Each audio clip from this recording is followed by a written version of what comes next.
Tantor Audio, a division of Recorded Books, presents Circle of Darkness by Nicholas Bella and Amy Nicole Walker. Narrated by Joel Leslie. Prologue. Angel Bai. Seeing D'Angelo Kumar in my dreams was nothing new.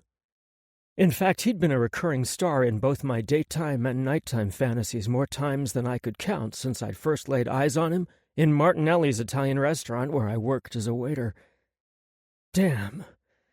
The man was a walking, talking wet dream with medium brown skin stretched over the finest body ever put on the earth, inky black hair he kept short in a fade, and light hazel eyes that stood out in stark contrast against his darker skin.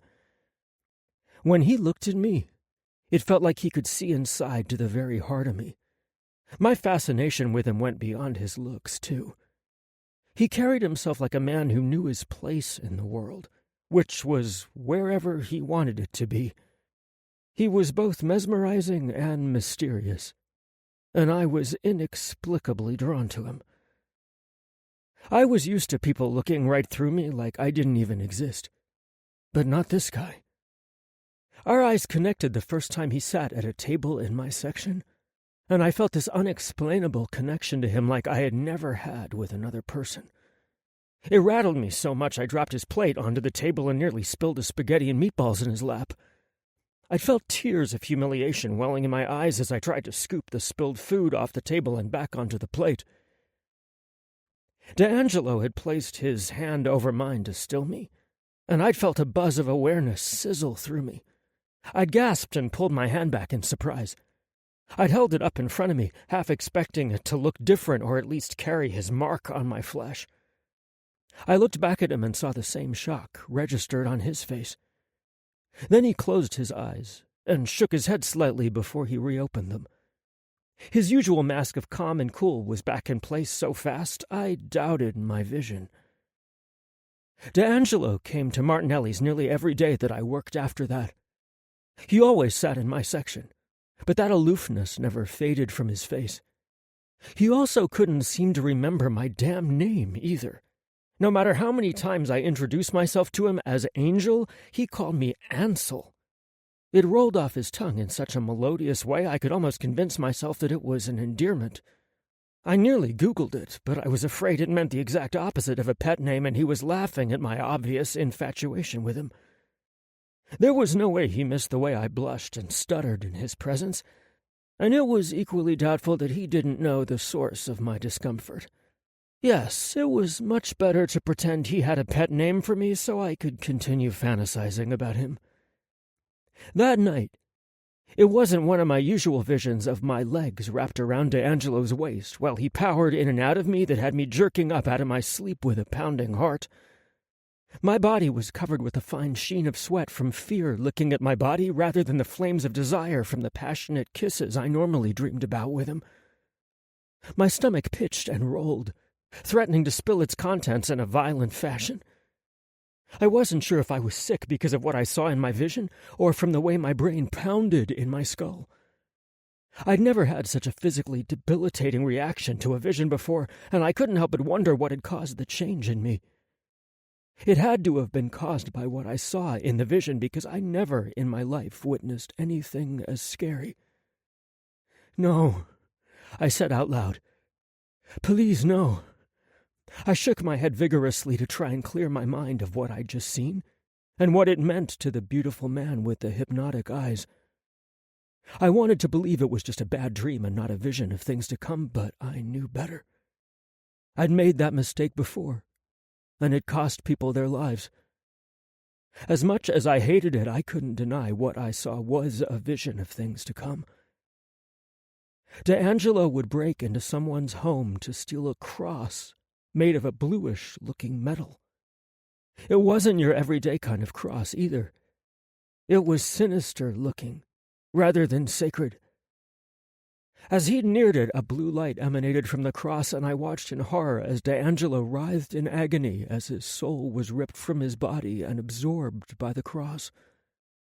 The only thing louder than my pounding heart was the sound of the beautiful man's tortured screams echoing in my mind. Despite what people thought, a person couldn't live without their soul. I witnessed D'Angelo's death with my own eyes. The only thing I could do was try to prevent it. Chapter 1. D'Angelo Kumar. Fucking humans are always getting themselves into some bullshit. I complained to my partner and best friend Christian as I looked at the featured item to be auctioned off that afternoon at Pilmer Auction House. Christian was having his daily battle with the coffee machine when he paused to look up at me. What do you mean? He returned his attentions back to the machine. Why won't this damn thing work for me? Because you're a brute who doesn't know how to treat it with love and tenderness, Vixen said. Then she walked over to him and took over. She pressed 2 buttons on the machine and it beeped into action. See? Christian rolled his eyes. Whatever, thanks. Vixen smirked, then flicked her pretty silvery bangs from her violet eyes. No problem. Christian smiled as he walked over to where I was sitting at the table. What's going on? He asked. I pointed to the photo of what I clearly recognized as an ancient relic of the demon, Astaroth. Demonology was one of my favorite subjects in school, which was good considering the kind of school I had attended. Anyway, the unholy trinity of Astaroth, Beelzebul, and Lucifer was of a particular interest to me. Astaroth being one of the 12 demigods in hell, and Beelzebul being one of the 6 hexagods. Of course, Lucifer was the first fallen angel. Hell was where they belonged, and it was our job to make sure that was where they stayed. This relic being offered up for auction spelled out the worst kind of bad news. Christian stroked his dark beard and his gray eyes narrowed as the seriousness of the situation took hold. Is that what I fucking think it is? I nodded. Yeah, and these dumb bastards are about to auction it off like it's some fucking coffee table topic starter. They have no idea what the hell that thing is. If they did, they never would have advertised it for sale. Christian cocked an eyebrow. Opening bid is $5,000. He commented. Yeah, that just goes to show you that they have no idea what the hell that thing really is. I got up from my chair and stretched my muscles. So you're going to the auction? Vixen asked. He has no choice. We can't let something like that get into the hands of someone who doesn't know what the hell they've just purchased. Christian said, retrieving his coffee now that it was finally brewed. Even worse, we can't let that relic get into the hands of someone who does know what the fuck it is. I pointed out. You better head out now. Pilmer Auction House is about a half-an-hour drive from here, and the auction starts in an hour. Cutting it kind of close for this one, ain't ya? Jinx asked. I hadn't even realized she'd been listening to our conversation since she'd been staring intently at her beloved laptop through her rainbow bangs. She was a superb tech genius, but I was willing to bet she was over there playing some damn World of Warcraft. She'd been addicted to the game for the past 6 months, and even her girlfriend, Vixen, was having trouble prying her from the game at times. Right you are, I said, then walked toward the elevator, snatching up my Jeep keys from the key rack nailed to the wall. Is there a limit I'm allowed to spend to get this relic? I had to ask Christian because he was my partner, and it was his money that originally funded both our antique business and our legacy one. The legacy business meant saving people from the dark, ugly things the world didn't know existed. It was what we'd been chosen and trained for. If you ever had a nightmare about a particular monster, trust me, that monster was real. Ghouls, demons, vampires, shapeshifters, witches, the boogeyman, trolls, goblins, evil fucking fairies, and cursed objects. All of it was our reality and our mission to eradicate. On the surface, we looked like your legit antique shop, and we were. But that was just another way for us to make money for weapons, food, and the lucrative salaries for ourselves and our female assistants. Above the shop was our real headquarters, housing the armory and living quarters. The place was a fortress, and we had a shit ton of wards to keep the evil out. Although if a monster dared to try to come up in here and start some shit, I'd be more than willing to fuck it up. I lived for this shit, killing demons and other nasties. Christian was a bit more reserved. It was a calling for him, and a thrill ride for me. Christian snorted. The bidding starts at $5,000. Try not to go over 100. If it costs more than that, we're going to have to take some drastic measures. I sighed. If I have to pay that much for this, granted, priceless relic, I'll be pissed. Okay, I'm out. I stepped on the elevator when the doors opened, and I pressed the L1 button. I reached ground level in no time and made sure to lock up and reseal the wards with a few blessed words. The store was closed for the day, with it being Sunday and all. It was the one day of the week where we tried, emphasis on tried, to give ourselves a damn break. But alas, there I was, heading out to try to prevent what could potentially be a huge disaster. I was walking toward my Jeep when I heard someone practically screaming my name. I turned to see the cute little waiter from Martinelli's rushing up behind me. What the hell did he want? He stopped in front of me, huffing and puffing.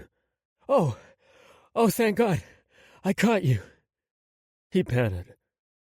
I was pretty curious as to what he wanted. It wasn't like I owed the restaurant he worked at a tab. Although, I found myself eating at Martinelli's quite often since he'd started working there. The food was damn good, but I did have to admit I went on the days Ansel worked. Damn, he was cute as hell.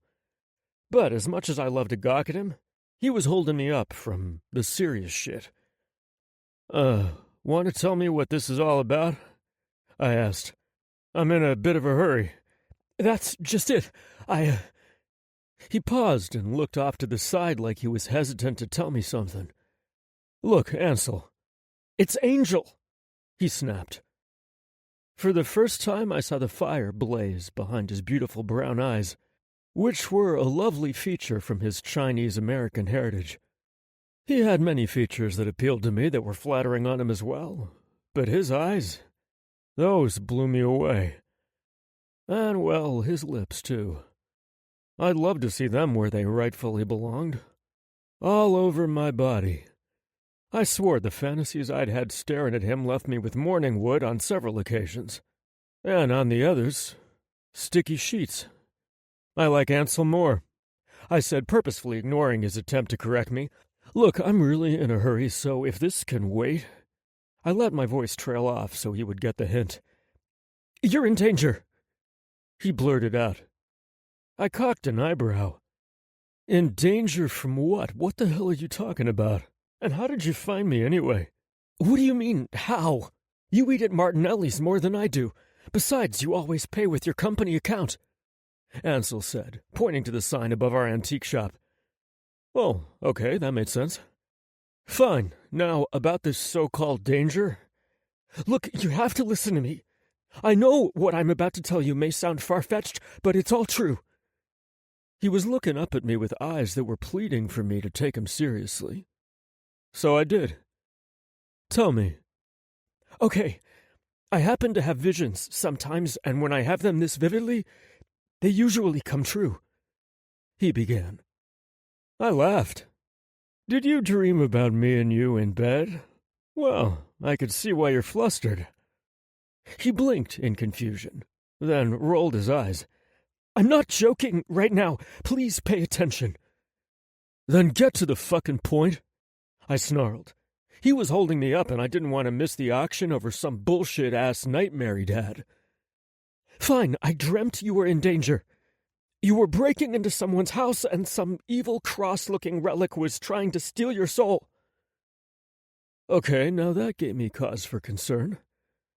The relic I was going to try and win in the auction this afternoon resembled a Gothic cross, but it was the Conjuring Stone of Astaroth. The whole soul-stealing aspect was particularly noteworthy because that relic required 1,000 souls in order to open the portal to hell and bring Astaroth forth. Seeing as we lived in a world where I knew for a fact that the unexplained existed, I wasn't inclined to disregard his warning. Besides, There were just too many facts mixed up in his dream for me to ignore. I placed my hand on his shoulder and felt that same stinging jolt I had the first time I touched him, causing me to snatch my hand away. It felt like a static shock, and it was odd because this was the second time it had happened. What the fuck was that? My fingers were still tingling from the sensation. He looked just as confused as I did. I don't know, but I think it has something to do with why I had a vision of you. I mean, it was so vivid, like I was right there. I could feel your fear. So in your vision, I was some bitch screaming for my life. I didn't know why I'd said that. Maybe it was because I tried not to let fear get in the way of my duty. Stop twisting my words. This thing was sucking your soul from your body. Of course you were afraid and helpless. That's why I had to warn and help you. I could tell he really believed in this vision of his, and he looked so cute with how passionate he was when telling me about it. So much so I had to fight the urge to lean down and kiss those lips I'd been dreaming about for a month. Keep your head in the game, Dee. Thanks, Ansel, for letting me know about your vision. Are you patronizing me? He asked. His lips were pursed tightly, as if he was waiting for the other shoe to drop. Maybe he thought I'd laugh in his face and call him crazy. Well, that wasn't going to happen. Last week I'd had to kill a slug demon that was killing utility workers in the sewer below Foster and Lane, so yeah, no mockery here, buddy. I'm not patronizing you. I believe you, but I really do have to go, I told him. Although I had to question if his vision was more like a vision/dream. Some truth mixed with fiction. Either way, I didn't have time to chat with him about it. I turned to climb inside my Jeep. Wait! I huffed. What now? As adorable and sexy as he was annoying the hell out of me right then. Let me go with you. I need to protect you from what I saw in my vision. He brushed his asymmetrical bangs from his eyes as he looked up at me. Okay, now this shit was hilarious. Ansel looked like he weighed a buck, soaking wet with clothes on. I didn't know what he saw in his dream, but there was no fucking way he was protecting me from a damn thing. Maybe from getting blue balls, but that was about it. I'd been trained for the hard life, and according to my former headmaster, I'd been born for it. So no featherweight-looking waif was about to muscle in on my territory, no matter how deliciously hot he looked. Now that was the first thing you've said that is laughable. Look, I gotta go. With that, I closed my door and started my engine. Please don't go without me. I have to protect you, D'Angelo. You don't understand. Ansel pleaded as he banged on my Jeep window, which pissed me off. I backed up, which forced him to take several steps backwards. Then I pulled away. I had to really put the pedal to the metal to cut into my travel time. Luckily, I had this persuasion powder Vixen had concocted, so if I did happen to get pulled over by the police, I could blow the powder into their faces and make 'em let me go. Having a witch on the team was pretty damn helpful, that was for sure. I couldn't help but think about what Ansel had said about the relic. No way would I let that bastard steal my soul. I was going to win it in the auction, take it home and lock it away with the other dangerous artifacts we'd acquired since Christian and I had started the Genesis Circle. Ansel had nothing to worry about. He could go back to dreaming about my sexy body instead of my grisly demise. I knew he had it bad for me. Every time I ate at Martinelli's, he could hardly take his eyes off me. And that smile? Damn, that smile of his was something to behold. Okay, so maybe I had my eye on him too. But I didn't do relationships, and Ansel looked like the relationship kind of guy. He was the type that wanted the romance, the roses, the chocolates on the pillows, and the slow lovemaking in front of a roaring fire. That wasn't me. My lifestyle was too chaotic for such luxuries. Not to mention, I just wasn't the Prince Charming type of guy. I was more the dashing rogue, dashing in for some sweet booty and then roguing away. I wasn't boyfriend material was all I was saying.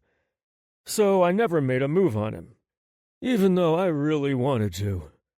The last thing I wanted was to do my thing where I love 'em and leave 'em, and then have to deal with a pissed-off waiter at my favorite fucking restaurant spitting in my food. No thank you. As for my lifestyle, well, it was all business. The Genesis Circle had been Christian's idea. He wanted to carry on the work we used to do at the Chasseur Institute. The Institute was where we both attended school as youths. On the surface, the school looked like your pristine and elite educational powerhouse, boarding quarters that rivaled some people's apartments, state-of-the-art technology, every elective known to man from basketball to archery, and the best damned food you could eat. It was a school full of snobs, but within the student body, there were children who were deemed extraordinary. I was among 'em. Every class grade had those who'd been chosen by our headmaster for special training. That was how I learned about the other hidden creatures that resided in the world I thought I knew.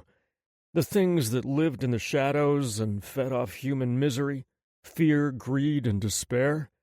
Oh, and let's not forget flesh and blood. They ate that too. Those of us who were handpicked to become hunters started our rigorous training as children or preteens. Let me be the first to say that there were no punches pulled, and as a kid, I'd hated my trainers. Hell, I wasn't all that fond of the school either.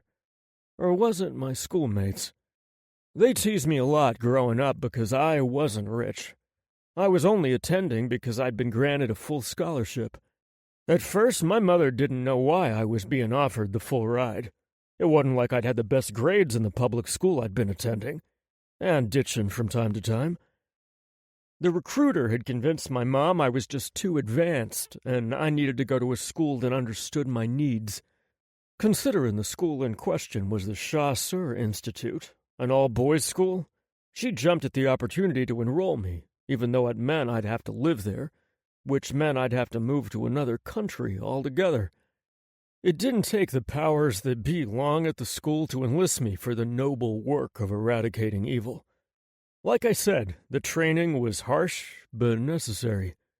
It was also all covert. My mom never knew that her son was being trained to be a warrior. And when you reach the age of 16, every last one of us who had survived or passed the training were tattooed with a special symbol that gave us remarkable abilities. Through the power of our tattoos, true hunters could see the real faces of demons and other monsters that hid under human facades. We were also stronger than your average human. I'd say I had the strength of 10 men. We could also heal pretty damn fast, which often came in handy in our line of work. A non-lethal stab wound might take an hour to heal, as opposed to weeks. One more thing the tattoo did was awaken a dormant power that resided in every one of us. Mine was the whole heightened senses ability. I could see, hear, smell, and taste 20 times more than a normal human.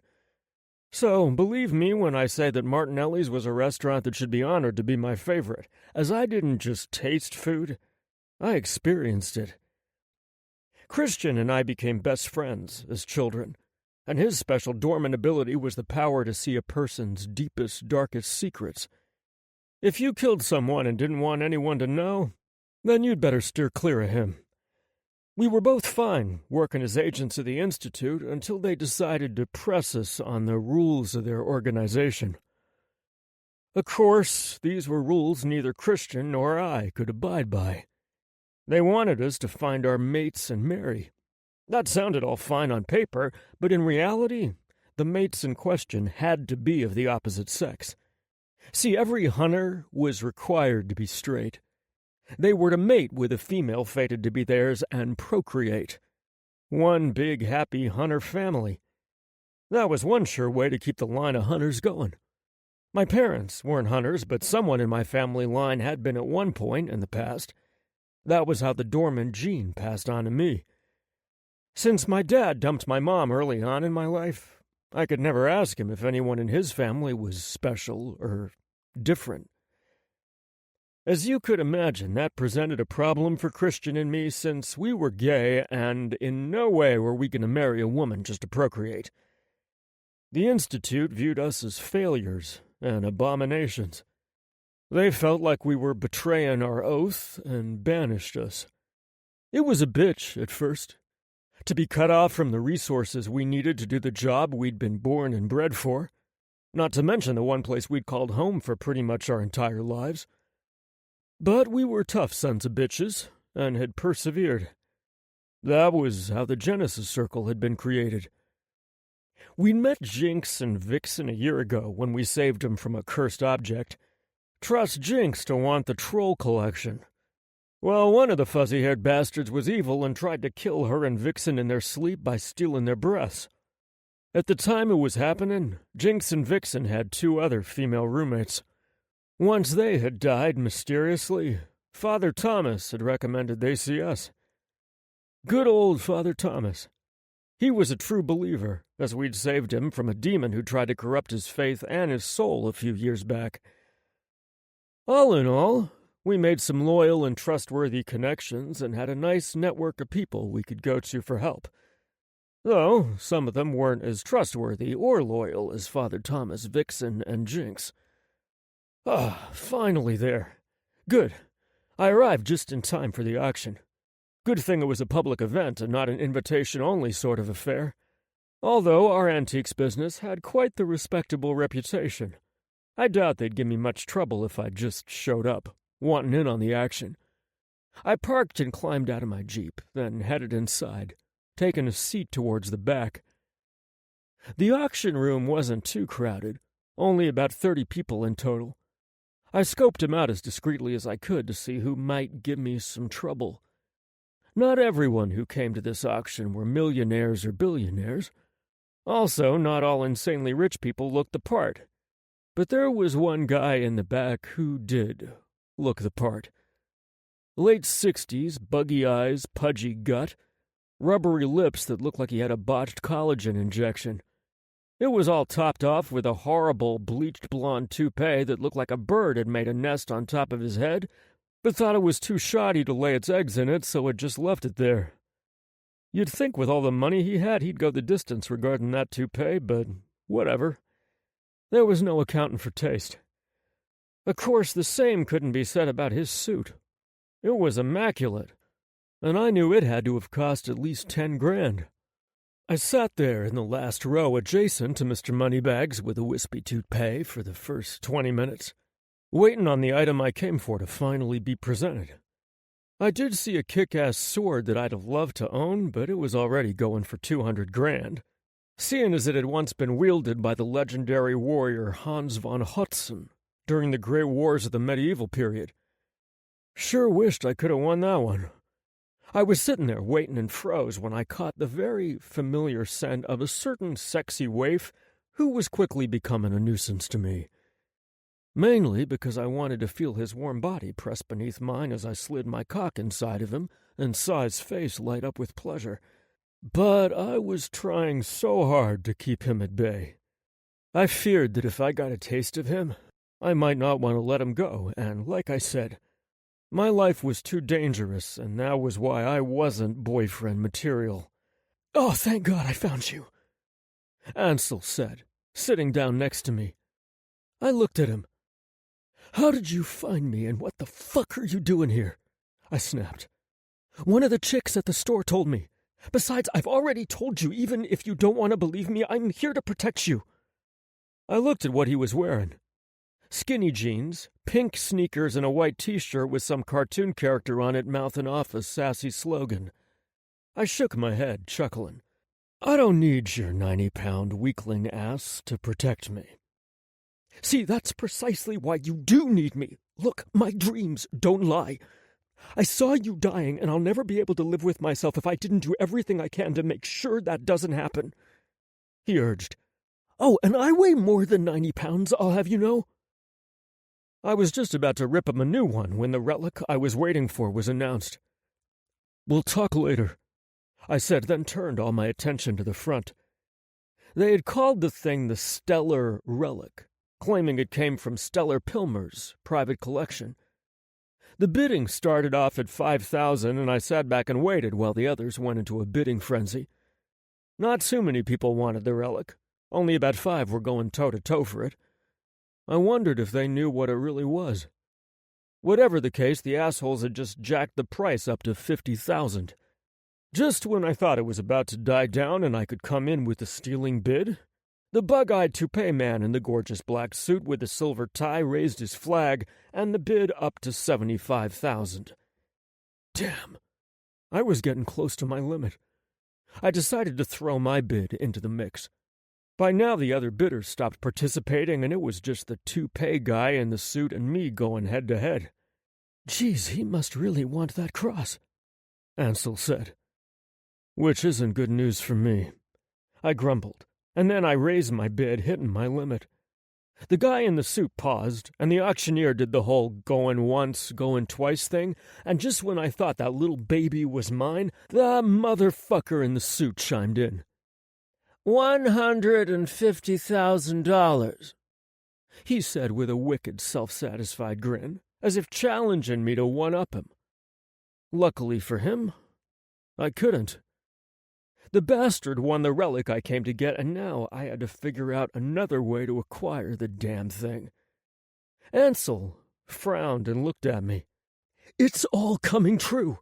This must be why you were breaking into that house." Well, I'd be damned. The thought had crossed my mind. Shit. Chapter 2. Angel. D'Angelo's expression could only be described as thunderous as he stared down at me. I found myself at a loss for words, which was a rarity for me. The entire encounter outside his antique shop, and then later at the auction house, seemed surreal. I would have thought I was dreaming, but the thundering of my heartbeat in my ears told me I was wide awake. I expected the disbelief he showed me in the alley, but not for the reason he gave me. I thought he would laugh at me when I told him I'd had a vision and his life was in danger. Instead, he laughed about my weight and ability to protect him. Okay, maybe I should have expected that part too, because it wasn't like I hadn't been teased about my size my entire life. I weigh more than he thought, but I could tell by his expression that it wasn't the time to correct him. "This is all your fucking fault," he said, seething. My mouth popped open in shock. I could only stare at him speechless for a few heartbeats, but it was long enough for him to rise angrily to his feet and walk away. It was what I'd needed to snap into action. I had to practically jog to catch up to his angry strides. "My fault? How the hell do you figure that?" I demanded. Who the hell did this sexy-as-sin jackass think he was? D'Angelo ignored me and pulled his cell phone out of his pocket. "I lost the bid, Christian. Some dumb fuck outbid me." That wasn't my fault, but I guessed it was easier to blame me than being short on the funds he needed to buy the relic. "What do you want me to do now?" "That's what I thought you were going to say, but there's a new development." D'Angelo looked over in my direction, briefly on his way to his Jeep, letting me know that he was talking about me. "I'll call you back later after I deal with it." It? Had he just referred to me in such a callous way? I shouldn't have been surprised, but somehow I was. Why I expected better treatment from him over anyone else, including my own flesh and blood, was beyond me. I had a moment where I contemplated that his fate with the creepy cross was well-earned, but it didn't last. Regardless of what he thought about me, he didn't deserve to have his very essence ripped from his body. There was goodness inside D'Angelo Kumar, even if it wasn't shown to me. I thought it was possible that he didn't even know it existed. D'Angelo stopped and faced me once he disconnected his call and returned his phone to his pocket. "Tell me everything you saw about that library. I want you to tell me every fucking detail." "No," I said stubbornly. D'Angelo backed me up until I was pressed against the side of his Jeep. "Here I thought she wanted to help me." His voice was low and menacing, yet I was getting hard because it was the same voice he used in my sexy dreams. It didn't help when he pressed his body against mine. The electrical spark that only he could make me feel hummed beneath my skin. It sizzled through me at a lower voltage than the first time, but it was still enough to cause my synapses to misfire, leaving me muddled and dazed. D'Angelo's determination to get answers was temporarily distracted by the hardness he felt pressing against him. "I do want to help you," I croaked. "I can feel how badly you want to help me." D'Angelo smirked. I saw lust flare in his hazel eyes, but it was extinguished so quickly I knew I must have been mistaken. It was obvious that the man didn't mind playing dirty to get his way either. He lowered his mouth until it hovered over mine. "Tell me everything you saw." "You're just going to follow that man home and break into his house to steal that artifact once he's gone to sleep. I can't let you do it." I protested, but I sounded weak even to my own ears. "No one lets me do anything, Ansel. I do what I want, when I want, and how often I want." Were we still talking about retrieving that artifact? I don't make excuses for who I am or what I do, and I sure as fuck won't apologize. Yeah, I had definitely struck a nerve. An idea occurred to me, one that could backfire, but it was the only hope I had of saving his life that night. "Listen to you sounding all badass tonight." The air quotes and tone of voice made it sound like I was mocking him, when all I really wanted to do was distract him. "Do you doubt my abilities, lightweight?" He would have moved closer if he could, but that would have required nudity, a condom, and lube. All things I was more than willing to produce, but not until after I saved his life. "Another crack at my weight?" I replied sarcastically. "What's next? Shoe size, the size of my hands, or better yet, my dick size?" I rolled my eyes dramatically. "I weigh more than you think. My shoes and hands are proportionate to my body, but my dick surely isn't." My boastful words and smug smile made it clear I was pretty damned pleased with my cock size. "You're acting as if I don't feel your heart on right now," D'Angelo said, reminding me of his proximity to my body. I could tell he wanted to say more, but his attention had returned to his mission of recovering the artifact. "I'm impressed about what you're packing, but that's not what I need right now." Did that mean he might need it later? "What did you see?" I closed my eyes briefly to clear my mind of everything except the vision I'd seen. "You were all dressed in black," I said. "You were wearing a long-sleeved shirt, but not a Henley. It was a thicker, tighter knit material that looked made for battle, as if it could hold up to a knife fight. Your pants appeared to be a typical pair of black cargo pants, but they weren't. There were more pockets and loops to hold tools for cutting the wires to an alarm system and for scaling the side of a home to access the library through a second-story window." D'Angelo snorted rudely. "What was that for?" I asked him. "Nothing. Quit jerking me around and finish telling me your story," D'Angelo said angrily, catching me off guard. "I'm not jerking you around," I said defensively. "I'm telling you what I saw in my vision." "Then you're embellishing because I don't own the clothing you described," he fired back. "You will," I assured him. I gloated on the inside a bit because I realized my ploy to distract him long enough for the bidder to get away must have worked. I breathed a sigh of relief because D'Angelo Kumar wasn't going to die tonight. I could worry about another night later when I was home alone and could formulate a plan. "Whatever," he said dismissively. "Tell me the rest." "The guy lives in a huge stone home, more like a mansion, really. It's more of a gray stone instead of a beige." The irritated expression on his face said he didn't give two fucks what kind of house the dude lived in or the construction materials used to build it. "I'm going to assume the property is gated, but I'm not sure, because my vision begins with you clipping the alarm wires and scaling the side of the home to a second-story window, as I previously mentioned." "I doubt that, but I'll humor you, so get to the fucking part when I entered the home," he demanded hotly, obviously losing what little patience he had with me. Okay, I said. D'Angelo was so focused on me he didn't see the winning bidder exit the front of the auction house, and I certainly wasn't about to point it out to him. The library was very opulent, with floor-to-ceiling bookshelves, an ornately carved wet bar, and multiple sitting areas with leather furniture. It looked like an awesome space, and I bet there'd be a whiff of cigar or pipe tobacco in the air. I mean, this man has serious money. as you're obviously aware since he easily outbid you. What happened once I was inside the home? D'Angelo tersely asked through gritted teeth. The growl in his voice only made me harder, which I hadn't thought possible until it happened. If I wasn't careful, I would come in my jeans. The slight flaring of his nostrils told me he was aware of my reaction, at least on some level. There were several wooden pedestals with glass cases throughout the room with various treasures on display, but the one you were after was in the center of the room as if it was his pride and joy. I told him.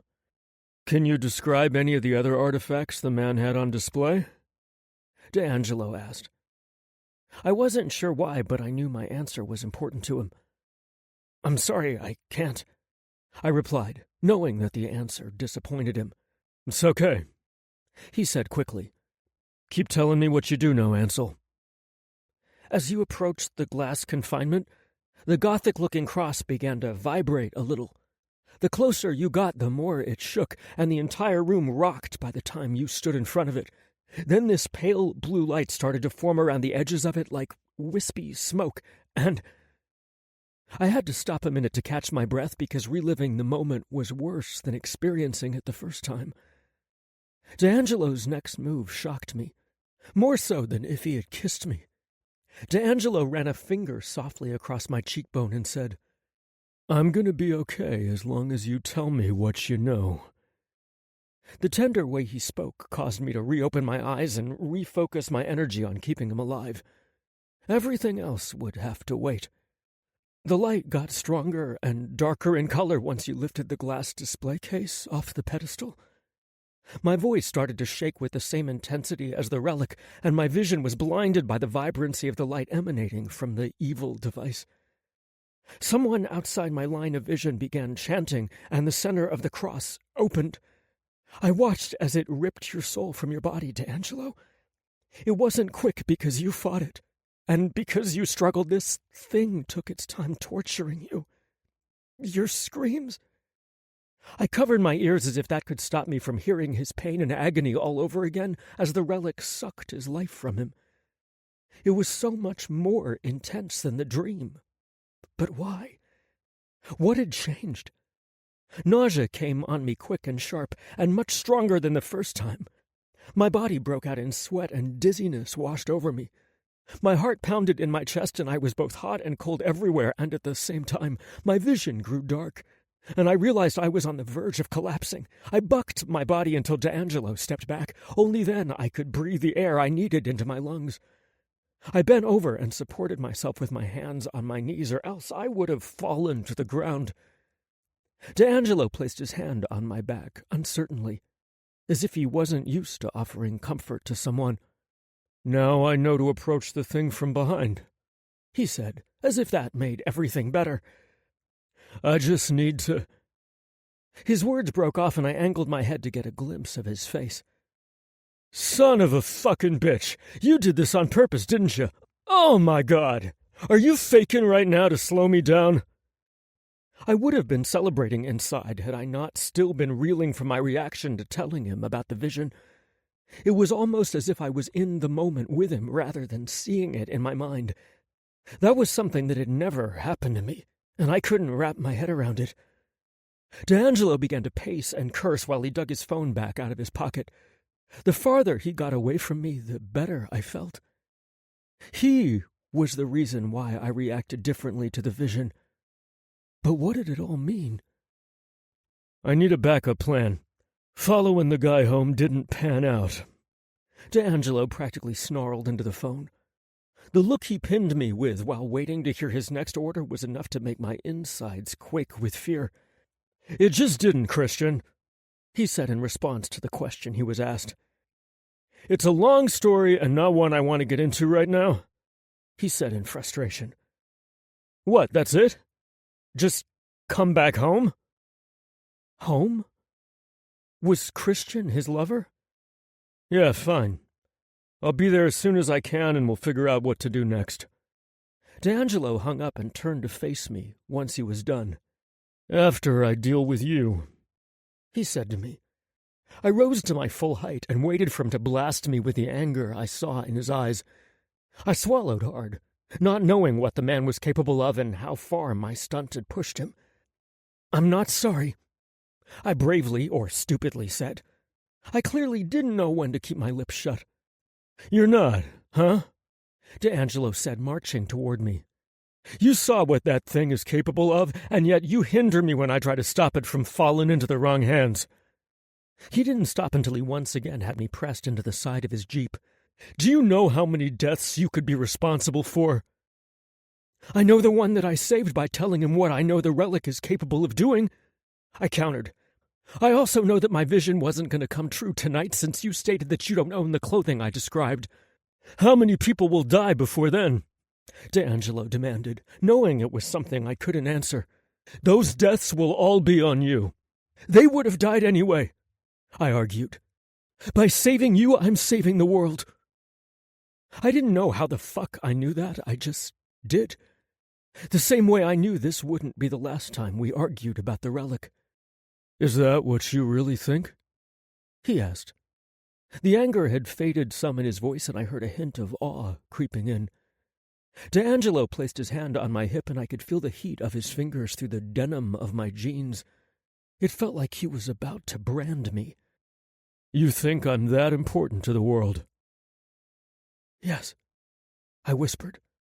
My breath hitched in my throat when his hand slowly worked its way down the front of my jeans. Dear God, how had he gone from hopping mad to ready to fuck so quickly?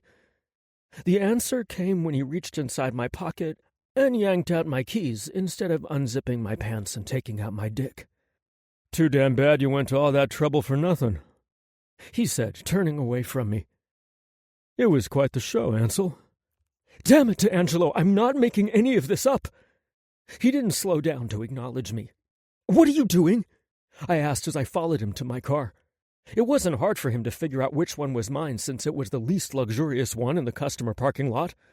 "Making sure you don't follow me," he replied calmly. He unlocked my Honda Civic before he jerked the door open and reached in to pop the hood. "Stay the hell away from me, Angel." It was the first time he'd used my real name. I should have been over the moon, but I realized by his tone that there was a finality in the way he said it. I stood frozen and watched as D'Angelo removed something off the engine of my car and pocketed it along with my keys. Why not just take my keys? Did he worry I had a spare key taped beneath my bumper or hidden in my wheel well like smart people do? "You're going to leave me stranded here?" I asked in shock. "You psychics never see the bad shit that happens to you," he smugly replied on his way to the Jeep. "Why is that?" Like I had the answer to that. It wasn't like he planned to stick around and debate it, either. I watched in shock as he sped off after a smart-ass little beep and wave. I turned back to my car, grateful I could call for roadside assistance and wouldn't be stranded for too damn long. "Damn him!" I yelled once I realized my cell phone was no longer in my pocket. That sexy son of a bitch had stolen it as well while he'd had me pinned to his Jeep. Chapter 3. D'Angelo. "That little bastard!" I growled in frustration. I hated having my plans blown, and I didn't like it when things didn't go my way. Having Ansel there had thrown me off my game. Maybe I could have read the room better. Maybe I could have intimidated my competition to the point where he wouldn't have fucking dared to raise the bet. None of that had gone into play as soon as I'd heard that soft voice of his telling me he was there to protect me. Protect me from what? Just what in the hell did he think he could do? I face danger every damn day, and let's not even bring up all of the hijinks that go down on Halloween. Where was he when a Kolksu goblin had nearly killed me 3 months ago? Probably waiting tables at some other restaurant, that's where he was. Since when did he decide to take up the mantle of being my savior? Saving lives was my job. I was fuming as I drove back to the antique store. All I could think about was what would that guy do with the relic he'd purchased? Did he know what it was? If he did, what were his plans? Who was he going to kill with it? If the thing absorbed souls like Ansel said he saw in his vision, how many souls would it need to bring forth Astaroth? Did this guy want to bring forth Astaroth or just use the relic to get rid of some undesirable people in his life? Or did he just think it looked wicked cool and wanted to show it off to friends and family? There were too many questions I didn't have the answers to. What troubled me the most was Ansel's damned vision. How accurate was it? Was he seeing my death something his subconscious created because he was worried for me? Hell, maybe I didn't even die in his vision. He did say he woke up before anything was final. Shit, I hated not knowing more about this situation. It probably wouldn't bother me so much if he had never told me about the vision. There was just something that took the fun out of life if you knew too much about your future. I was glad I wasn't a damn psychic.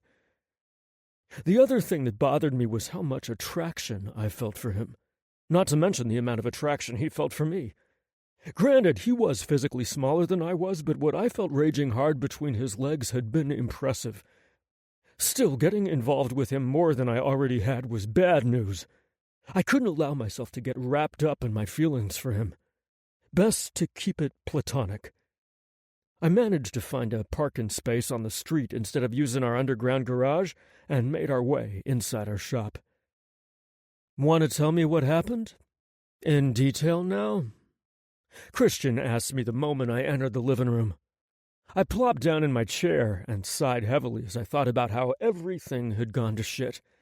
I got outbid by some rich bastard. Then I was interrupted by Ansel proclaiming that he was there to save me.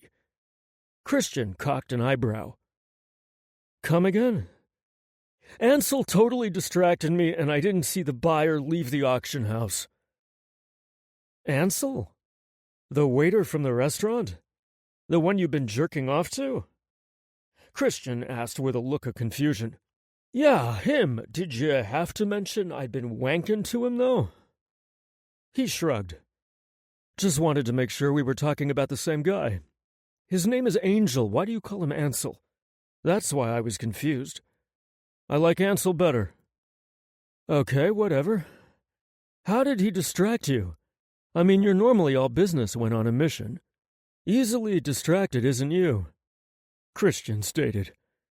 I shook my head and ran my fingers through my hair. It was the damnedest thing. Before I headed out to the auction house, Ansel stopped me, claiming he'd had a vision of me breaking into some guy's house to steal the relic in question. He said that I died in his vision, or at the very least my soul was taken by the relic. You believe him? Christian asked. He wasn't mocking, only curious as to how seriously I was taking the vision. I shrugged. The part about the relic was accurate. Don't know about the rest of his vision. For instance, he saw me wearing clothes I don't own, so go figure. I leaned back, putting my feet on the cocktail table. I do know one thing for sure. Vision or not, I have to get that relic. Christian nodded. That's why you were supposed to follow him. I threw my hands up. I would have, but Ansel used that moment to distract me like I told you. What did he do? Bat his eyes at you? Jinx asked upon entering the room with her cup of hot cocoa in her hands. I snorted and rolled my eyes. I'll have you know I'm not that easily distracted. It takes a lot more than a pretty boy batting his eyes at me to catch my attention. No, it doesn't. I've seen a pretty boy do less than that, and you were on him all night until you got home. Christian pointed out. When I'm on a mission, I'm not distracted. You know this. But Ansel was telling me about his vision in more detail, and his cock was hard the whole... Okay, that's a lot of information, Jinx said, holding her hand up. I shrugged.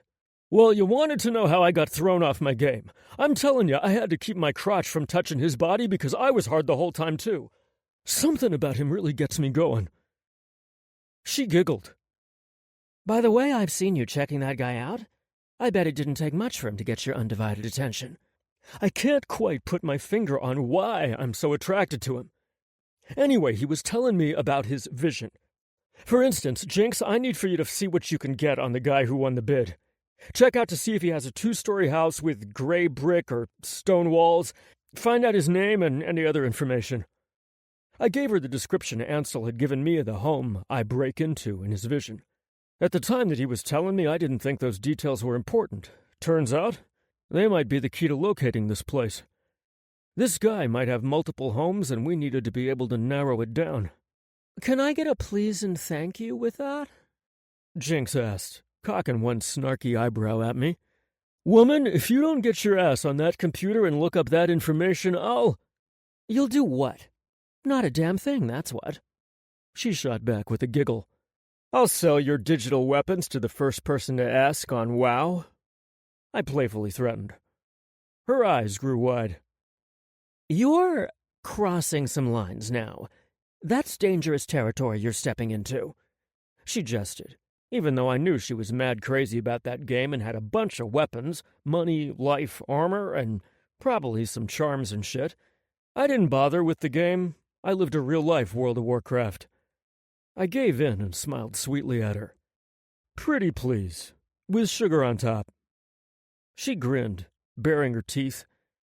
See? That wasn't so bad, was it? My insides are burning, I joked. Oh, geez, you're pathetic. Jinx laughed and walked over to her expensive computer unit we'd purchased for her and took a seat. That thing had 6 screens, routers upon routers, and was even hooked up to satellites and police scanners. I knew she'd be able to find out everything I needed to know. If she couldn't, she'd at least be able to point me in the right direction. D'Angelo, time to get serious, Christian said. I snorted. When am I not serious? He made an offhanded gesture towards Jinx, indicating the little playful tit-for-tat that had just transpired between us, and I sighed. Fine, what's up? I conceded. Jinx and I did fool around a lot, so he was right. I'm concerned about this vision. If Angel is a psychic, we can't disregard the part about you dying, Christian said. I'm not disregarding it. He told me everything that happened in his vision. I'm going to do my research on this relic, find out how it got to the Pilmer auction house in the first place. The more I know about the relic, the better prepared I'll be, I stated. Okay, that's a good start. Find out where it came from, Christian said. Now that I thought about it, I wished I had stuck around the Pilmer auction house to ask some questions before zooming back home. Damn, that fucking Angel had me all helter-skelter. I had to stay focused and not let him distract me anymore. I stood up and started walking towards the elevator. Where are you going? Christian asked. Back to the auction house. I need to talk to the manager there and find out how they acquired the relic, I said. I'm surprised you didn't do that before you came home. Just how distracted did Angel have you? He asked, but I knew it was more of a criticism.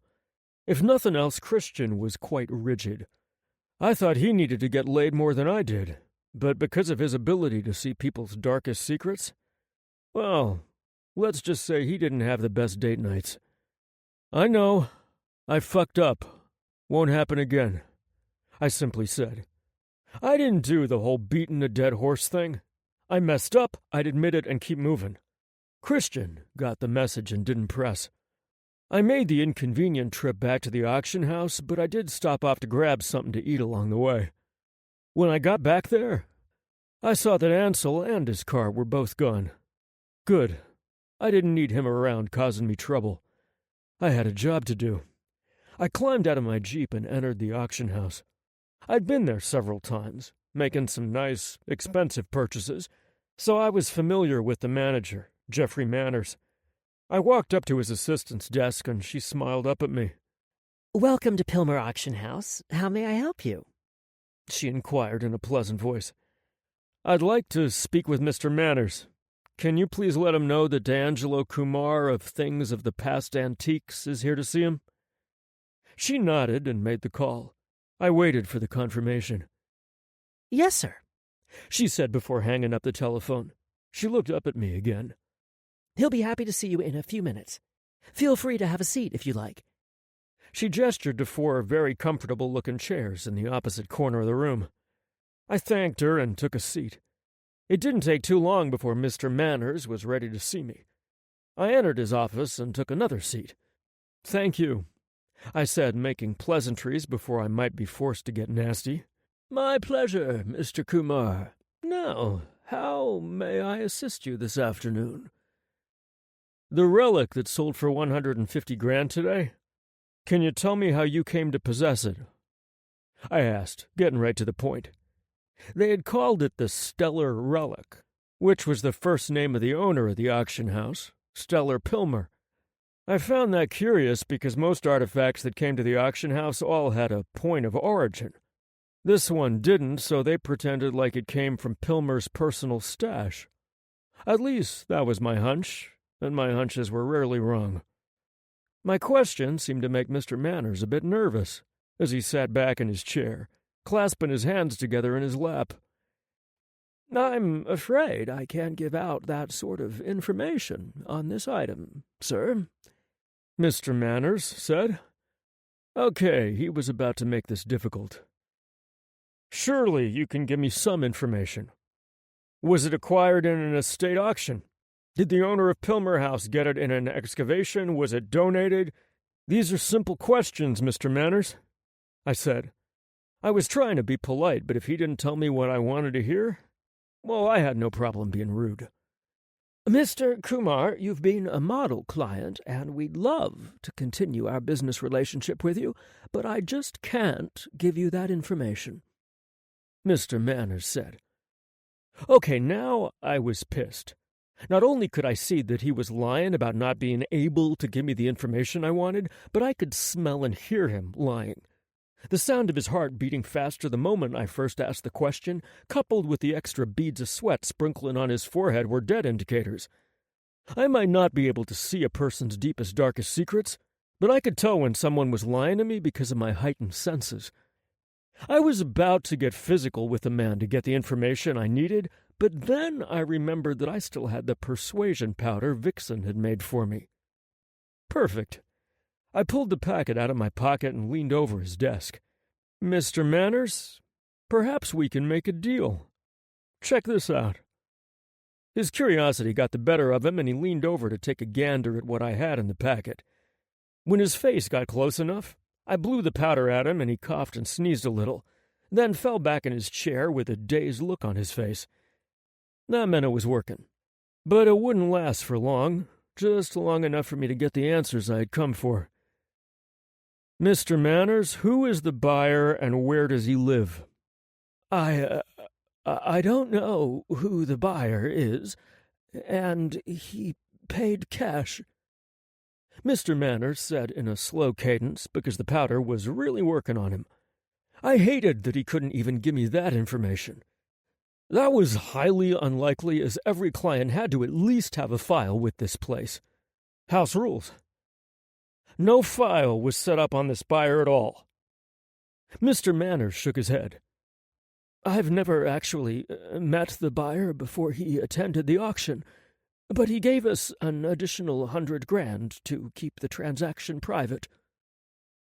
Well, fuck. Sometimes I hated greedy motherfuckers. "What can you tell me about the relic? Where did it come from?" "That's just it," he said in a shaky voice, which meant the powder would be wearing off soon. "I don't know anything about it at all. It arrived at the house in a box, no return address," he said, then touched his temple and winced, as if confused. "Can I see the box?" He shook his head. "We threw it away." Fucking hell. So you receive a mysterious item in a box and just decide to auction it off. He looked to the side, then shrugged. "We had it authenticated. It was noted to be at least 1,000 years old. Once Mr. Pilmer got the confirmation, he gave his approval to auction it. It's what we do, after all. We called it the Stellar Relic, just to give it a name, since no one has ever seen anything like it before." Shit. Sometimes I hated being right. Also, that just made my job that much easier. And by easier, I meant harder. "So that's all you can tell me?" He nodded. "That's all. To be honest, the thing creeped me out." I arched an eyebrow. "How so?" "Well, I felt sick around it. So did everyone else." "And you still decided to auction it off?" I was pissed about that. He shrugged. "It just gave us the heebie-jeebies. I think it was all mental anyway." Ah, good old denial. Worked every time and left you fucked up in the process. Why the low starting bid if you appraised it at least 1,000 years old? It was supposed to start at 500 grand. That's what Mr. Pilmer wanted, but I don't remember why it was switched, he said. And this time the confusion displayed on his face had nothing to do with the powder. He really couldn't remember why they lowered the price. Shit, at $500,000 there was no way I was going to win it. Someone wanted this little relic to have a guaranteed sale, that was for sure. I was wondering who had gotten to Mr. Manners before the auction to have him lower the price.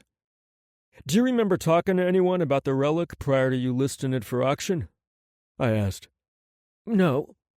Excuse me, why are you asking me these questions? He asked. Okay, that meant my powder spell had worn off and he was back to being himself. Again, I felt annoyed because I knew this shit went deeper down the rabbit hole.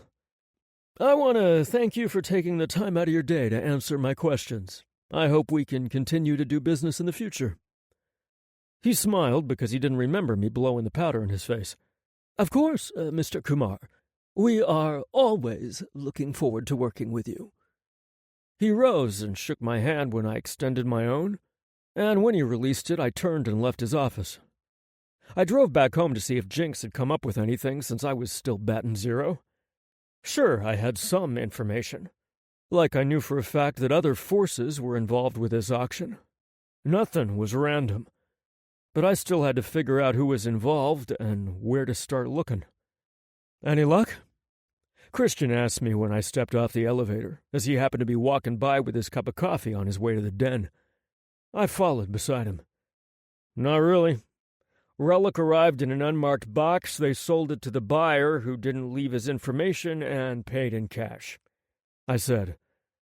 Also, I'm pretty certain a person with mental abilities visited the auction house prior to the relic being listed because it was supposed to go for way more money. Originally, it was supposed to start at $500,000, but was lowered to just $5,000. We entered the den and sat down on the comfy sofas adorning the room with the 86-inch screen television that was my happy place whenever I wasn't kicking demon and monster ass. We also had all of the modern gaming systems, too. Because, shit, we like to unwind just like everyone else. And Jeffrey doesn't remember who he spoke to that wanted the bid lowered. I said, bringing him up to date. Damn. Someone wanted that relic to be purchased at a cheap price. Christian commented. Not only that, but they made sure to have a buyer lined up. I don't think I was ever going to win the bid on that damn relic, I added. And the house didn't have a file on the buyer? Christian asked, still surprised by that fact. I shook my head. Said the buyer paid an extra $100,000 to keep it secret. I can't believe Mr. Manners or Stellar would jeopardize the integrity of the Pilmer house for money, as if they don't get enough. Christian said with a distasteful sneer. I shrugged. Greed'll do that to you. You have a guest, Jinx said when she poked her head into the den. I'll bring him in. With that, she walked away. I already knew who the guest was. I recognized the scent of Ansel and felt both annoyed and seduced by his presence. Because of him, I lost what little lead I had on the guy who bought the fucking relic. I got that he was worried about me, which was kind of sweet, but I couldn't put my life before the lives of millions, maybe even billions. That was what I wasn't sure he understood. I turned to face him when he walked in behind Jinx. I told you I don't need your protection. Ansel stood there with a frown on his face. Yes, you do. You're just too damned arrogant to think you don't. Oh, and I need $150 to pay for the tow truck you forced me to use, and I want my cell phone and car keys back, too. That was really dirty and low down of you to leave me stranded like that, you asshole. I smirked. Because, damn, I liked him feisty. Chapter 4. Angel. Was that a hint of respect I saw in D'Angelo's eyes? The day before it would have meant something to me, but not after the stunt he pulled at the auction house. The man who introduced himself as Christian chuckled at the silent standoff waging between his partner and me. "Give me back my phone and keys," I amended, using a tone I thought was pretty badass. The smirk on D'Angelo's face said otherwise. "Or what?" D'Angelo's words matched the bravado that oozed out of his pores. "You gonna take me down?" He pulled my cell phone from his back pocket and held it up in front of him, wiggling it a little as if to spur me into action. Before I could respond, a woman entered the room. Her features were dainty and petite, reminding me of the fairy painting my best friend had hanging in her living room. I almost expected to see pointy ears poking out of her silvery pixie haircut instead of ordinary shell-shaped ones. She was completely unaware of my presence or the tension in the room. Her excitement was palpable and practically vibrating off her. "You guys won't believe the bargain I found online for some new duds for when you're out in the field. These could save your—" She screeched to a halt when she looked up and saw me. She tipped her head to the side and raked her gaze up and down my body. I had never seen eyes the color of hers before. They weren't blue or purple, but both. Violet was the color that came to mind. "Well, hello," she said with a friendly smile before she looked at Christian and D'Angelo. "I didn't know we were expecting a guest tonight." "We didn't know either, Vixen," Christian said to her with a shrug. I noticed D'Angelo's eyes never left the stack of clothing that Vixen held in her hand during the exchange. Christian noticed it too, and his chuckle must have snapped D'Angelo back from where his mind had gone. D'Angelo looked sharply at me and said, "He's not staying, Vix." "But why not?" she asked with a pout. "He's so adorable." "It's doubtful that he's housebroken," D'Angelo said with a sneer. Any hint of respect I'd seen shimmering in his eyes was gone, and in its place was a complete mixture of emotions that I couldn't name. Of course, he blinked and they were gone. D'Angelo's words shouldn't have hurt me, but they did. I'd been treated like a mongrel my entire life, in fact been called that to my face by both strangers and people who should have loved me unconditionally. I didn't know why I expected different treatment from D'Angelo. Did I think a little sizzle between us would make him see me in a different light than everyone else? I stopped being that naive years ago. D'Angelo approached me with my phone out in front of him. "Take this and leave. Don't come back here, Angel." I avoided touching his hand as I took the phone from him, because I didn't want to risk having another reaction to him. Twice was enough. I also tried not to stare longingly at his back when he turned and walked away from me. Why did his opinion of me matter so much? Why couldn't I just flip my normal switch and ignore him? "I thought you liked to call him Ansel," Christian asked in confusion. "They can mean pretty much the same thing," said the woman with the rainbow-colored hair that escorted me into the den. She walked directly to me and extended her hand in greeting. "I'm Jinx." "Hi," I said shyly, shaking her hand. "I see that you've already met D'Angelo, so let me introduce you to the rest of the crew," she offered cheerfully, although I didn't know why she bothered. "No introductions, Jinx," D'Angelo said angrily, still with his back to me. "He's not staying." "What's your problem, man?" Christian asked. He shook his head in disbelief before he looked at me. "I'm Christian." "I'm Vixen." The fey-like woman wiggled her fingers in greeting. She looked around the room in confusion. "I feel like I've missed something important while I was out. What's going on?" "Nothing," D'Angelo said.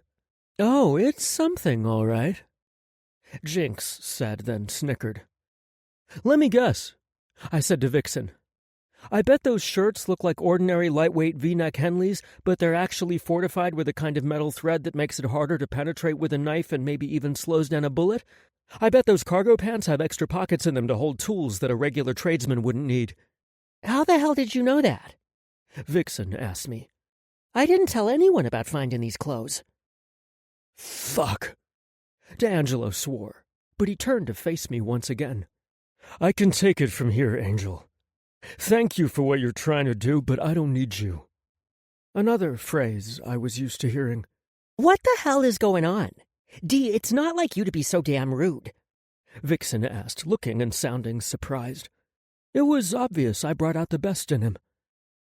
I'll fill you in once he's gone, D'Angelo said firmly. Christian, Vixen, and Jinx looked at me sympathetically, and their kindness was nearly as painful as D'Angelo's coldness. It was a glimpse at something I've wanted my whole life but still remained out of reach. Acceptance. D'Angelo's eyes widened a little in surprise when I walked toward him. Maybe he expected me to run from him like a timid little mouse, or maybe he was surprised to see the determination in my eyes. I'll gladly get out of your way, but there's one little problem, I said, looking into hazel eyes that appraised me suspiciously. What's that? You still have my car keys, I answered. I very well can't leave without them, and I sure as fuck can't afford another tow bill. I held my hand out in front of me, palm up. I'm not going anywhere until you pay me back the money I used to hire a tow truck. Some of us are barely scraping by. D'Angelo looked shocked and slightly embarrassed that he had forgotten he still had them. He reached into his pocket and pulled them out. I expected him to drop them in my hand and walk away, but instead he set them in my hand. The tips of his fingers brushed against my palm, and I felt a pulsating energy rush through me. I had to get out of there because I knew what was about to happen, although I couldn't figure out why. I don't have any cash on me right now, he said gruffly. I'll get it from petty cash, Vixen volunteered. How much did the tow cost you? She gasped when I told her the amount. Then she shook her head disappointingly at D'Angelo. I'll be right back, cutie. She practically skipped out of the room.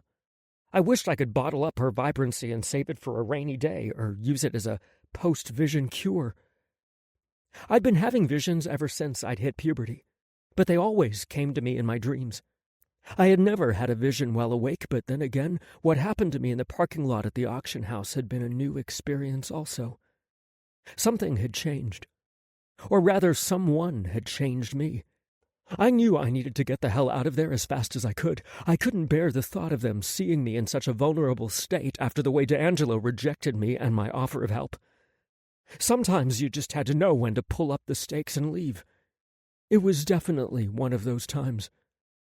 I curled my fingers tightly over my keys and shouldered past D'Angelo. See you around. Not if I could help it, I thought to myself.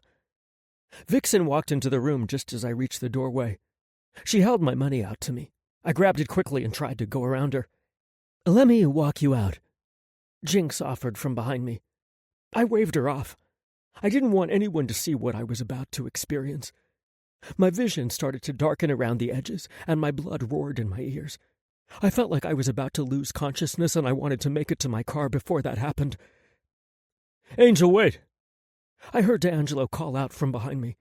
I just kept walking because I needed to be as far from him as I could get. If he said anything more after that, I didn't hear it because my heartbeat became an angry bass drum, thumping in my ear until it drowned out the sound of everything else around me. Please, I prayed, though I wasn't sure who I was asking help from. God? I was pretty sure he'd given up on me like everyone else had. I just needed to make it to my car so I could have my vision, recover, and go home. I stumbled out the front door of the antique shop, looking like I was drunk. The blackness had invaded my vision until only a pinprick of light remained. I could just make out the shape of my vehicle and continued to stumble toward it, hoping to just make it there. It felt like I was looking through a magnifying glass because distance was distorted. I couldn't tell if I was 2 feet from my car or 20, but regardless, I wasn't going to make it. I put my hands out in front of me, hoping to break my fall as I fell blindly to the ground. I felt the pain of the asphalt busting open my chin and forehead, along with the crunch of my nose breaking before the warmth of my blood gushed out beneath me. I swore I heard D'Angelo shouting my name. He sounded concerned, but I was certain it was the tiny part of me that still clung to the hope that maybe that flash of heat I saw in his eyes when he pressed against me was real, and not a figment of my imagination. Ansel! I had to be imagining it, because he no longer called me that. Then there was nothing but darkness. Next thing I knew, I was sitting in the front passenger seat of a luxury car, a Mercedes to be exact, since I saw the logo on the glove box in front of me. I looked to the left of me and saw it was the guy from the auction house, the one who outbid D'Angelo. There were many people I wouldn't mind riding shotgun with, but this creepy bastard wasn't one of them. His bulging eyes were looking ahead, but it didn't seem like he was really there. You know, like when someone checks out mentally when they're right in front of you? He gave me that vibe. He swiped his tongue eagerly over his fat, fleshy fish lips before he grinned wickedly. A person didn't need to be psychic to know he was up to no good. I decided to quit fixating on the creepiness of the auction guy and pay attention to where we were headed. He drove through urban streets until he took an exit for a freeway. He was heading to an area of the state that was as foreign to this poor boy as a third-world country. He took the exit for Highland Heights, which was one of the wealthiest areas outside of Chicago. The homes were old money, huge properties behind stone walls and iron gates, the kind that were passed down through generations like royals handed down their crowns. I committed each turn and every street name to memory so I could retrace our steps. D'Angelo wasn't going to give up on his plan to retrieve the relic, which meant that I needed to make myself valuable to him. He might have scoffed at my ability to protect him, but I knew I was the only chance he had. Maybe I couldn't lift boulders off him or some He-Man macho shit, but knowledge was power. The man pulled into a driveway and stopped at a set of fancy iron gates. I expected him to open the gates from inside the car, but he pulled up and stopped at a keypad instead. He rolled down the window and the wind caught the ends of his ridiculous toupee as he leaned out to enter the code. I leaned over as well to see the numbers he entered so I could share them with D'Angelo. 69582. Darkness crept in on me again, and I knew I was going to lose him. As frightened as I was to be with the man, I was even more afraid of not knowing what he was planning, but I was powerless to control my visions. I couldn't make them go away, and I couldn't hang on to them longer when I wanted to know more. It wasn't long before my vision once again faded to black.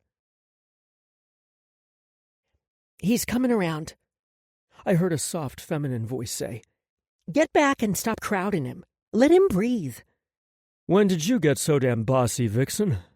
D'Angelo said. "Someone needs to hold you accountable," she said snarkily. "You think you can take me on, pixie dust? I can fit you in my pocket." He fired back, but I noticed the affection in his voice. "Fun size," she said. I didn't have to see her to know that she was waggling her brows at him. "I can attest to that," Jinx said, not bothering to keep the lechery out of her voice. "Damn, he's going to be hurting for a few days. He took one hell of a header onto the pavement." Christian added, "He might need to go to the ER to rule out a concussion." Vixen scoffed. "Really, Christian? I'm sitting right here. I think I can handle these little scrapes, the broken nose, and a concussion." "He's human." Christian countered. "Human? What the fuck were they?"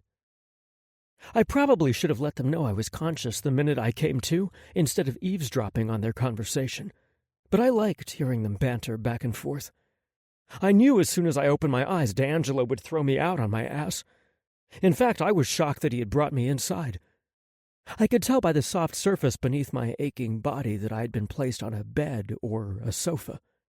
Did that mean D'Angelo had carried me? I figured it was more likely that he dragged me inside by my hair while bitching the entire time. "I can still handle whatever minor ailments he might have," Vixen said. "His wrist looks a little swollen, too, from where it was pinned between his body and the concrete. It's either sprained or broken. Either way, I'll fix him right up." "Honey, how will you explain it to him?" Jinx asked. "We can't risk telling people about us." "He has psychic visions, Jinx. One that included seeing an ancient artifact come to life and suck the soul out of numbnuts over there. I think he's aware that people exist with certain skills in this world." "I'm not sure he has anyone to tell," D'Angelo said. "He gives the impression that he's kind of a loner." Wow, I thought his opinion of me couldn't get any worse than it already was. I was so wrong. "He sure is cute," Vixen said. "We're not keeping him," the rest of the group said at once. He's a human being with a free mind and free will, Jinx told her girlfriend, or at least I thought they were a couple. We don't just get to decide that he stays. My heart actually ached with the possibility that anyone could want me enough to keep me. He needs us, Vixen said softly. And I'm pretty sure we need him too. I felt a cool hand push my bangs off my face, and it was all I could do not to lean into her touch, which might have tipped her off that I was awake and listening.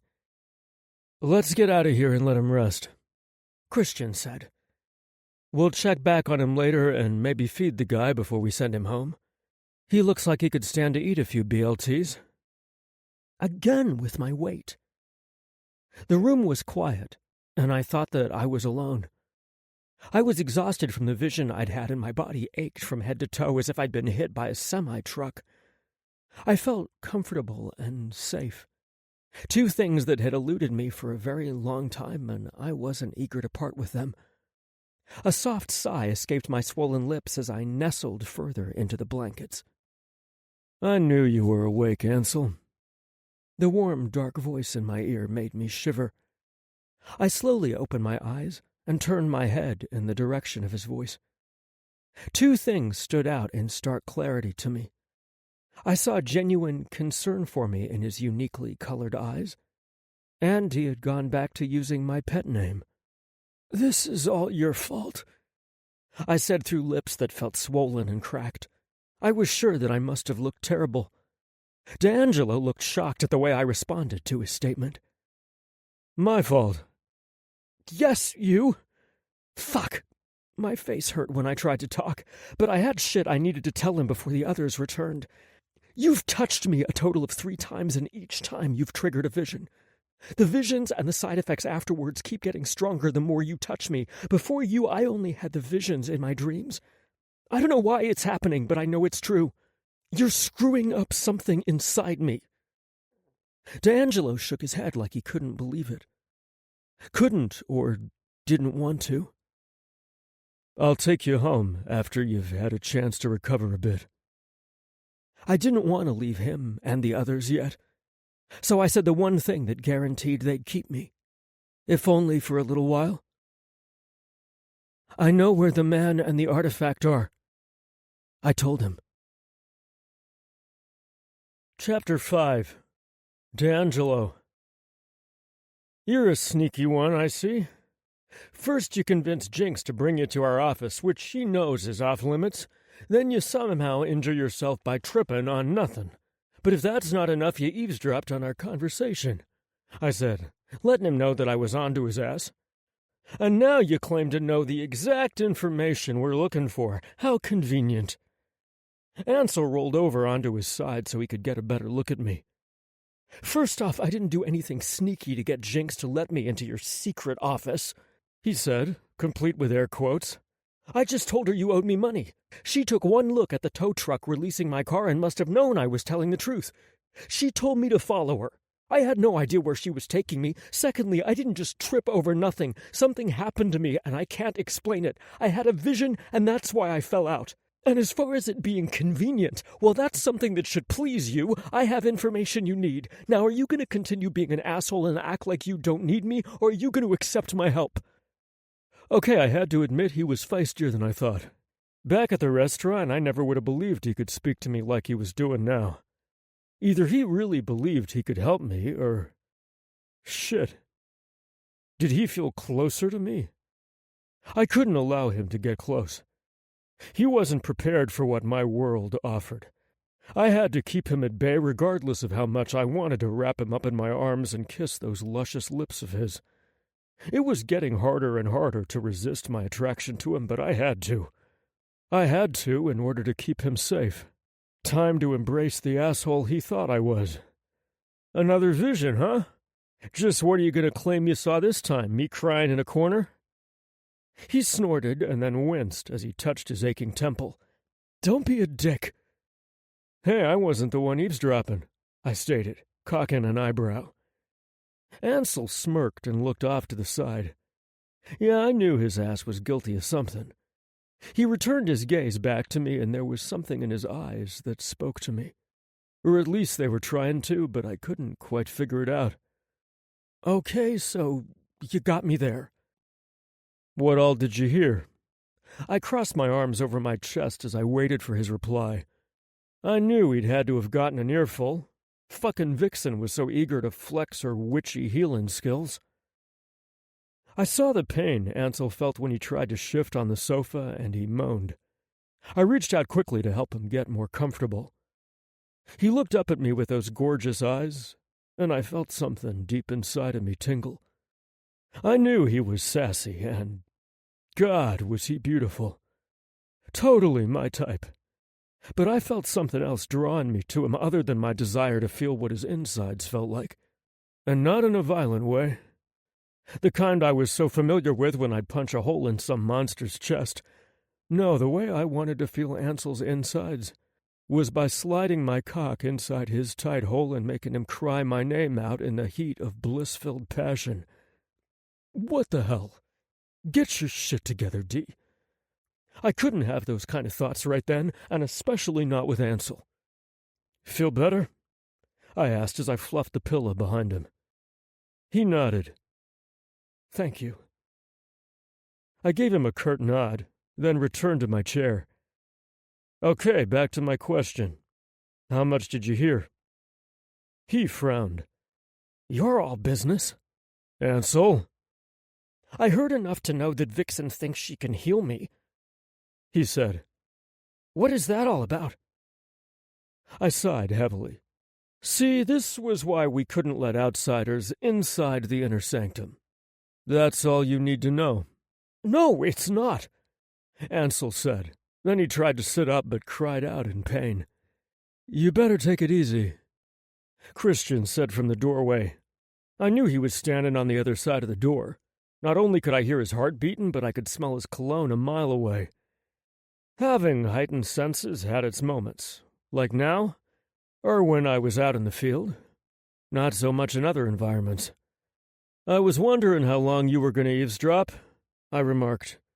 I guessed everyone was just super curious today. I wanted to see just how you were going to treat our guest.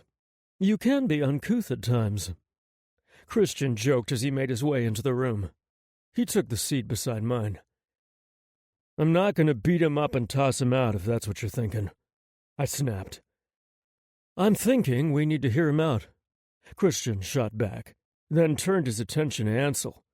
Why don't you tell us about your vision? Just then, Vixen and Jinx entered.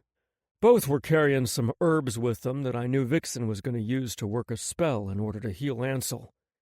Yeah, tell us about this vision, Jinx said. Angel looked at him, then back at me as if he was unsure if he should. I shrugged, and he rolled his eyes, then looked at the others. From what I overheard earlier, it sounds like you all believed me when I said I have visions. We do, Christian said.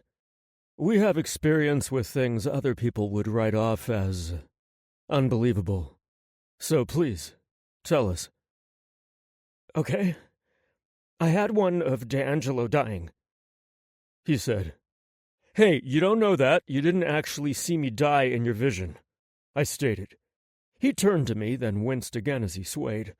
Oh, God, that hurts, he moaned. Can I heal him now, please? Vixen snapped. Fine, I said, giving in. But he needs to not remember that you healed him. I think we're beyond the whole erasing his memory thing. If he's having visions of you that are coming true or are about to, then he's already seen shit he can't explain, Christian said. I could tell by the look on Ansel's face that he had more questions because he looked confused as hell. As much as I wanted to prove my point that I didn't need Ansel's help, I could tell they weren't about to let it go. So I just sat back and let Vixen do her thing. Angel, try to remain calm. Like you, Vixen here has some special abilities. She's going to heal you of your injuries. Christian explained in his smooth-as-silk voice. He was the charmer between the two of us, the petals of the rose to my thorny stem. Not only could he sugarcoat some shit for you, but he'd add honey, too. Not me. I was a direct-to-the-point kind of guy, and, according to Jinx, maybe a little tactless. But whatever. All right, Ansel said. He was still very confused and looking almost like a deer caught in the headlights. I do have some pretty awesome skills, if I may say so myself, Vixen said as she began to mix up a potion. What are you doing? Ansel asked. I'm a witch, Vixen stated. You're a human that happens to be linked to a witch's amulet. We still don't know how dangerous that thing is or how much power you should be drawn from it, I said. I'll be fine, stop worrying, Vixen shot back. But I did worry. 3 months ago, we were fighting a very powerful witch who'd killed her sister in order to siphon her powers and combine them with her own. We were attacked by the witch while trying to trap her. Christian had managed to kill the witch, and all that was left was her amulet. Before either Christian or I could stop Vixen, she had picked it up. That was when the amulet chose her and bonded itself to her soul. She could draw power from it, make potions and cast spells, but we didn't know nearly enough about it to keep testing its capabilities. I don't know, maybe I was the paranoid one, because Christian seemed perfectly at ease with her stretching her magical legs, so to speak. He felt that if she could master it, she could be helpful to our missions. I couldn't deny that she was even more helpful since acquiring it, but still it had belonged to an evil witch. Who was to say that amulet didn't make her that way? Let's just say I was remaining cautious. We all watched as Vixen mixed the potion and then chanted something, which made the potion stir and smoke. With a wicked smile, she extended the cup to Ansel. Okay, drink up. He backed away from the smoldering brew, like any person with an ounce of good sense would do. I don't think so. Trust me, it'll heal you good, Vixen said. Ansel looked at her, the cup, and then to me, as if he had wanted my confirmation. Did he trust me that much? I really hadn't given him any reason to. I nodded because it seemed like he was waiting for me to chime in and give him the thumbs up. Okay, he said. Then he reached out tentatively, taking the cup from her hands. Will this burn? Is it poison? She shook her head. It won't burn, and I put vanilla extract in it for flavor. Go on, drink up. You want us to trust you, so you have to start trusting us. That seemed to put a spark in him, and he tipped the glass up to his lips. Oh, those lips. Damn it! I had to get my mind back on track. I watched him sip the drink like he was afraid it was going to burn his mouth. I could tell by his perked-up eyebrows and the delightful sound he made that he was surprised by the taste. Are you feeling better? Vixen asked. Ansel nodded. Wow, this stuff works fast. Yeah, I've perfected my ingredients. Dealing with these guys, I needed to come up with something to heal all of the boo-boos Jinx and I got. Vixen said. I huffed.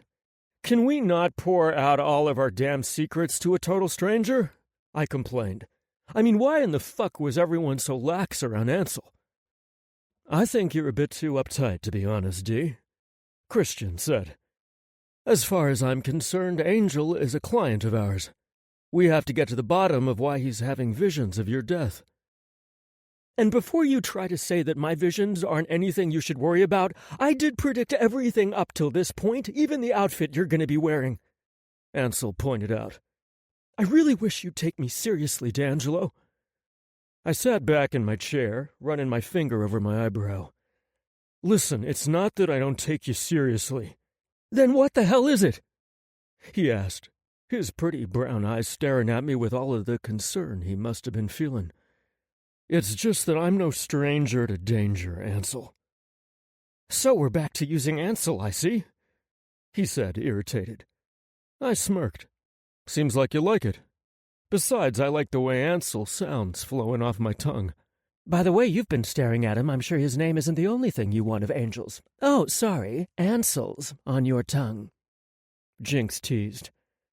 Well, she wasn't lying, but still I had to play it cool, so I rolled my eyes at her. Anyway, getting back to what I was saying, Taking on life-threatening missions is just what we do. What do you mean by that? What do you do? Ansel asked as he looked at each of us, waiting to see who was going to answer him first. We save people from things other people don't believe exist. Ansel frowned. Like what? Christian motioned to the empty cup Ansel held in his hand. You saw for yourself that magic exists. Your injury is now completely healed. Then there's the matter of your visions where you see the relic killing D'Angelo. We deal with the threats that hide in the shadows and prey on the innocent. Like vampires, witches, and boogeymen? Ansel asked. Christian nodded. Exactly. I snorted. He's not going to believe that. Don't you tell me what I'm willing to believe. Ansel snapped. All my life I've felt like I was different. I've always been able to see visions and have been too afraid to say anything about it because people treat me differently once they know what I can do. They treat me like some sort of freak. I face discrimination on all fronts from my nationality to my ability, so I know what it's like to not fit the norm. Don't just cast me aside like I couldn't possibly understand. I felt everyone's eyes on me, especially since Ansel had just chewed me out. And if I was being honest, I'd had it coming. I was so pissed that he'd been in my way I hadn't thought about how I'd been treating him. Sure, I wanted to keep him at bay, but I had been cruel, like leaving him stranded. In retrospect, that had been a dick move. Okay, you're right. I shouldn't have said that. You think you can take the truth about who we are and what we do fine. I'll tell you why I don't need your help. I've faced off with vampires, werewolves, trolls, goblins, witches, demons, you name it, and I'm still here kicking ass and taking names. You claim you want to protect me, but all you've done is hinder what it is that I have to do. Because of you, I missed my opportunity to get the relic from that guy. I stood up, towering over him while he looked at me. Did it ever occur to you that because you interfered, you're the one who's putting me in danger? He looked up at me, mouth slightly open and his bottom lip trembling. I don't want you to get hurt. I just know what I saw. My visions always came true in the past because I never did anything to stop them. Even when I tried and told people they didn't do anything and horrible stuff happened, this time I wasn't just going to sit back. I couldn't let those soft brown eyes throw me off my game. Not again. I had to be honest with him even if it hurt. Don't think I don't get it. I do. But it's you who doesn't understand. My life. I shook my head. I can't put it above protecting the world. I can't be too afraid to do what needs to be done. I can't let your fear stop me. Now I'm going to this guy's mansion, vision or no vision, and I'm getting that fucking relic. You are gonna stay out of my way. I hope that put things in perspective for him. Before we get off track completely, I'd like to know what this latest vision was. And you should want to know this information too, Dee. Christian stated. Fine. Tell us, Ansel. What did you see? I asked, looking down at him. He swallowed what looked like impending tears, then began to tell us about the vision he had before he fell out. Apparently, he had more details to offer, like the city the mansion was in and the password I'd need to get past the security gate, if his vision was that true or accurate. I wasn't willing to disregard it. I would use that code, and if it worked, well, let's just say I'd be a lot more cautious. That's remarkable detail, Christian said. Then he leaned back in his chair. This concerns me, Dee. I don't think you should go alone. I think you should take Angel with you. I turned to him. Are you shitting me? I just spent all of this time telling Ansel I didn't need him at my side, and here was my partner betraying me. He shook his head. I'm serious, and you know it.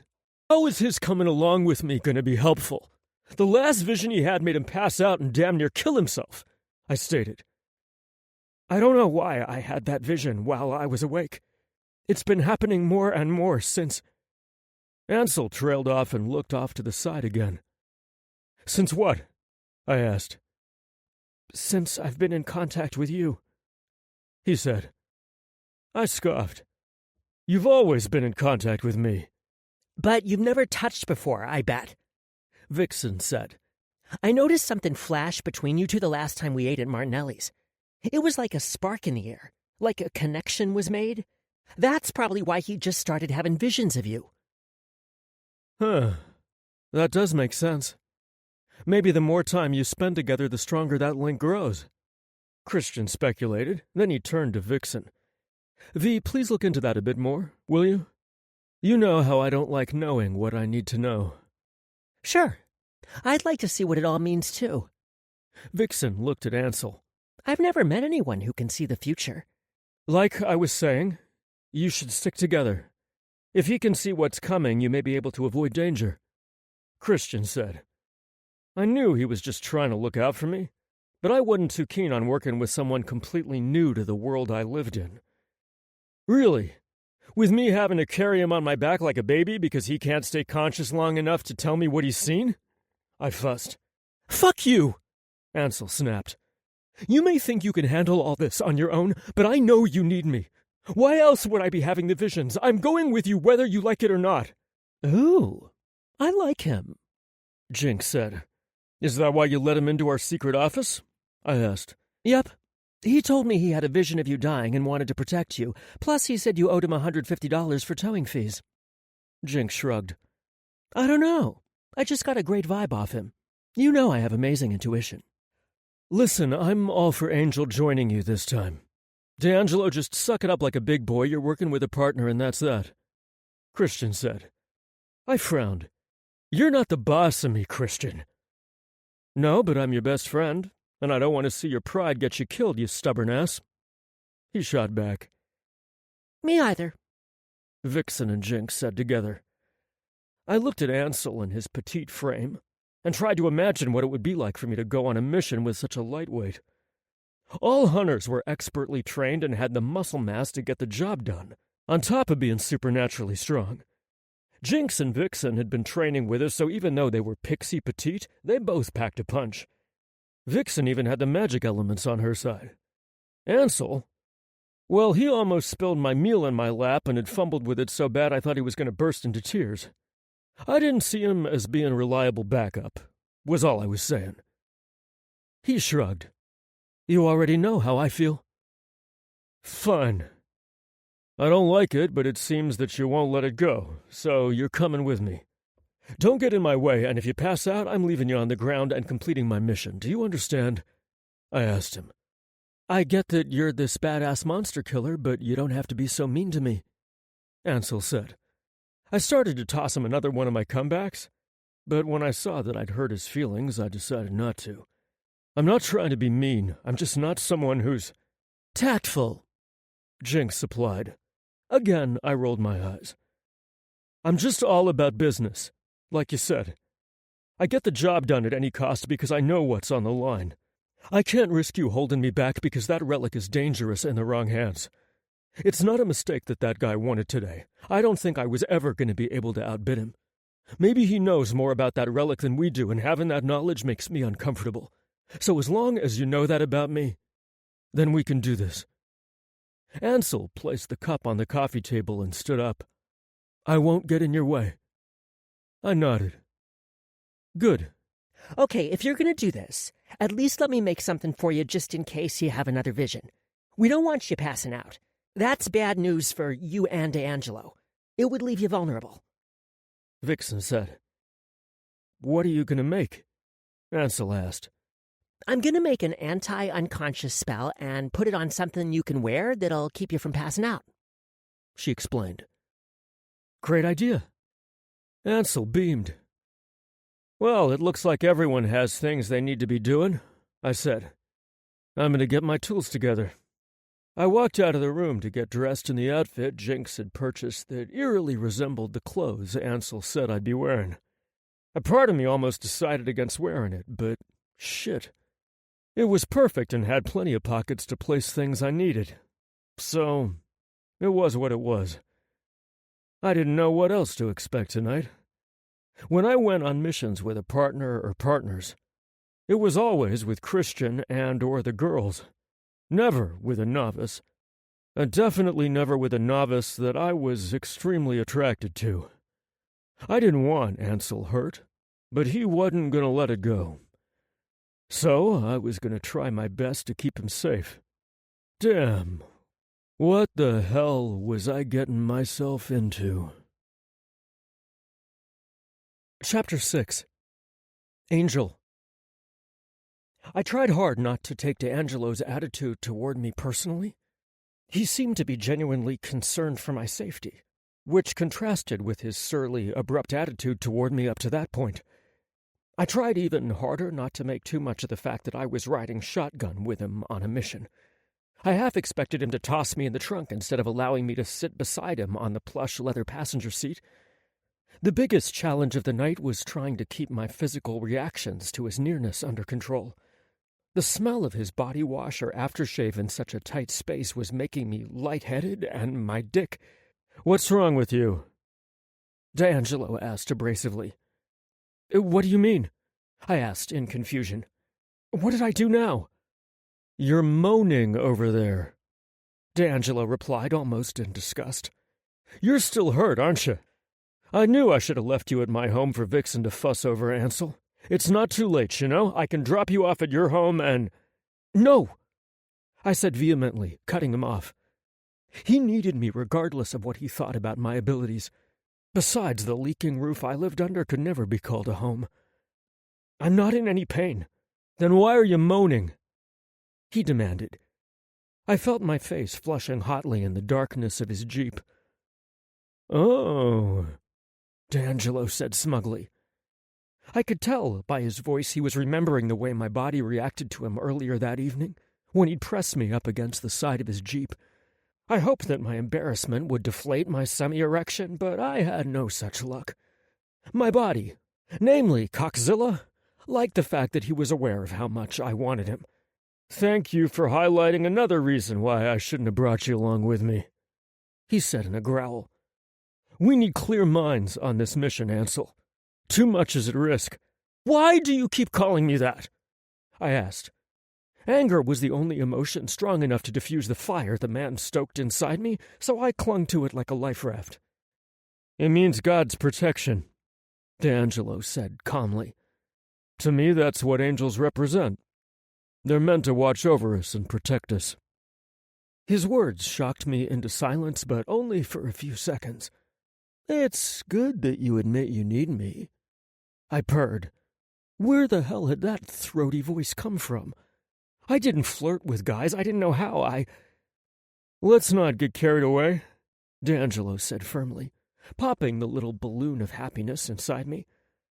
"I only need you to get me past the gate and into the house." "I already gave you the code," I said defensively. "I'm just making sure you weren't dicking me around out of fear for my safety. I'll be perfectly fine now that I know what the relic is capable of doing to me," D'Angelo replied confidently. "I know one of the things it's capable of doing," I rebutted. "What's the likelihood that some demon relic can only perform one trick?" I looked over at D'Angelo then to judge his reaction. The lights from his dashboard illuminated him enough that I could see a tiny bit of his confidence falter, but it was short-lived. "You're only going to get in the way and get me killed," D'Angelo said, but his voice was devoid of the menace I expected. At that point, I knew we'd have to agree to disagree because neither of us was willing to budge on our stances. "What exit do I take again?" he asked, reminding me of why I was with him. "Highland Heights," I told him. "That's coming up next," D'Angelo said sharply. "Then it's showtime." "You sound excited about the prospect," I said, watching him for a reaction. "It's what I do, and I'm very good at it," he said smugly. D'Angelo glanced at me quickly and smiled crookedly. "I happen to excel in everything I do." "Not cool," I told him as my dick started to harden even more at his taunting. I didn't need him to tell me how good he was in bed. It was something you could sense about a person. Although I was certain that some people disguised their sexual prowess. Not that I had first-hand experience or anything. "You're supposed to keep me focused on our mission and not your performance in bed." "My mission, Ansel," D'Angelo corrected. "Besides, I get the idea that you don't need any encouragement from me when it comes to fantasizing about my sexual abilities." Seems to me you have that down to an art already. Anger was my friend, and it wrapped my soul like a warm coat on a cold winter's day. It was better to focus on that than the humiliation that coursed through my body. It took me years to get over being ashamed of my attraction to men, but right then, I was ashamed of my attraction to just one of them. I faced forward and looked out the windshield, and my only interaction for the rest of the drive was to guide him through the turns once we left the highway. Do I use the code and possibly trip an alert that tips the bastard off, or do I climb the fence and sneak in from behind? D'Angelo asked as he slowly drove past the mansion. I could tell he was reasoning things out loud rather than asking my opinion. He was clear about his opinion on my inability to assist him beyond gaining access to the property. Driveway is too well lit, D'Angelo commented further. I'm going to need an alternate access point, and I bet Christian's left nut that a place like this has a service driveway. I have a bad feeling about this, I said, pushing my hurt and disappointment aside to focus on keeping D'Angelo alive. Are you having another vision? D'Angelo almost sounded hopeful. No, it's just that something feels off about the situation to me, I replied. I'm not going to pretend I have all the answers, Ansel. I just know I can't let fear of the unknown hold me back because too much is at stake. D'Angelo said. Aha! He exclaimed. I knew it. D'Angelo turned onto a gravel driveway that was surrounded by dense woods on both sides. He kept driving until the rear of the mansion came into view. He put his Jeep in park and stared out the window quietly for several long moments. I kept my eyes on his face and witnessed him swallow hard. You saw me climb this structure. Are you sure? Oh my God, that's what you were snorting about outside the auction house. You're afraid of heights. It was quite nice to know that the guy felt human emotions like fear. I'm not afraid, D'Angelo said dryly. I just believe in working smarter, not harder. He tapped his head and said, Sometimes your most important weapon is your brain. If the code from your vision opens the service gate, then I bet a day's wages that it also opens a service door at the rear or side of the house. It would be smarter for me to attempt that than climb up the side of a building that high. My lips quirked up in a half smile. He wasn't fooling me one damn bit. Okay, I'm going to leave my ride parked right here under the cover of the trees and make the rest of the trip on foot. D'Angelo? Save it, Ansel, he snarled. Then he blew out a frustrated breath as if he regretted his harsh tone or was digging deep for patience. I figured it was the latter until he reached over and gently touched his fingers to the side of my face that had sported nasty cuts and scrapes until I took the healing potion. I can tell that you genuinely care about my safety, and I honestly appreciate your concern. If you really want to help me, then you need to stay here where I know you'll be safe. I'm at a greater risk of getting hurt if I have to split my focus between watching your back and retrieving the relic. I could force you to stay here with a restraining spell, but I don't want to do that. I want you to trust that I know what I'm doing, and I want to trust that you'll listen when I say it's best for me if you remain behind. I wanted to believe that the pleading I saw in his eyes and the gentleness in his touch was genuine and not a ploy to get me to listen to him. But I knew better. I knew as soon as he got his way, he'd revert to the same guy I'd met earlier that night. But that didn't stop me from giving in to him. There was truth in what he said because I had zero experience in the field of anything. Okay, D'Angelo, you win, I said and waited for the sneer to return to his face. Instead, he rewarded me with a smile. I mean, a real smile that showed his perfect white teeth. Then he brushed his thumb over my bottom lip, causing my heart to pound harder in my chest. You like that, don't you? He leaned closer as if he were going to kiss me. Instead, he stopped before his lips touched mine. I can hear your heartbeat and smell your desire for me. My fingers twitched from the need to reach out and touch him, too. What if it was my last? No, I wouldn't go there. Instead of leaning into him, I pulled away. You better get going, I told him. Remember to... The rest of my words were cut off when he pressed his lips to mine for a brief kiss. He looked as surprised as I was that he had kissed me. "This is why you have to stay away from me," D'Angelo said gruffly. Did he mean permanently or just on that mission? "Be careful," I told him when he reached into the back seat and pulled out the ancient leather-bound case that Vixen had chanted a spell over before we left. "I'll be back before you can get bored," he said cockily before he left the car. I watched him stealthily approach the service gate and debated on praying for the code not to work. I realized it was a futile thing to pray for since he'd just use the front gate or scale the iron fence. I didn't know a lot about D'Angelo, but I was certain that he wouldn't be dissuaded from his mission that night, or any other.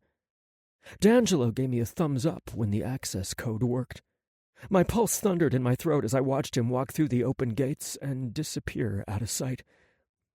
He'll be okay. He'll be okay. He'll be... Oh, fuck. The nausea I'd experienced earlier rolled over me. Vixen had given me an amethyst amulet on a leather cord to wear around my neck to protect me from losing consciousness like I had earlier. I gripped it hard and closed my eyes until the sensation faded. I expected a vision to immediately follow, but it never came, so I chalked it up to a case of nerves. I sat staring at the mansion for the longest time with my heart in my throat, looking for any sign that D'Angelo was okay. I looked at the display on my phone and realized that 15 minutes had lapsed. I had no idea how long it took to scale the side of a mansion, enter through a second-story library window and retrieve the evil relic, but something felt off to me again. I didn't need a vision to know that D'Angelo was in trouble. I just inexplicably felt it in my soul. I got out of the Jeep and started running as fast as I could in the direction that I thought he took. Man, I'd never scaled an indoor rock climbing wall for sport, let alone the side of a building, so I hoped D'Angelo's theory played out. I found a rear door with an exterior keypad and held my breath as I entered the code from my vision. Sure enough, the red light turned green and I pulled open the door. The feeling that D'Angelo was in danger grew stronger once I entered the home. I ignored the fear and explored my way through the first floor until I found a wide, curving staircase that led to the second story. I was midway up the steps when I heard wicked laughter, echoing and bouncing off the marble steps and landing above me. The laughter was followed by a chanting in a language I didn't recognize. Fear slid down my spine like someone trailed a cold finger down my back. I was spurred to run faster when the second story lit up with an eerie blue light, and I heard D'Angelo groan in pain. I ran as fast as I could toward the light, which was coming from beneath the bottom of a set of ornate double doors. I burst into the library and found D'Angelo completely at the mercy of the cross, just like in my vision, except the angle was different in real time. In my vision, I stood behind the cross and saw it suck D'Angelo's soul. In reality, I entered from the side and saw that the buyer from the auction held the relic in his hand and was responsible for the eerie chanting that brought it to life. D'Angelo was paralyzed and unable to move, yet I could tell he was fighting the demonic powers with his force of will. His body shook violently, and the anguished groans coming through his gritted teeth tore my heart in two. D'Angelo's face morphed into an expression of pure agony as the cross battled him for his soul. He doesn't have much time left. As soon as the thought crossed my mind, I saw D'Angelo's soul start to break loose from his body. In my vision, D'Angelo's soul left his body in the form of a wispy, ghost-like replica of his body. It floated toward the cross, which seemed to take delight in ripping his essence out 1 inch at a time rather than all at once. I looked around the room frantically for something to help save him, but nothing jumped out at me. By the time I looked back at D'Angelo, the head and shoulders of his soul had been pulled free from his body. Wow, it had seemed so much slower in my vision. The buyer paused his chanting and looked at the relic with a startled expression on his face. The light shimmered for a few seconds, then retracted inside the cross. I didn't stop to think of the consequences because there wasn't time. I just tackled the buyer as hard as I could and knocked him to the ground. I watched in stunned disbelief as D'Angelo's soul returned to his body as I crawled over to where he had collapsed in agony. He stared up at me in shock for a few seconds before he said, "I told you to wait in the car." His voice was thick and a little slow like I'd expect it to be first thing in the morning. "I couldn't stay behind because I knew something was wrong," I told him. "I couldn't just sit there and do nothing while you were in danger." D'Angelo said nothing. He lay beneath me and blinked in shock over the turn of events. Or perhaps a brain injury from his head hitting the marble floor. Okay. Looks like this mission is all on me. I rose to my feet and saw that the cross was gone. Fuck! Not now, Ansel. D'Angelo slurred. It's gone, D'Angelo, and so is the buyer. D'Angelo winced in pain as he slowly rose to his feet. He looked weak, and I worried that he might lose consciousness. Loop your arm around my neck and let's get going. We need to get back to the antique store and figure out what to do next. I don't need help, D'Angelo said, swaying on his feet. I heal fast. Of course you don't need my help. I lied. It's for me. You're not fooling me, D'Angelo said. But he looped his arm around my neck and leaned into me anyway. I have something better for you to do with those lips than smart off to me. He sounded more drunk than hurt. Really? I asked. I wasn't aware that you gave my lips any thought. Too much, D'Angelo confessed. I wanted to pump him for information while his guard was down, but that felt wrong. Instead, I focused on putting one foot in front of the other and making sure D'Angelo stayed conscious so I could get him to the Jeep without calling for backup. He looked lean, but he weighed a fuck-ton. It felt like it took an hour to get him to his Jeep. Keys? I asked when I opened the passenger door for him. Front right pocket, he said, then snickered a bit because there were at least 5 pockets on the right front side of his pants. I found the keys, then buckled his seatbelt before I got behind the wheel. Do you really want to know why I call you Ansel? His voice got even heavier, and I knew he was about to fade away at any minute. It was wrong to take advantage of him, but I couldn't help myself. Yes. Your name is too similar to mine, and I wanted to be clear it was your name I was calling when I came. Only narcissists shout their own name while jerking off. I turned my head quickly to look at him. Surely I had heard him wrong. I was going to ask him to repeat himself, but his head dropped forward slowly until his chin touched his chest. I wasn't sure if I should drive him to the nearest hospital or home to Vixen. I checked his pulse at his wrist, and it felt steady, so I decided Vixen would be his best option. I smiled when I turned the ignition to start the engine and said, You're going to be horrified if you remember what you just confessed. Chapter 7. D'Angelo. I started to slowly come to and realized I was in a vehicle. My vehicle, and on the wrong side of it. The passenger side. Who the fuck was driving? Oh yeah, that was right. It was Ansel. Damn, what the fuck had happened? My head throbbed, which was unusual because I didn't get sick. My vision was a bit blurry and my stomach was doing flip-flops, somersaults, and triple layups.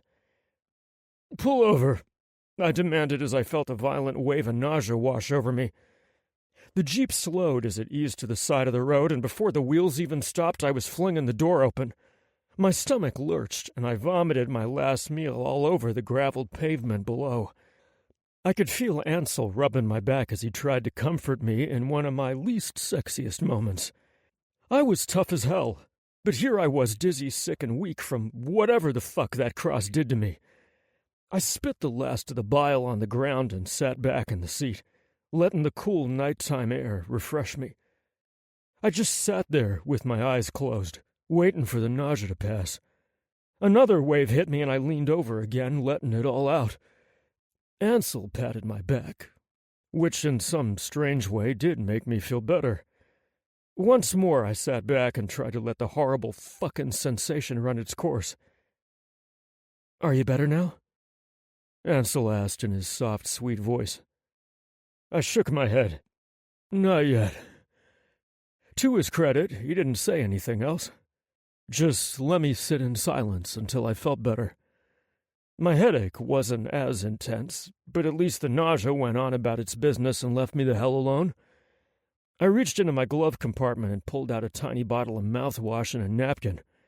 I wiped my face, sloshed some mouthwash around, spit it out, and then wiped my face again.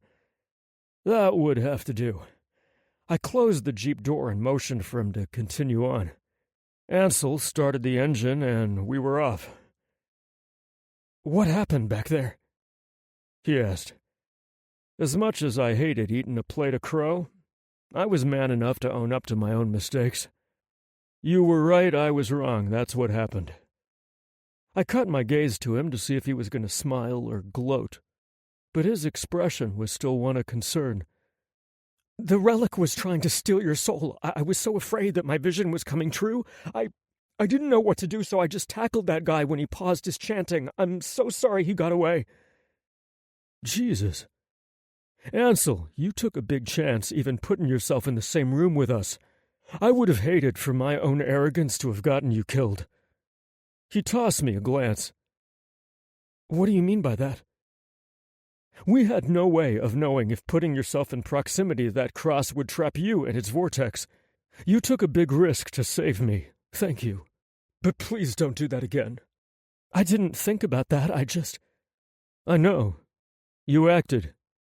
Sometimes all you have is a rash thought when in the field. You hope it works out like it did tonight. Sometimes it does, and there are times when it doesn't. At least we now know that the relic only takes the souls that are nearby when it's activated by the spell. That's something we'll have to keep in mind. I hate that the son of a bitch got away," I said, wishing I hadn't been on my way out of my mortal coil of existence at the time. I could have ended this had I paid more attention to Ansel's visions. "I'm just glad I was there," Ansel said. I nodded. "You saved my life, so it turns out that I did need you." I rubbed my temples, which were still throbbing. God, this fucking headache. "We should be back at your place soon so Vixen can fix you up," Ansel said. "It's not as bad as it was when I first woke up. This was brought on by supernatural forces, so I guess I have to deal with it as such," I said. I hated feeling sick. "Was that guy there when you walked into the room?" Ansel asked. I shook my head. I didn't see or even sense anyone when I first entered. Everything was going smoothly. I reached for the cross, which was just sitting out there on display in the library like you said it would be. That's when I became paralyzed. The pain that coursed through me was more agonizing than anything I'd ever felt in my life. I felt it trying to steal my soul. When I fell to the floor, that's when he appeared to step out of the shadows, and then he picked up the cross and continued to chant the spell. "He used magic to hide himself?" Ansel asked. "Yeah, a pretty powerful cloaking spell, because even with my heightened senses, I didn't know he was there. I remember thinking just before I reached for the damn relic that this was a little too easy. Had a normal human being." I stopped talking right then, not sure if I wanted to tell Ansel everything about myself. Wait, you have heightened senses? And what do you mean by a normal human being?" Ansel pressed. "Let's just say, had you been caught by the relic, you wouldn't have been able to fight as long as I did," I clarified. "Okay, but what do you mean by a normal human and heightened senses? Aren't you human?" he asked, not letting my slip-up slink away silently. "Technically, yes, but there were other aspects to what made me a hunter. We don't need to get into that." He huffed. "Listen, I just saved your life back there, just like I told you I would," he said. I scoffed. Here comes the I told you so. I was wondering how long it would take you to start gloating," I snapped. He veered my Jeep to the side of the road and slammed on the brakes. "Easy, damn it," I fussed. Ansel put the Jeep in park, then turned to fully face me. "You listen to me, D'Angelo fucking Kumar. I'm not gloating. I don't need to gloat. All I've ever wanted to do was help you, but you were too pig-headed and full of yourself and what you were capable of to appreciate what I was capable of. You went against everyone's good advice into that mansion and almost made my vision come true." He huffed and took a deep breath before continuing. "I just hope from this point on that you'll stop treating me as if I'm some nuisance and start treating me as your partner. Because I'm not going to leave your side, not until we get this damn relic. This is not up for debate. I wanted to have a comeback, but I didn't. He was tearing into me, and I didn't have a fucking leg to stand on because he was right. I didn't like being wrong, especially when I knew what the hell I was talking about. I'm waiting, he said. On one condition, I said. What's that? I call the shots. You called the shots before, and look what happened. Not gloating, just pointing out facts. Ansel held up his hands as if in defense. I mean that I will call the shots as a team. Instead of making you wait in the car, you'll be by my side, but I need for you to follow my lead. Okay, I agree to listen to your expertise. Will you listen to mine? He asked. Because I don't want to have to say I told you so again. By the way, that was me gloating. I looked at him. He was a lot sassier than I thought. You're very different than you are at work. At work, I have to do my job and service customers like you. But if I warn a customer that they might want to stay away from Martinelli's spicy shrimp pasta if they suffer from heartburn, but they don't listen, I have to keep my I told you so face to myself.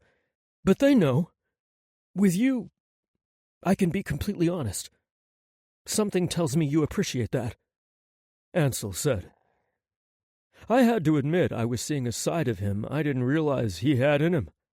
Honestly, I wondered if he even knew he could be this assertive. He seemed like such a meek guy at the restaurant, but I wasn't seeing any of that now. I actually found it enticing. He turned me on, but... Oh, shit. My memory was coming back to me, and I said some things I wished I hadn't said to him after he saved my life.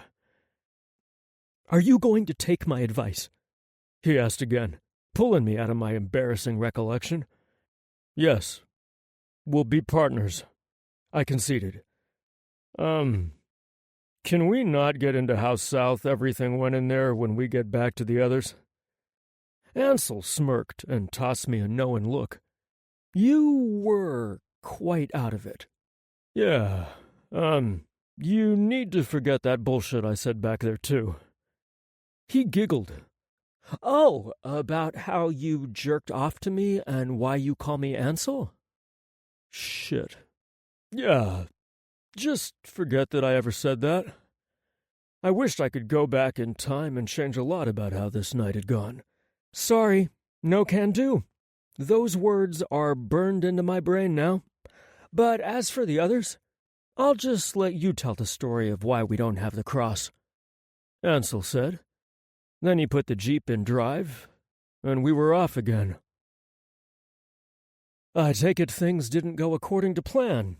You look like shit took a shit on you, Christian said when we entered the living room. I shook my head. I felt that way, too. Turns out his vision was accurate in every uncanny detail. Christian tensed as he rose from the chair, walking toward me. Did you almost die? He asked, his brows creased with concern. I was laid out on the sofa and he squatted down next to me. Ansel took a seat in the chair across from the sofa. Yeah, I admitted. Holy shit. Christian gasped and covered his mouth for a few seconds. Even with Ansel by your side. He turned to look at Ansel. Ansel shook his head. I'm the reason he's still alive, though. I didn't want to admit how badly I'd fucked up, but there was really no point in hiding it. He wasn't by my side, Chris. I told him to stay in the Jeep for his own protection. I went in there and discovered the cross had been activated. I got close to it and it nearly took my soul. The longer that thing is active, the more powerful it'll get. Soon its range will grow broader, and once the spell starts, those that are in its trap will die, I said. Christian frowned as he looked at me. Before you start to bitch at me about my pride, let me just say, lesson learned. Now, can you get Vixen in here and concoct something for me that'll get rid of this fucking headache that is showing no signs of going away? I asked. Fine. This is our top priority now. We didn't get any useful information from the auction house, so that was a dead end. You need to go back to that mansion and gather intel on the buyer. Find out his name, any other properties he might have, where he works, etc. We need to know more about him. Christian said. I could use your help on this. I pointed out. I meant, like, damn, I'd nearly died. He rose to his full height of 6'3". I'm not sure if I'll be much help. I have my own mission that just fell into my lap. Got a call from Father Donnelly from Italy. A child's been kidnapped, and according to the good father, this kid is special. Apparently, the girl was born on the first day of January. I held up my hand. Say no more. A missing kid was as serious a threat to our safety of the world as this relic was. Children were used in all kinds of evil-ass rituals where the sacrifice of innocence was necessary, and children born on the first of the month seemed to be of particular interest to demons. Looked like it was going to be just Ansel and me on this one. Christian nodded. I'm happy you're alive. Now please try to stay that way. I nodded. Trust me, I have no intentions of feeling that shit ever again. Good. Listen, I've got to go. Yeah. Take care of business. I knew he was on his way out anyway when I came home because he had his jacket on. Also, the packed suitcase by the elevator was another dead giveaway. I forced myself to sit up long enough for him to give me a hug. Then he left. I didn't like him going alone on his mission, but this time it couldn't be avoided. I sat back and rubbed my eyes, thinking about how fucked up our lives were sometimes. But when we saved people, it all made it worthwhile to not be able to live a normal life. Some people said ignorance was bliss, but I was more the party that believed knowledge was power. However, there were some days when I wished I had bliss. Are you feeling any better? Ansel asked me. I opened one eye and looked at him. Just a little. I stretched out on the sofa just as Vixen came in carrying a cup. Heard you were all kinds of jacked up. I hope this helps. I'm not used to having to come up with this remedy for you guys. You never get sick, she said. I sat up enough to drink the contents of the cup she gave me. I prayed the shit worked, because this headache was taking me completely out of the fight. That reminds me, Ansel began. What makes you so much more different than a normal human? Well, I see he wasn't letting that go. Vixen looked at me, and I looked at her. Oh, I'm not touching that question with a 10-foot pole. That's all yours. She took the now empty cup from me and left the room. I was thanking my lucky stars that the potion she'd given me was actually working. The throbbing in my head that felt like two men were banging on my temples with sledgehammers was fading to the size of little hammers. I lay back down on the sofa and looked at Ansel. It's a long story, but I'll give you the Cliff Notes version, I said, then took a deep breath. As children, we were trained at the Chasseur Institute to be hunters. Once we reached a certain age, they gave us this special tattoo that is supposed to protect us, as well as bring out our inner innate abilities that we were born with. I unzipped my vest and lifted up my black shirt so he could see my tattoo of the mark of a bravo on my left pec. It was an intricate pentagram that had other sigils designed inside of it. Ansel slid from the chair and crawled over to me to take a closer look at the tattoo. Of course, seeing him on his hands and knees crawling toward me did things to my cock and balls that had the beast between my legs stirring awake. Oh yeah, I was starting to feel much better. That's beautiful, he said as he reached out, touching it. Oh! He snatched his hand back and looked up at me with a red face. Yeah, I'd felt it too, that little jolt. I'd been feeling it all day. I knew that little shock wasn't the only reason he was red in the face, though. I winked. Like those muscles you're feeling? I asked, seeing as his gaze had gone from one of amazement to one of lust. I was just admiring the inkwork, he said, still blushing. But he stood up and walked back to his chair, sitting down. Okay, go on. I shrugged, then pulled my shirt down. Not much to tell with the Cliff Notes version. The tattoo gives Chris and me the ability to see demons for what they are, even when they're hiding behind human faces or in human bodies.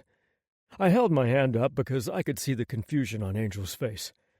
What I mean by that, because I can see the follow-up question forming on your face, is some demons are powerful enough to enter this world and they don't need to take possession of a human's body. They can do a glamour or transform into human form. We can see them easily. Others who have taken full possession of a human, we can see their demonic faces morphing with their human facades. Oh man, that is so creepy. I'd hate to have to see demon faces everywhere, Ansel said, and the look in his gorgeous amber eyes told me that he actually felt sorry that I had to witness such horribleness. It's okay, don't feel sorry for me. Though I don't care to have to see a demon's face in any capacity, but I like knowing what I'm dealing with. Some people ask for it and have sold their souls willingly, and therefore, in their world, and ours, it's a fair trade. Who would do that? People desperate enough to want change in their lives for what they think is the other side of the grass? Some people don't believe in souls, or they actually do worship chaos and evil, so to have their bodies taken over, well, that's like an honor to them. Fucking weirdos, Ansel commented under his breath. Of course, I heard him loud and clear. I don't disagree. Anyway, to continue, we have enhanced strength and healing abilities. In addition to that, each one of us has a unique ability that we can use. For me, I have heightened senses. I can see, hear, smell, and taste on a magnified level. That's the best way I can describe it. Ansel's face seemed to blossom with excitement when I said that. Oh, wow. That's so cool. No wonder why you thought you didn't need my help. You're human, but superhuman, he said with a wide grin. I smiled. Yeah, but you're special too. Seeing the future to the exact detail? That's a marvel. Again, Ansel blushed, and my cock twitched. Thank goodness these cargo pants had room in the crotch area. I was also wearing a cup, so it kept my partner in lust contained. You can stay, if you want, I said. I'd like that. Thank you. The girls seem really nice. Are they Genesis Circle members too? He asked. Yes, but they didn't come from the Institute like Chris and I did. They were living a normal life when the abnormal damn near killed them. Jinx likes troll dolls. Turns out a real troll was masquerading as one of them and had stolen the life force of two of their roommates and was working on Vixen next. It was going to save Jinx for last. They thought their house was possessed and were afraid to stay there. Couldn't blame them. Two roommates die and then you feel like you're next? Yeah, I'd get the fuck out of there too. They went to a friend of ours, Father Thomas, hoping to get him to perform an exorcism, so he checked it out. He saw that it wasn't a possession, but figured it might be something else. That's when he contacted us. Holy shit! That's terrifying. What happened? Ansel asked. I could tell he was riveted by the story because his beautiful amber eyes were as wide as saucers as I spoke. It was so fucking charming. I continued. Well, Chris and I went to investigate. With our vision, we were able to spot the culprit. It doesn't just work on demons, but any monster using glamour tricks. That little bastard was fast, too. His little ass ran all around that apartment, but Chris and I finally caught it and killed it. That's when our two lovely ladies realized that there was a world beyond the one they were familiar with. After that, they wanted to help us. At first, Chris and I were wholeheartedly against it, but Jinx and Vixen are a lot like you. Persistent as fuck, and... Ansel leaned forward. And?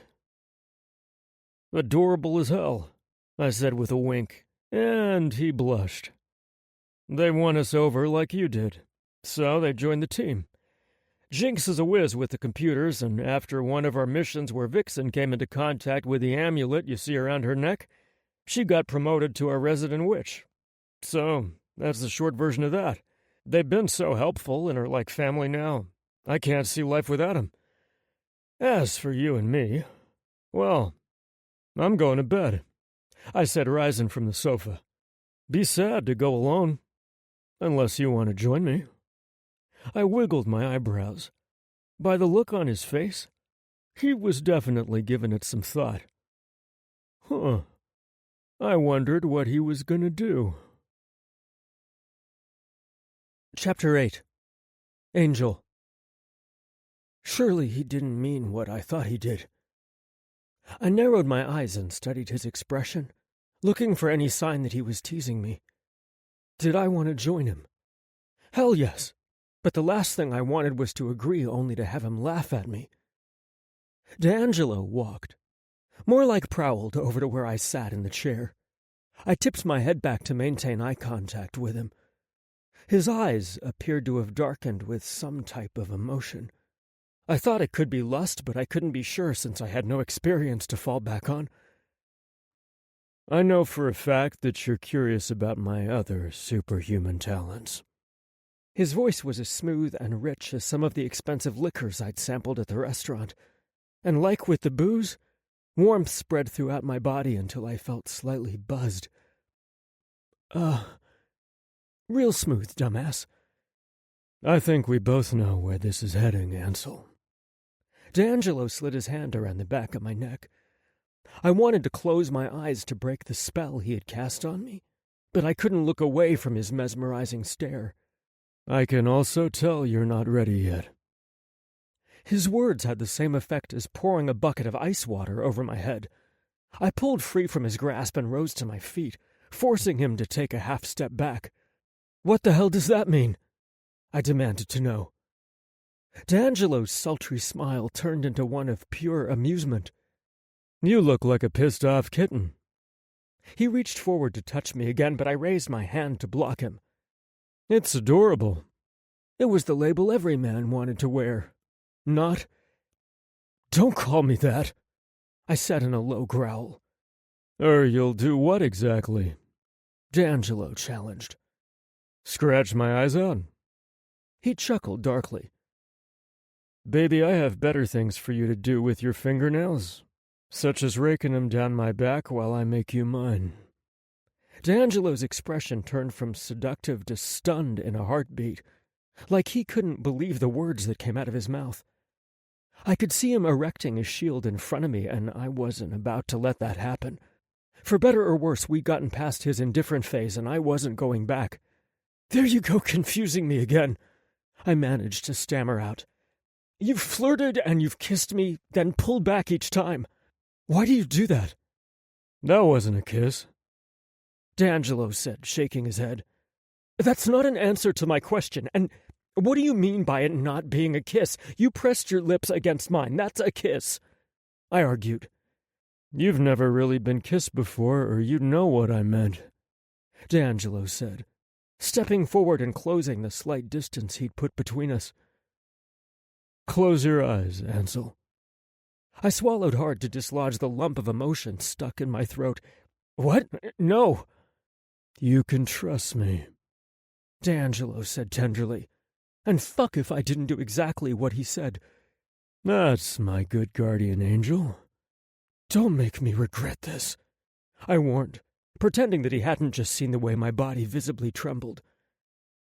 D'Angelo placed both his hands on my neck and circled his thumbs comfortingly over my pulse points. Tell me how I kissed you in your fantasies. I was too turned on to be mortified. I happily pulled my favorite fantasy of the two of us out of my Spank Bank catalog and let my mind and senses completely engage. D'Angelo and I were sitting naked in the middle of a large antique bed with a massive, intricately carved headboard. It was a rich, dark wood that gave it a masculine feel. Mahogany, maybe? Well, D'Angelo was sitting in the middle of the bed and I was sitting on his lap. Naked? I said honestly, earning a dark chuckle.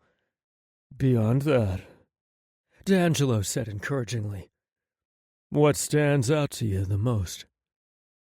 Better and more real than any porn scene, I watched D'Angelo's hand slide into my hair and hold my head still for his kiss. Kiss? No, it was more like possession. D'Angelo's tongue teased at my lips until mine parted to grant him access. He didn't just shove his tongue into my mouth, either. He eased the tip of his tongue inside my mouth to tease mine. "Oh," I heard myself saying out loud. "I'm gonna need you to share with the rest of the class, Ansel," D'Angelo purred. "I can't read your beautiful mind." It was the first time anyone had ever referred to me as beautiful in any way. I ate it up like a starved man. "What am I doing to you in your fantasy?" "You're teasing me with the tip of your tongue before you suck mine into your mouth," I whispered hoarsely. "Now we're talking, baby. What about my hands? Where are they?" D'Angelo prompted. "One is fisting my hair on the back of my head, and the other is... Oh!" I gasped out loud because the image that played out behind my eyelids wasn't the same as it had always been. Before, D'Angelo had kept one hand on my neck while he fisted my hair with the other. But that wasn't what I saw. Why would my fantasy shift like that? "Tell me." D'Angelo's command was more like a growl. "Where's my other hand, Ansel?" I swallowed hard, then said, "It's caressing the cheeks of my ass, and then you're sliding your middle finger along the crack and teasing my hole." My eyes jerked open in shock at the startling difference between the two fantasies. D'Angelo lowered his head until his lips hovered above mine. "Do you see the difference between what happened briefly in the car and in your fantasy? Did you see that I kissed you with more than just my lips?" he asked. "Tell me how it was different." "You kissed me with your entire body," I answered. "I felt you everywhere." "You seem rattled, but not necessarily in a good way," D'Angelo said, removing his hands and moving back to give me a bit of space. "Did I scare you?" "No." He didn't scare me. The drastic changes in my fantasy did. "Something is wrong, and I need you to tell me," D'Angelo insisted, his brow furrowed in concern as he waited for a response. I wasn't sure how to say it without sounding lame. I thought my prior fantasies were heated and erotic, but the newest version took that up a few hundred notches. It highlighted just how inexperienced I was, and I felt my cheeks turn pink in embarrassment. "That blush is going to be the death of me," D'Angelo purred. "What's wrong?" he asked once more. I told him without pausing to think about it any further. D'Angelo's eyes narrowed as he thought about what I said. Then his lips spread into a sexy grin. "Those aren't fantasies, my Ansel. They're premonitions." "How do you know?" I asked stubbornly. "Do you want me to prove it to you?" D'Angelo asked without missing a beat. "Yes, I think I do." I didn't know what I expected D'Angelo to do, but him grabbing my hand and pulling me down a long hallway until we reached the last bedroom wasn't it. D'Angelo twisted the knob and pushed open the door dramatically before he flipped a switch, bathing the room in soft light. Oh my God. It was the same huge, ornate bed from my fantasies, complete with the opulent-looking emerald green comforter. In my dreams, it was shoved to the foot of the bed to reveal luxurious ivory sheets that tangled around our bodies. "Am I right?" D'Angelo asked. I could tell by the tone of his voice that he knew the answer. "Yes," I whispered. "You weren't fantasizing about me all this time. You were having visions about me. Tonight, your visions gave you more detail because we connected." "Were all of them visions?" I asked in a stupefied voice. "There's only one way to find out," D'Angelo replied, turning to face me in the doorway of his bedroom. "I can't allow it to happen until after we retrieve Astaroth's cross. I need all my focus to be on finding and destroying it, not taking your ass on every available surface I can find." "You're not helping," I told him dryly. "You're right, I'm not," he admitted. That's twice tonight that you said I was right. It's after midnight now, so technically, I told you on 2 different days, D'Angelo said smartly. His statement came across as a ploy to focus our conversation on something other than sex, which was hard to do with his big, inviting bed nearby. He was right that we needed to stay focused. More him than me, so I decided to take one for the team, so to speak. I'm gonna head on home, I said, taking a step back. No, you're not, D'Angelo said firmly. The buyer might know who you are by now, and I won't risk him hurting you. So you're stuck with me. All of us, he corrected. Until this is over. It didn't feel like being stuck. It felt like the greatest miracle to ever happen to me. I couldn't express that to him without sounding like a complete loser. I had no idea where things were going with D'Angelo, beyond the obvious, and bearing my soul to him was entirely different than bearing my ass. I can't stay with you, I told him. Guest room is the next door back. It's never been used before, so you can be the first, D'Angelo said, cocking his head to the side. How appropriate. He led me back into the hallway and to the guest room. I knew he was referring to my virginal status without actually mentioning it. I could have challenged him on that. Just because I knew nothing about kissing didn't mean I hadn't been fucked. But I wasn't wasting my energy on stupid statements that would only be proved as lies later. How long do you think it'll take to track down the cross? I asked. I like your eagerness, D'Angelo said, stopping at the room next to his. I have a job that expects me to show up, I said in explanation. I can't just disappear and hope they'll save my job for me. We'll think of something tomorrow, D'Angelo said confidently. We both need to get some sleep because we have a big day ahead of us tomorrow. Okay, I told him. I knew it would be next to impossible for me to sleep that night, but I had to try. I'll see you in the morning, D'Angelo said, backing up. The lustful look from earlier returned as if he liked the idea of me sharing a space with him. I'm really gonna look forward to making your dreams come true, Ansel. I didn't even attempt to hide the way my body trembled from his words. My brain told me to go inside that room and shut the door, but my heart and body urged me to jump him right there in the hallway. It was obvious he wouldn't put up much of a fight. Then again, I didn't want him to have any regrets, so I did the wisest thing. Good night, D'Angelo, I said softly before I shut myself in the room. It felt like his warm chuckle floated down the hallway, penetrated the thick door, and wrapped around my cock. So much for sleep, I mumbled. I undressed and got beneath the sheets anyway, knowing it would be futile. I tried everything I could think of to fall asleep, from counting sheep to meditation, but nothing worked. My mind was spinning, and my dick was harder than it had ever been. I tried conjuring up the least sexy things I could think of to get my dick to go to sleep, but it was ready to pull an all-nighter. I tossed and turned until I couldn't take any more. I shoved the sheets and blankets to my knees and reached for my leaking cock. I growled in frustration as I smeared my pre-cum along my shaft, using it as lubricant to stroke up and down.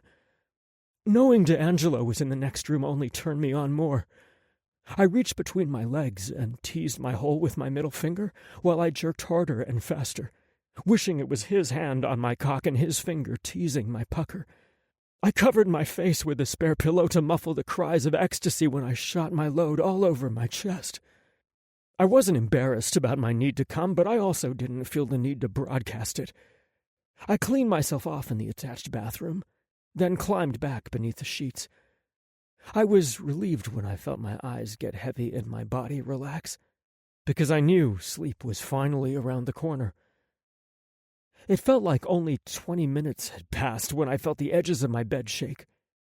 My eyes flew open and I saw D'Angelo standing next to the bed, with a cup of coffee in one hand and a black lacquered box in the other. I thought he looked well-rested except for the scowl he wore on his face. I smell your cum, he growled. I thought he was angry until I saw his nostrils flare and his eyes dilate. "Is that cup of coffee for me, or did you just bring it in here to tease me?" I asked, feeling bold. D'Angelo was about to learn that I wasn't a morning person. "Better yet, why don't you let me sleep for more than an hour before we head out on a mission?" "An hour?" D'Angelo scoffed. "It's almost noon." "The hell you say?" I declared, jackknifing into a sitting position. I picked up my cell phone off the nightstand, but it had died sometime during the night since I didn't have my charger on me. "All that jerking off must have helped you sleep a lot better than I did," D'Angelo groused as he pushed the cup of coffee toward me. "Am I to believe that you didn't jerk off last night?" I asked, doubtful. "You don't have to believe it, but it's the truth. I'm saving it all up for you, Ansel. I have wicked plans for you," he said. His sensual threats only heightened my awareness of the fact I was naked beneath the blankets and responding to both his words and his scent.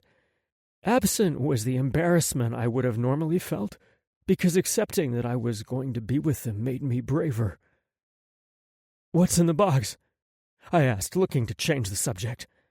I took a sip of the sweet, vanilla-flavored coffee and wondered how he knew it was my favorite. "Butt plugs," D'Angelo said cheerfully. I had just taken my second sip of coffee and spit it out all over the blankets, which was slightly better than choking on it.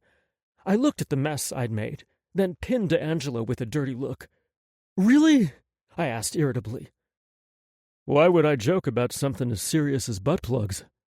he asked. "Could you say it any louder? Maybe not everyone on your team knows about your little goodie box," I said. "Unless you make it a habit of bringing home virgins," D'Angelo supplied for me. "It's not a dirty word. The answer is I've never brought anyone home until you. But technically you came to me." "As if I had a choice," I snapped. "You just happened to have that lying around?" I nodded to the box. "No. I went out and bought it this morning when I realized we were going to need 'em," D'Angelo said calmly, as if he were discussing a new pair of shoes. "If your visions have been as vivid as your blushin' indicates, then you know damn well that I'm hung." "And modest," I added. "That's not my style," he retorted, then placed the box on the bed. "We'll start using these tonight to get you ready. There are 5 different sizes, and we can use a different one each night." "I thought you said no hanky-panky while we search for the cross," I reminded D'Angelo. "We'll have that relic long before then," he said confidently. "In fact, I need you to get up and get dressed because there's a debriefing in 30 minutes. Jinx has a lead." D'Angelo set the box of butt plugs on my nightstand, then winked before he left the room. I sat there for a few minutes, staring at the black box and wondering if I'd somehow fallen down a rabbit hole. Chapter 9. D'Angelo. When I got up this morning, I told myself to back down on Ansel. I was D'Angelo, and I didn't do relationships. That our attraction was just temporary. But no matter what bullshit I kept telling myself, none of it mattered. I felt different around Ansel. I always had. But now, that feeling had become intense. When I was around him, my body ignited with desire, and all I seemed to be able to think about was his luscious lips on mine. His arms and legs wrapped around my body while I made love to him against the wall, or in the bed, on the counter, the back of my Jeep. Damn it! My thoughts were running rampant, and all were about what I wanted to do to him. It didn't help calm me down knowing that he was a virgin. His body was no man's land, as in no man had ever been where I wanted to be. I knew he wanted me just as much as I wanted him, and it seemed as if Ansel had been saving himself for me. I didn't even know why I felt that way exactly. Sure, I'd known him for a little while because of the restaurant, but recently I just felt connected to him in ways I'd never felt connected to any other person. And that feeling was strong as hell, too. So strong, in fact, that I woke up extra early before everyone else to shop for a little something special for Ansel. And while I was in the sex shop looking for the best butt plugs for Ansel, there were several guys there giving me all the signals.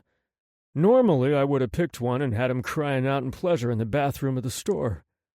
But none of their flirtatious stares had any effect on me. Shit. I didn't know whether to panic or not about that. Those guys were hot, but I just wasn't interested. The only person who was on my mind was Ansel. He was the one I had to have. He was mine. On the drive back, my dick had grown hard thinking about Ansel and the face he'd make once I was sliding inside his perfect cherry hole. I wanted to pull over and jerk off, but I didn't. I'd been battling the urge since last night when I could hardly get any sleep because of my erection. Eventually, I willed the beast back into slumber, but it wasn't easy. I was all good until I walked into Ansel's bedroom when I got back to wake him up and give him the coffee. I could smell his dried cum on the sheets, and it took everything I had not to yank those covers off of him and give him the real thing. I had to take several deep breaths before I woke him up. He looked so cute when opening his eyes. I could see myself happily waking up to him every day. That was relationship shit right there, and I wasn't so sure how I felt about that. I wasn't as afraid of the aspect of being with someone as I had been in the past. Still, I didn't really understand what it all meant. Anyway, I left him alone to get himself together, and I was making my own cup of coffee with lots of cream and sugar. I moaned after taking my first sip. That's not coffee anymore. It's a hot milkshake, Vixen said, taking the coffee pot from the machine and pouring herself a cup. No one asked you for your input, I teased as I lightly nudged her with my elbow. She giggled and put the coffee pot back. I'm just saying. It's a bitter drink. I like things that taste sweet on my tongue, I pointed out, and then instantly regretted it once Vixen gave me a knowing, teasing look. Yeah, I bet, she joked. And I knew you wouldn't miss an opportunity to exploit it, I retorted. She punched me in the arm. Exactly. I wouldn't be me if I had just left that one lying out there. I laughed and shook my head. Okay, back to the point. What did your girlfriend come up with last night? She said she had a lead. Vixen shrugged. She didn't tell me either. Just wanted us all to meet in the living room in... She paused and looked at her watch. 3 minutes. It'll be just the four of us, I said. Christian was already gone. I hoped he was having some success on his case. No telling what evil was being worked up with that child being kidnapped. Sometimes I really fucking hated monsters. Not all of them were bad, of course. Some of them really wanted to just live their lives and not start a ruckus. But a bunch who broke the rules needed to be killed good and proper. I'll meet you in the living room. Not sure if Ansel knows the way, I said. I really didn't give him any grand tour last night. I was so shocked by his fantasy and how accurately he had described my bedroom, and how much I liked to grab ass when I kissed.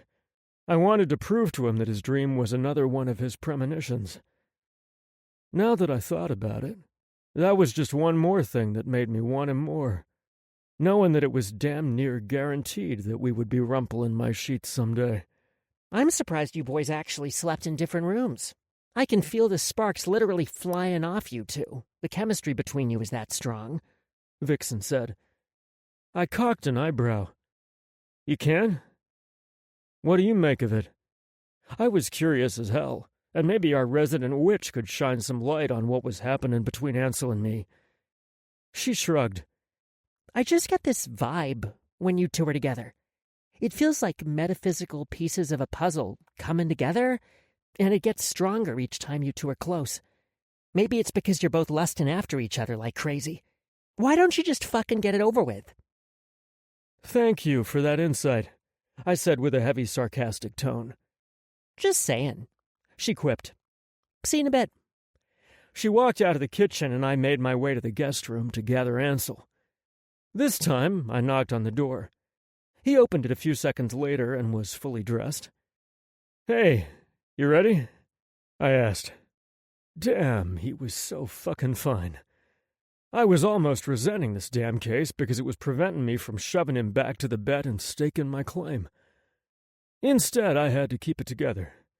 That relic was active, and there was no telling how many souls it had taken already. Yes, let's go.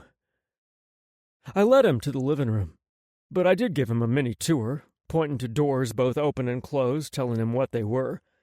So now at least he knew where the kitchen, den, dining room, and extra bathrooms were.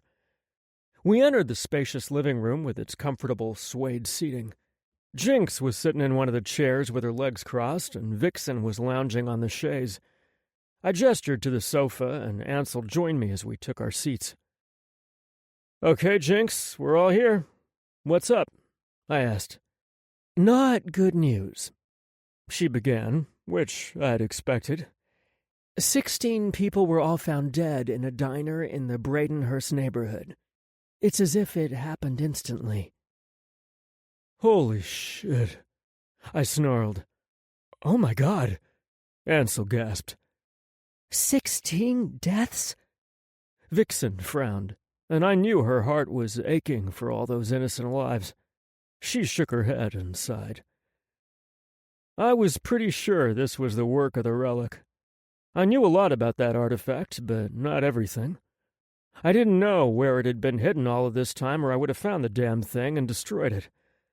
I did know that it wasn't empty.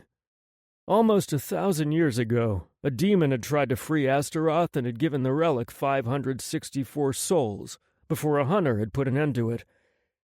The details about the relic's whereabouts had been lost. Out of sight, out of mind, I guessed. But now it was very much in my sights and on my mind. It was trying to make me number 565 last night, but that was a bust. It was time for me to put in some serious effort. Because now that it had been activated again, it was going to be able to absorb more and more souls at one time until it reached 1,000. So they all dropped dead in mid-activity? I asked, getting more of a picture of what happened. I was sure the police and medics were perplexed as hell. They probably thought it was some gas leak or terrorist poison attack. Sometimes it was best to let them think the plausible in order to keep the implausible, though very real, like demons and magic, away from public knowledge. Jinx nodded.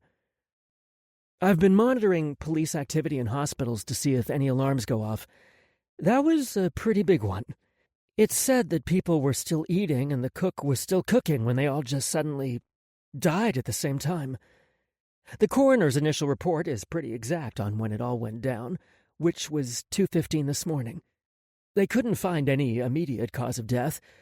Of course, they're going to be checking for gas leaks or poison, stuff like that. Just as I suspected. I guess he wanted to test the limits of the relic's power, and doing so when very little people would have been in that 24-hour diner was the perfect opportunity. I'm surprised it had that many people in it at that time. Must be a popular place, Jinx said. It's so sad. I hate that those people died. Yeah, me too. Listen, keep me posted on any other mysterious deaths, I said, rising to my feet. Okay.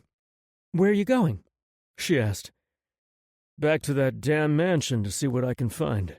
What if he's there? Vixen asked. I hope he is, but I doubt it. Not if he's out collecting souls for that relic, I said. Once I'm done at the mansion, there are a few monsters I need to visit. Some of them have their ears to the ground and might be able to give me some answers, even if I have to beat it out of them. Being the tech genius that I am, I managed to gather some information on that address you went to last night. The house belongs to a Mr. Regis Maxfield. He owns several other properties, some in the city and surrounding suburbs, and others in other states and countries. He owns a pharmaceutical company, and get this asshole likes jacking up the prices of life-saving medicine to hundreds and even thousands of dollars, making it harder for people to afford them. Jinx said. Vixen sneered. Ugh, it's no wonder he's neck-deep in demon shit. Well, her computer skills just made my life a bit easier. What is the name of his company? I asked. Life Source Pharmaceutical, she said. It's a billion-dollar industry. I nodded. Of course. I'm still going to his mansion to see if I can find anything else that you can't gather on the computer. I want to see if he has any other dangerous relics. He might have taken him with him, but I need to know for sure. I'm surprised he didn't have security guards, seeing as he can clearly afford it, Jinx said. I nodded. Frankly, I was too. Especially since his system was so damned advanced, I had to call you for help. And it still took me over 10 minutes to disable it and the subsequent alarms, which was annoying as fuck. Once I was inside the library, I realized why there was so much security. He had a lot of pricey artwork in there. That's what had taken me so damn long. The password Ansel saw in his vision only went to the gate and the service side door. The security system outside of his library needed voice and facial recognition. It was a monster in and of itself to disable. It took me longer to get inside, and that was probably why Ansel started to worry and came in to check on me. Thank God he had, because I might not be here today otherwise. Well, I'm about to see what I can gather. Let me know if he goes to work today. I'd love to be able to catch him at his job, I said. I'm coming with you, Ansel said. Yeah, partners. But remember what we discussed, I reminded him. He nodded. Yeah, you're in charge. Can we swing by my apartment for some clean clothes first? With me with him, maybe we could stop by his house for a quick minute. Just enough for him to pack a bag of things he would need, then we were going back out to Highland Heights. I was certain the owner wasn't home. Had I not been so fucked up last night, I would have gathered this intel then and done a more thorough search. But if he was home, fingers crossed, his ass was mine. Sure, you need to gather a few things anyway. I was serious about you staying here. If you're going to be my partner, you need to stay someplace safe. This is our headquarters, so it's warded off against monsters and demons. Wow! Ansel gasped, then released a long, shuddering breath. I know you said these things exist. It's just hearing you say it so matter-of-factly, I don't know, made it seem more real and threatening. I nodded. It is real, and so is their threat. My world is a very dangerous one, Ansel. That's why I fought so hard to keep you out of it. But now that you are in it, I will fight hard to keep you safe. So, no more Martinellis, at least until we solve this crime. I'll talk to your boss, don't worry. And tell him what? Ansel asked with a curious expression. I'll think of something. I didn't want to tell him that I might pay Mr. Martinelli off, and if that didn't work, I wasn't opposed to issuing a few well-meaning threats. For now, we need to get back to your apartment, so let's go. Okay, I guess my little meeting is adjourned, Jinx said. Babe, I love you, but the next time you have so little information, can you just send a text? I got up early for this. Vixen complained. Jinx huffed. I woke you up at 11 o'clock. Vixen rolled her eyes. Yeah, that's early for me. Sorry, geez. I just wanted everyone to be on the same page, Jinx said in her defense. Of course, I knew it was because she wanted to feel like she was contributing and a part of the team. And, truth be told, she did. Jinx was the only one amongst us who didn't have powers, but what she had was something we didn't. Mad fucking computer skills. That was special in my book. Although I did have to agree with her girlfriend on this matter. I just didn't say anything. I looked at Ansel and motioned for him to follow me. Which one of you ladies will be minding the store? I asked. I put a sign up saying we'll reopen it too. I'm going down there now. Breathe, Vixen said. Okay. We still need to run that business too, I teased. They knew the drill. Vixen flipped me off, and I snorted. Catch you later, I said, and led Ansel to the elevator. What kind of monsters are we going to question? Ansel asked, and I could tell by the tone of his voice that he was excited and frightened by the prospect. A demon named Gregor, and a vampire who's more annoying than the demon, if you can believe it, named Lorcan Kennedy. They should be able to tell me something, I said. Oh, shit. Okay. Man, I am totally gonna let you take the lead, Ansel said. Good. The doors opened and we walked off. We made our way through our antique store and checked the sign Vixen had put up. I decided to leave it alone. She'd be taking it down soon. Ansel and I climbed into my Jeep, which luckily had only one ticket on the windshield. I looked at it, then back to Ansel. He smiled sweetly at me and shrugged a shoulder. I'm sorry. I sighed. For the future, baby? Yeah, I called you baby, and look at you blushing. I loved it. Park in the underground garage. Street parking was annoying and expensive. He nodded. I will. I slipped the ticket in the glove compartment. Okay, so, where do you live? Chapter 10. Angel. I realized I hadn't really thought it all the way through before I asked Angelo to take me by my apartment. While it was true that I needed clothes and my phone charger, I didn't want him to see the squalor that I lived in. Was that a difficult question? D'Angelo asked when I didn't respond right away. You know, it makes no sense for both of us to go to my apartment. Why don't you go ahead and interview the demon and vampire while I gather some things? I can meet you back here when we're both finished. It amazed me that I was so calm about learning of the existence of demons, vampires, and witches, but perhaps my psychic ability made it possible for me to believe that other phenomenon existed in the world, too. Are you afraid of being around supernatural beings, or you don't want me to know where you live? D'Angelo asked. Damn him and his intuitiveness. I can promise that you'll be safe with me by your side, and that I'll never show up at your place uninvited or at least without notice. Neither, I replied honestly. I wasn't afraid of the interviews today because I knew D'Angelo would have my back, and I wasn't worried about him dropping by unannounced. D'Angelo pursed his lips in concentration and studied my expression, looking for clues to what I was thinking. Then what is it? Because I can tell something is bothering you. So now you're a psychic too? I asked childishly. I don't need to be a psychic to know you're worried about something. D'Angelo reached over and ran his thumb over my bottom lip. You've nearly chewed your lip off, and I have big plans for that mouth. I'm going to want to feel those plush lips moving up and down. Weren't you the one that insisted we stay focused?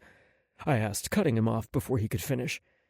He was much more adept at hiding his emotions than I was, and I needed his help to keep my head in the game. The quicker we solve this case and get the relic back, the quicker I get to claim your tight ass, D'Angelo said in a voice that was roughened by lust. You might say that I'm motivated. I thought you said you were going to stretch my ass over a 5-day period. 1 plug per night. I didn't want to wait 5 days to feel him inside of me. I had already waited a lifetime. It felt like a cruel form of punishment to be near him 24 hours a day, knowing that what I wanted was just out of reach. That was my plan, D'Angelo agreed, nodding his head. Was? You've changed your mind? I asked, hopeful. That depends on a few things, he replied coyly. I could tell by the wicked smile on his face that he was enjoying my torment. I took the bait without hesitation. Such as? First, how well your ass stretches. Just how greedy and eager will it be to know my cock? Pretty damn greedy and eager. What else? I questioned. You said a few things, which implies more than one. What else besides my needy, greedy hole will hold you back? Oh, the case, I said, answering my own question. You said that we needed to wait until after we retrieved the relic before we... That might backfire, D'Angelo said, cutting me off. The desire I saw in his hazel eyes thrilled me and made me brave. If he could be brutally honest, then so could I. I hesitated because I'm ashamed of where I live, and I don't want you to think less of me. I'd never be so shallow, Ansel. I come from very humble beginnings, and I know better than to judge a man by his material possessions. D'Angelo replied sincerely. I only care about what's in here. He placed his hand on my heart. And here, he said, stroking a finger across my temple. Maybe my pants, too? I asked, feeling sassy. D'Angelo smiled crookedly before he said, I also care greatly about what's in your pants. I don't care about the condition of your apartment or your lack of worldly goods. So how about we get the show on the road? Okay. I agreed, but I still had my reservations. Great, D'Angelo said, turning his key in the ignition. Besides, how bad could it be? It's pretty bad, D'Angelo said once he was standing in the center of my one-room apartment. He looked at the water stains on the ceiling, the peeling paint on the walls, and the carpet that was so filthy one had to guess at the original color. I was about to respond to him, probably in the form of an apology, when my door banged open. Where the hell have you been? An angry female voice demanded to know. And who the fuck is this? D'Angelo and I turned around to face the irate woman standing in the doorway. Maggie Monahan, was the only friend I had in the entire world. We'd become instant friends the day I moved in. Neither of us had any family to speak of. None that would claim us, anyway. So we formed our own little family. I called your phone at least a dozen times when you didn't come home last night. I was 5 minutes away from filing a missing persons report, she said angrily. Where have you been? I'm sorry I worried you, Maggie, I said. I ran into a little bit of trouble last night and had to stay over at my, friend's house and didn't have my charger. My phone died and I didn't know you were looking for me. How did you even know I was missing? It wasn't like we kept the same hours. I worked mostly during the day as a waiter at Martinelli's, and she worked nights as a waitress at a bar aptly named The Dive. What were you doing home? I got fired, she said calmly. Some douche nozzle customer thought he could put his hands on me any time he wanted. I let him know that I didn't approve by driving my knee into his balls. The bar manager decided I wasn't a good fit. Maggie shrugged like it wasn't a big deal, but I saw the stress lines around her eyes and mouth. So, are you going to introduce me to your new friend? I caught this slight change in her voice. She was all kinds of curious, but also cautious. Life had taught us to be that way. D'Angelo closed the distance and held out his hand. Maggie giggled softly when she shook his hand. Her caution didn't stand a chance against D'Angelo's charm. I'm D'Angelo Kumar. He studied her closely, and I wondered what he thought of my petite friend, who wasn't much taller than 5'4". Her curly red hair hung riotously over her shoulder, and her green eyes appeared to be larger than normal as she took in D'Angelo up close. I understood completely why her breath sighed slowly through her parted lips. Megan Monahan, she replied, a soft blush spreading across her cheeks. Maggie broke eye contact with D'Angelo and looked at me. How long have you guys known each other? A while, D'Angelo answered vaguely. Ansel is going to be staying with me for a while, so we're here to grab a few things. Maggie turned her attention back to D'Angelo. She placed her hands on her hips and straightened her spine. Ansel? Who the hell is Ansel? That's the nickname I've given him, D'Angelo replied calmly. But this was a man who battled demons for a living. Do you care to tell her why I call you that, Ansel? No, I squeaked. Look, Maggie, I'm not sure how long I'll be gone. I'll call you tonight and explain. D'Angelo raised his brow, silently questioning how much I was going to tell my friend. Thankfully, I had an entire day to come up with a plausible explanation. I sure as hell couldn't tell her the truth. She didn't know about my psychic ability.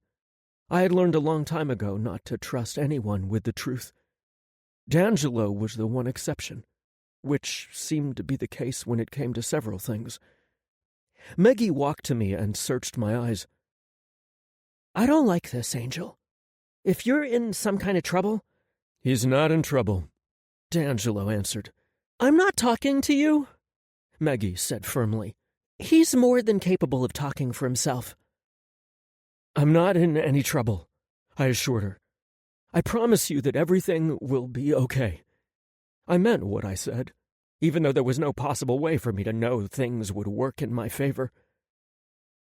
You promise to call me? Meggie asked softly. I promise. Are you going to be okay, though? Neither of us could afford to leave our jobs. As shitty as our apartments were, it was a vast improvement over homelessness, something both Meggie and I knew firsthand. Yeah, I just need to find a new job soon, Meggie replied. Preferably one where people aren't grabbing my ass or breasts. We're hiring, D'Angelo said suddenly. You are? Meggie and I asked at the same time. Who is we? And what kind of job are we talking about here? Meggie asked, suspicious.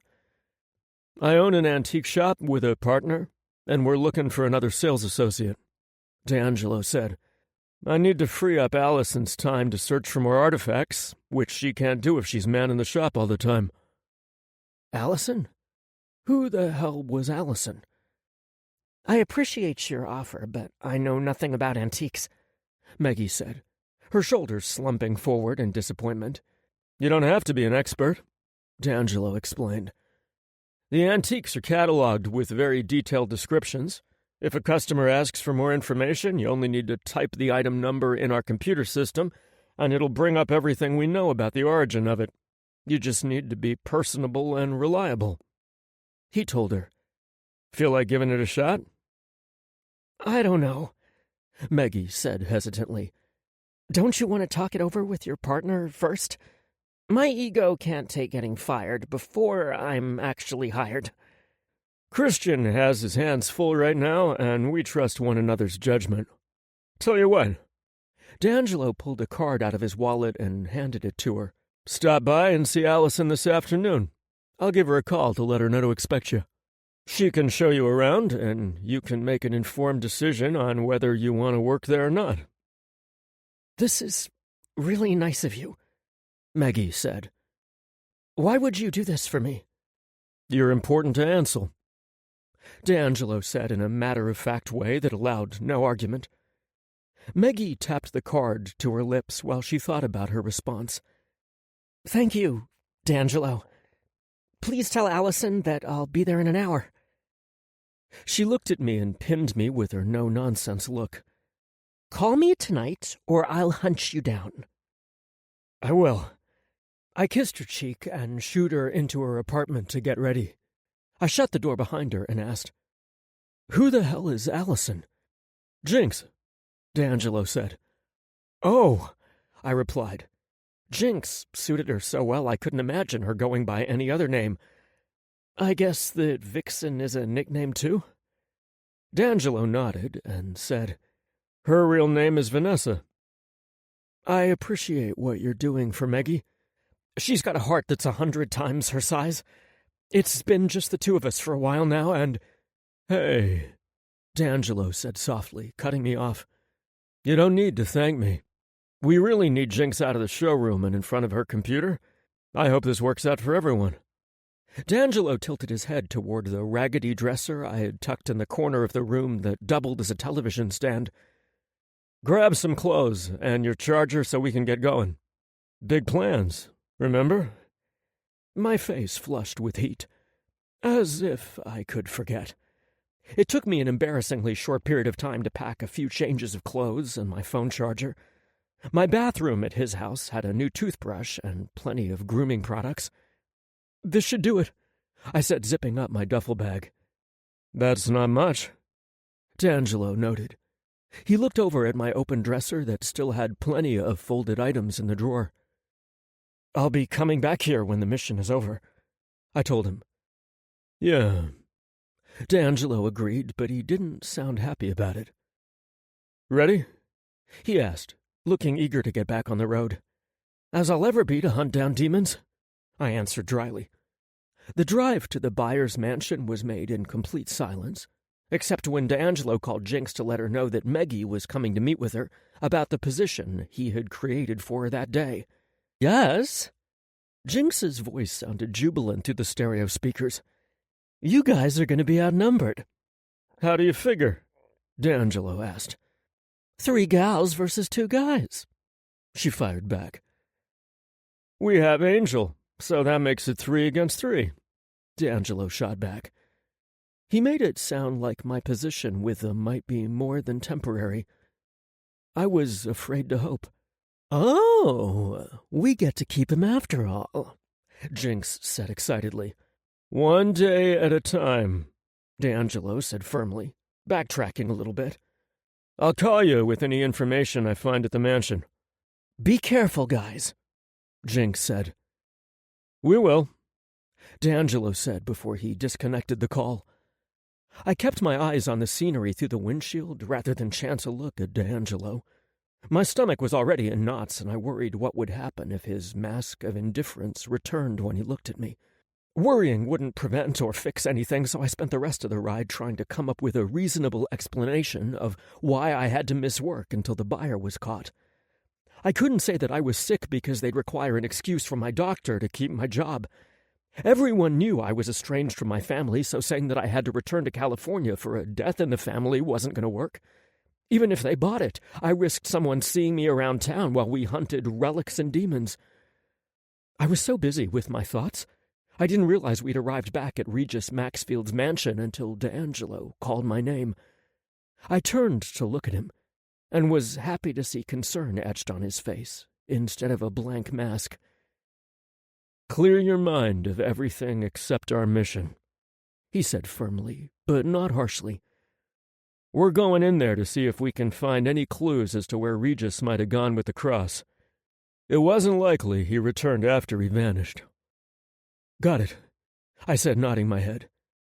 D'Angelo was so confident of that fact, he pulled right up to the rear of the house after opening the gates. The back door was open, like we had left it. He jerked to a stop once we entered the kitchen. I suspected he was tapping into his superpowers to see if he detected anything out of the norm. "Okay, let's see what we can find." Nothing on the first level looked disturbed or out of place, except that all the mirrors we came across had been smashed. "He can't stand the sight of himself," D'Angelo said as we made our way up the grand staircase. D'Angelo didn't say much when he approached the wooden pedestal where the relic had been the previous night. The wood was pitted and burned where the cross had sat. "I better get a sample of this ash." I noticed that his hand shook slightly when he scraped a sample into a plastic baggie. And who could blame him? He had been just minutes from death the last time he stood there.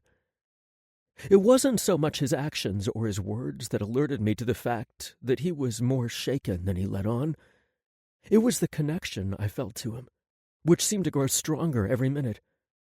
It was the creepiest thing I'd ever felt, yet it was also the most amazing. I had never felt tethered to another person in my entire life, and I wanted that connection with D'Angelo more than anything. I reached for his hand and squeezed it briefly before I left D'Angelo to collect his samples while I searched the large desk.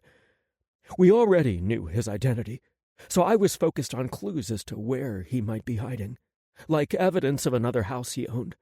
But all I found were pamphlets and brochures for various plastic surgery procedures from several different plastic surgeons. At first, I discounted them, until I came across a picture of him in his younger days, standing next to a woman wearing a wedding dress. The glass in the frame was shattered, like he had smashed it against his desk or threw it against the wall. Regis was much better looking in his younger years, healthier too. I had to wonder if he blamed his physical appearance for whatever event had caused him to smash his wedding photo. Had his wife left him for a younger man? "I might have something." "Do you know where he went?"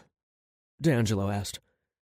"No, but I think his motive is more personal than simple greed." D'Angelo looked up, and I showed him the pamphlets and smashed picture frame. "This probably explains the shattered mirrors." True, D'Angelo said as he joined me at the desk. Motive might help us predict this bastard's move, but I'd love to know where he's hiding, or find a cell phone bill with his number on it. We searched every square inch of that desk, but didn't turn up his cell number or any proof that he owned another home. We did find a credit card statement that D'Angelo hoped Jinx could use to track his activity and help us locate him.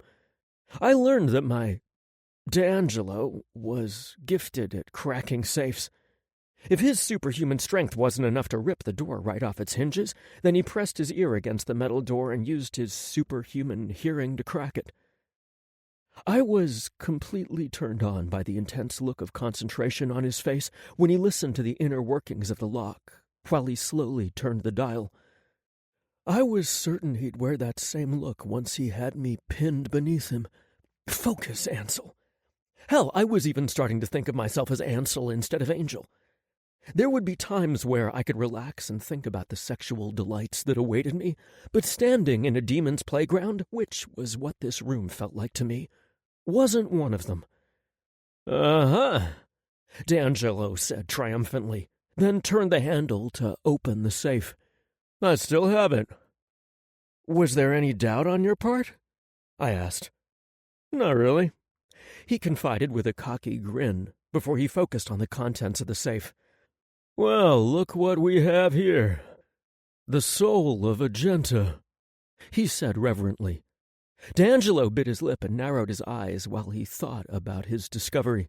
Now I have you, Regis Maxfield. I walked over to the safe so I could see what he'd found. It was an amulet with a shiny black stone. I could tell there was something gray inside the stone, but I couldn't make out what it was before D'Angelo slid it inside a black velvet pouch. D'Angelo found stacks of cash that he also pocketed. This trip paid off big time, D'Angelo said, rising to his feet. I think I know what good old Regis is up to. You did good today, Ansel, he said affectionately. Ready to meet a demon and a vampire? Is he the sparkly kind? I asked, hopeful. Definitely not, D'Angelo said after he had a good laugh. Please don't mention that to him either. Not a fan, I asked. No.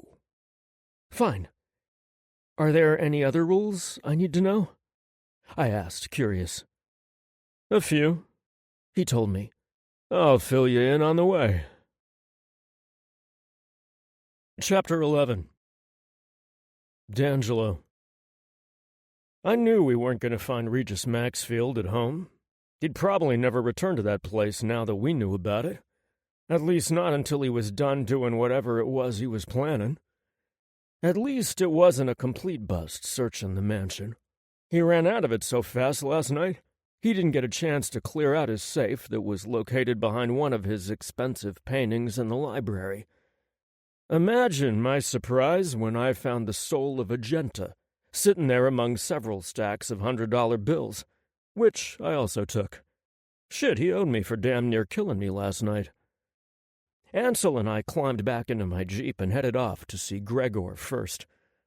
Hopefully, by the time we were done talking with the demon, the vampire might be friendlier, even though we'd be interrupting his sleep. I handed Ansel the artifact, which was nicely concealed in a black velvet pouch. What's this? Ansel asked. You said the name, but didn't tell what it is. I mean, should I even be holding it? I wouldn't have given it to you if it wasn't safe, I said, wanting to put him at ease. What it is an artifact that is used to turn a human into a monster or demon. Oh shit, fuck that. I'm not holding on to this thing, Ansel said.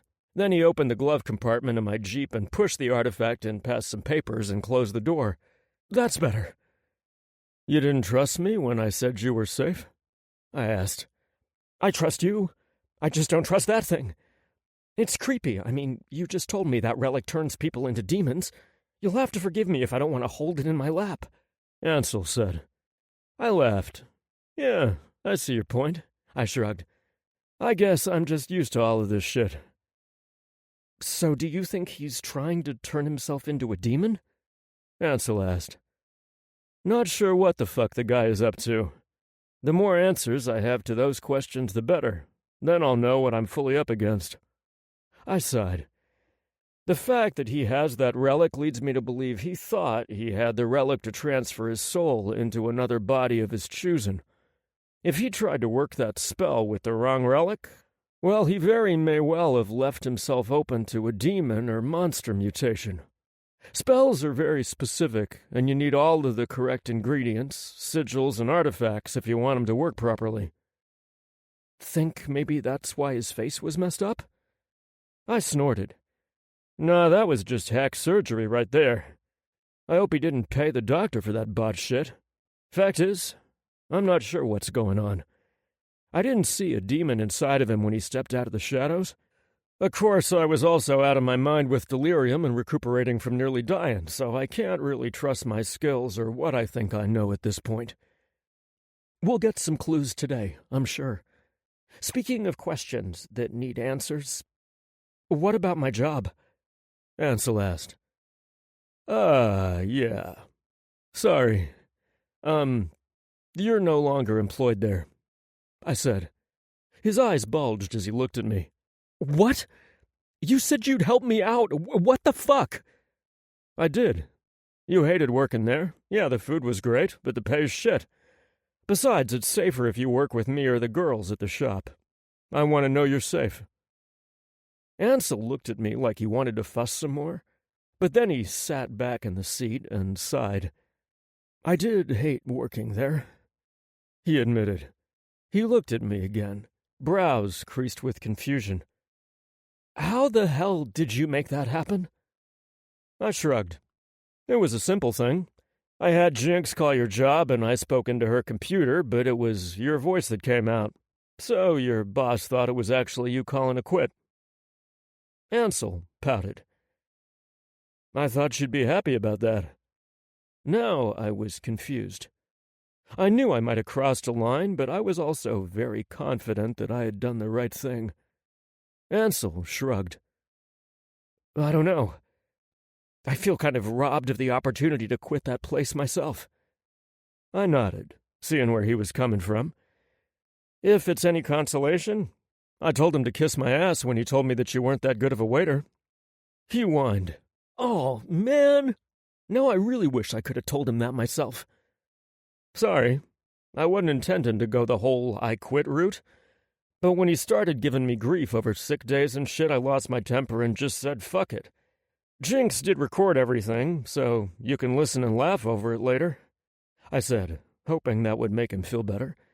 I really hadn't planned on handling Ansel's job the way I had, but in the end I felt it would be better if he was with me.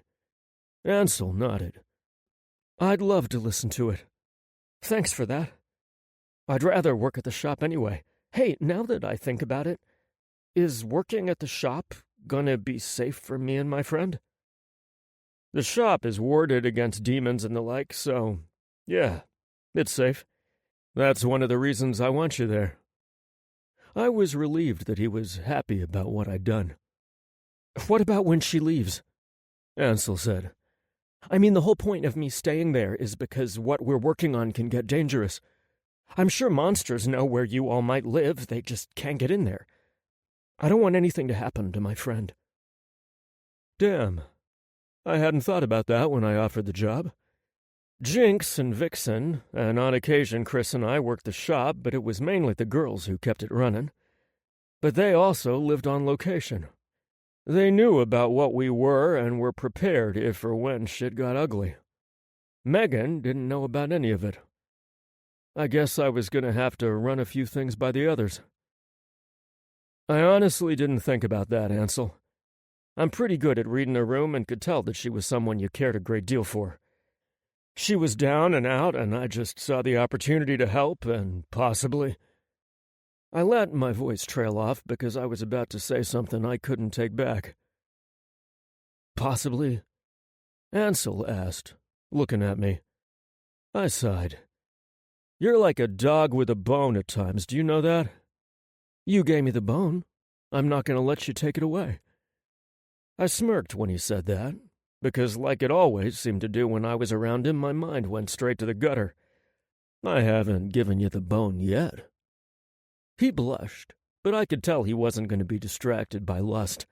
"Stop it, God." He looked away, but his face grew even redder. "What? I'm just stating a fact." "Well, how about answering my questions?" he said, turning back to me. I sighed. "Fine, damn. Maybe if she was working there, you'd want to stick around." I shrugged. "I don't have many weaknesses, at least I don't think so, but impulsiveness is one of them. I tend to act out passionately without fully thinking things through. Sometimes that works perfectly in my favor, sometimes it doesn't." I threw a glance his way, but couldn't completely read the expression on his face. Was he happy that I wanted him to stick around? Or did that make him nervous?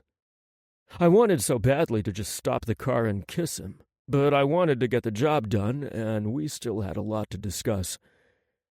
Instead of wondering what he was thinking, I just decided to ask him. "What are you thinking?" You want me to stick around?" he said. Do you want to?" I asked. Damn, why was I so nervous right then? Geez, I was acting like some blushing girl. We hadn't even had sex. Sure, we both flirted like crazy, especially on my part, but neither of us even knew if we'd want to be around each other after we did. I mean, what if I wasn't cut out for a relationship? What if my world proved to be too dangerous for Ansel and he didn't want to stick around? He looked at me and smiled. I think I do." With those words, my mental ramblings came to a halt. I smiled at that, because there was hope. "Let's not worry about all that now. But you're right about your friend. I'll have to run this by Chris and the girls, but maybe she can stay with us. Or maybe she might not want to and she'll go home. We can put a ward on her apartment as some safety measure. It won't be as powerful as the one we have at the store because we own that property. She's just renting, so it's a ward that can be broken by the right spell. However, it's something, which is better than nothing." "I'm not sure about all that. I think if she works at the shop, she should know what she's getting herself into. And if she decides she doesn't want that level of danger, then that's that," Ansel said. I nodded. "Fair enough. I'll talk to her about it." "All right." "I appreciate you wanting to help, and—" he smiled. "Keep me close." I rolled my eyes and turned my head, so he couldn't see me grinning like a fool. "I see you grinning," Ansel smirked, busting me out. "Okay, you caught me in a happy moment." He giggled, then sighed, blissfully. "Hey, I have another question. Why did you think they'd be looking for me? Or is it just that you wanted me to spend the night?" I tossed him a look and saw him giving me a sly expression before I turned my gaze back to traffic. "Honestly, I was worried he would be able to track you down since you touched him. He's no stranger to dark arts, and with the right spell, he might have been able to locate you since you two had that connection when you tackled him. I wasn't willing to take the chance of you getting hurt. That's why I wanted you to stay with us. At least until all of this is over," I said, even though I wasn't sure what was going to happen between Ansel and me when this case was over. "Oh, I see. Good call. Damn, I can't believe all of this was going on under my nose all of these years." He mused. I nodded. "It's important to keep the truth from people. Can you imagine what would happen if the world found out?" Ansel shook his head. "I don't want to imagine." "Tell me about it." "Okay, first things that you should know. We have rules we have to abide by, both hunters and the monsters. The most important one is no killing of innocents. No humans can be permanently harmed." "But humans can be harmed," Ansel interjected. "In a manner of speaking, yes. For instance, vampires have to feed, so they're allowed to feed on humans as long as they leave them alive. Vampires who obey that rule get to keep on existing. Those who don't go on the endangered species lists. Vampires tend to obey that rule. It keeps the hunters out of their lives and they get to live free. They're also pretty good at policing that rule themselves. I said. Meaning? Well, some monsters have their own society, and they run it with iron fists. For example, vampires, witches, and werewolves have kingdoms known as sovereigns, covens, and packs.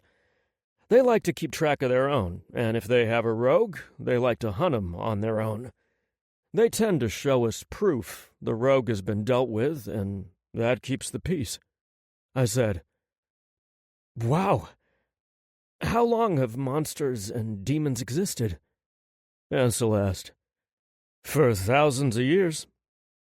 Who made up the rules? The place where I was trained, the Chasseur Institute. They are one of the oldest schools in existence on the surface, and that makes them highly prestigious. But the sole purpose of the school is to find the best and the brightest, those children who have innate abilities, and train them to be executioners, if you will, to hunt down evil and eradicate it. 1,000 years ago, the school's hunters were quite busy killing things, but they were also dying as well.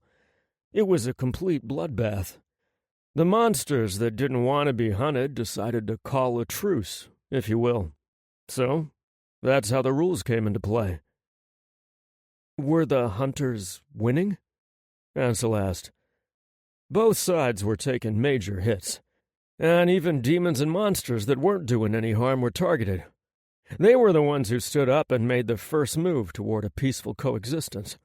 Truth is, I think in the end, the hunters may have lost that war. For every vampire we can kill, another 100 can be made. So the Institute thought it best to hear him out, seeing as it could help save the lives of their hunters as well. I pulled into the parking lot of a metalwork shop and killed the engine. The vampires, witches, werewolves, skinwalkers, shape-changers, and some demons sat down with the council that controls the Chasseur Institute, and they came up with a plan. Those with structure. We let them police their own, and in doing so they protect the humans.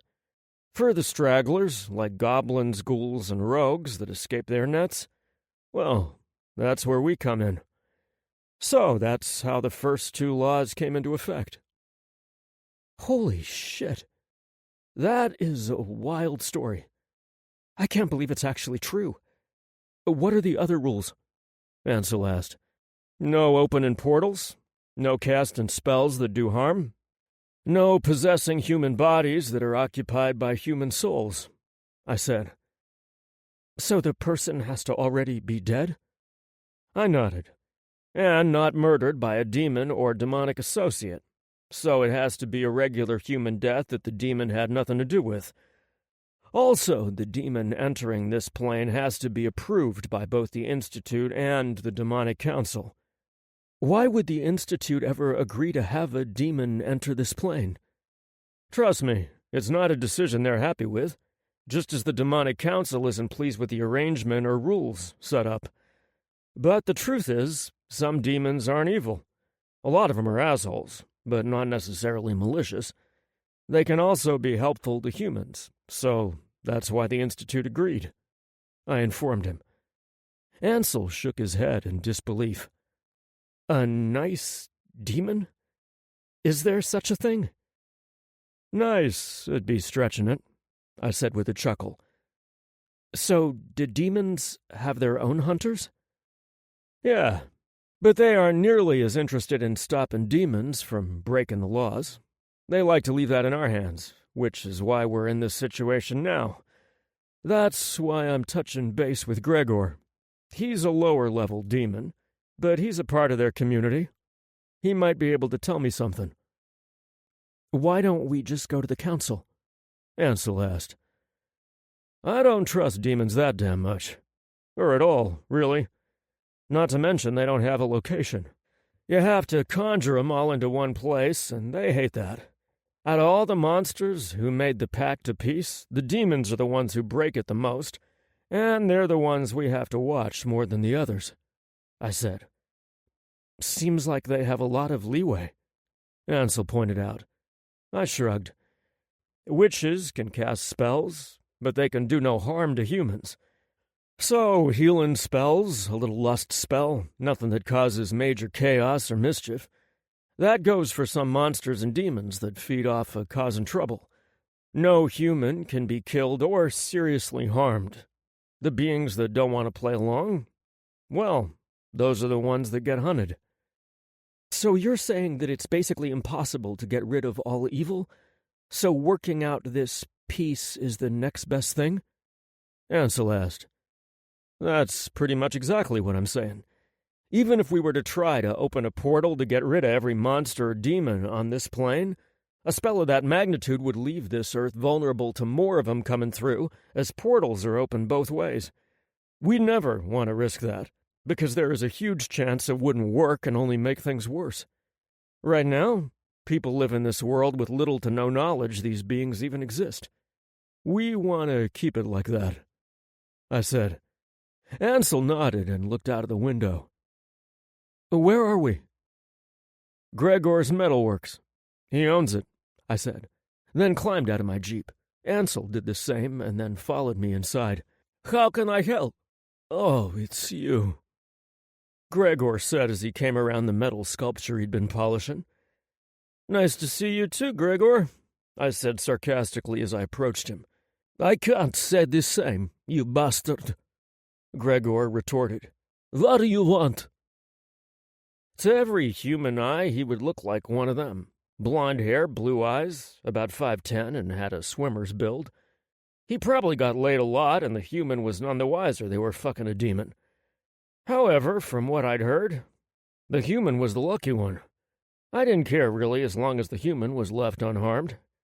Demons could give them all the orgasms they wanted. Getting back to perceptions, humans saw only the human face. But the hunters of the Chasseur Institute and I, we could see his true demon face, and it wasn't anything pretty. And what I meant by see his true demon face, when I used my vision to expose him, I saw the full demon since no human soul was repressed inside the body. So I could see his spindly-looking body dressed in human clothes. His leathery skin was black and his limbs were long, as were his toes and fingers. His claws looked dangerous too, and they were also black. His face was another nightmare. Red eyes, along with several tiny horns that lined his forehead. His ears were long and pointed at the tips. His nose resembled that of a skeleton. That is, non-existent. His lips were thin, and they covered his razor-sharp teeth that cluttered his mouth. Yeah, he was a fugly son of a bitch, and I was ready to switch back to my rose-colored vision, which I did. Now I could see what Ansel was seeing. What do I want? I pursed my lips, faking contemplation. My time is for paying customers, so if you're not interested in one of my fine sculptures, Gregor said, indicating that he'd rather like me to leave. No, but she can answer some of my questions. Can we go in the back? He sighed, then turned to his employee. Jake, mind the store, will you? Sure, Mr. Hanson, Jake replied with a grin. Thanks, Gregor said, then led us into the back toward his office. Once inside, he shut the door. I don't know anything about anything. I haven't even asked you a question yet, you prick, I said. Look, I'm a low-level demon here. If something big is going down, then you might know something about it. Don't give me that lower-level bullshit, Gregor. I know just how significant your role is, I said. I make shit, D'Angelo. No one comes to me unless they want a weapon of some kind, Gregor said, which was true. He was a demonic blacksmith with a skill for crafting weapons that were extraordinary. Demons came to him, and hunters as part of the peace pact. I had several demonic weapons in our arsenal that bared his signature. What do you want to know? He asked, finally dropping the act that was starting to piss me off. Just know that I might not be able to help you. What can you tell me about the relic, the Stone of Astaroth? He whistled. That's a nasty piece of business there. Tell me something I don't already know. You're an asshole, Gregor shot back. I growled, and he laughed. See, I knew you didn't know that. You still think you're an ace guy. Go fuck yourself. I'm losing my patience, I warned. Well, I'm not breaking the laws, so you can lose all the patience you want, buddy. I may not be able to kill you, Gregor, but do you really want to see my bad side? Like you said, I'm an asshole, I asked, cocking one eyebrow. I flexed my fist and watched closely as his eyes traveled down to see how tense my body was. I was ready to spring into action if he kept bullshitting me. He held up his hands. Calm down. You don't have to get physical. That's good to know, 'cause you're ugly as fuck, I stated. He huffed. That's not nice. I shrugged. Maybe, but it's true. Demons aren't a handsome bunch. He rolled his eyes. Look, I don't know much, I swear. Tell me what you do know about this relic. Do you have the relic? I shook my head. No, which is why I'm asking questions about it. Gregor nodded. I did hear about some human going around asking questions about how to transfer his soul into another body. The only reason I brought that up is because the demonic demigod and warlord Astaroth has the power to do that. So maybe that guy has the relic. Oh, he had the relic, all right. But now things were starting to make some sense to me. Do you know who he went to for answers? Gregor shrugged. The typical places, you know. Most humans don't think we exist, and those who do tend to get excited when they discover the goth bar they've been wanting to visit may actually be patronized by a demon or two, or even a witch. They don't know about the real places that our kind usually hang out at. Except vampire bars, Ansel blurted out.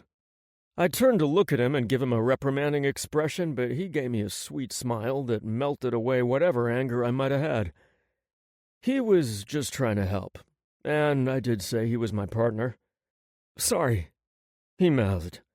I nodded, then returned my attention back to Gregor.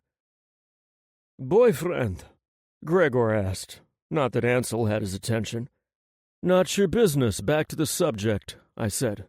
Gregor sighed. Well, I would say check the vampire clubs, or the bookstore, the Witch's Brew.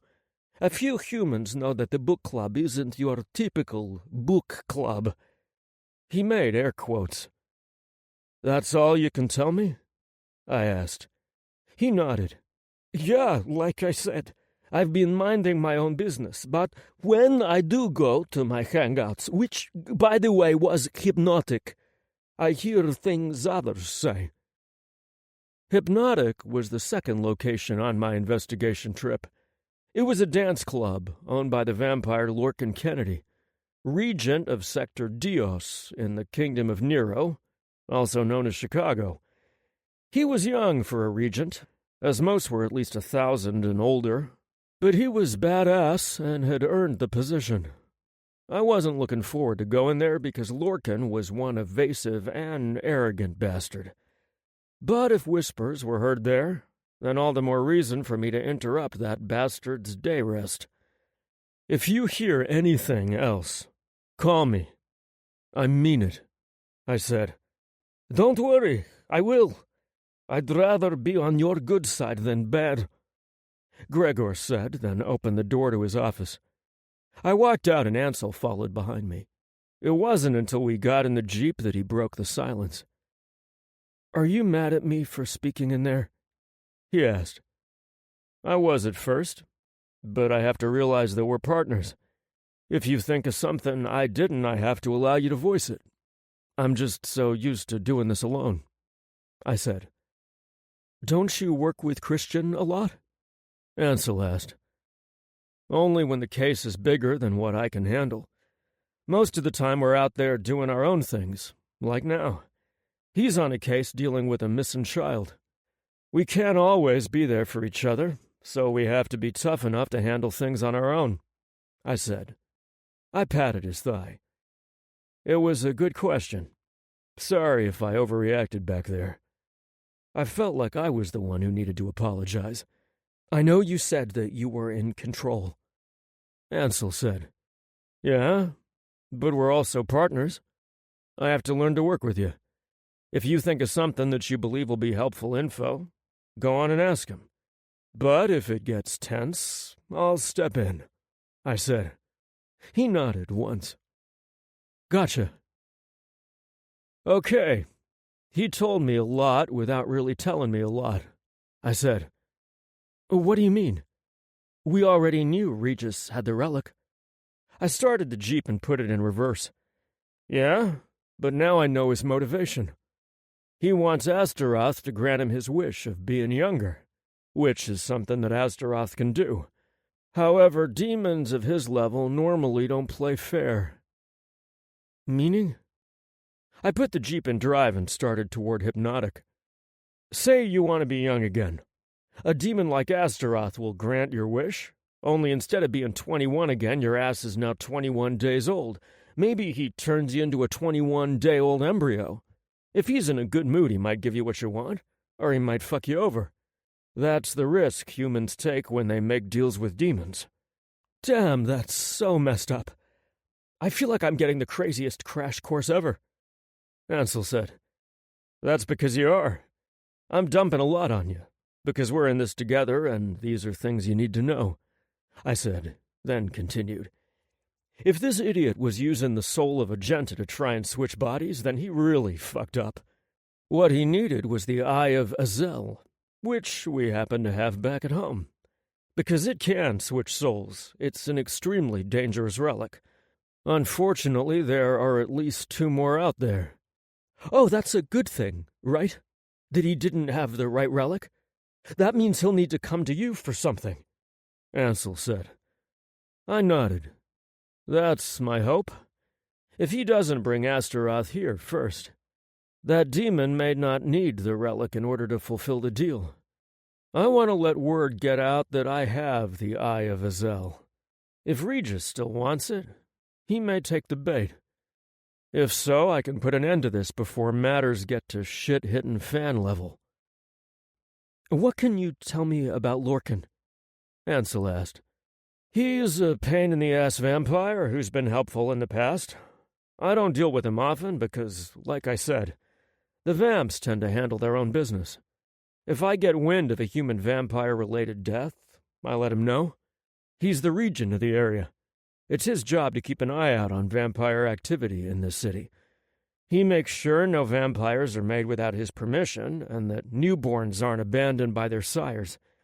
He also makes certain new vampires are made at some point, and if there's a rogue, he handles it. Wait a minute. They're still allowed to make vampires? Ansel asked, and he looked pissed. I nodded. Only if people want it.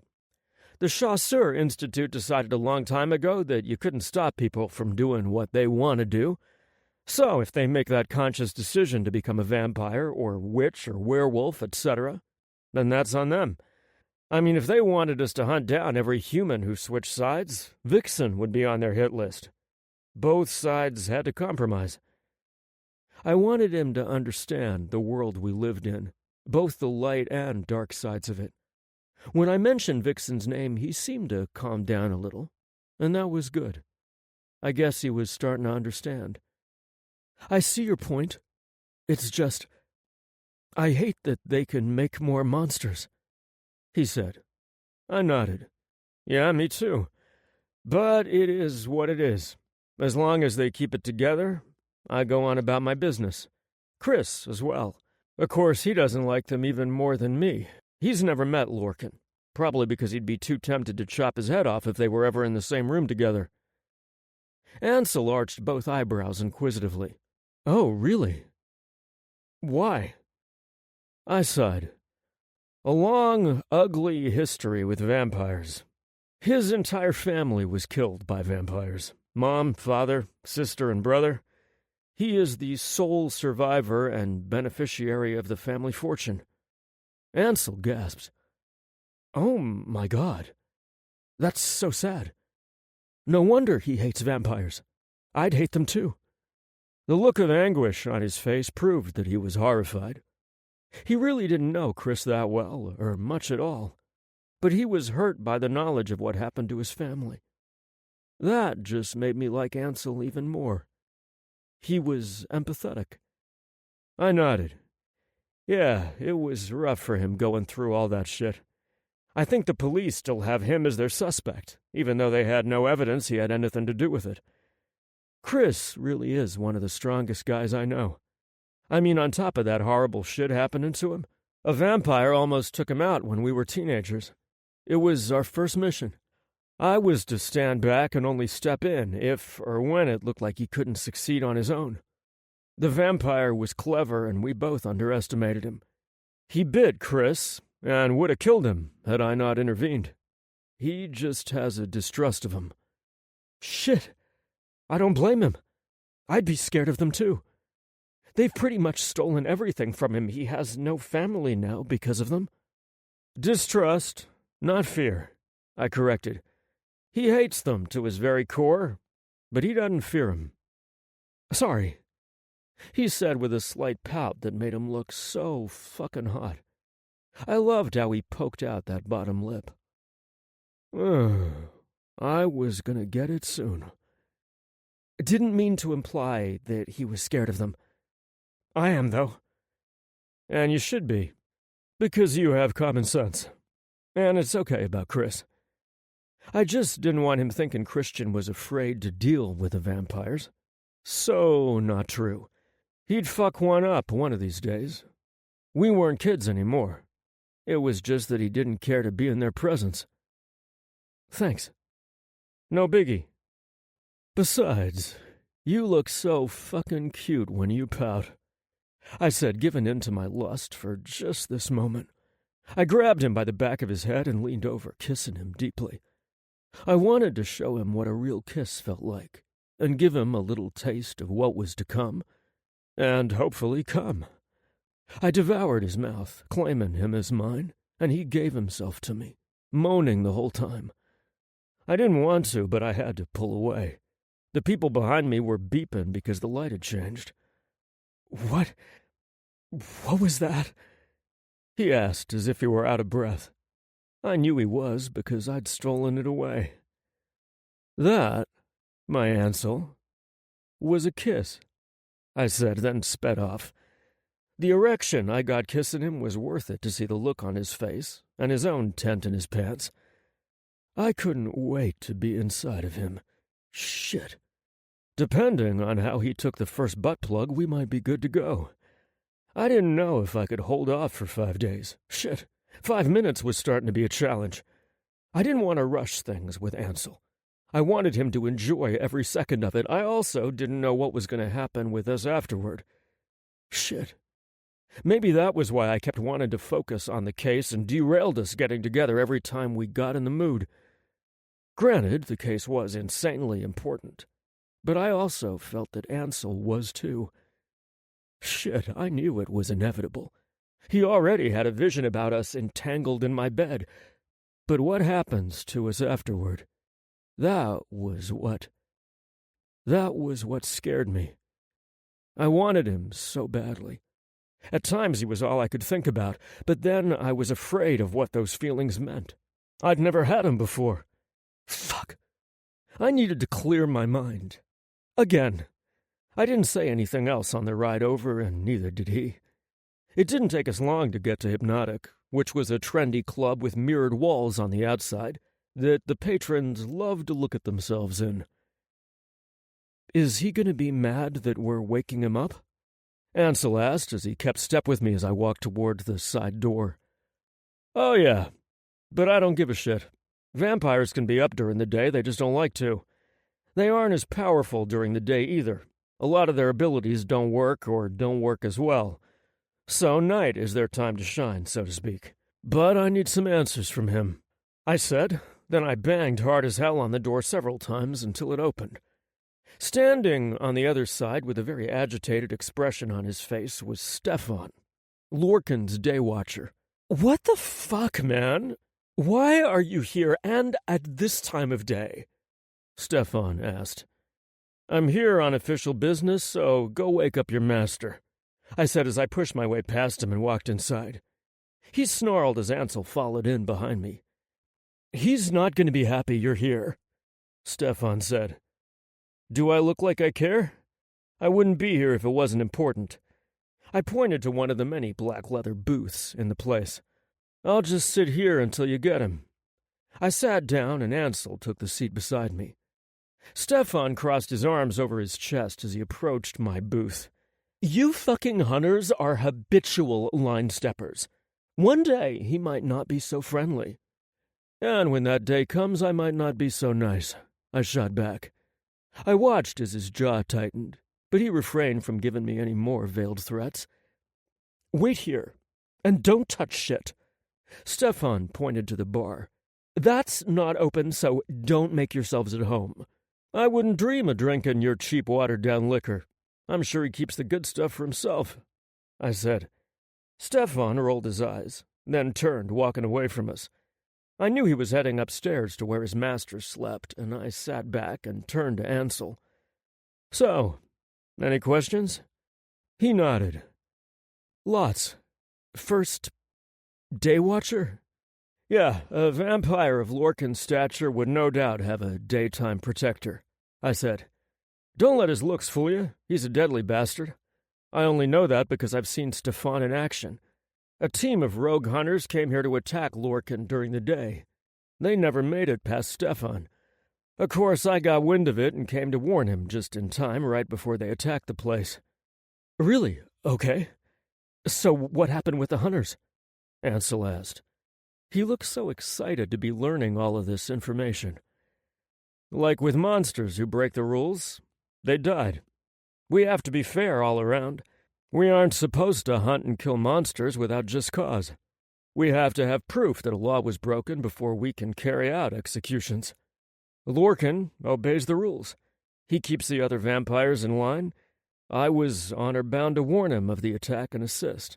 Now, I can take Stefan, but let's just say I wouldn't leave unscathed," I said, giving credit where credit was due. Sure, he looked like a fop at times with his extravagant fashion sense, but he'd take off his Armani and the Rolex to whoop some ass.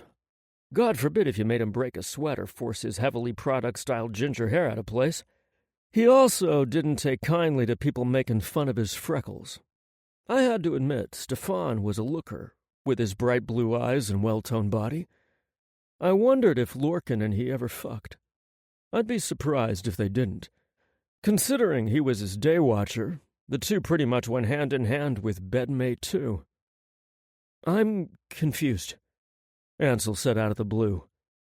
I frowned. "Confused about what?" "Why would a vampire have a human watching over them?" I snorted. "Oh, because he's no regular human. He feeds on Lorcan's blood, which makes him powerful as hell and gives him long-lasting life. For as long as I've known Lorcan, which granted has only been about 3 years, Stefan has been his day watcher. For all I know, Stefan might be over 100 years old." "Okay, wow.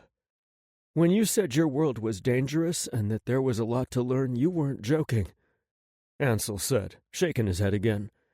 I was sure he was feeling overwhelmed by the amount of info he was getting, although I knew he believed every word I said. "You have no idea," I stated.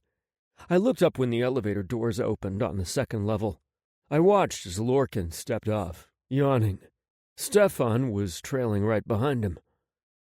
"Oh my," Ansel gasped, and I tossed him a look. "Sorry, but he's hot." "Not better than me." He teased with a waggle of his hand as if to say, "Maybe." I laughed, then turned to meet Lorcan as he approached, wearing black satin pajama pants and a robe. Untied, I did have to admit he was gorgeous. Not all vampires had model looks, but he did. You could clearly see his Mexican and Irish heritage in his sun-kissed tanned skin, piercing green eyes, narrow nose, perfectly lined jaw, and killer body. Yeah, I really couldn't fault Ansel for looking. He'd just better know who he belonged to. I'd already laid claim on Ansel. "Why are you here?" Lorcan asked, his Hispanic accent a little groggy and thick. "I need some answers about a guy who may have come here looking for a transference spell," I said. He stood with his hands on his hips. Stefan stood behind him with his hands still crossed over his chest. "This idiot sounds very familiar. What do I get in return for helping?" "My gratitude," I shot back. "Which is worth shit. How about a cup of your blood?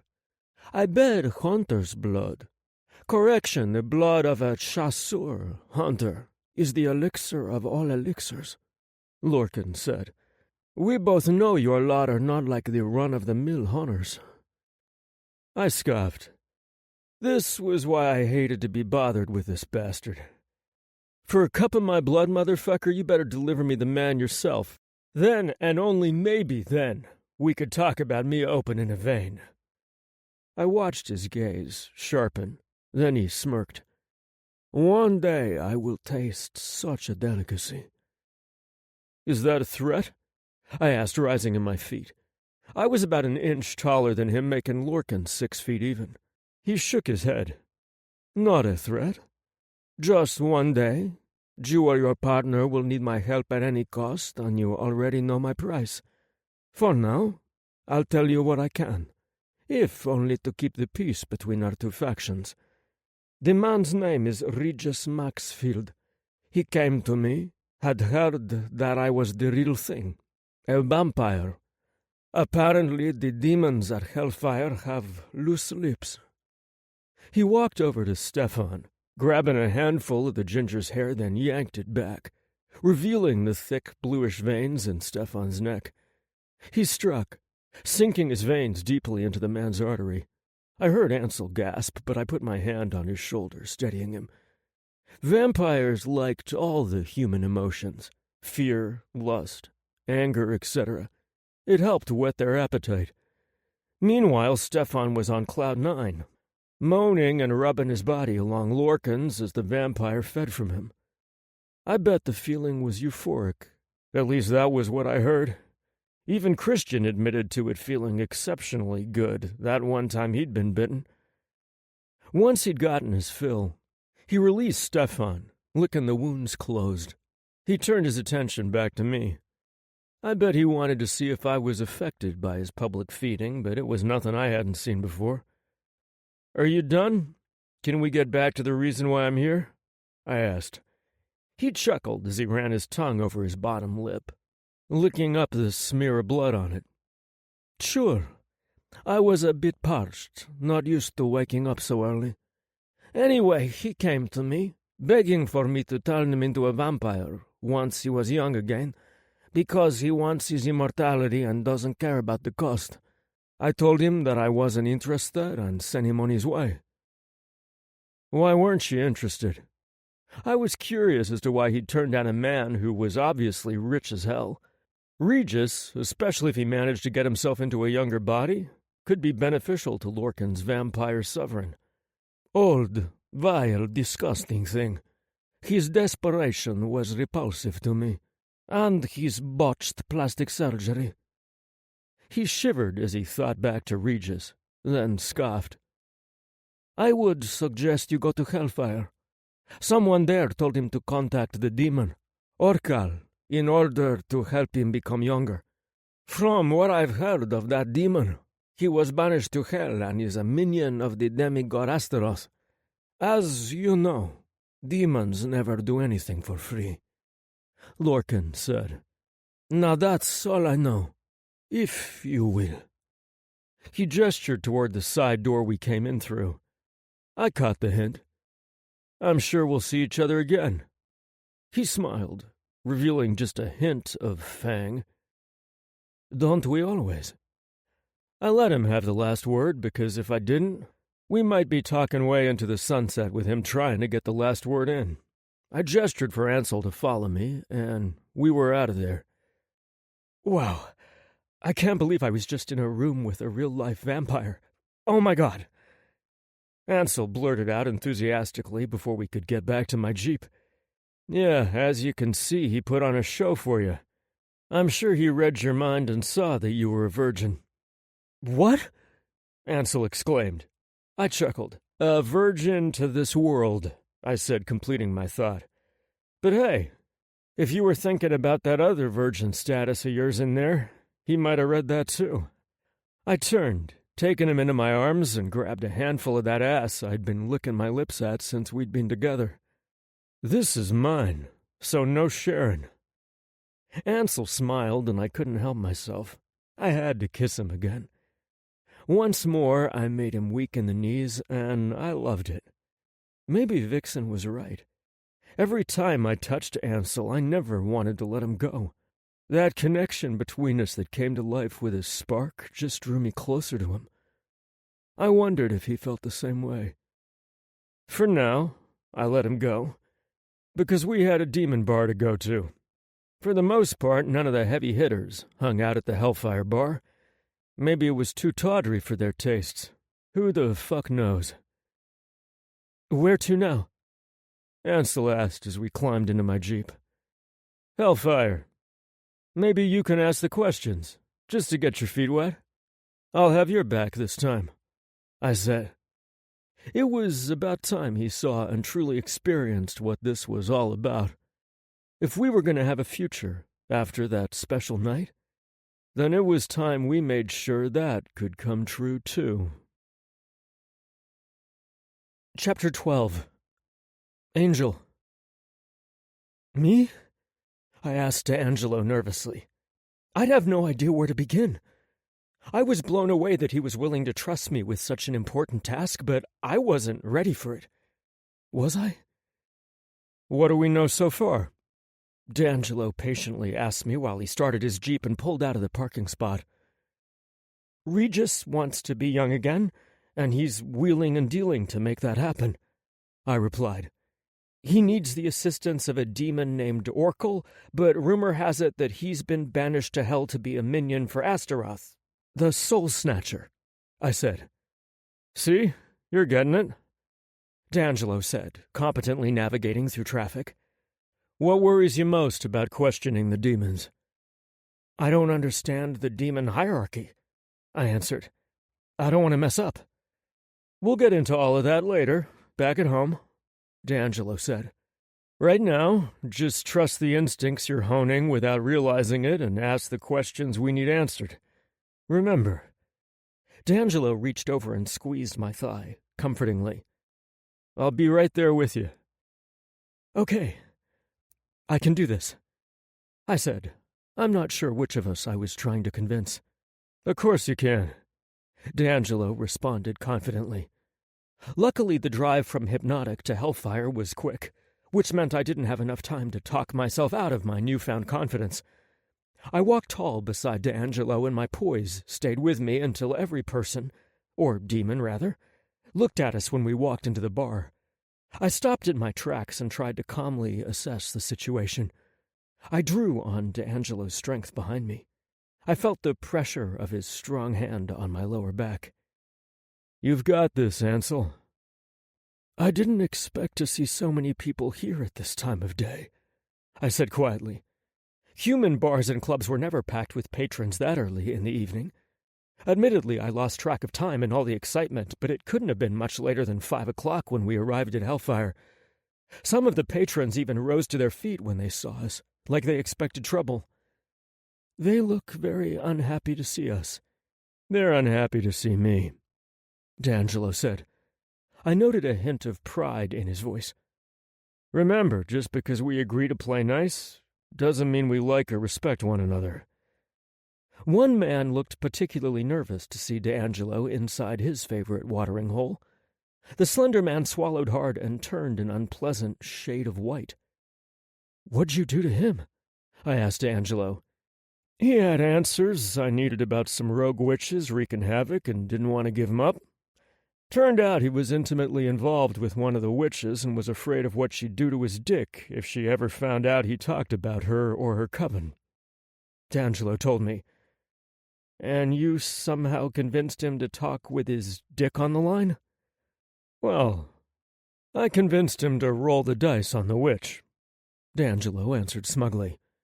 It was easy to do when I had a death grip on the man's cock. With me, losing his dick was a given. With her, he stood a fighting chance at keeping it. I can see why that tactic worked, I commented, trying to keep my jealousy of D'Angelo touching another dude's dick out of my voice. I had no right to be jealous. I knew damn well the man wasn't virginal like me. It wasn't about pleasure, Ansel. He practically purred in my ear. He had answers that I needed. It was business. Though it might have been true, I still didn't like it. The man tending bar stood to his full height and flipped the white towel over his shoulder. "What do you want, Hunter?" His voice was rough and gravelly, and it sent shivers of dread down my spine. I couldn't believe that D'Angelo expected me to get information out of badass demons. "Information only, Baron." D'Angelo held both of his hands up, signaling that he'd come in peace. I missed the warmth from his hand, but his faith in my abilities kept me calm and focused. "We don't have answers," said a blond man wearing a battered black leather jacket. He rose from his stool and nodded his head to the door behind us. "Get on out of here. Keep your cool, Will," Baron warned. "Go ahead and ask your questions, Hunter." "Which one of you told Regis Maxfield about the demon Oracle?" I boldly asked. "Who the fuck is this punk? He's no fucking executioner and we don't owe him a fucking thing," the hostile man named Will said. I received the resistance I expected, but I didn't let that stop me. D'Angelo believed in me, and it was time I believed in myself. I raked my eyes up and down his body dispassionately, so he knew his badass routine didn't shake me a bit. The ultimate badass stood next to me, and I instinctively knew that Will was no match for D'Angelo. "You're gonna answer every question he asks," D'Angelo said, his voice having dropped to a low growl. What?" Will asked, clearly looking to push his luck. A vision hit me fast and swift, catching me off guard. The closer I got physically to D'Angelo, the easier my visions came to me. Sure, it could have been the enchantment and the amulet that Vixen hung around my neck, but I knew the source of the magic came from the man beside me. As if sensing the change in my body, D'Angelo moved closer to me to offer protection in case my vision left me vulnerable to an attack. Already we were an amazing team, and I was excited to see what we could do once I got some training. "I have the answers we need," I told D'Angelo as my vision played out behind my closed eyes. "Fonzie, over there," I said, using the name of a popular television character who wore a black leather jacket and acted tough, "is the one who told Regis how he can turn back the time on aging." "I don't know what the fuck this weird ass is talking about," Will argued, but he sounded a little nervous to me. I blocked out his blathering and focused on my vision. "He was wearing that stupid leather jacket that night, too, but he wore a Rolling Stones t-shirt instead of the classic 50s white one he's wearing now. There was a band doing a cover of Closer by 9 Inch Nails. Baron wasn't behind the bar. A bald man who looked like Mr. Clean was serving drinks." Will gasped, and I knew my vision was dead on. I opened my eyes and found him watching me in fear. "You told Regis Maxfield to summon the demon, Oracle with the soul of Agenta. You even told him where he could find it, Will." "Don't bother lying to me," I snapped. I saw the truth of my words in his eyes, and it emboldened me to push on. "How many hundreds were in that stack he handed you? 10, 15? Were the lives of dozens of people worth it to you?" I thought about how close I came to losing D'Angelo, and I was ready to rip that man apart on my own. "You are responsible for the lives already lost and the ones who'll die for your greed." Will took a step toward me, but two burly-looking bouncers seized him by his arms. "You're not going anywhere," one of them said harshly to Will, who began to fight in earnest. "You better save your fight for when you go in front of the council." "No," Will said, struggling to get free. "They'll sentence me to death. Baron, you can't let him do this to me. I have a good explanation." Baron watched dispassionately as the bouncers dragged Will toward a door at the front of the bar. He didn't appear to be fazed by the man crying and begging for his help. He resumed wiping down the bar as if it was an everyday occurrence. Will kicked out and hit one of the bouncers in the nuts just as they reached the door. Turns out demon nuts hurt just as badly as human ones when they're racked. It was the break that Will needed, and he jerked away from one of his captors when he doubled over in pain. Will rounded on the second bouncer, prepared to strike, but his face connected with the meaty fist of the other man before he could act first. Will fell unconscious to the ground in a heap at the bouncer's feet. "I ought to kick him in his puny nuts to see how he likes it," the wounded bouncer said once he was able to stand. "Nah," the second bouncer said. "Wait until he's conscious again, so you know he feels the sting." "Good idea."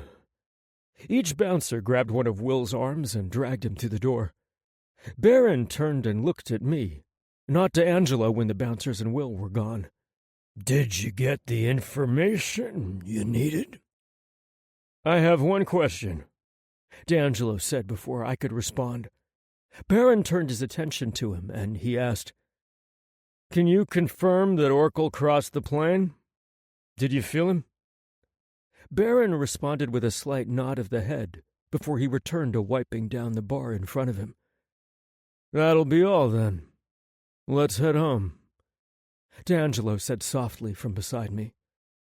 Home was something I'd never had, and the thought that D'Angelo could be my home excited me even more than the prospect of knowing him physically. In all my fantasies of D'Angelo, I never imagined what would happen after the loving was over between us. I could chalk that up to not being very imaginative, or I could accept the fact that I knew my heart couldn't handle seeing something I'd always craved, but would never have for myself. D'Angelo and I hadn't discussed what would happen between us once the case was solved. I sensed his hesitation to let me go, and heard the growing affection in his words when he confessed the reasons he offered the job to Meggie. Even though I'd seen and heard the proof, a large part of me was still afraid to believe. Face down demons in a bar, sure, no problem. Chance my heart to the only man I wanted to belong to? The only one whose rejection I couldn't endure? I wasn't sure if I was strong or brave enough. The thrill of my first successful interrogation spiked my already high level of lust.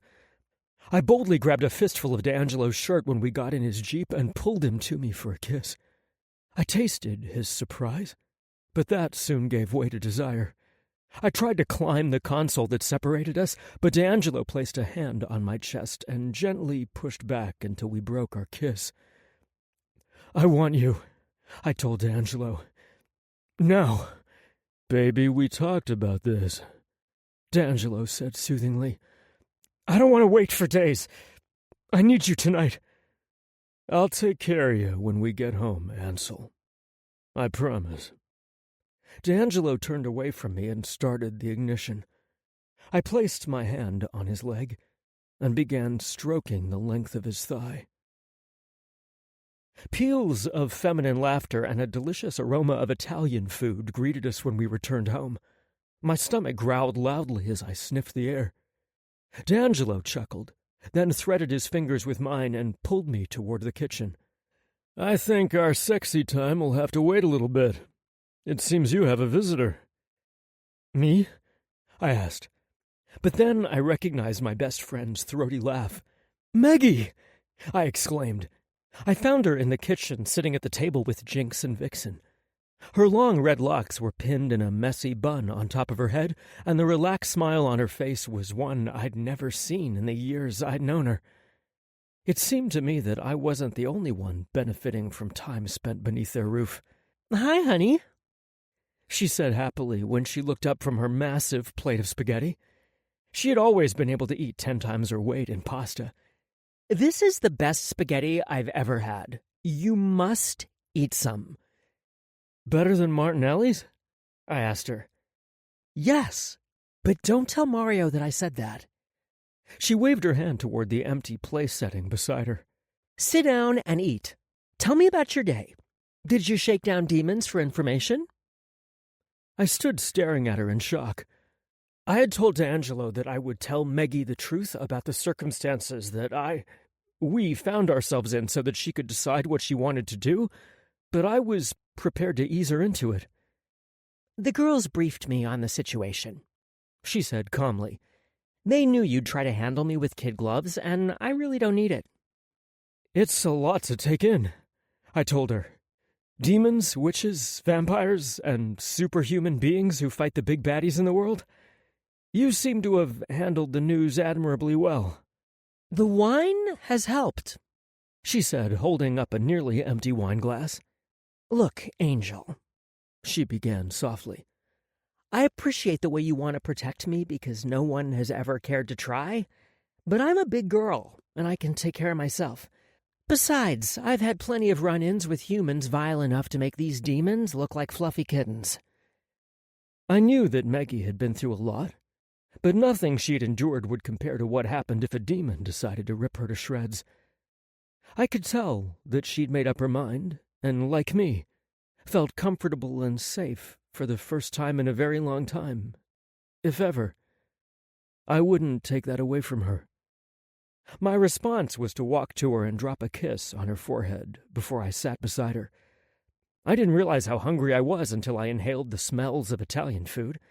I heaped food onto my plate while D'Angelo chuckled in the seat beside me. It's good that you're loading up on some carbs, Ansel. You're gonna need 'em. He said low enough so that only I heard him. My hand shook slightly as I brought the fork to my mouth. I was so tempted to set it back down and demand that D'Angelo take me upstairs right then.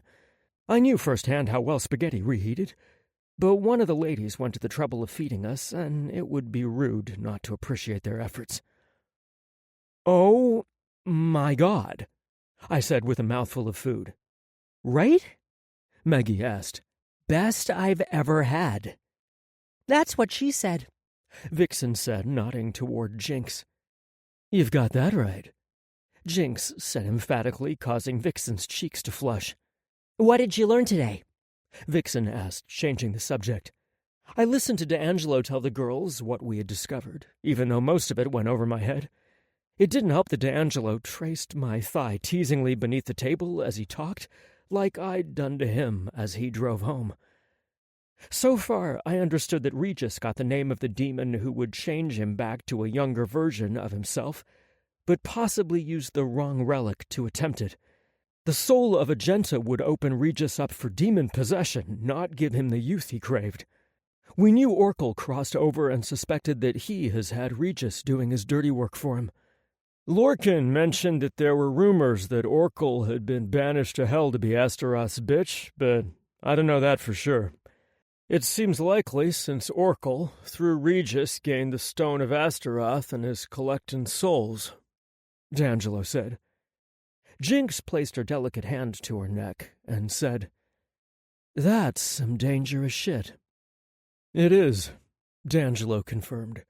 "But I know how to lure Regis out of hiding. We have what he needs to regain his youth." "We do?" Vixen asked. "The Eye of Vazel," D'Angelo told her. "We use it to draw him out once we find him. Let's hope his greed will lead us to Orkel." "Do you have any idea why Orkel was banished to hell?" Jinx asked. "Orkel tried to free Astaroth a few centuries ago, and that's how the relic had 564 souls inside it already. Orkel was taken out by a hunter by the name of Bart Napperstern before he could collect the 1,000 souls needed," D'Angelo told them. "He's a demon, and his motivation is simple. Avoid a trip back to hell where he belongs." "Do you have any single men around here?" Maggie piped up, changing the subject. "It's clear that you two are in love." She gestured between Vixen and Jinx before looking at D'Angelo and me.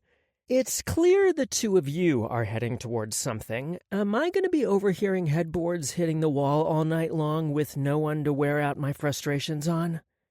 "No, the walls are made of thick concrete to protect us from a demon attack," Jinx told her.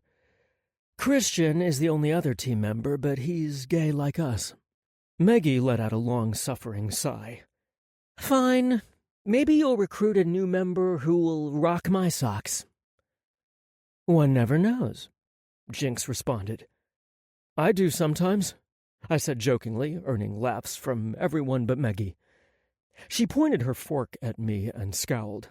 I'm going to need an explanation why you didn't trust me with the truth about your abilities. Not tonight, she amended quickly. I can see you have plans. Jinx and Vixen whistled and catcalled from the opposite side of the table. Jinx winked lecherously at me while Vixen grinned from ear to ear. I felt the skin on my face flush hot with embarrassment over the teasing my friends gave me. It was the most awkward moment of my life until D'Angelo took my fork from my hand and set it on top of my plate. "We need to go now. I can't take another second of that blushing." D'Angelo rose from his chair and pulled mine back from the table. He reached for my hand and pulled me to my feet, then tugged me out of the room without so much as a good night to the girls. "D'Angelo," I said in horror, "they're all gonna know what we're about to do." "And this bothers you?" I thought about it for a whole 2 seconds. Did it bother me? Nope. We made a quick trip into my bedroom long enough to retrieve the black box containing the butt plugs from my nightstand.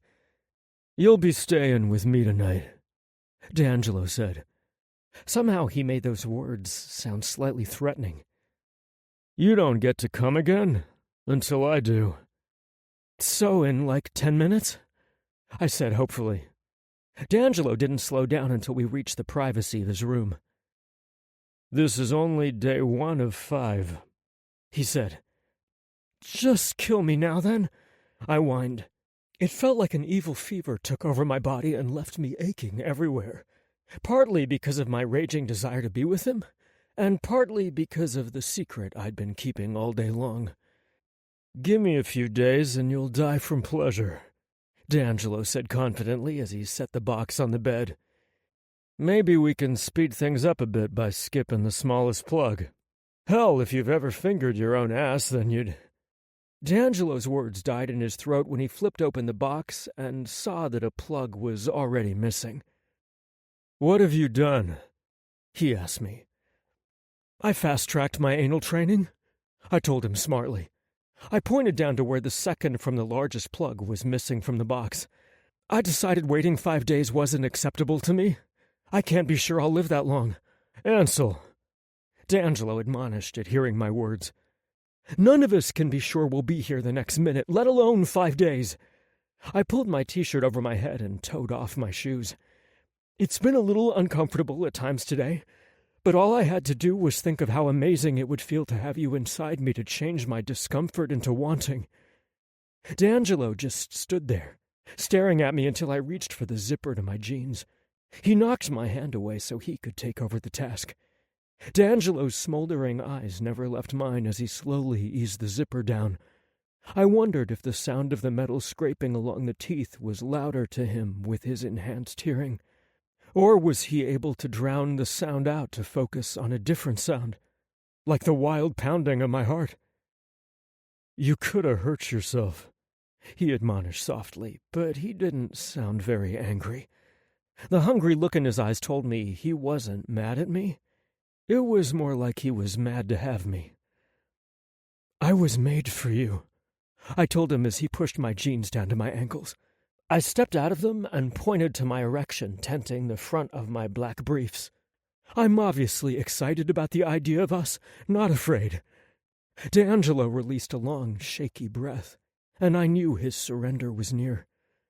"I need this, D'Angelo. I need you." I had no idea where the hell my courage to seduce him and push him came from, but I embraced it. Maybe it was because of the uncanny connection that grew between us, or perhaps it was the raw hunger I saw in his eyes. As wild as he looked in that moment with his flaring nostrils and hard breathing, I knew with complete certainty that the only true pain would come when we separated after our joining was over. D'Angelo hadn't been inside me yet, but I already resented the moment he would withdraw from my body. I knew without a doubt that I'd ache to have him fill me again as soon as possible. Yet beneath the lust boiling in my blood was a yearning for a deeper connection than I could ever fathom before I met him. He made me feel stronger, braver, and hornier than I'd ever felt in my life. In fact, I didn't wait for him to make the next move.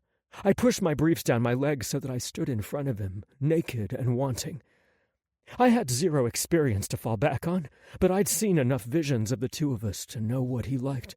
Yes, I knew he was hung, uncut, and would love me playing with his foreskin. I also knew that he craved my ass like a drug he couldn't get enough of to please him.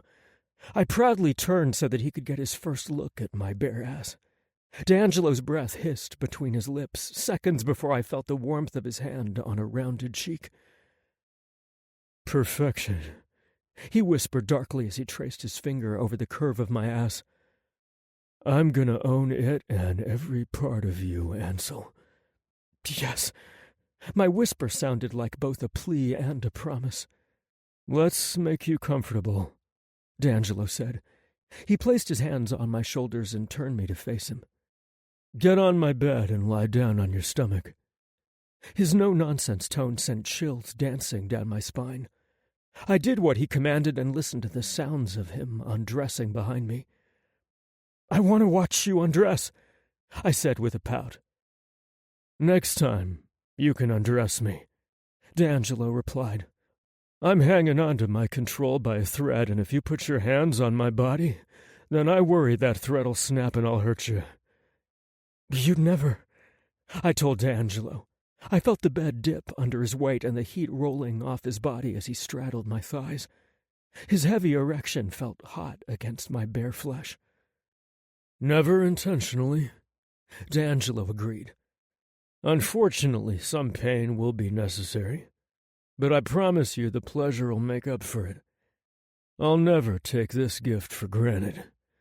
He placed both of his hands on my ass cheeks and began to knead them. "I don't care what it costs me, Ansel.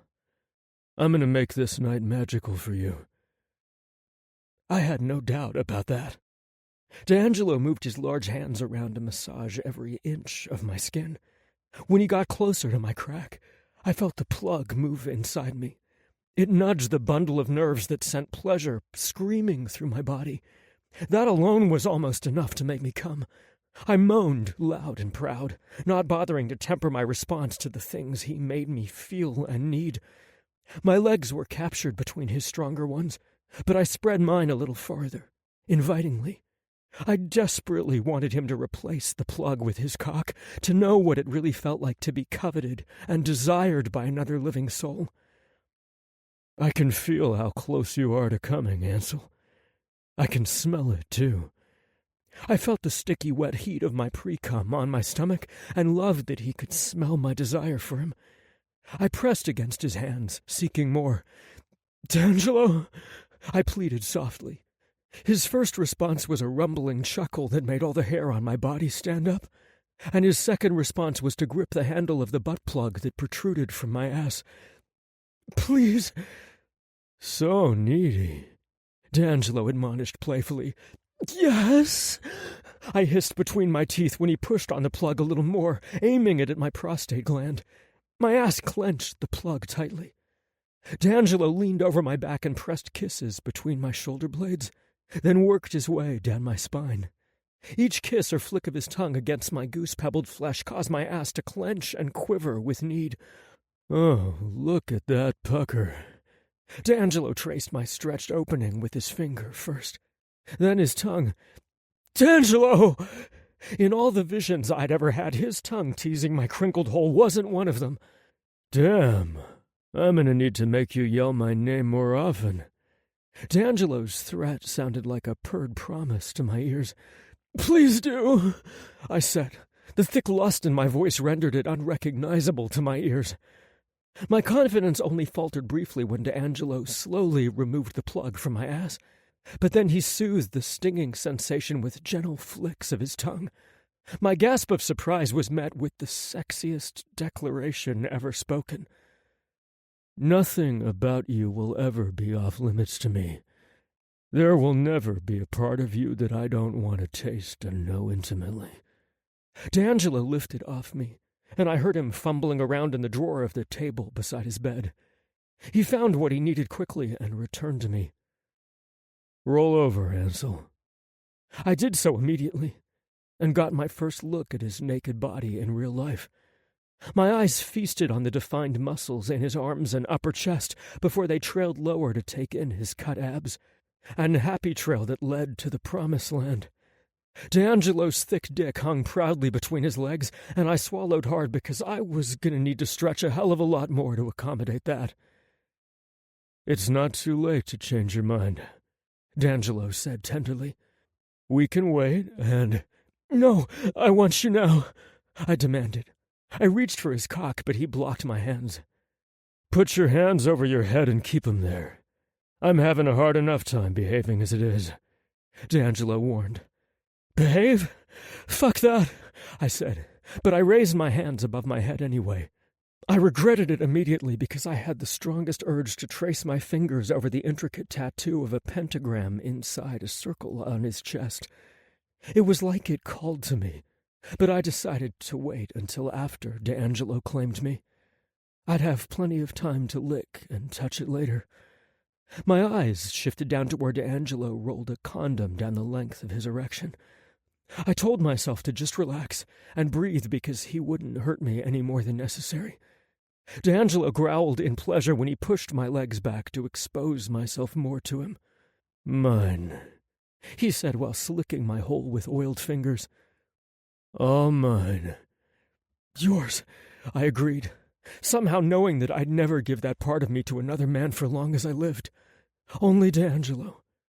I shook with anticipation and a little fear when D'Angelo leaned over me and pressed the tip of his dick against my opening. I saw the question in his light gaze, and my words failed me. I nodded my head that I was certain I wanted him. "D'Angelo!" I cried out when the head of his dick penetrated my virgin passage. He stopped and allowed me time to adjust to his girth before he inched in a little further. Sweat popped up all over my body. I was burning hot and freezing cold at the same time as he continued to push inside until he was fully sheathed inside my body. Something happened then that defied reason and logic. But I was living in a world with vampires, demons, witches, and hunters. Nothing should have shocked me at that point. But the shimmering lightness I felt in my soul right then did. It got stronger until I felt like my entire being was alight with the purest love. I think I would have levitated right off the bed had I not been tethered to D'Angelo. D'Angelo's lips parted, and he gasped softly. "Do you feel that, Hansel?" "What's happening?" I asked in astonishment.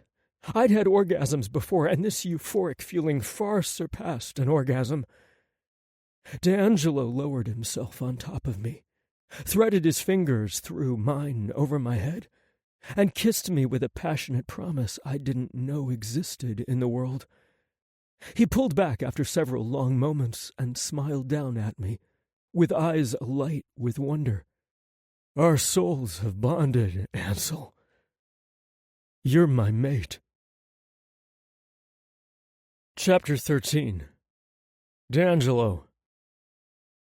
I had heard others describe how amazing the mating bond felt. The connection of minds, bodies, and souls. It seemed like an earth-shattering experience. One Christian and I never thought we'd feel because we were gay. Everyone at the Institute was straight, and the bonding ritual between mates was as important to the mission as it was to the relationship. More hunters could be born from their union. Humans with amazing abilities from both of their parents. It was one of the strong points of the Institute. Homosexuality was extremely rare among the chosen, and once they found out that Christian and I were both gay, we were cast out.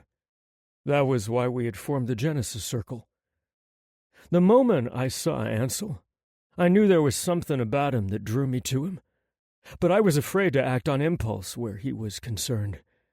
What could I have offered him other than a fantastic lay before I disappeared from his life? That was what the others I'd had sex with received. My life was so dangerous.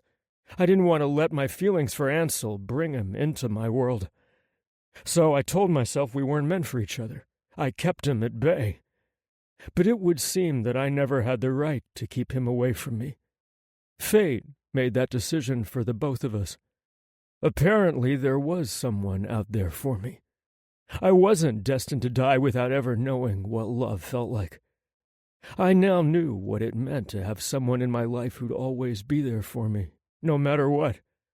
and I'd always be there for him. I released his fingers, freeing his hands as I pushed deeper into Ansel. Our bodies shuddered as the pleasure of our lovemaking rippled through us with such an intensity I could barely hold off. I looked down at him, our eyes locking, and all I saw was the most beautiful being in the world. There was almost a light surrounding him, and I wanted to cry because I was so happy, so complete. This one union was making everything else I'd ever known feel empty. This was what it was supposed to feel like when two people shared their bodies with each other. "Oh, God!" I gasped as the ecstasy took hold of me again. My body actually shuddered with pleasure, if such a thing could be described. "D'Angelo," Ansel purred, and I knew he was experiencing the same thing. A true union. I loved the way his face flushed as I grazed his prostate. Every time his fingers brushed along my flesh, my body ignited with a new level of passion. I wanted all of him. Every fiber of his body belonged to me and vice versa. We were both smiling at each other and loving the sheer ecstasy we shared.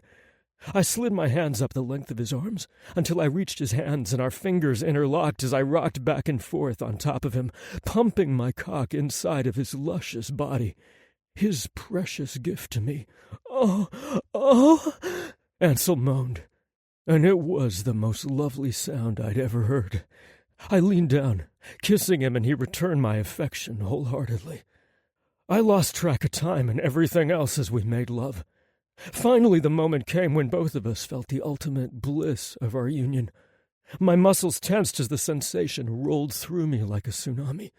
I cried out and roared as my orgasm shook my body to my core. I could hear Ansel's loud moans and groans as he spasmed beneath me. The muscles in his thighs tightened around my waist, and it was the sexiest thing I'd ever experienced. Afterward, my limbs felt like spaghetti, and I collapsed on top of Ansel, both of our chests heaving against each other. Neither of us could really move after what we'd just done. And lying there, on top of him, still inside him, felt so perfect. I really didn't want to move. "Baby, air is becoming an issue," Ansel squeezed out. I chuckled and pulled back, only to flop down beside him, my hand still on his waist. It was as if I wanted that connection we shared while we had sex to never go away. I didn't want to be apart from him, ever again. I loved the way our bodies sparked whenever we touched. It was all making sense, though. That spark wasn't a mated thing. It was just something special that Ansel and I shared. I knew that now. "Whew! That was amazing," Ansel beamed. "Is it always like that?" I smiled. "Not ever, in my experience. I mean, I've enjoyed sex a great deal, but it's never felt like that." "Is it because we're mated?" he asked. I nodded. "Yeah." I brushed my fingers over his cheek, then leaned over, kissing him again. I've never felt this connected with anyone in my life. Ansel smiled widely, showing off all his pearly whites. "Me either. I never want this feeling to end." "We're mated now, baby. At least now I know why we were so drawn to each other. We were born for the other," I said as I brushed his bangs from his beautiful amber eyes. "What does that even mean?" Ansel asked. I propped myself up on my elbow and took a deep breath. "All right, remember when I told you that we were all chosen as children to be hunters?" "Yeah?" Ansel began to trace the dragon tattoo I had on my shoulder with his finger as he listened to me. I loved how he was biting his bottom lip as he gazed at me. "Well, some hunters are born into the Institute because of mated unions between members. It's actually pretty rare for a hunter to find their mate, and it's only been documented cases of it being male and female. All of the hunters, be it male or female, are all straight. Once they pass the test and receive the tattoo, then they're expected to fulfill their duties under the rules of the Institute. They report to and live at the Institute for males or the one for the females. Because Christian and I were gay, we were banished from the Institute. Holy shit! That's horrible, those assholes! Ansel growled, and I smirked because it was so cute to see him pissed off. Especially that little wrinkle in his brow. Yeah, that's what we thought too when they kicked us out. But of course we were already indoctrinated, so to speak. We had the tattoos, knew the rules, and had the training. We also knew the truth about what was out there. So we created the Genesis Circle and carried out our sworn duties, I said. Did they try to stop you? Ansel asked as he traced the intricacies of my other tattoo, my mark of a bravo, with his finger. I shivered a little as his soft touch sent tingles throughout my body. He looked up at me, smiled, then continued to trace my tattoo. Damn, he was so sweet and sexy. I shook my head. No, they didn't try to stop us. In spite of the Institute being the big kahuna, so to speak, of hunters, they know that other hunters are out there, and frankly, they could use the help. However, they did cut us off from their resources, so if we catch ourselves in a pickle, we can't count on them for help. Uppity sons of bitches, Ansel snapped. Yeah, pretty much. I laughed. But getting back to the story. We were taught that homosexuality was a sin, and therefore there could be no mates for any homosexual hunters, and they were not worthy of the mark of a bravo.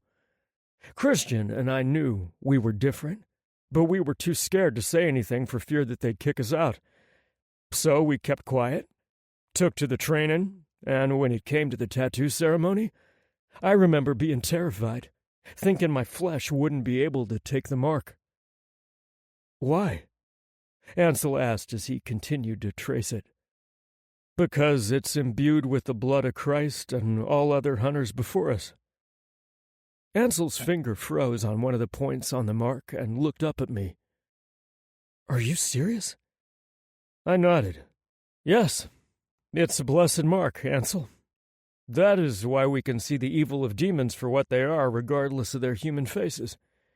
It's also the thing that gives us our strength and healing ability. It brings forth our own innate abilities. A child born of male and female mates can have more than one innate ability. Those children born into the Institute are stronger than those of us whose parents do not possess any abilities like mine. Oh my God! So Jesus really did exist, Ansel said, and by how awe-inspired his words came out, I could tell he was still processing the information. Yes. Well, anyway, Christian and I pretended... Wait, hold on. I'm sorry, but that's not just something you can gloss over like that, Ansel said. I chuckled. Sorry. I'm just so used to that knowledge, I have to remember you're still all new to this. Any questions? Do they have any documents or real paintings of him? One of his disciples started the church as a way to bring people to the light and train holy knights to fight against demons. Of course, the story of Jesus being betrayed by Judas is well known, but what isn't is that demon possession and influence played its part. Before Jesus died, his faithful disciple Nathanael captured his blood in a jar as he hung from the cross, and it was used in a magic ritual to give power and abilities to the holy knights. This was 2,000 years ago, and over time the Institute was created to carry on the righteous, holy mission, I said, giving Ansel another crash course in my history. This is blowing my mind, Ansel said as he put his fingers to his temple. You actually have a tattoo on your body that was made from the blood of Jesus Christ. I nodded. And every hunter after has placed a few drops of their blood into the jar. Chris and I did the day we received our tattoos. Ansel looked up at me as a single tear rolled down his cheek. You're a blessed holy knight. Are you sure we're really mated? I mean, I'm just a waiter. I cut him off right there with a finger to his mouth. Jesus was a carpenter. Coming from humble beginnings isn't anything to feel ashamed about. But more importantly, you are so much more than a waiter, Ansel. You are a prophet, as you have the gift of sight. Even more important than that is that you are and were born to walk this earth by my side as my mate. Don't ever doubt that, or us, again. I won't let you. Again, I grabbed him by the back of his head and pulled him to me for a kiss I knew would shake him to his soul. When I felt his cock harden against my thigh, I knew I'd succeeded. He needed to know how much he meant to me. I pulled away and looked at him, and he was grinning like a dope. Okay, I'm convinced. I laughed. Good. Okay, do you want me to continue with the other part of my story? He nodded. Yeah, I just had to hear about the whole Jesus thing. I mean, wow. Yeah, I was awestruck like you when I first found out. As for the Institute, Christian and I pretended to be straight for as long as we could, until neither of us could continue to live a lie. We confessed, and they promptly sent us on our way when we refused to mate with women. That was 5 years ago, and I couldn't be happier because, as it turns out, homosexuals can have mates. We can find love, and we are worthy and blessed just like any other human. You have no idea what this means to me, Ansel. Actually, baby, I do. I smiled, because it was the second time he'd called me baby, and I liked that shit. However, I wasn't so smitten that I didn't hear what he was saying. Apparently, my baby had a rough life, too. I can't see anyone ever mistreating you, I said, pulling him closer to me. Then I thought about how mean I was toward him earlier. Of course, it was coming from a place that didn't want to see him hurt, but I could have been nicer. I was glad he forgave me. Maybe he did that because he understood me better than anyone else did, even Christian, who was like my brother from another mother. I kissed the top of his head. I'm so sorry for being cruel to you, Ansel. He kissed my peck. It's okay. I know why you were. You just wanted to protect me. But I wanted to protect you, so no matter how mean you were, I was never going to let you push me away. I held him tighter, because now I knew he was my gift in life, and I was his. I know. Thank you. I kissed his forehead again, and this time he lifted up his face toward me and pressed his lips to mine. It was one of the best kisses I've ever had, and I could only hope for more. So, we're mated? Ansel asked, retrospectively. Yeah, that might explain why you've been experiencing stronger and more exact visions while being around me. My senses have grown stronger being around you, I said. Ansel frowned.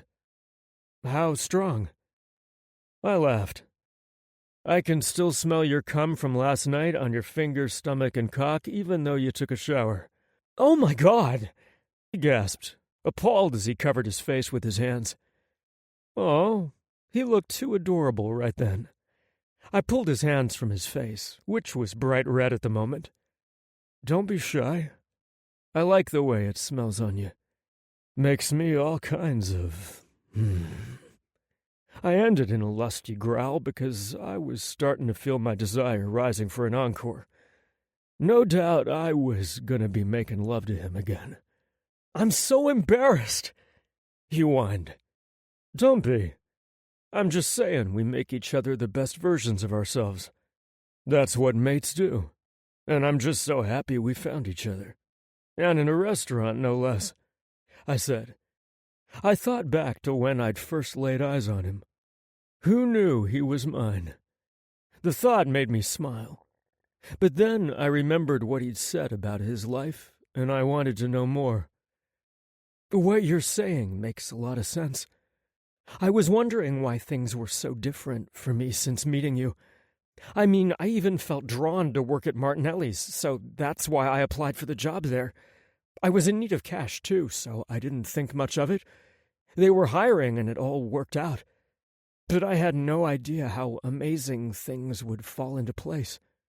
Ansel said, "Finding your demon-hunting stubborn mate over a plate of pasta and sauce?" I joked. He laughed. "Yeah, that makes two of us. Now, I've told you a lot about me. I want to hear your tale, Ansel." He looked up at me with those beautiful eyes that held so much emotion and pain. I almost regretted asking, but I wanted to know more about my mate. But maybe I could let him tell me when he was ready. If you're not ready to open up about your past, Ansel, you don't have to. I hoped that would give him comfort. Not everyone was ready to share. Hell, the only reason why I was so open was because he needed to know the truth about my world so he could be prepared. Knowledge was power, and considering what we were hunting, we needed a full arsenal. Anyway, I'd let it be his decision. Chapter 14. Angel. Typically, I don't talk much about myself. In fact, I'd probably prefer to have a nail driven under my fingernail rather than talk about my past. Honestly, the nail would hurt so much less than rehashing the many ways I'd disappointed people in my life. Maggie was the only one I felt comfortable bearing my soul to, until D'Angelo came along. Truthfully, Maggie didn't know half of what I'd been through. "I want to tell you everything, Dee." "You have nothing to fear from me, Ansel. Ever." I nodded because I knew he was right. There had always been physical chemistry between us whenever we were in the same room, but that paled in comparison to the emotional connection I felt with him once we bonded. D'Angelo was my mate, my partner for life, and I instinctively knew I could trust him with every piece of me, even the ones that others rejected. My father died in a work-related accident when I was an infant. My mother never felt we were welcome in my father's Chinese family. She said that they never tried to know her or accept her into their lives, but I doubt she made it easy for them, nor do I think she tried to meet them halfway. I shook my head in disgust. Apparently losing their only son at the ripe old age of 25 wasn't punishment enough in my mom's eyes, because she packed our bags and we boarded a Greyhound bus for Chicago in the middle of the night. She told me that they didn't want me anyway, so why bother sticking around? I figured she was right, because they never tried to locate me. "I'm sorry, baby," D'Angelo said, reaching for me. My mother didn't talk about my father unless it was to run his family down. She'd tell me over and over how they didn't love me, but it was okay because she loved me enough for 10 families. I believed her, D'Angelo. I thought she was the most amazing person in the world, and I would have her love no matter what life threw at me. But it turned out to be nothing but lies. She didn't love me either. My voice cracked and tears filled my eyes as I relived the moment when my mother realized that I was different. "Did she reject you because of your sexuality?" D'Angelo asked softly. "No," I replied. She was totally fine with the fact that I liked boys. In fact, she pointed out the cute ones to me. "What the hell caused her to turn on you?" D'Angelo asked. "She thought my visions were the work of the devil," I told him. I'll never forget the horrified look in her eyes when she realized my nightmare was actually a premonition. "How old were you?" D'Angelo asked. 13, I replied. I had a vivid dream where the neighbor's dog broke his leash and ran out into the street. Mr. Barton chased him and ended up being the one getting hit by the car instead of the dog. The sounds of his bones breaking and his cries of agony felt so real to me. I remember waking in a cold sweat with a pounding heart and the signs that I was going to be sick. My mother found me curled around the toilet as I retched repeatedly. She rubbed my back and wiped my brow with the damp cloth while telling me I was going to be okay. Dee, I knew that night that I would never be okay ever again. I knew that something was really wrong with me. I closed my eyes briefly and took a deep breath to center myself so I could tell him something I'd never told anyone. I told my mom all about my dream, between broken sobs.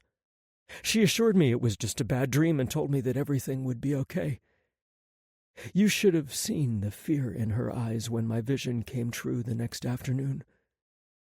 My own mother was terrified of me, Dee. She locked me in my bedroom until she could figure out what to do with me. "Baby," D'Angelo said softly. "Come here." I went to him without hesitation and reveled in the feel of his strong arms holding me tight against him. Her solution was exorcism.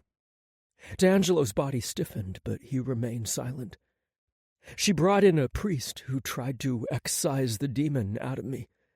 I was starved, beaten, and then abandoned when they realized there was no hope for me. My body trembled hard as I remembered the way my stomach cramped from hunger and how my lips dried until they cracked and bled. I could feel the sting of the priest's belt against the back of my legs as he tried to beat the evil out of me. My throat burned from screaming and pleading for my mother to help me. But she never came. She didn't love me like she said she did, Dee. Hot tears raced down my cheeks when it became too hard to hold them back. I entered the foster care system on my 14th birthday. I don't know what to say, Ansel. I want to hunt them down and make them pay for what they did to you. He growled angrily in my ear. No one will ever hurt you like that again. Do you hear me? I saw the fierce protectiveness in his eyes, plus an emotion I never thought I'd see again. Love. With D'Angelo, there were no conditions I had to meet, no hoops for me to jump through to be worthy of his devotion. I was made for him. Everything I'd experienced in my past, every bruise, broken promise, and tear led me to D'Angelo. With that knowledge came power, and with that power came the realization that my past couldn't hurt me anymore. I overcame hate and torture, and would gladly embrace the acceptance and love my mate offered to me. D'Angelo, My words trailed off as my insecurities resurfaced. D'Angelo covered my lips with his finger. I don't need words to know how you feel. He rolled me to my back and leaned over me. Let our bodies do the talking. I thought I was prepared for the fireworks D'Angelo ignited inside me when he pressed his lips to mine. But I wasn't. I became aware of my body in ways I'd never experienced before, not even when our bodies joined the first time. I felt and heard my heart thundering in my chest, my blood racing through my veins, and my skin was so sensitive I could feel every single one of my hair follicles. D'Angelo broke our kiss and raised his head so that he could look into my eyes. I saw the same awe in his gaze that I felt in my soul. He smiled crookedly and said, That's never gonna get old. Never, I agreed. D'Angelo opened his mouth to say something else, but he was interrupted by pounding on his bedroom door. Dee? Vixen said frantically through the door. We have a serious situation and we need you downstairs. Probably just a big hairy spider, D'Angelo said to me, but I saw the worry in his eyes. Vixen wasn't the kind of woman who rattled easily. I didn't know her very well, but I knew that much at least. Why don't you stay here all snuggled in bed, and I'll be right back after I... Bring Angel with you to the round table. Jinx is trying to track down Christian. We're going to need all hands on deck to fight this bastard. Vixen said fiercely. Be right there, D'Angelo told her. We dressed quickly and headed down to the Situation Room. I figured Christian's office was the hub of activity, but I was wrong. One entire wall was nothing but computers and television monitors. The computers were scrolling data so fast it was impossible for the human eye to keep up, and the television monitors appeared to be tuned into news broadcasts streaming from all over the world. I expected to see large glass cases housing superhero costumes when I looked around. Jinx was already downstairs manning one of the computer terminals when we entered the room. I had no idea what was going on, but I could tell by her rigid posture that she was as upset as her girlfriend. The only person missing was Meggie, who must have been sleeping upstairs. "Over here, guys," Vixen said, gesturing to a polished conference table. "I have fresh coffee brewing for you to take on the road with you." D'Angelo pressed his hand at the small of my back and guided me to the table. "What happened, V?" he asked worriedly. "It's bad, D'Angelo." Her voice broke and tears welled in her eyes. "It's one of the worst demon attacks in recent times." "Regis?" he asked her. "Has to be," Vixen replied. "Jinx is printing off details from multiple sources so we can try to rule out fact from fiction before we hit the scene. Here she comes now." "Guys, it's bad," Jinx said, passing out the paper she printed. My heart stuttered to a painful stop when I glanced down and saw the headline, 127 dead in movie theater. Authorities on the scene aren't saying much, but a suicide pact isn't being ruled out since all the deaths occurred in one of the 10 theaters located in the multi-level 20,000-square-foot facility. The particular movie theater where the deaths occurred was showing a movie on Wall Street greed and corruption, and one source is speculating that the moviegoers were making a political statement. "It's not a political statement," I said out loud once I finished reading the paragraph. "Definitely not," Jinx said. This had Regis written all over it. We needed to find him and shut him down before he killed anyone else. The more souls the relic claimed, the hungrier and more demanding it would get. "I called Christian 3 times, but I got his voicemail each time," Vixen said. "I can't help but think he's avoiding us, and I don't know why. It feels like he's struggling with something by himself rather than letting us help him." "I'm sure Chris is just fine, Vix. Maybe he's close to wrapping up his case and needs to put 100% of his focus there, or he's just not in cell range right now. Either way, he'll call you as soon as he can. In the meantime, I'll head over to the theater and see what I can learn from the authorities on site." It sounded a lot like D'Angelo didn't plan on taking me with him. "Don't you mean that we'll head over to the theater and see what we can learn from the authorities?" I asked him. D'Angelo breathed deeply. I couldn't tell if it was to buy him a bit of time or if he wanted to find the right words to say to me. Regardless, I was positive I wouldn't like the words that left his lips. "Ansel, I need you to stay here with the girls." Yup, I was right. I hated it. "Girls?" Vixen and Jinx asked at the same time. I wasn't the only one who disagreed with D'Angelo's assessment. "We're women," Jinx corrected. "Very capable women," Vixen added. "One of us knows magic that can shrink your—" "Whoa!" D'Angelo said, holding up his hand to stop her. "No offense intended, ladies. I wasn't asking Angel to stay and protect you. I was asking him to stay here so he can rest and be safe." D'Angelo then turned and looked at me with earnest, pleading eyes. "I haven't slept much these past days, and I need my senses to be sharp. I can't afford to make mistakes right now, Ansel. Please stay here and rest while I do some initial investigating. There won't be much I can learn with the place crawling with investigators anyway. I can at least interview some witnesses and find out if any demons are present. You can go back with me later to do a more thorough investigation."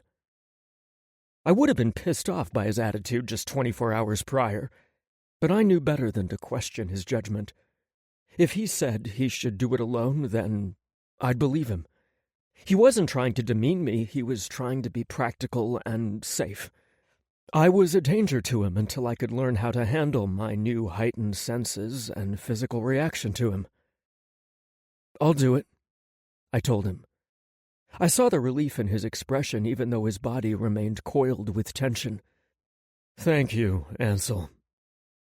Was he thanking me for agreeing or for not putting up a fight first? D'Angelo rose to his feet, then cupped my chin and tilted my head back so he could look into my eyes. "I won't be long, so keep the bed warm for me." D'Angelo lowered his head and kissed me softly before he walked away. "Wait, don't you want some of the coffee I made you?" Vixen asked. "I'd rather drink gasoline and chase it down with a match. Don't you drink it either, Ansel," D'Angelo said before he left the room. "My coffee isn't that bad," she said with a pout. "Honey, it's stronger than demon piss," Jinx said affectionately.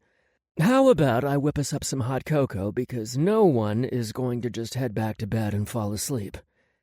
"True dat," I replied. Meggie was already in the kitchen whipping up her homemade hot chocolate at the stove. "I figured whatever had you pounding on the doors in the middle of the night was pretty serious," she said. "Hot cocoa never hurts." "It smells so good," Jinx said. "Almost as good as my coffee," Vixen countered saucily. "Lifesaver," I said after my first sip of the heavenly potion. "You always knew just when I needed it." "You're not the only person who can sense things, I guess," Meggie said, grinning. "So it's not likely that you'll be getting back to sleep any time soon with your honey out there investigating. Now would be a great time for you to tell me why in the hell you never told me about your psychic abilities." "It's a long story," I told Meggie. Jinx, Vixen, and Meggie placed their elbows on the table and leaned in simultaneously, like they were following a script. Who knew? Maybe life was a giant play, and we were nothing more than scripted characters. "We've got plenty of time," Jinx said softly. I unburdened my soul for the second time that night. I found that it was much easier to get through the second time, and I wondered if keeping it bottled up inside for so long had done more damage than good. The ladies didn't coddle me, and I didn't see pity in their eyes. I saw respect, love, and admiration. I was finally home. Chapter 15. D'Angelo. I felt so honored that Ansel opened up to me the way he did. I knew it couldn't have been easy for him to tell me about his past. I couldn't imagine what life was like for him, to lose his family at such a young age because of abandonment. My mother gave me to the institute when I was 10 because she wanted to give me a better life. My father had deserted us, and my mother did the best she could with a 5th-grade education and an honest job as a cashier. We were on welfare and living from paycheck to paycheck. The day the recruiter came to our apartment, my mother saw an opportunity for me that she didn't have. I didn't feel abandoned by her. She took time to explain to me her reasons. Sure, I was mad because I didn't want to leave her, but I was going to an academy that would provide everything I needed to succeed. She didn't know the real purpose of the academy, because as its front, most of the students that went to the Chasseur Institute did go off to lead normal, successful lives. That was what gave the school its reputation. Only those few chosen with innate abilities went on to become hunters. But I couldn't complain. My job was noble. I spoke 10 languages fluently, had amazing fighting skills, supernatural powers, and had a diploma from one of the most elite schools in the world. My life has amounted to something, which was all my mother wanted for me. I did get to visit with her on holidays and breaks, but I had to keep the secret of the school. Well, a secret. I cherished those moments when I could astonish my mother with the things I knew. Seeing her son bloom never left her with regret. She died when I was 16 from cancer, and I got to attend her funeral. The memory's still stinging for me. As for Ansel's mother, she didn't deserve him. Just because you could procreate didn't mean you should. A parent should never abandon their child. She let fear and ignorance tear her away from a boy who needed love, understanding, and compassion from the person he trusted most in the world. That I couldn't forgive. Well, he would never feel that loneliness again if I had anything to do with it. I hated having to leave him, especially after rocking his world between the sheets.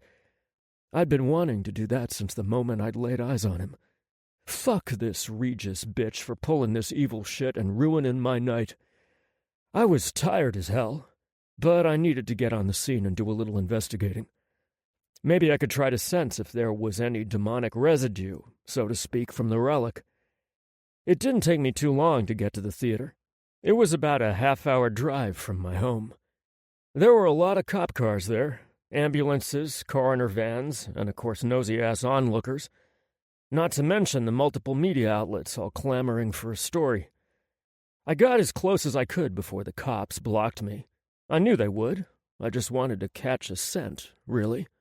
And I did. I could smell the relic and its power. The strong scent of sulfur was in the air, and it burned my nostrils. Rotten eggs that had been rotting for days was something that couldn't be mistaken for anything else. Well, other than rotten eggs. But I knew that wasn't the case. There was also an invisible aura hovering in the air, like a reddish hue that only I could see because of my heightened senses. Demons could see it, too, because it meant that another demon had been in the area. Was Regis working with a demon? Probably. I didn't get a chance to see the hue at the diner. Too much time had gone by. But it was bright red, which meant the relic was very close to getting the souls it wanted. That meant the demonic demigod would be able to enter this world. Soon. I needed to find Regis. And that meant the only person who I knew for sure had met with the man was that bastard-ass vampire, Lorcan. I was going to need him to lure Regis to me, and I had just the relic to do the trick.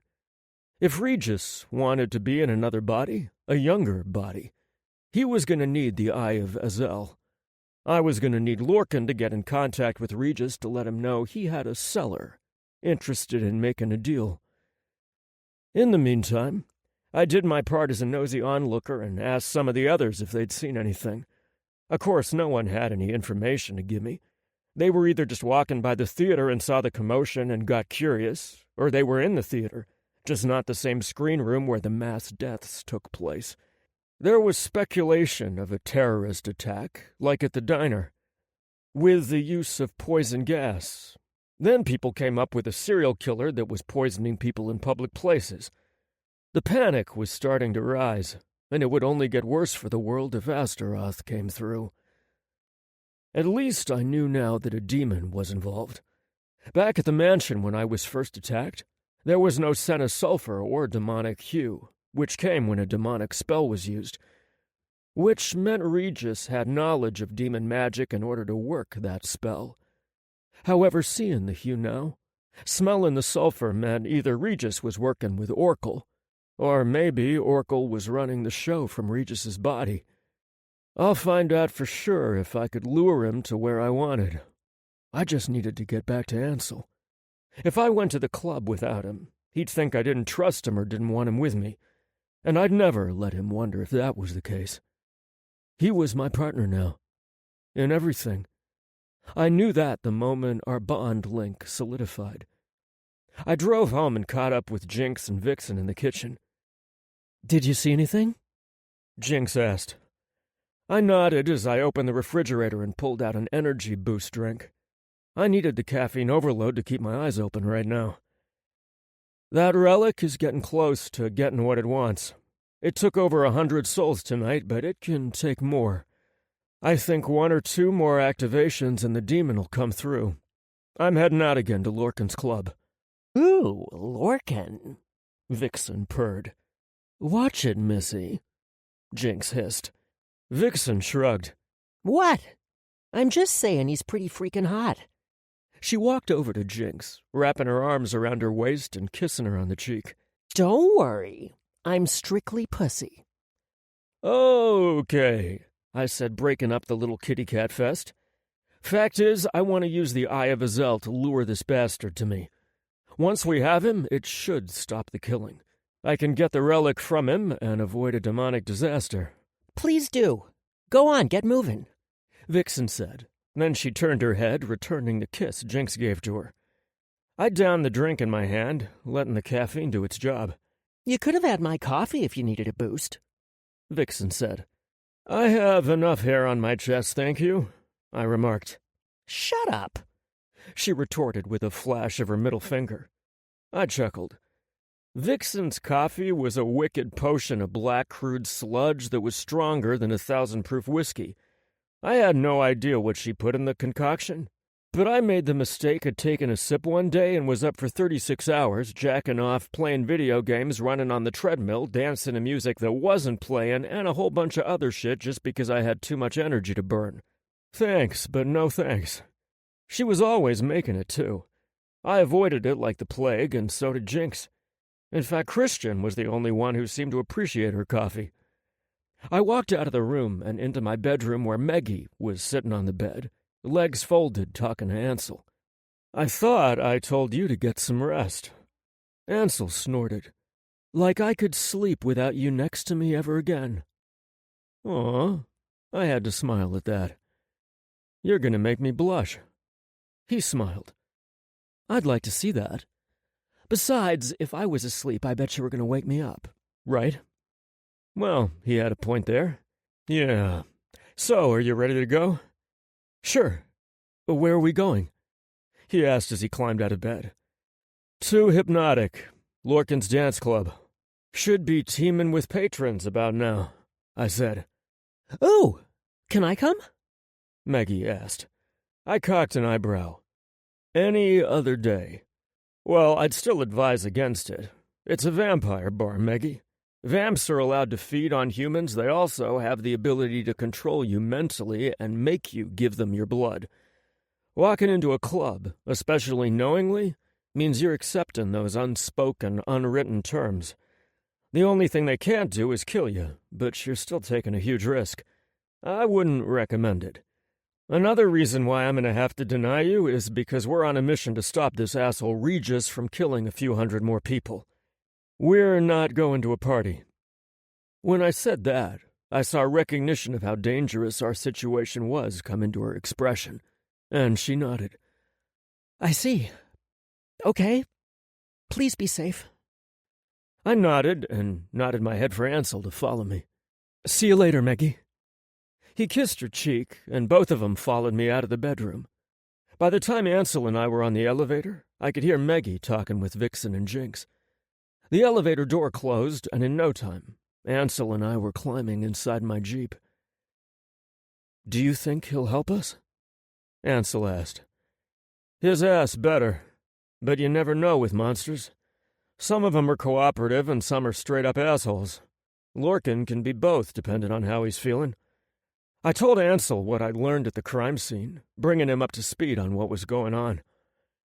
As much as I'd love to have passionate sex with you again, we have to put that on the back burner until we catch this son of a bitch. Oh, definitely, Ansel agreed. But I don't regret having sex with you, Dee. I looked over at him and smiled at his wide grin. Me either. It was meant to be, so it happened. Fate put us on this path, and I'm happy to walk with you side by side. The only thing I regret is how foolish and stubborn I was before by trying to push you away. We could have been bumping bodies. I laughed. Ansel chuckled as he shook his head. Thank goodness I wouldn't let you push me away. I reached over, taking his hand into my own, squeezing it a little. Too much, and I could break his bones.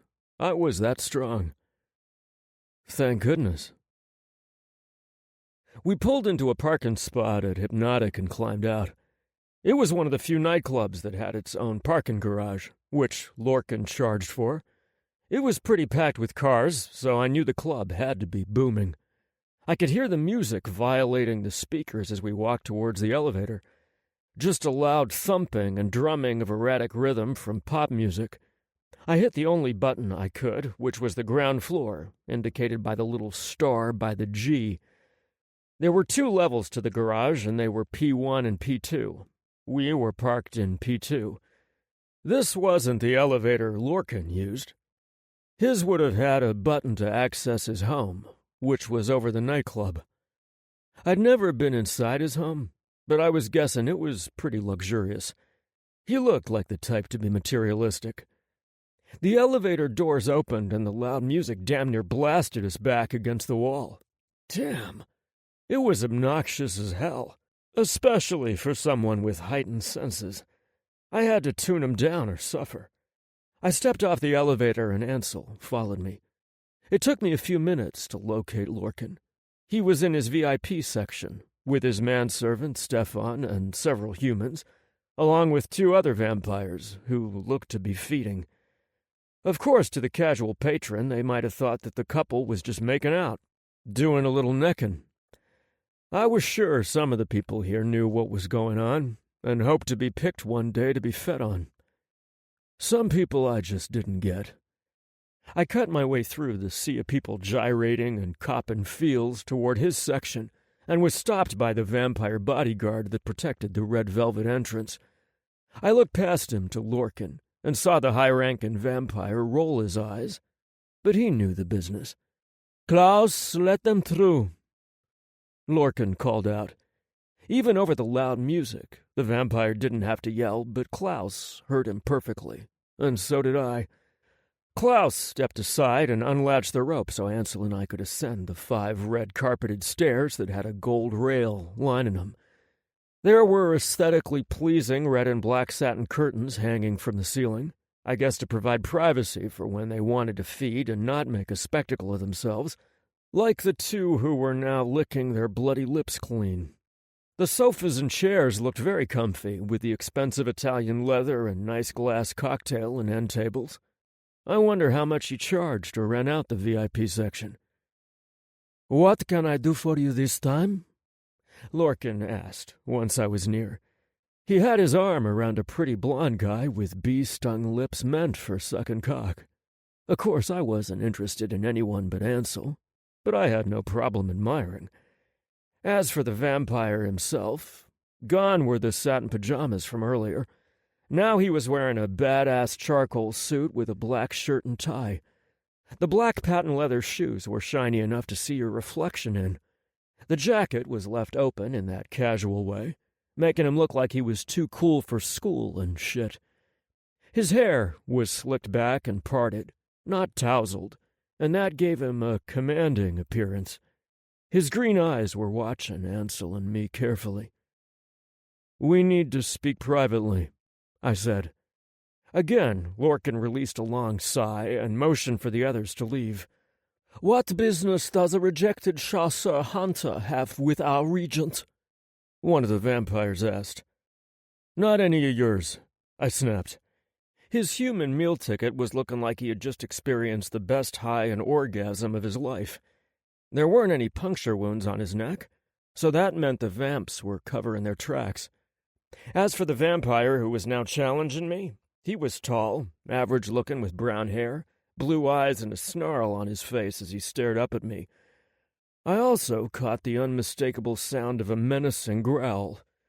Vampires were hard to kill, but I had the right tools to do the trick. I always kept a blessed knife on me. This time it was strapped to my left calf. "Don't growl at me, motherfucker," I warned. His sneer grew wider, and I saw his fangs popping through. "Or what?" I cocked an eyebrow. "Well, if you're feeling froggy, jump, bitch." The tension in the room was pretty thick, and I could sense Ansel's fear. But I knew I had to be tough with this lot. Lorcan seemed to be studying me, but I could see that he was intrigued. "Dennis Ferris, leave," Lorcan said with a nonchalant wave of his hand. This time, neither vampire gave any feedback. They just got their asses up and walked out of the area, taking the 3 humans with them. Of course, I looked up and saw Stefan sitting in one of the chairs in the back. "He stays," Lorcan stated in his resolution before I could even mention the larger one. Fine. I knew when to press and when to relent. Lorcan obviously held Stefan in high regard, so I let it go. With everyone out of the VIP section, he pushed a button that was inset in the armrest of the sofa, and 2 sets of glass doors began to close, shutting out the noise from the rest of the club. That was pretty cool. "Is the glass see-through?" Ansel asked. Lorcan shook his head. "We can see out, but they can't see in. You wanted to talk privately?" I sat down on the opposite love seat, and Ansel sat down with me. I need for you to contact Regis Maxfield. I've got something he wants, and I'm willing to make a deal with him." Lorcan raised a cocky eyebrow. "Since when do vampires do the bidding of the Genesis Circle?" I sighed, because this was the game I hated playing with these fucking monsters. "Lives are at stake," Ansel said. "We need your help." Lorcan's green gaze panned over to Ansel, and I felt a powerful need to protect him from the vampire's eyes and whatever else. "Lives are always at stake. Don't you know someone somewhere is dying right now? Either by natural causes or violence? That's what's wrong with you humans. You think because your lives are so fragile that it should be of some importance to us. You feed on humans. Need us to survive. You'd think you'd see the relevance of protecting humans," I said. "A handful of humans can keep us going forever. Why do you think vampires don't overpopulate?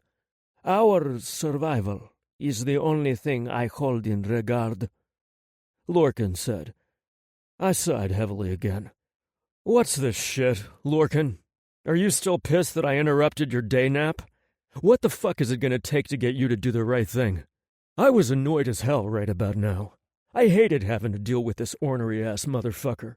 He controlled the Chicago district, which was known as Sector Dios to him. That meant his word was law. Sure, he had to obey and carry out the edict of his vampire king, Nero, but he had his own rules the vampires had to abide by.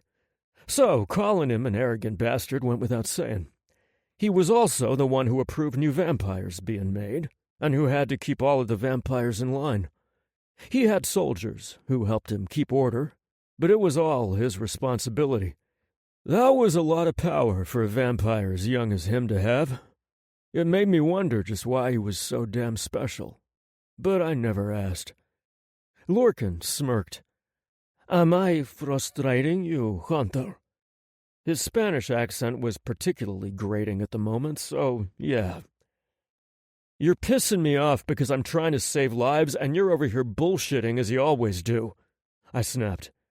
Ansel put his hand on my shoulder and I immediately felt his calming influence come over me. "Perhaps we can relax and work something out," he said. I could tell he was nervous, especially addressing a real-life vampire that he just learned existed, but he was keeping it together really well. "I'm listening," Lorcan said.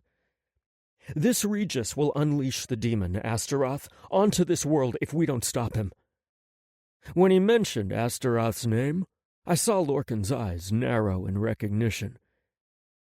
"Demons and vampires don't play well. That's no surprise." Lorcan's smirk melded into a frown, and his total composure changed from lofty superiority to all business as he uncrossed his long legs and leaned forward, resting his elbows on his knees and clasping his hands together. "This demon is extremely powerful. I've never met him, but I've heard tales of the last time he did walk this earth. Pompeii was a thriving city before he was raised."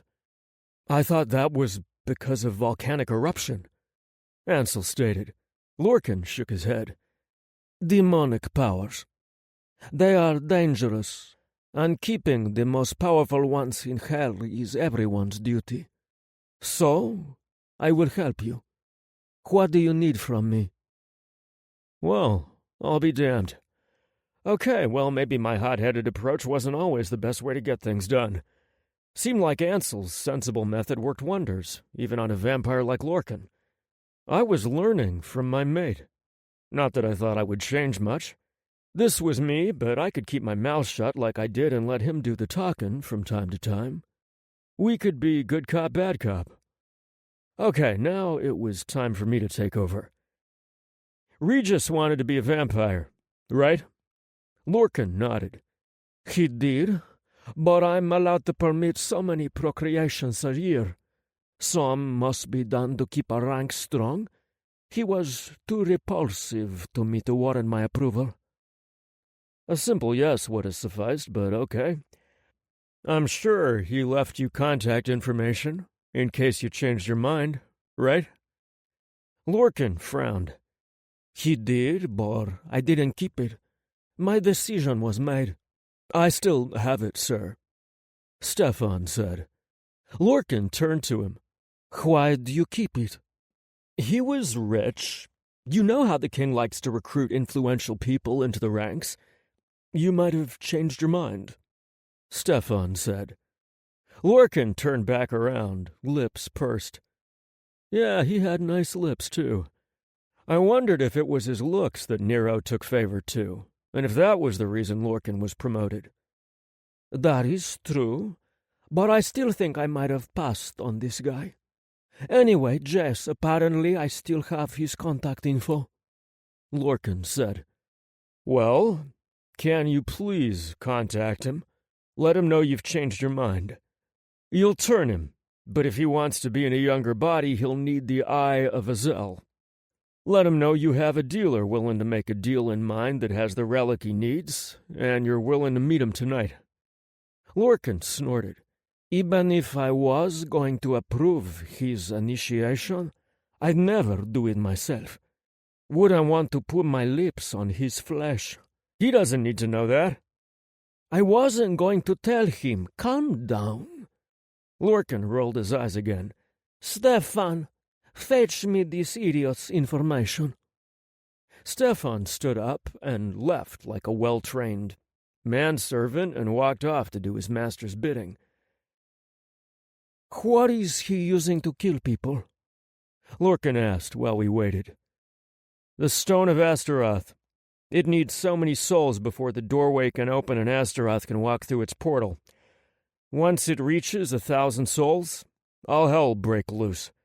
So far, by my calculation and from what I know, he has 703. He only needs 297 more before that happens. I said. I wanted to add this was why I didn't have time to play stroke your cock games with you, but I didn't. I was learning from my mate. Lorcan licked his lips and nodded. I see the urgency. He looked up when Stefan returned with the business card Regis had left and handed it to him. Pulling out his cell phone, he called. I tuned my super hearing so I could listen to both sides of the conversation. The telephone rang and rang until the voicemail came on. Lorcan hissed and ended the call. Fucking hate voicemail.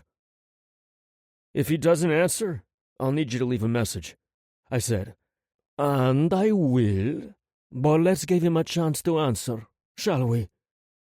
Lorcan gave me an exasperated look. Stefan chuckled, but didn't say anything. Humans like him were complete sycophants, in my eyes. They would give their lives to their vampire masters if the vampire asked for it. They worshipped the blood-stained ground these monsters walked on, and I just didn't see the appeal. Was their bite that damn orgasmic? Yeah, Lorcan was hot, but the fact that he had fangs and would drink my blood kept me at bay. Other vampires weren't even lookers like him, but they still had humans clinging to him like Reynolds wrap. I just didn't get it. We waited about 5 minutes, but Regis didn't return the call. Sure, it was going on 12 midnight, but he'd just gotten through killing a bunch of people about 3 hours ago, so I was sure he was still awake. Lorcan called him again, and still didn't get an answer. This time he left a message and hung up. You're free to wait here until I close to see if he ever returns my call, Lorcan offered. I was exhausted as fuck, but I wasn't going to miss my opportunity to catch this bastard. Thank you, I said. I won't be waiting in here with you. You're boring, Lorcan simply said. Then he rose and left the VIP section with his boy toy in tow. I hate his ass, I said. I wasn't sure if I really hated him, but extremely disliked would be a good assessment. He doesn't seem too bad. For a vampire, I guess, Ansel said. You caught him post-treaty. I'm guessing he was hell on 2 legs before that. He's only a little over 160 years old, and he's a regent. The youngest I know of is 600, and that's the exception. The rule of thumb is the 1,000-year mark, and a vampire can become a regent. See where I'm going? I asked. I think so. You're wondering how powerful Lorcan really is, Ansel said. I nodded. What does he have that other vampires don't? There's too much I don't know about him. At least he was willing to help, Ansel pointed out. Yeah, after you talked some sense into him. That was pretty neat. Already we're making a great team. Good cop, bad, psycho, crazy, batshit cop? He taunted. I laughed. If I wasn't so tired, I'd do things to you.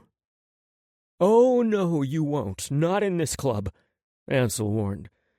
Well, it wouldn't be my first time getting freaky in a public place, but it would be Ansel's. If he wasn't comfortable, I would never force him. I smirked. God willing, if we survive this demon shit, I'm going to put a dent in my mattress in the shape of your ass. He grinned. That I do look forward to. I felt myself being shaken awake by strong hands, and I opened my eyes. It was Lorcan standing over me, still dressed in his slick-ass nightclub suit. He never called me back, and I'm going to bed. You can see yourselves out. I blinked a little and looked around. Ansel was out cold on the love seat, his legs draped over the armrest. I had lain on the sofa to catch some shut-eye while he was supposed to keep watch. What a pair we made. The club was closed, the music was turned off, and Lorcan looked annoyed as fuck. I sat up and wiped my eyes. Thanks, Lorcan. If he does contact you, don't worry, I'll let you know. He turned and walked out of the VIP area and made his way upstairs toward the elevator that led to his home. But now I was wondering what he had going down on the second level of his club. That was a question to be answered on another day. Stefan was standing at the velvet rope, waiting to see us out. I decided not to wake Ansel up. Instead, I picked him up from the love seat and carried him to my Jeep and put him inside. Once he was safely strapped in, I headed home. Once home, I checked with Jinx to see if there were any more murders, mass or otherwise. She gave me a list of individual homicides, but nothing like the theater. Maybe the relic could only take so many souls a night in one swoop. If that was the case, maybe that worked in our favor, but it still put us on a clock. I needed to get to Regis. But one thing was making me curious about all of this. Why were the murders only happening at night? What was the restriction? So many questions, so zero answers. I laid Ansel down on the bed and climbed in with him. I wasn't going to be any good to this investigation if I was dead on arrival. I needed to sleep. And that was what I did. Chapter 16. Angel. I was having the most incredible dream about morning blowjobs with D'Angelo when something woke me. I struggled to stay asleep so I could finish my dream and hear the sounds that D'Angelo made when he came. I wanted to hear his throaty growls at least once a day for the rest of my life. Then, I thought, why dream about it when I could live it? I stretched my arms over my head and arched my back off the mattress as I came fully awake and aware of my surroundings. I'd slept better than I had in... I couldn't actually recall a time I'd slept better in my life. Exhaustion and stress from the case caught up to me and knocked me out, but knowing I was safe with D'Angelo made it possible for me to rest peacefully. If I didn't know better, I would have thought I died, but my morning erection reminded me that I was very much alive. I became aware of exactly what brought me out of a deep sleep when I felt D'Angelo's finger tracing a path from my inner thigh to my taint. I turned my head and found him propped up on his elbow, watching me. D'Angelo smiled broadly and said, "Good morning." I have a feeling it's about to become a great morning. My voice was still heavy with sleep and gravelly with lust. I spread my legs to give him better access to whatever parts of me he wanted. D'Angelo was my mate, and pleasing him felt as natural to me as breathing. I'd never withhold anything from him, not my body, my heart, or my soul. I had a momentary flash of guilt that I hadn't said the 3 magic words to him yet. But he had said that words weren't necessary. He had reminded me that he could feel my emotions and how much he meant to me, just as I could see what I meant to him. "I hope you slept well, Hansel. We have a long, busy day ahead of us," he whispered as he lowered his lips closer to mine. D'Angelo slid his finger lower and circled my pucker. "We do?" I asked, trying to grasp a train of thought other than how badly I wanted to feel D'Angelo inside me again. My brain had gone from muddled with sleep to fogged with lust. As soon as I asked the question, I remembered that I'd fallen asleep at Hypnotic when I was supposed to play lookout while D'Angelo rested. I slapped my forehead and groused, "I can't believe I fell asleep at the club. Some partner I am." "You're an amazing partner," D'Angelo replied. "Look how calmly you stepped in and took care of the situation between me and Lorcan. You knew the right things to say to calm me down and get Lorcan on board with my plan. Let me tell you something. That's no easy feat. Lorcan is a tough nut." D'Angelo's hand never stopped moving the entire time he spoke. He continued to drag his finger between my taint and my pucker, and back again. I wondered just how easily he'd be able to focus and talk if I had my hands on him. I decided to test my theory. I wrapped my hand around his leaking erection and began slowly stroking up and down. I'd never jacked another guy off before, so I just did what felt right to me. Yeah, I saw Dee's eyes widen in surprise when I added a sexy little twist when I reached the head of his dick, before I slid my hand back down to his base. I smiled because I was getting to him too. "Does that mean you set something up before we left the club?" A broken hiss slipped from his lips, but his hand never faltered from teasing me. "No," D'Angelo casually replied, like I wasn't pumping his dick. He lowered his head and began kissing along my collarbone. "We're waiting on Regis to return Lorcan's call and set something up." My balls drew tight against my body when D'Angelo moved his hand to my cock and began stroking me at the same pace as I jacked him. I tried to play it cool, like I wasn't about to bust a nut all over my stomach. "So, what's our next step in the investigation?" "First, you're going to quit pretending that you don't want to straddle my head and fuck my face. Then we're going to eat something besides liquid protein for breakfast before we set out to do a bit of investigating." I wasn't aware that straddling D'Angelo's face was an option, but I couldn't think of anything else after he spoke the words. D'Angelo rolled to his back and said, "Come here." D'Angelo made me feel bold and brave. I didn't second-guess my instincts around him. I acted.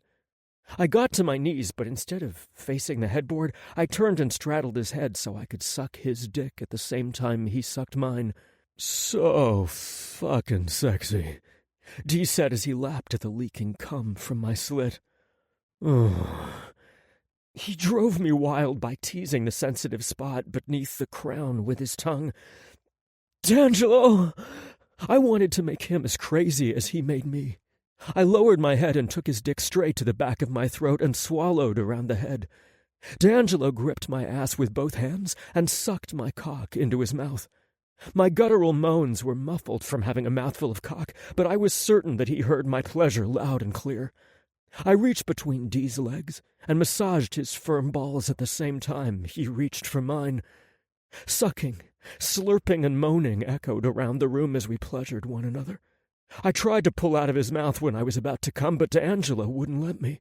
He gripped my ass harder and worked my cock faster. I felt the way his body stiffened beneath mine and knew he was right there with me. I wanted to taste him every bit as bad as he wanted me, so I sucked harder and faster. We came together, loud and hard. I collapsed beside him once the last ripple of pleasure had left my body, and then sucked much-needed oxygen into my lungs. D'Angelo swatted my ass playfully and said, "That's step one, baby." "Do you have room service around here?" I teased, because I wasn't sure my legs would support the trip down to the kitchen for the non-liquid protein part of our morning. And as for investigating, I doubted I'd be able to form a coherent thought after cumming my brains out. "We're going to work on your stamina," D'Angelo said teasingly. "I'll start you on a training program that'll make it possible for you to come 1 minute and execute demons the next." I raised up and quirked a brow at him. The smile slid from his face, and the humor faded from his eyes. "All teasing aside, I do need to train you if you're going to share a life with me. Danger is always just around the corner for me, and I need to know that you'll be able to handle yourself. It doesn't seem fair, and I feel like you've been forced into a reality that you didn't want." "You're not forcing me to do anything, Dee," I said tenderly. "I was made for you. For once in my life, I belong to someone who wants me. It's the most amazing feeling in the world. I'm going to learn to do whatever it takes to be your partner in all aspects of our life. I'll learn to swing a sword, kick some ass, and anything else." D'Angelo snorted. "Okay, Buffy." I was happy to see his humor return, so I didn't call him out on his remark. "Your first training session starts as soon as we get cleaned up." "Yeah? Swords?" I asked excitedly. "Food 101, D'Angelo said. "I wasn't joking about fueling for a long day. You can't always swing through a drive-thru when you're out in the field. The right foods will keep you going." "I could eat," I replied casually. I had never been so hungry in all my life. It was baffling how quickly my life was changing from an obscure, unwanted waiter to a man with a bonded mate and a bright future, even if it would be bone-chilling scary at times. "Look at you two lovebirds," Jinx said when we walked into the kitchen. "Heck, I didn't expect to see you guys until noon." "Murder scenes to investigate and demons to trap," D'Angelo said in his matter-of-fact, no-bullshit way. "Time to fuel up and head out." "One step ahead of you," she said. "I made a big breakfast and stashed it in the warming drawer." We ate our weight in fluffy scrambled eggs, crispy bacon, and thick pancakes. I eyed the coffee suspiciously until Dee took a drink and gave me a nod that it was all clear. "I saw that," Vixen said in a huff. "Wasn't trying to hide it from you," D'Angelo countered. "Good morning," Maggie said when she entered the room. "What smells so damn good? Please tell me there's a gym inside this big old place, because I want to stay fit and trim for when I meet my mate." "Huge kick-ass gym," Jinx said. "I'll be working out later if you want to join me." "Thanks, Jay." I thought it was awesome how easily Maggie clicked with the circle members she'd met. Christian seemed stoic and more reserved in comparison to Jinx and Vixen, so I wasn't sure how well he'd take to her. I was confident in her ability to win him over, though. "Despite your comments about my coffee," Vix said, "I have something I want to give you guys." She opened her hand to reveal 2 rings with onyx stones. They've been enchanted with a cloaking spell to help you maneuver around without anyone knowing you're there. The spell only lasts for an hour after you slip it on your fingers, so don't put it on until the very last minute. "This is cooler than Harry Potter," Maggie whispered in awe. "This is a little flashy. Couldn't you have picked a less showy piece of jewelry? You know how I feel about rings," D'Angelo said. "I bet you wear a flashy ring after you and Angel have your bonding ceremony, so you might as well get used to wearing one," Vixen countered. "Bonding ceremony?" I asked. "Sounds kinky," Maggie said, almost sounding hopeful. "Do you mate publicly under a full moon or something?" "Of course not. Don't be a perv, Maggie," I told my friend. Then I realized I had no fucking clue what a bonding ceremony entailed. I turned to D'Angelo and said, "Right?" Dee cupped the back of my head and pulled me in for a kiss. "You're so fucking adorable I could eat you." "You already did," I whispered softly enough that only he could hear it. It's more or less a wedding of sorts. We'll recite vows, exchange rings, and our union will be blessed by a high priest or priestess, and we'll have a feast like a wedding reception. The differences are the ceremonies that lead up to the big day, but we'll talk about them closer to the time. He narrowed his eyes and looked at Maggie. We don't sacrifice animals for the feast. Maggie held up her hands in defeat, but I saw humor sparkling in her eyes. It's purely ceremonial and doesn't impact our bond. It has no legal recognition in our world, but it's a lovely tradition that honors the bond and commitment we share. One that you never thought would happen for you, I said. I didn't need to be psychic to see how important the ceremony was to D'Angelo. I'd be honored to exchange vows and rings with you. Party! Jinx said excitedly. So, a week from tonight? She asked. Let's solve this case first so we can really relax and enjoy the special occasion, D'Angelo said. He never took his smoldering eyes off me. Like I said before, Vixen said, pulling our attention back to her. You might as well get used to the feel of a ring on your finger. Why can't they go in there wearing suits and waving around fake FBI badges? Maggie asked out of the blue. This isn't an episode of Supernatural, Meg, I teased. She rolled her eyes dramatically. You're no fun. D'Angelo and I smiled at one another, then pocketed our rings before we tucked back into our breakfasts. Maggie wasn't the only one who would need to find a gym. And fast. The movie theater complex was still crawling with investigators from both local and federal branches when we arrived. There were a dozen or more vans from news outlets parked outside the perimeter, and reporters milling about with their cameramen looking for an exclusive soundbite or video clip they could share on their network. We couldn't just roll onto the parking lot, slip the rings on our fingers, and exit the vehicle. Let's be real. Car doors that opened and shut on their own would draw too much attention to us, and that was the last thing we wanted or needed. We used the chaos and crowd excitement to our advantage by joining the crowd at the fringes and slowly making our way toward the news vans that were parked close together on the far end. Okay, a few things to go over before we go inside, D'Angelo said as we stepped between two of the news vans without being noticed. A cloak and spell means they can't see us, but they can hear us. We need to be completely silent and communicate with our hands. No talking and use my hands to communicate. Got it. Is your ringer off on your cell phone? D'Angelo asked. I checked my phone and nodded. Let's do this. I sounded much calmer than I felt. I was half convinced that the cops and investigators would be able to hear my thundering heart when we entered the theaters. You're gonna be amazing, Dee said, reminding me that he could feel all my emotions. It was just what I needed to calm myself down. I couldn't let myself be a distraction to him. D'Angelo slipped his ring on first. It was the weirdest fucking thing I'd ever seen. 1 minute he was there, and the next he vanished into thin air. I admit that I panicked a little before I slid the enchanted ring on my finger and found D'Angelo was still standing in front of me. I knew we didn't have much time, but I stood on my tiptoes and kissed him anyway. D'Angelo smiled when I pulled back from him and tipped his head to the side, indicating that we needed to head to the theater.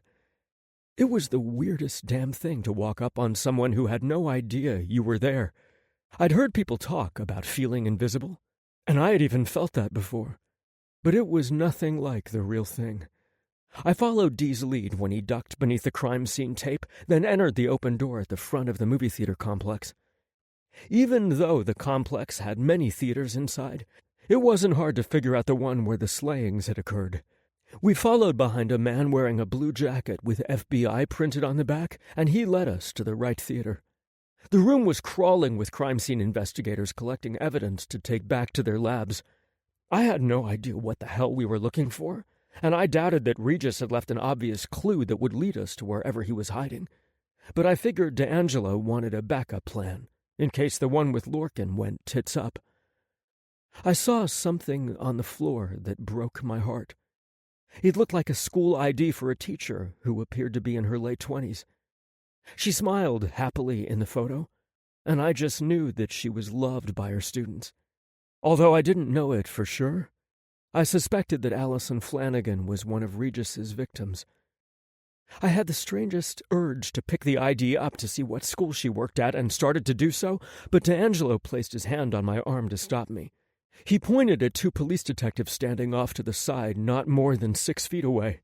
One a Hispanic male and the other an African-American female. The female detective wasn't looking our direction, but the male detective was looking right at us. I sucked in a breath, and Dee immediately placed his hand on my back to calm me. "What has you so spooked, Miguel?" the female detective asked. "I can't say for sure, Carlotta," he replied as he narrowed his eyes speculatively. "Partner, your hairs are standing straight up on your arm. You're freaking me out," she said. "Something is here in this theater with us. I feel it," he said. "Evil clearly paid a visit," his partner replied, looking around the room like she was trying to see what her partner felt. "True, but this is something else. I can't say for sure if it's good or bad. It feels like a little bit of both." "The chief is gesturing for us to come over there," Carlotta said. "Maybe they finally found something useful." We gave them a wide berth, but followed behind them. I jerked to a stop when I felt the warning signs that I was about to have a vision. D'Angelo stopped too and looked at me in concern. He must have seen the panic in my eyes because he pulled me to him and held me tight as the vision hit me like a ton of bricks. I bit my lip to keep from crying out when I saw what that bastard Regis had planned next. I had to be dreaming, because surely evil like that didn't truly exist in the world. I felt hot tears pouring down my face as my vision played out cruelly in vivid color. D'Angelo silently led me outside, and we backtracked over to the vans and made sure we were alone before we slipped our rings off our fingers. We said nothing until we reached the safety of the Jeep. "Baby, what did you see?" D'Angelo asked. His brow furrowed in a deep V with the concern he felt for me. "Regis' next target is a large crowd of children," I whispered brokenly. "There looks to be hundreds of them gathered excitedly outside their school. One minute they're happy, innocent children, and the next, they're lifeless bodies. We have to stop him." "Do you know where? Did you see the name of the school? What triggered the vision?" D'Angelo sounded as panicked as I felt when he fired one question after another at me. "I saw a teacher's ID badge on the floor in the theater. I saw her name was Allison Flanagan, but I didn't see which school she worked at. The kids in my vision wore uniforms, and there was a crest embroidered on the sweater vests. I'm pretty certain it was a private school," I told him. "Your abilities are getting stronger, Ansel. We'll go back home and you can describe the crest and uniforms to Jinx. Between the teacher's name and description of the crest, she's sure to find it. We can stop him, baby. I promise." I knew it was a promise he couldn't guarantee under the circumstances, but it still helped me shove aside my fear and focus on the mission. "We have to, D'Angelo. Are you feeling okay? Do you need—" He was cut off by an incoming call through his Bluetooth feature through his radio. "It's Lorcan," he told me. "Lorcan, tell me you have good news. We know what Regis is planning next, and we have to stop him before he can carry it out. Don't bother giving me any of your usual bullshit either." "Well, I'm not calling you at this ungodly hour to exchange recipes," Lorcan said snidely. I looked at the clock and saw it was noon, but I guess that was early for a vampire. "Stefan woke me when the evil rotter returned my call. Guess you're getting your wish. He'll be here shortly." Chapter 17. D'Angelo. "If he gets there before we do, I need you to keep him there, Lorcan. Ansel and I are on our way," I said. My body was charged up at the fact that he'd heard back from Regis. I just needed to get back home to grab 2 artifacts. One would help me convince Regis to exorcise the demon from his body, which was the Eye of Azel. The other was going to trap the fucking demon for good once he was out, and that was the Orb of Orleander. Exorcising a demon was no easy feat.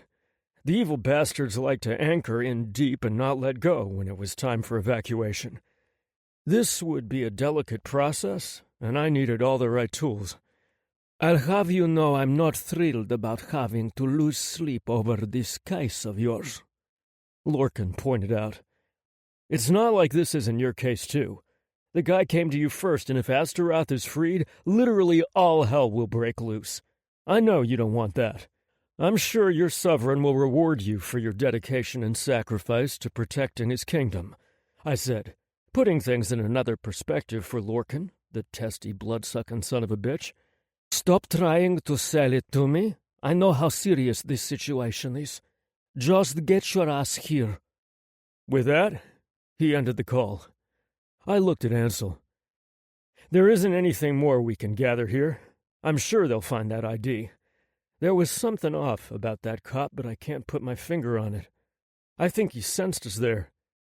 Maybe he's psychic like me, Ansel said. I shrugged a shoulder. Maybe. Let's go. I put the Jeep in drive and pulled out. I drove as fast as I could without attracting the police all the way home. I explained to Ansel what I wanted to do and what we were going to need to get the job done.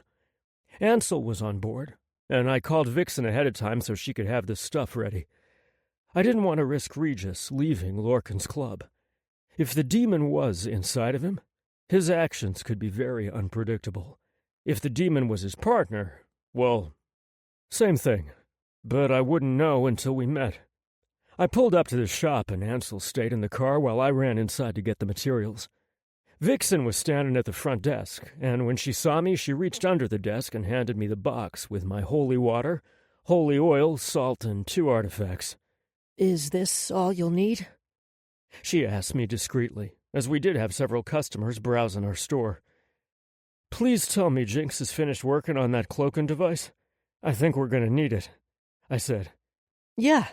She just finished updating the software, or whatever you call it, about 40 minutes ago. She's been bragging about it since, talking about how amazing it is and how she's the world's greatest genius. Vixen rolled her eyes with a smirk. I'll go and get it. Thanks. I minded the store while she fetched the cloaking device Jinx had been working on for the past 3 months. Unlike the rings, which only hid our physical forms, the device literally cloaked the physical form's interactions and sounds, making it look like the people being cloaked weren't even there. It was her idea, in case we ever had to take on a bad guy in public and didn't want anyone to see. As long as we were within its range, which was about 100-foot radius, give or take, no one would be any wiser to what was really going down. Both women came back, and Jinx had a little box with a shiny-looking crystal in it. I guess that was what we needed to cast the reflection, or whatever. I wasn't sure how it worked, so I listened intently as Jinx explained it to me. I took the box from her and examined it. You are a genius if this works, I said. She scoffed. If? Please don't insult me. Of course it works. I've already tested it. Only one downfall. It lasts about 15 minutes before the cloak comes down. I'm going to have to work on that to improve it. But that's the window of time you'll have. I nodded and put it in the box with my other items. Okay, that'll have to do. Anything else you need? Vixen asked. I nodded. Try to contact Christian again. I've been trying, and I still can't reach him. I'm starting to get worried, she said with a frown. I sighed. Not being able to contact Christian for so many days wasn't unusual, but it wasn't any less nerve-wracking either. He liked to do things on his own more than I did, which was why I found it so odd that he was pressuring me to work with Ansel. Maybe he saw something I didn't, and he knew Ansel was my mate. Christian did have the ability to read a person's deepest secret, dark or otherwise. Perhaps he was reading ours and saw how attracted Ansel was to me and me to Ansel. Regardless, he should have contacted us by now. I didn't care even if it was by carrier pigeon. Keep trying, I told Vixen, then took the box and left. I put the box in Ansel's lap. Hold tight to this. Hey, wait! You have a bad habit of putting shit in my lap that is dangerous, he pointed out. I smirked, because he was right. "It's fine. We'll need those," I said, hopefully easing his anxiety. He needed to know I'd never do anything that'd harm him. He smiled. "I know. I was just messing with you." I shook my head and climbed in behind the wheel. I was speeding to Lorcan's club when my cell ringing interrupted the music playing through the speakers. I hit the speak button on my steering wheel. "Yeah?" I could hear Christian's voice, but it was coming from my pocket. What the fuck? Damn Bluetooth is acting up again. I grumbled and reached into my pocket, removing my cell. I switched to private mode and answered. "Hey man, what's up? Can you hear me now?" "Yeah, I see you've been trying to reach me. What's up?" Christian asked, like we'd only been trying to reach his ass for the past hour instead of the past 24. "Where are you?" I asked, since I figured he was okay. He didn't seem to have any urgency in his voice, though that could be deceiving. Christian was great at compartmentalizing. "I'm in Beijing now. I was in Afghanistan before. Those mountains block cell phone reception like a bitch. I took down one of the monsters killing those kids, but the other escaped. I've got great intel that he's in Beijing. It's a Nephilim, and one that's trying to raise his father from hell by using the blood of innocents. I managed to steal the blood he's collected, so now we'll need more." Well, shit. It sounded like Christian had his hands full, so he wouldn't be heading back home anytime soon to help us. Good news was, I knew he was closing in. He was one determined motherfucker. He was like a dog with a bone. His jaws locked around that bad boy if you tried to take it from him. I decided I was going to let him get back to business, but I was happy to hear from him. "Keep me updated, okay? Don't be a fucking ghost again. And call Vixen. The girls have been worried sick about your ass," I said. "I will. Take care," Christian said, then he ended the call. "Christian okay?" Ansel asked. I looked at him. God, he was so perfectly beautiful in every way. How someone couldn't appreciate his kind spirit was beyond me. I loved everything about him. His cute, slender nose that ended with a button-like shape at the tip, his soft lips that begged for my kiss, and his warm amber eyes that looked at me with so much compassion, trust, and love. I was born to be with him, and I wanted to always hold him close to me. I was happy to say goodbye to those days of bed-hopping with strange men. Ansel and me forever. I needed to carve that into a tree somewhere. "Yeah, it was Christian," I answered finally. I could tell he was starting to get curious. He didn't know that I was just lost in the vision of him. He's close to closing the case, so he won't be able to join us. "What's he working on?" Turns out it was a Nephilim that was killing those children. Ansel shook his head. "A what?" "You've got a lot to learn. I can't wait to teach you everything. For now, here's the Cliff Notes version. Nephilims are children born of higher beings that have been rejected from heaven. So, demons, but only the most powerful of demons." "You mean like a fallen angel?" I nodded. "Exactly." "Holy shit. So angels are real?" Ansel asked, his voice going up an octave in his excitement. "Yes, though they don't come to Earth often. However, I think you can summon one, but it's hard as hell.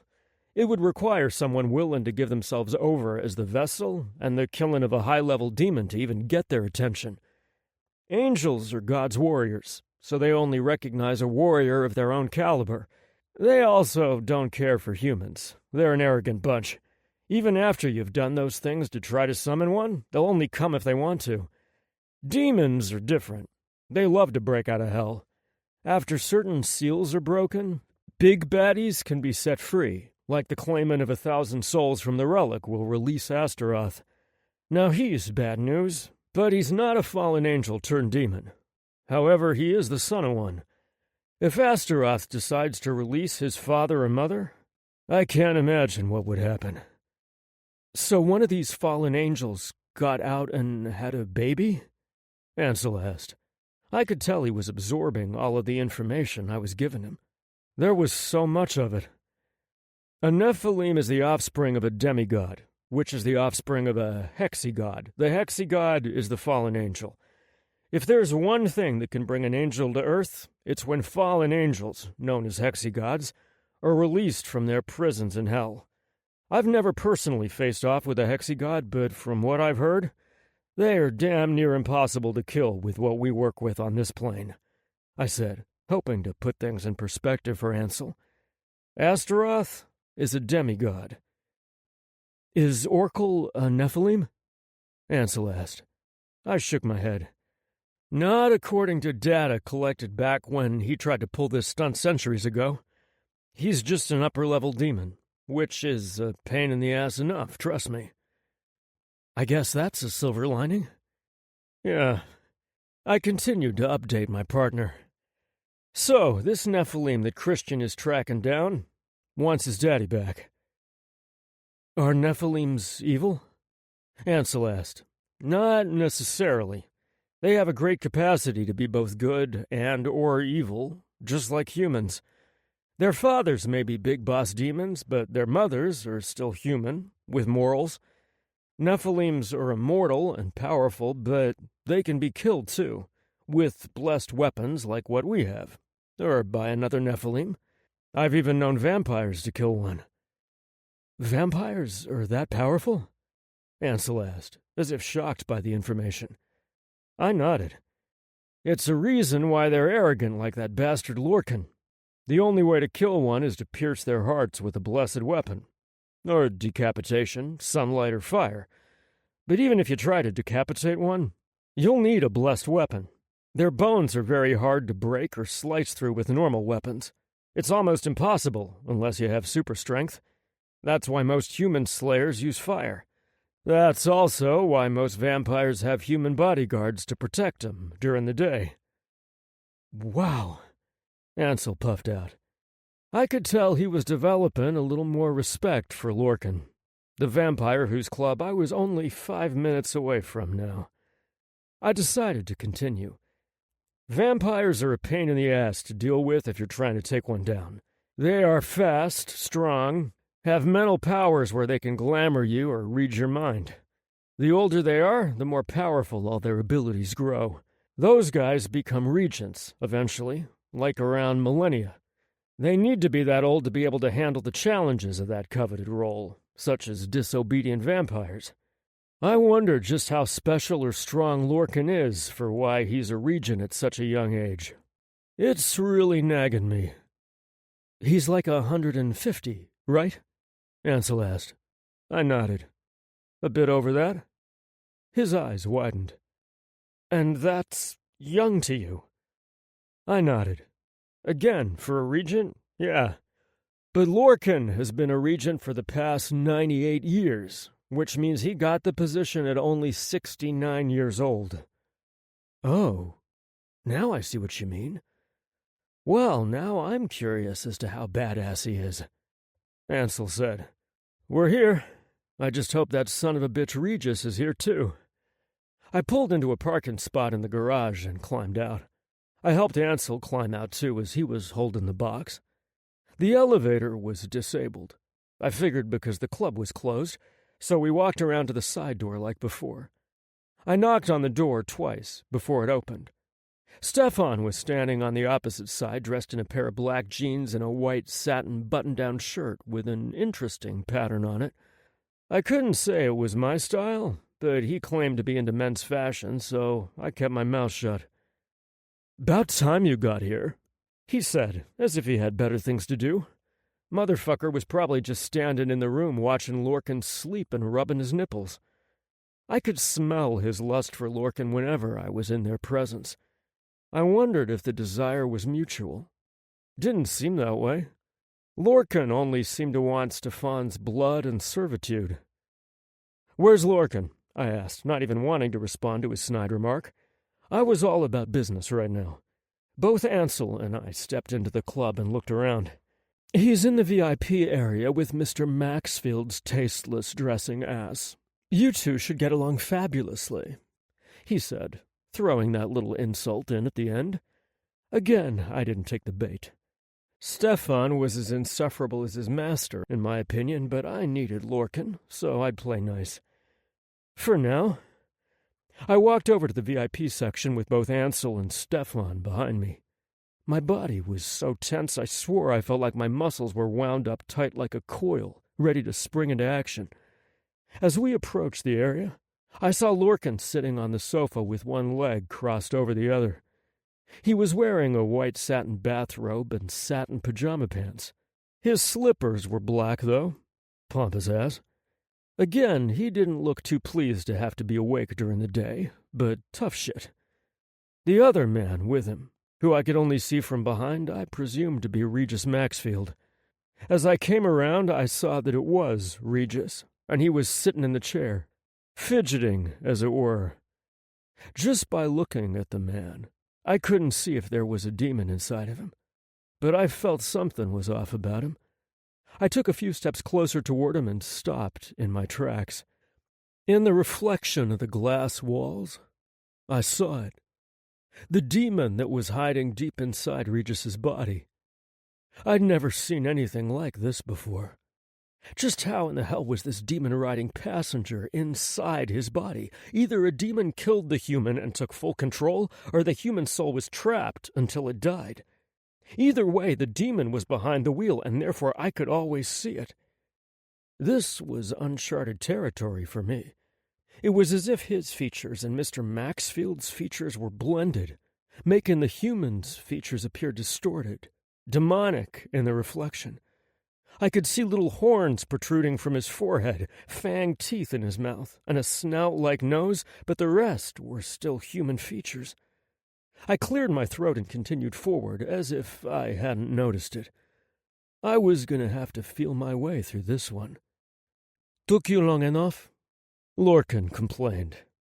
"We came as quickly as we could," I responded as we walked up the stairs.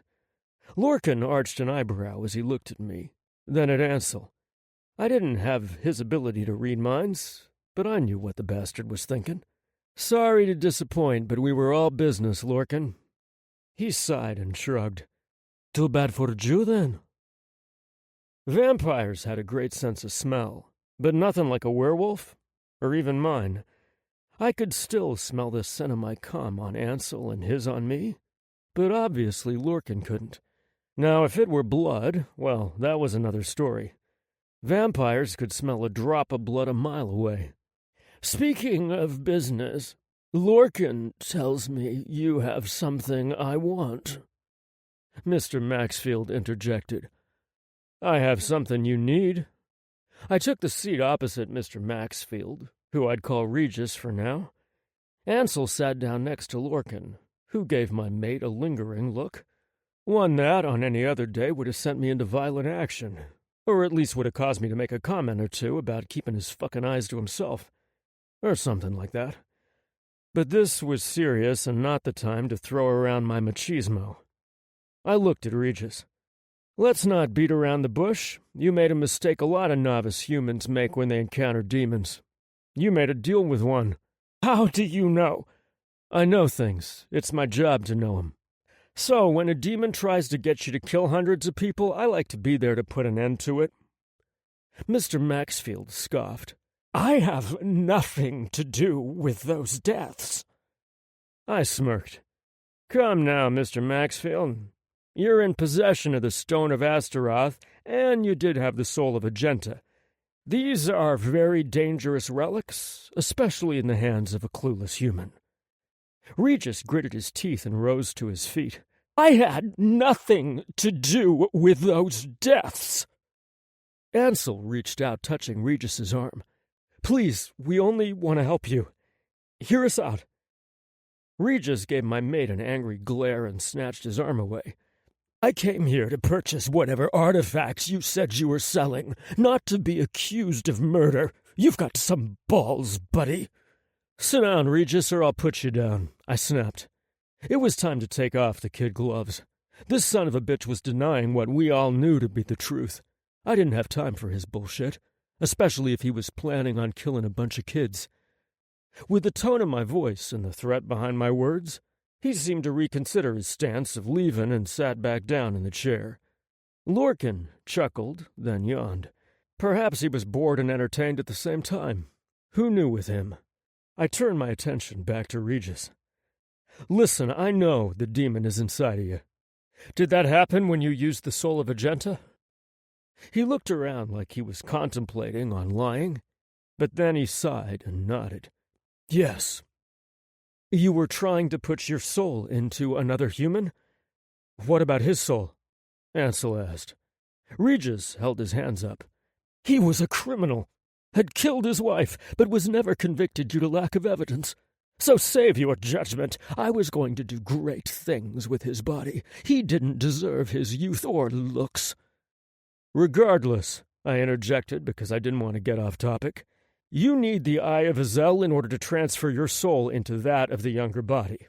If that's what the demon promised you, I can help with that.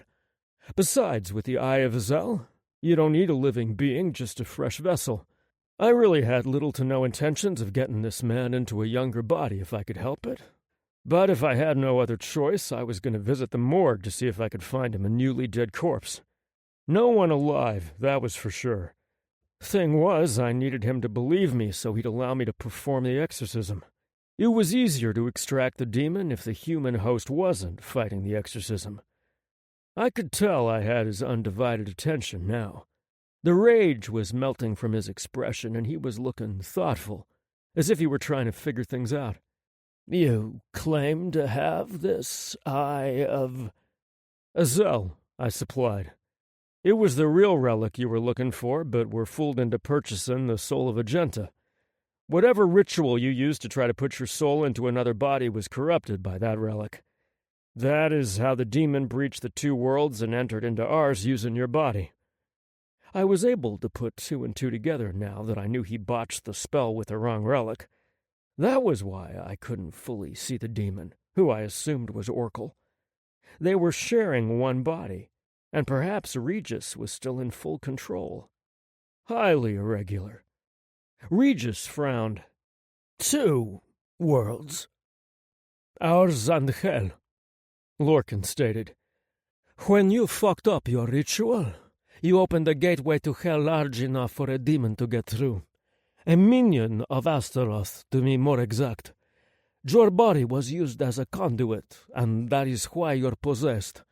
I would suggest you take my friend's advice, accept his help, and free yourself of that demon nuisance. I had to admit I wasn't expecting that from Lorcan. He seemed to know a lot about the demonic world in order to explain that much to Regis. I guess I needed to give vampires, or maybe just him, a little more credit. In any case, Regis definitely had something to think about now. He looked at me. The man whose body I was going to take is imprisoned in my mansion. The one in Highland Heights? Ansel asked. Regis shook his head. No, I have another mansion in New Hampshire, 2 hours travel time from here. I can have my people bring him so that we can perform the ritual. But that still doesn't solve the other thing the demon promised me. First off, we don't need to use a living human. I can get you one, I said. A healthy body. See, because I know this guy is healthy and free of bullet and knife holes. If we do this, we're doing it with the body I choose. You don't have to like it, but it's my choice, Regis said, being stubborn on the matter. Besides, I've already set up everything financially for this body. After my dear father dies, his son will inherit his fortune. His son being me, in my new body. Ansel shook his head in disgust. I was wondering if you were going to kill him. Because if you switched bodies, he'd be you, and then what? You are one diabolic... Fine, I said, cutting Ansel off because I could tell he wanted to rip Regis a new asshole. We needed this dude to trust us. Again, I didn't plan on giving in to his demands, but he needed to think that I would. The good thing about this conversation, at least he'd stopped denying the truth. Now we could get down to business. We'll do it your way. About this other thing the demon promised you. What was it? Immortality and power. He promised me these things if... His voice trailed off, as if he'd caught himself before revealing too much. But that only made me curious as to what he was trying to hide. What did you promise him for the things you wanted? Regis's face became somber, and he averted his gaze so as to not have to look me in the eye. I couldn't kill. He wanted 436 souls to feed to the stone of Astaroth. I just couldn't kill all those people. You were going to kill that guy, Ansel pointed out. That was one asshole who deserved to die. Remember, he killed his wife? Trust me, he did it. Regis said in his defense. You must have gotten over that because you did kill, and now that thing only needs 297 more souls. All it takes is one more time at the right location for that to happen. I thought about the school. There would be teachers, parents, picking up kids, and children.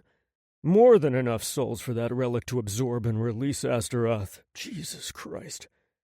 Sometimes I wish the world really was like most people believed it to be.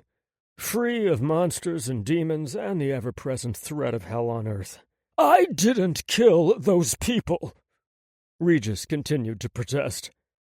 Then who the fuck did? I asked. He was really testing my patience with his bullshit. Look, let's just say that I wasn't there when shit went down. Regis was as vague as he could be. What about when you tried to kill me at your mansion that night? I confronted. I knew you two looked familiar, Regis blurted out. Yeah, we've met, so explain yourself, I snapped. He shook his head. I was just doing what Oracle told me to do. I saw what was happening to you and... He looked off to the side. I cocked an eyebrow. And? It freaks me the hell out. So I stopped chanting, but then this guy over here... He pointed to Ansel. Tackled me, so I ran. I was starting to put the pieces together. I was also right in assuming Oracle was the demon sitting inside Regis. I see, Lorcan said. Apparently he was coming to the same conclusion I had. You wanted what the demon promised, but didn't have what it took to carry out your end of the bargain. So you gave the demon possession over your body. That explains why the killings only happen at night. That's when the demon takes over, right? I asked. Again, Regis averted his gaze as if he was too ashamed to admit the truth. I shook my head, disgusted by how far and how fucking low he was willing to go to get what he wanted. Still, I needed him to believe that I wanted to help him achieve his goals. Really, I wanted to get that bastard-ass demon out of his body and then lock Regis in a human jail for murder. Of course, the confession he gave may end up putting him in a mental institution instead. Bottom line was, he was dangerous and didn't need to be free. Maybe, just maybe the Institute would find some place to put him. If not, well, I wasn't opposed to taking out a human threat. I didn't like making a habit of killing humans, but for ones this dangerous, I always made the exception. You want immortality and power? I asked. Regis looked at me and nodded. And eternal youth. Here's the deal. We switch your soul into the body you want using the Eye of Azel. Then Lorcan has agreed to give you both immortality and power, I said. Oh, really? Regis turned towards Lorcan. So you've changed your mind. Because when I came to you first, you were very clear that I wasn't worthy of your vampire blood. Lorcan shrugged. Financially, you are worthy. Perhaps I was too hasty in my decision before. I had to admit Lorcan was a great liar. I knew he didn't want to turn Regis into a vampire. I knew he wouldn't, too. If his fangs entered Regis's flesh, he was going to drain that human dry as a bone. Of course, that would be against the law, but I might make an exception, like I said. I was watching Ansel, and he was totally absorbing everything he was seeing and hearing. He was learning how things went in my world. I was seeing how sometimes we had to use deception to save lives. I hoped he didn't think differently of me, knowing I was lying to Regis. To Ansel's credit, he was playing along. Regis pursed his lips, obviously weighing his options. He could refuse our offer and go with whatever the demon had promised him, or he could screw the demon out of the deal and take a chance on us. "Will it hurt?" Regis asked. "Most likely, yes. You've given the demon partial possession of your body. It's not going to want to leave. It'll hurt like hell to exorcise it from your body. Now that I know the demon's name, it'll be a little easier." There was power in knowing a demon's name when it came to controlling, exorcising, or conjuring one. Regis sighed and nodded. "I never wanted to hurt anyone innocent. I thought I didn't have a choice. Being a vampire, will I have to kill people?" He was looking at Lorcan now. Lorcan cocked an eyebrow. "Killing humans is forbidden. Feed, not kill." Regis exhaled a deep breath, as if he were relieved by that information. "Okay, that's good. Will it take long?" I shook my head. "No, once I set everything up and say the magic words, this demon will be sent back to hell and you'll have your body again. Then we can do the transformation for you." "I need to ask, why are you willing to help me?" Regis asked me. I didn't have a good answer for that. Outside of the truth, I wanted to get rid of the demon and save the world. "Because my sovereign wants you to be a part of our people. Like I said, financially, you are worthy. Our blood is sacred and we are very particular about who receives it. You want to be young, you already have a body on standby. This is a win-win situation, Mr. Maxfield," Lorcan said, taking over. "My friend here is someone I contacted to assist us, as he is an expert in the field of demonology." Thank goodness he stepped up and gave this man a believable lie. Time to add to it. "Lorcan wants to turn you. I want to stop the demon, that's why I broke into your house. I knew that relic was bad news. In any case, you get what you want. We all get what we want. So, are you ready?" I asked, putting things into perspective. He took a few seconds to think about it, then nodded. "Yes." "Good. Okay. Finally, progress. Maybe I could prevent Ansel's vision from coming true." I wasn't surprised that Orkel was involved. It was either going to be Orkel, Remmer, or Eve. Those were the known minion demons of Astaroth, the only ones powerful enough to bring forth their master. Remmer was actually a Nephilim, Astaroth's son, but he was trapped in hell too. "What does this ritual entail?" Lorcan asked. "I'll need to bind Regis in a demon cell, so to speak." "Does that mean you'll be painting shit on my floors?" he asked. I looked at his lovely non-slip floor in the dancing area and the marble flooring in the seating area of his club. Perhaps I could do him a solid and do this in the parking garage or in the basement. Once I began the exorcism, the demonic seal would set fire and char the spot I painted it on. I decided to explain that to Lorcan, who frowned. "I will make sure to send you the bill to have my floor repaired," he said, then added, "We'll do this in one of the rooms upstairs." Ooh, I was about to find out what happens on the second floor. Or maybe I was going to see where he lived. "Follow me." Lorcan rose from the sofa, and we all did the same, then followed him up the stairs and onto the elevator to the third floor.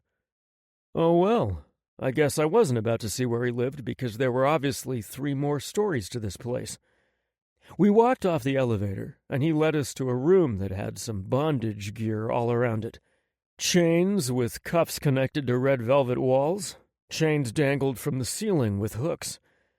I could smell blood on the floor, even though none could be seen. There were cages, bondage tables, and chairs strategically placed around the room, along with St. Andrew's crosses.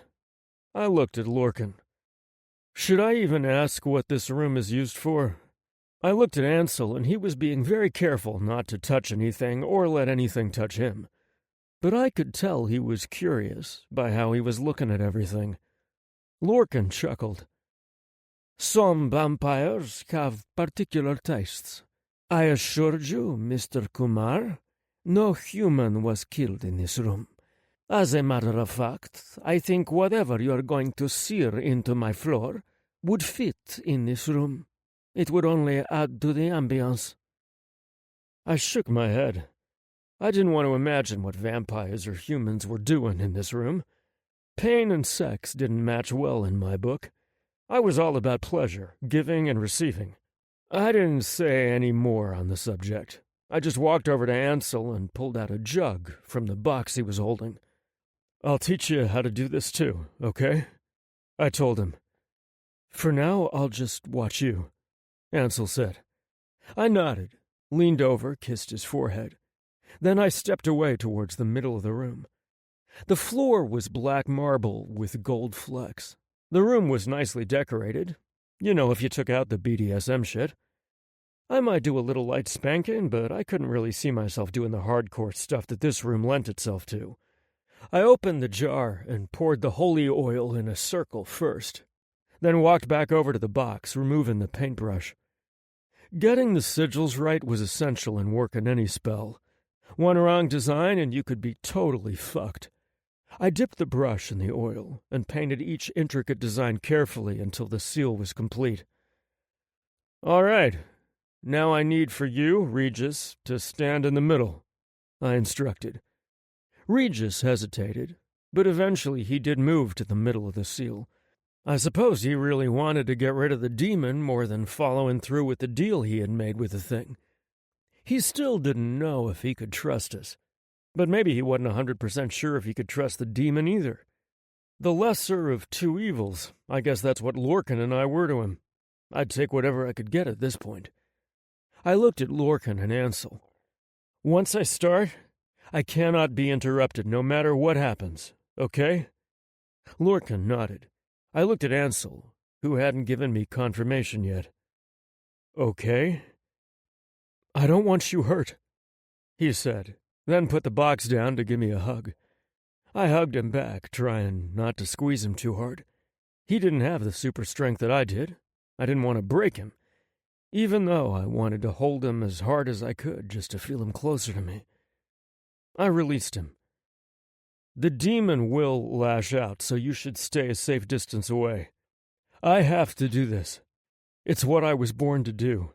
I need to make sure you understand this, Ansel, and you won't try to interfere.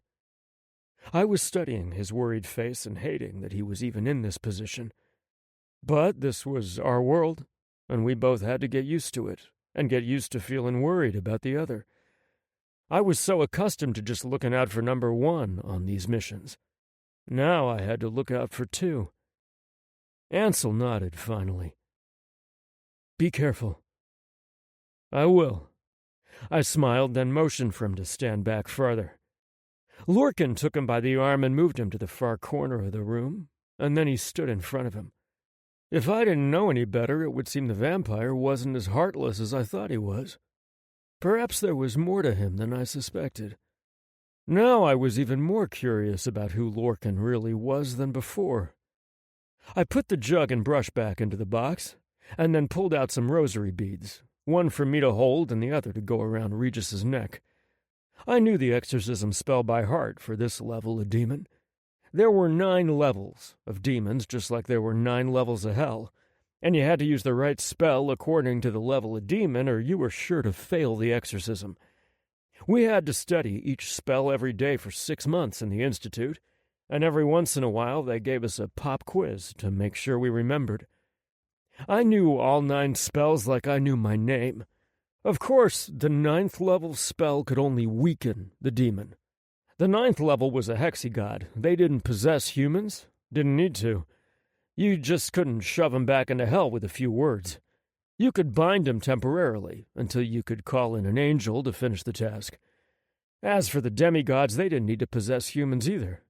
But the 8th level spell, along with the Orb of Oleander, would trap the demon, and then you could send him back to hell using the orb as a landline, so to speak, with another spell. But that was a lesson for another day. I had to stay focused on this particular task. Oracle was a 7th-level demon, and I began my exorcism saying the words that would first call the demon forth. Then, as I continued, it would force the demon back to hell. As I said the words, I could see Regis's body start to twitch. Initially, it was small movements.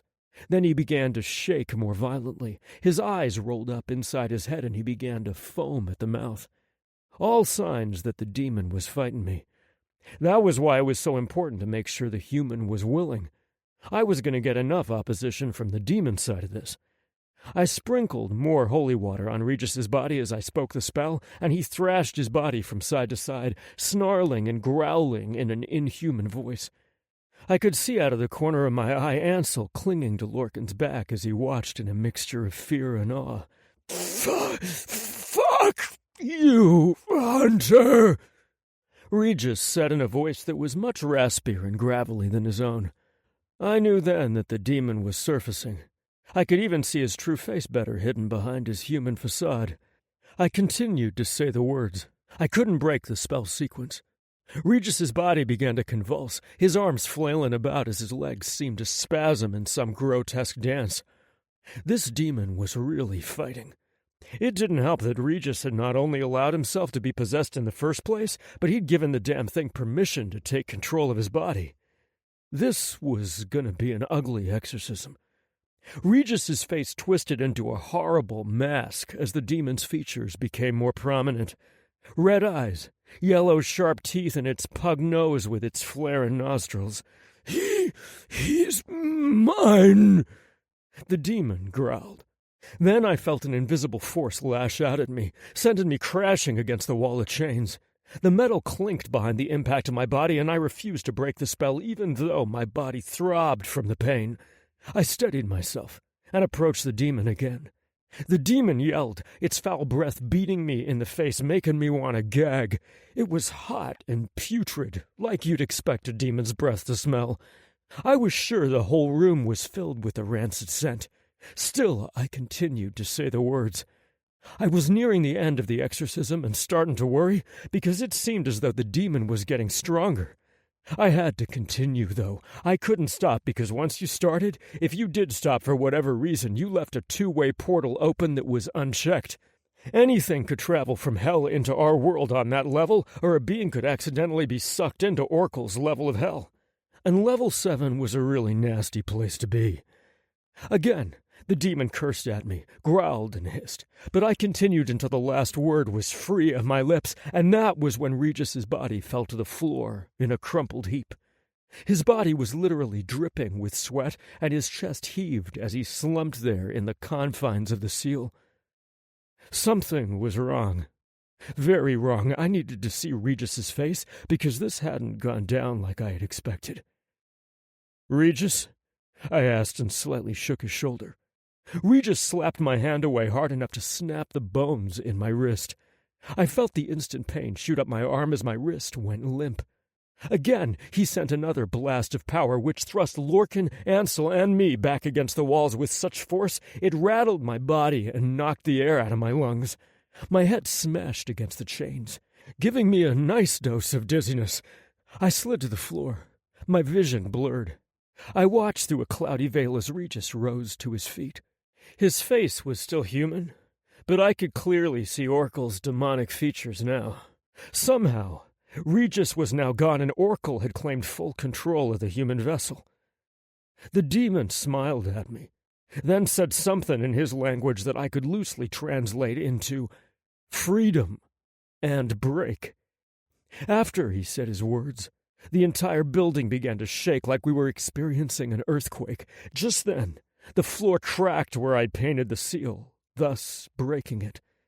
My wrist was on fire, and I had to wait until my bones healed in order to use it again. Still, I had to do something. I struggled to my feet, trying to keep my balance as the building continued to shake. Regis laughed as he stepped out of the seal and approached me.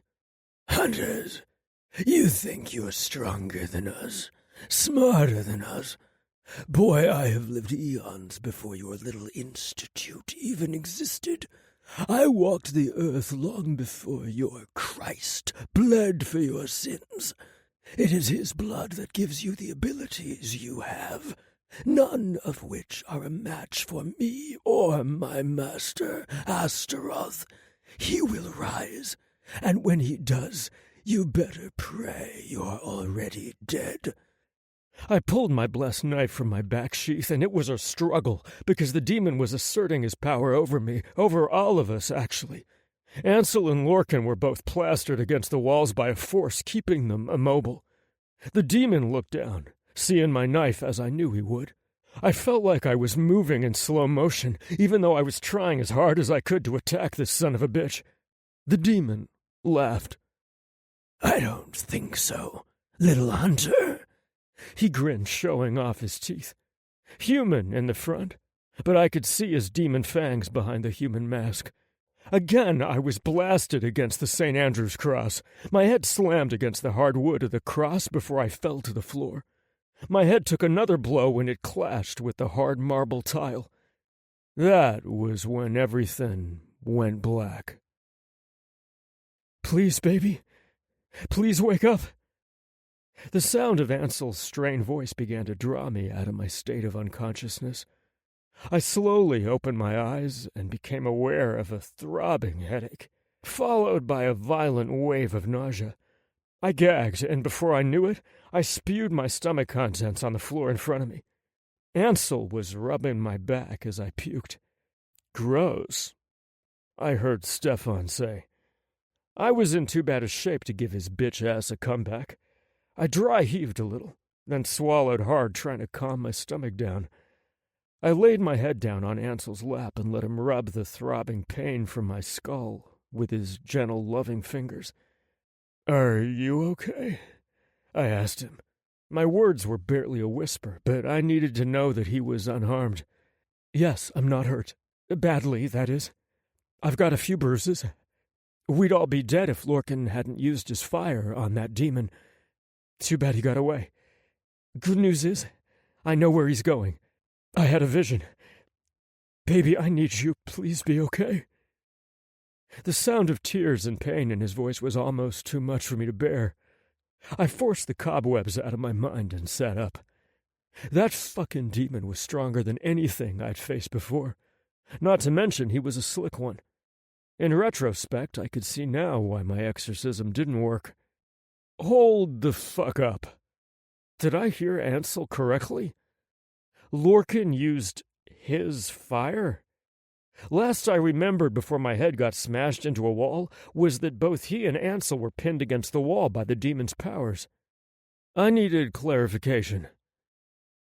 "What did you mean by Lorcan used his fire?" I asked Ansel. "He means I have the ability to conjure fire, and that's all you need to know." Lorcan supplied with a bit of attitude. "Lucky for you that I do, because that demon was going to kill you with your own blade after you were knocked unconscious." I looked up at him, shocked. Well, I believed my mystery had been solved. All this time I'd been wondering how in the hell he got to be a regent at such a young age. If a vampire could control fire, that made him one deadly son of a bitch. Having that question answered only opened the door to a dozen more questions, like how the fuck did he have the ability to control or conjure fire? I wanted to ask him, but that was going to have to be a conversation for another day, even though I doubted he'd tell me. Rather than test my luck, I got back to the situation at hand and its dire importance. I needed to let them know what happened and why the spell went wrong. Oracle had used the time when he was in control of Regis's body to bind himself to the vessel like an anchor. That's a rare spell, and it doesn't always work, but his possession was so odd, it did work. In the event that Regis died, he'd take over. When I tried to get rid of him, the sheer force of the exorcism destroyed Regis's soul. It was as if the spell had reversed because of the counterspell the demon put on the body.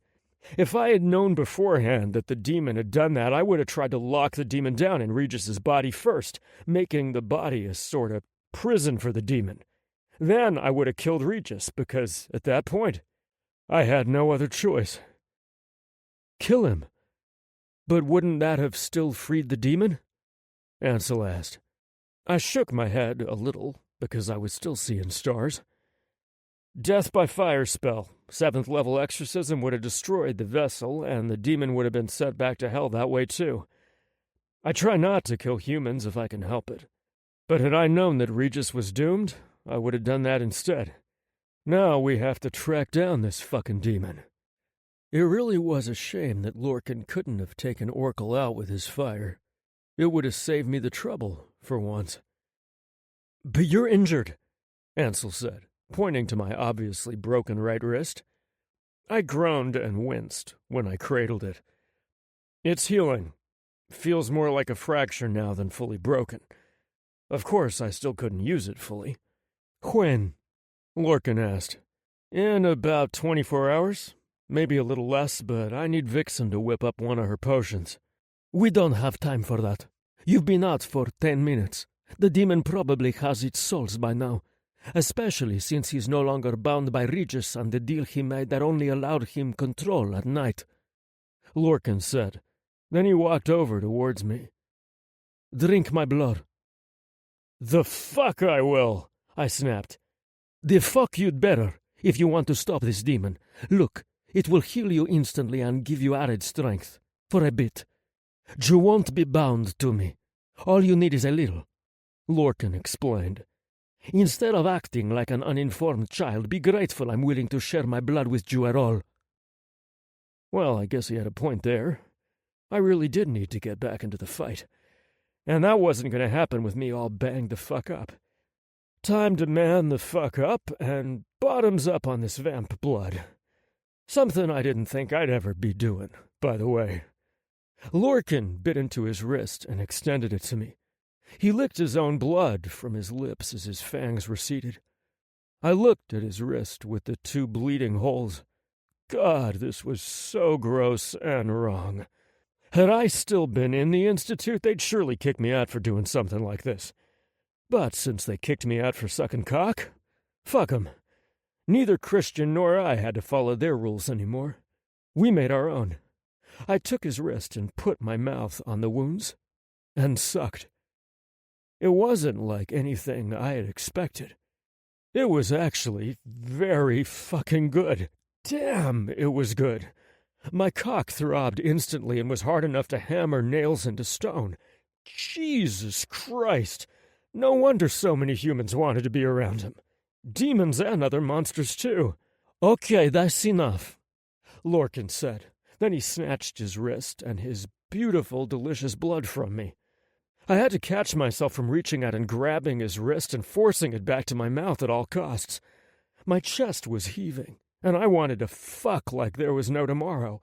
But shit, if I didn't get myself together and fast, there might not be a tomorrow.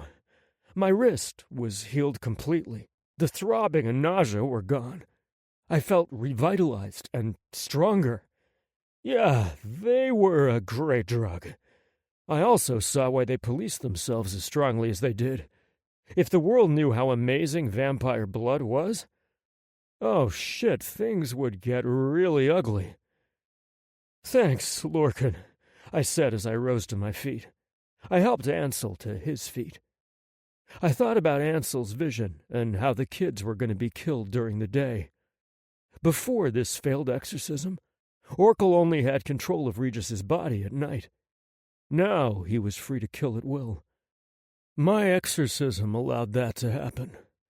I wish my baby's vision could have given me that detail, but it is what it is.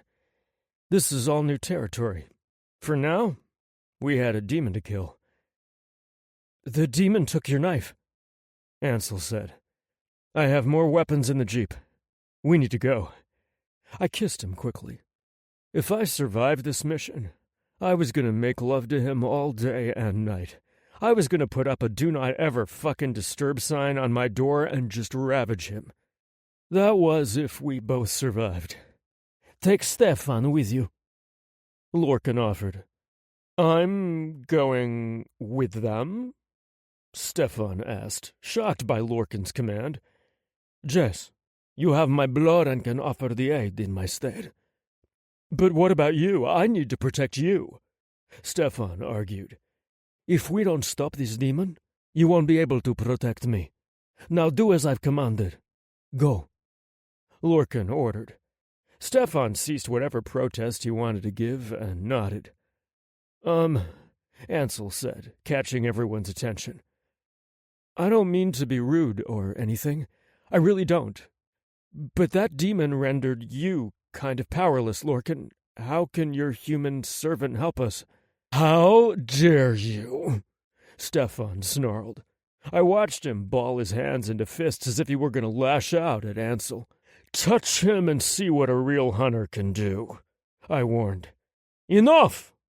Lorcan belted out, getting everyone's attention. To answer your rude question, whether it was intended that way or not, during the day vampires aren't strong. That is why we require daytime protection.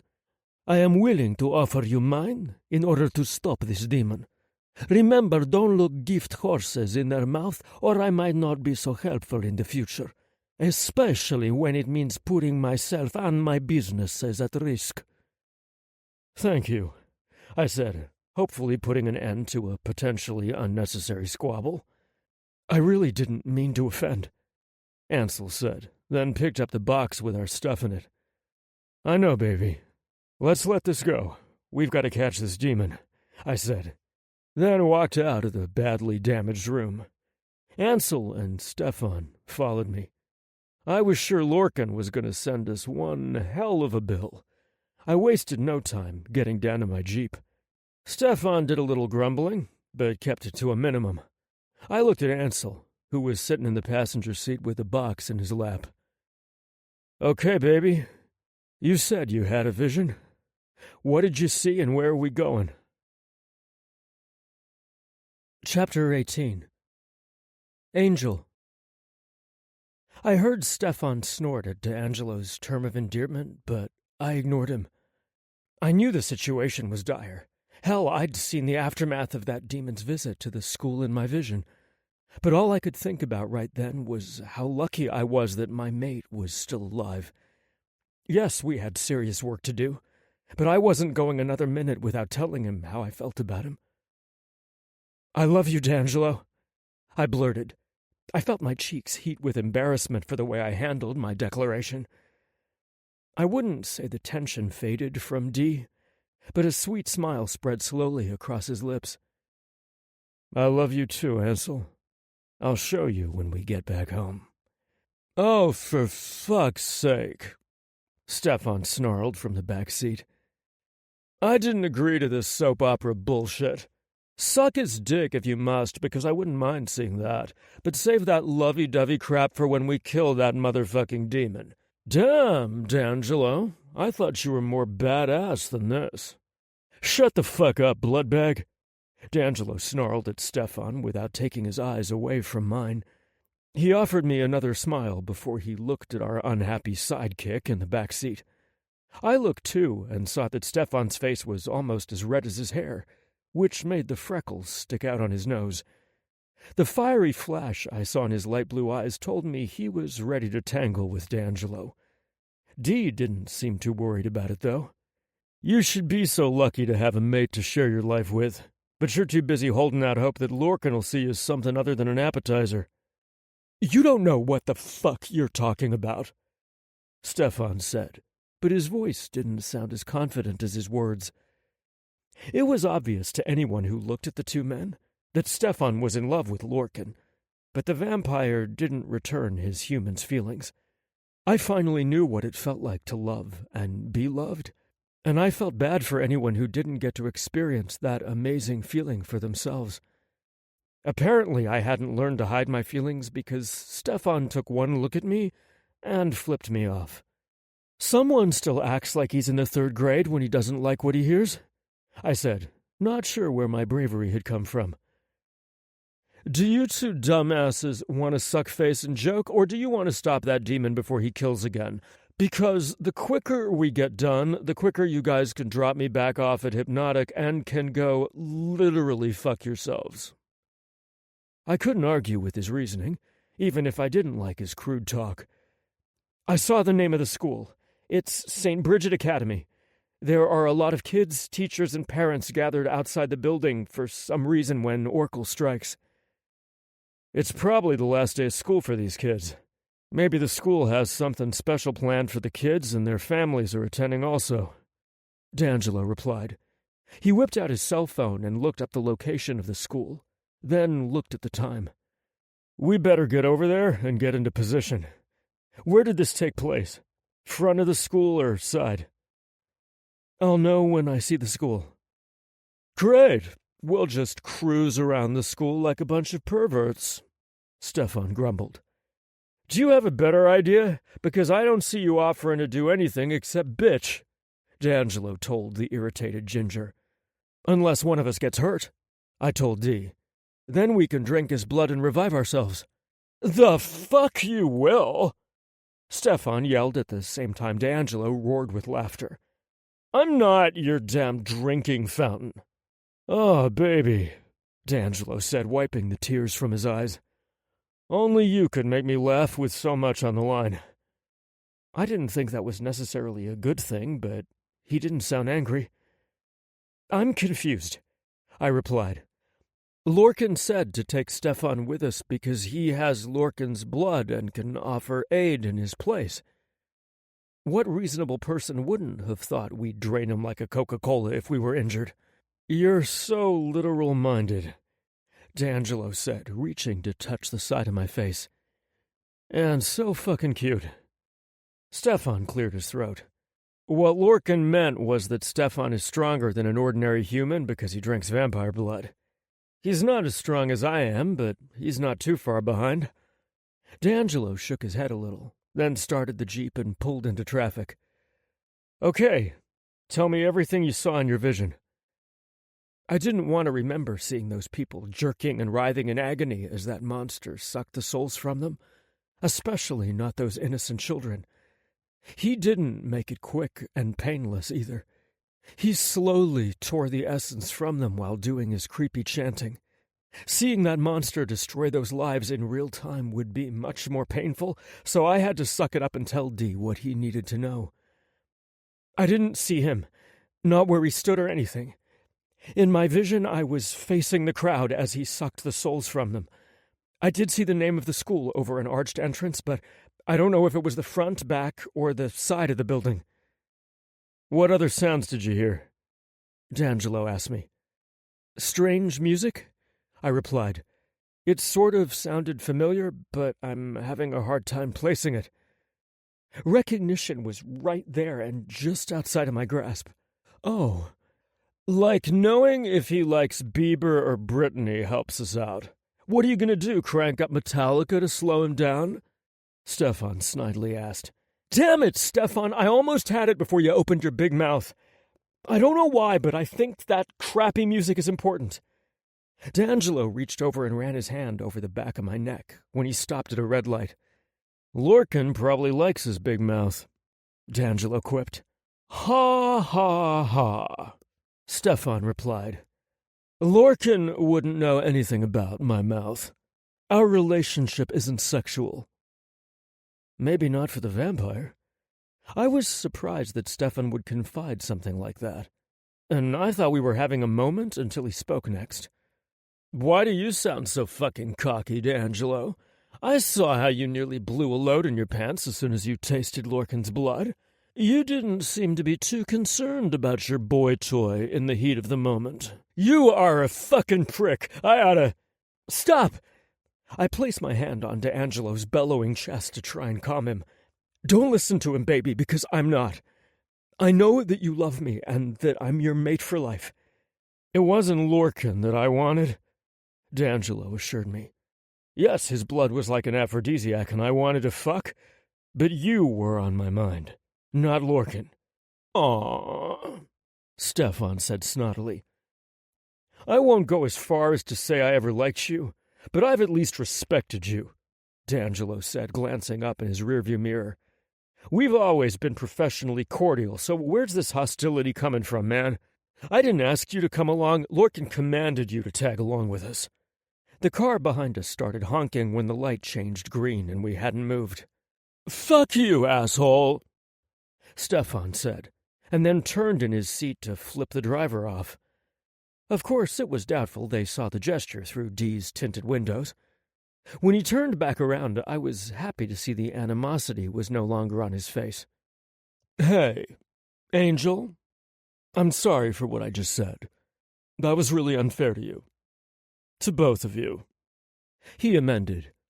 But I noticed his tone wasn't as friendly when he included Dee in the mix. "I don't know, Dee. I'm just really feeling out of sorts lately. I'm not sure where it's coming from. Nothing has changed, but the things that made me happy in the past just aren't cutting it any longer." I nearly had whiplash from Stefan's sudden turnaround. One minute he was snarly, and the next he sounded like he was sitting on Dr. Phil's couch. D'Angelo glanced over at me long enough to roll his eyes. I was pretty sure that Dee would rather hiss, spit, and bicker with Stefan than listen to him unburden his troubles. D'Angelo only extended that broad shoulder to me. But I was his mate and he loved me. "I didn't agree to listen to you whine about your love life," D'Angelo snarled. Yup, that shoulder was just for me. "Pull up your big boy briefs and focus on what we need to do. The sooner we kill the demon, the sooner you get to go back to doing whatever it is you do for Lorcan." D'Angelo held up his hand. "No, don't enlighten me either." I turned around to look at Stefan, expecting him to be glaring at Dee, but he was grinning like a fool.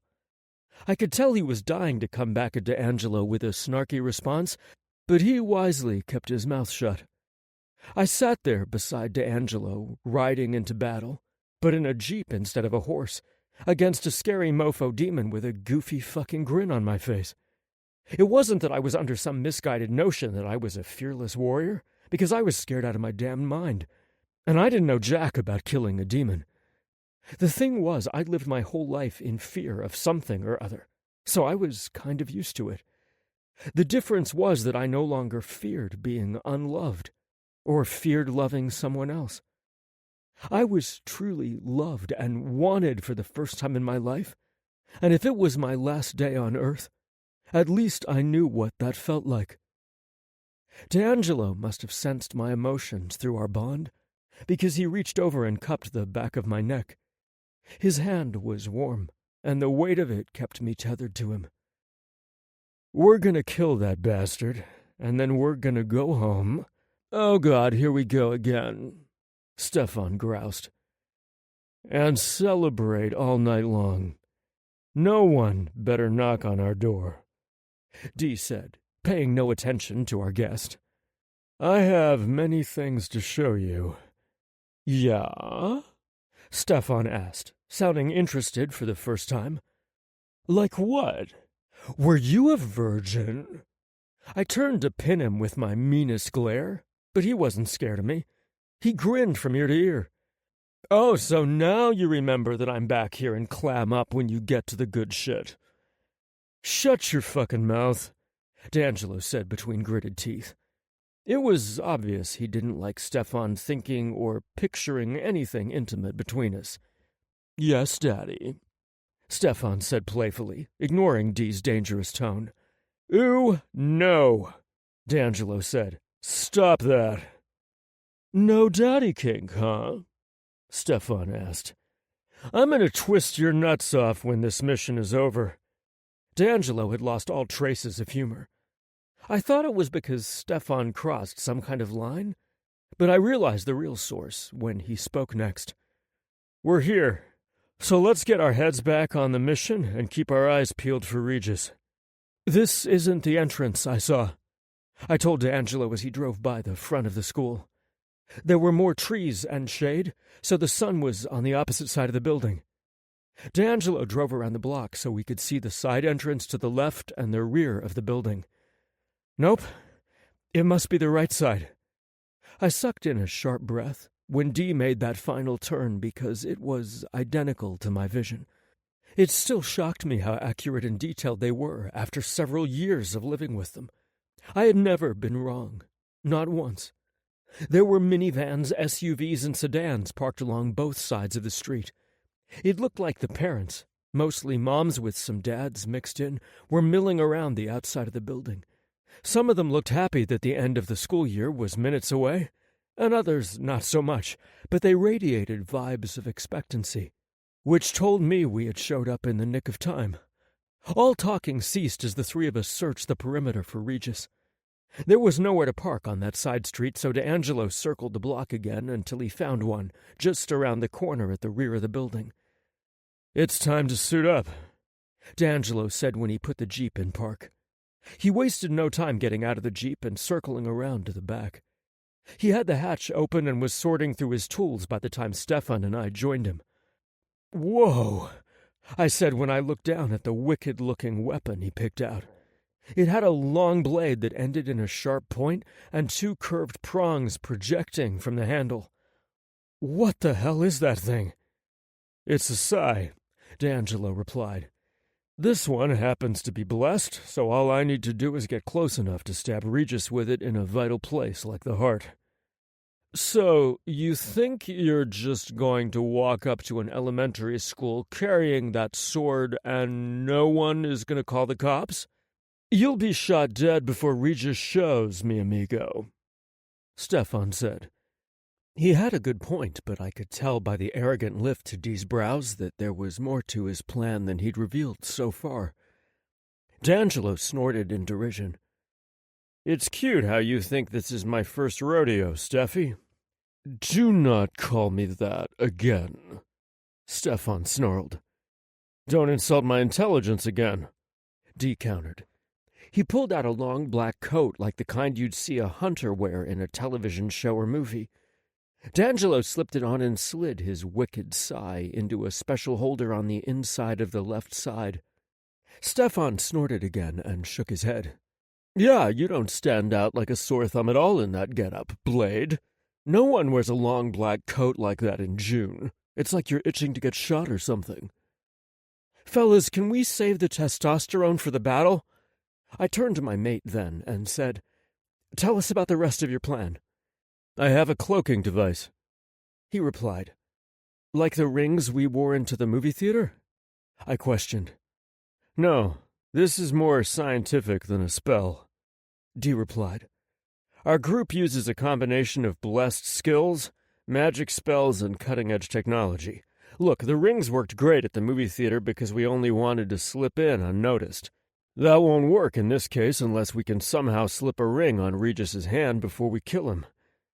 D'Angelo reached into a bag and pulled out a nondescript-looking black box with a crystal on top and a toggle switch. "See, scientists have been trying to find a way to invent a real cloaking device since Star Trek. Angel, when I tell you to, I want you to push this button up to engage the cloaking device. You won't have to be too close to the crowd for it to work." "Whoa," Stefan said. "I've heard of these, but I've never seen one up close." When engaged, the crystal on the top uses light to distort what people can see. It's kind of like a shield, so they won't see us killing the demon. Our military is developing something on a larger scale that uses magnifying glasses that alter light beams to distort people's visions as a means to cloak. This is similar, but on a smaller scale, and for a short period of time. This baby is only good for 15 minutes, so we need to use our time wisely." D'Angelo replied. He stopped talking when the weird music from my dream began to play. "Is that the music you heard?" "Yeah, what the hell is that?" I asked. "It's an ice cream truck. What better way to draw a bunch of kids, parents, and teachers to you than with an ice cream truck when school lets out for the summer? Fuck! We've got to move." D'Angelo reached into the back of the Jeep and grabbed something that looked like an ancient net. "Do either of you have good aim?" "I was a pitcher on my high school's basketball team," Stefan answered quickly in response to the urgency he heard in Dee's voice. "Here." D'Angelo tossed the net at Stefan's chest. The ginger easily caught it with his hands, but looked unsure of what the hell he was supposed to do with it. Before he could ask, Dee said, "That's a holy net, and it will burn and weaken him enough so that I can move in with my psi and send that bastard back to hell where he belongs." Got it. Let's go, D'Angelo told us, shutting the rear hatch of his Jeep. He set out on a quick-paced jog, but I had to flat-out run to keep up with his long-legged strides. Fuck! D'Angelo yelled when we rounded the corner of the school. Oh my God! I said in horror as I saw Regis come around the side of the ice cream truck with the stone of Astaroth extended in front of him. At some point during our trip around the block, school had let out and the children made a mad dash to the ice cream truck. Regis used it as a distraction and now stood in front of the kids and adults. He began chanting and the relics sparked to life, emanating the eerie blue light I still saw in my nightmares. In my despair, I dropped the cloaking device and heard a sickening crunch as Stefan stepped on it as he ran behind us. We're too late. No, we're not, baby, he assured me as he picked up his pace. We just need to disrupt him before the last soul is captured. Remember how he repeats the same chant over and over? Yeah. If we can disrupt his chant before the last soul is captured, then they'll all be saved, D'Angelo said. Jesus, Stefan said when he saw the bodies begin to writhe in pain as their essence was slowly ripped from them. It was a horrific sight that even the most hardened heart would have a difficult time watching. Screams of fear and agony pierced the air and sent shivers down my spine. I had never been a physically active person, but it was obvious I would need to start working on my stamina immediately for the next battle. I didn't need a vision to know that we would live to fight another day. I just knew. I sucked air into my lungs as fast as I could through my open mouth, and soon felt pressure in my chest like my lungs were about to explode, followed by a sharp stabbing pain under the lower edge of my ribcage. I hadn't experienced a side stitch since the last time I had to run for gym class in high school. I ignored the pain, pushed away any fear I felt, and sent up a silent prayer for the three of us. D'Angelo had Christ's blood in his tattoo that marked him as a blessed warrior. I refused to believe that he had lost favor because of his sexuality. D'Angelo was all that was good in the world, and he was needed. Yes, I gave my best sales pitch to God like I'd done many times with my customers when questioned about an item on the menu at Martinelli's, but with more vigor because there was so much more on the line than someone's dining pleasure. As we got closer, D'Angelo veered off the sidewalk onto the street and used the parked cars as cover as we made our way closer. We crouched down so Regis couldn't see us, and I only caught a glimpse of his progress in the small gaps between cars. I felt the tears streaming down my face when I saw that the souls were ripping free and floating closer to the cross. The blue light glowed brighter the closer the souls got to the cross. We had to be careful to stay out of the relic's radius, but we couldn't hesitate longer. It would be too late. "Throw the net!" D'Angelo yelled as soon as we cleared the last car and came up behind the scene. Stefan heaved the net as hard as he could at the demon on Dee's command. Regis moved to evade the net at the last minute, so it hit him, but didn't cover him. Regis, or the meat suit formerly known as Regis, staggered and let out an evil hiss as soon as his flesh began to burn where the ropes of the blessed net touched his skin. I sucked putrid air that reeked of burning trash into my lungs and began choking. My eyes burned and tears slid down my face as I labored to pull fresh air into my lungs in between racking coughs. Stefan's toss didn't have the exact effect we wanted, but it was enough to break the chant. As soon as that happened, the blue light from the cross was snuffed out and the souls drifted back into their original hosts. It looked like something you expected to see in a sci-fi movie, not the middle of the day in a Chicago suburb. The children and adults fell to their knees, clutching their heads and crying for help. The demon raised his hand and blasted Stefan hard enough to send him flying back through the air into the side of a shiny black SUV. Stefan fell hard to the ground, but he wasn't dead. In fact, he was already rising to his feet, though slowly, with a sadistic smile on his face. "Is that all you've got? I'm sending you back to hell, Oracle!" D'Angelo roared, holding the wicked-looking sigh in his hand as he prepared to attack. The net weakened the demon and slowed him down, but it didn't stop him from turning to face D'Angelo and began chanting again. The cross shook in the demon's hand as it started to spark to life again.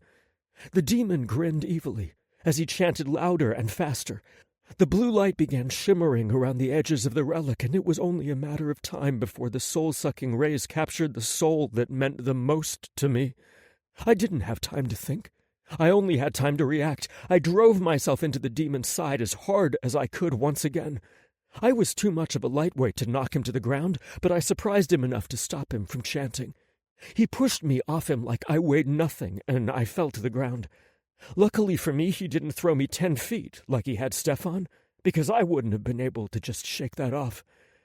D'Angelo took advantage of the demon's brief distraction and lunged forward with the sai, piercing the sword into the demon's chest. Regis had turned in just enough time to prevent the sai from stabbing his heart, so instead of killing him, D'Angelo only maimed him. Orkel threw back his head, emitting this ear-shattering scream that nearly shattered my eardrums. It felt like 1,000 sharp knives were stabbing my brain all at once. I covered my ears to try to drown out the sound, but it barely dulled it. I fell to the ground and curled into a fetal position as something warm trickled from my nose. I felt my consciousness fading and knew I was moments away from death. My only hope was that we injured the demon enough to save the kids that day. The screeching stopped as suddenly as it had started. I slowly uncurled from my tight ball and sat up, even though my ears were still ringing painfully. "Damn it!" D'Angelo spat out from where he sat beside me. "He got away with the relic. He's weakened but not dead." He looked up to the sky in aggravation and blew out a frustrated breath. Then he looked at his wicked-looking weapon in his hand and smiled crookedly. "I know how we can find him. We need to get back to the girls." Dee rose to his feet and slid his sai back inside his long coat. He offered me his hand and helped me up. I saw that his nose had bled also, but his powers were helping him recover faster than me. I looked around and saw that all the kids and adults were coming out of their trances. They were dazed and injured, but they all survived. At least we were victorious in saving their lives. Sirens blared in the distance, jolting D'Angelo into action. "Come on, Ansel. We need to get out of here fast. We have precious little time to locate Orkel before he heals and starts wrecking havoc again. And the last thing we need is to be impeded by an interview with the cops." Dee grabbed my hand and turned in the direction of his jeep.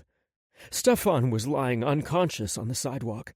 The combination of the demon blast and sonic screech must have been too much for him. Lorcan's blood might have made him stronger, but he was still human, therefore not invincible. "Stefan," Dee said, shaking him. "Just let me sleep a few more minutes, Mom," Stefan said drowsily. "Christ," D'Angelo said in disgust. "I'll grab one arm, and you grab the other. We'll drag him to the jeep." The sirens were getting louder, and we were running out of time. I wasn't feeling too strong myself, but I knew we didn't have a choice. We couldn't leave Stefan behind. Dee and I each looped our arms beneath his shoulders and scooped him up enough to drag him. He was heavier than he looked, and we couldn't drag him fast enough. "This isn't working," D'Angelo complained. He stopped and hoisted Stefan over his shoulder and took off running. My lungs burned and my legs felt like limp noodles, but I did my best to keep up with him. I slowed down when I reached the shattered cloaking device. I had hoped that it was salvageable and Jinx could fix it, but I knew there was no hope for it. "Leave it, Ansel. We don't have time." I was ecstatic when we turned the corner and Dee's jeep came into sight. Dee unlocked the doors with the fob as we approached. I opened the back door and D'Angelo unceremoniously dumped Stefan in the back seat. "Careful," I told Dee. "He's going to be fine, baby. I promise. His nose isn't bleeding bad enough for him to choke on it." My man definitely wasn't nurse material. "Let's get you cleaned up, though." D'Angelo pulled out tissues from the center console between our seats. We each took a few and cleaned ourselves off. "I'm sorry that I broke the cloaking device. I hope Jinx won't be too angry with me." "Hey, you did great for your first battle." "Yeah?" I asked, needing to hear that he believed I could share his life with him. "You made a rookie mistake. We've all made 'em." D'Angelo touched his fingers to my cheek. "Give me a few months, and you're going to be one hell of a warrior." My heart was pounding wildly in my chest from both exertion and adrenaline from the battle as I strapped myself into the shotgun seat. We weren't completely victorious, but we saved hundreds of lives that day. The high emotion flowed through me like ants crawling beneath my skin. It made me fidgety And horny, but there was no time for fucking with that crazy demon on the loose. I didn't think I took an easy breath until D'Angelo pulled the Jeep out into the street and turned down a road that took us away from the aftermath of the demon's attack. I was anxious to hear how the incident would be reported on the nightly news broadcast. What would the victims remember, if anything? My relief was short-lived because D'Angelo turned and looked at me with a sinister expression in his eyes once we stopped at the next red light. "What is it with you and body tackle and a demon, Ansel?" Clearly, Dee was too angry to be horny. "That makes twice now." "He was about to suck my mate's soul out of his body," I countered, shrugging with a casualness I didn't feel. I had no choice. Besides, I didn't have any other skills to speak of right then. But I knew that would change as soon as D'Angelo started training me. "I don't like it," D'Angelo responded. He opened his mouth to say more, but moaning from the back seat cut him off. It wasn't the kind of sound a person made from pain. Alex. Alex? Stefan had clearly gone to his happy place. I wasn't the only one with post-battle horniness racing through their bodies.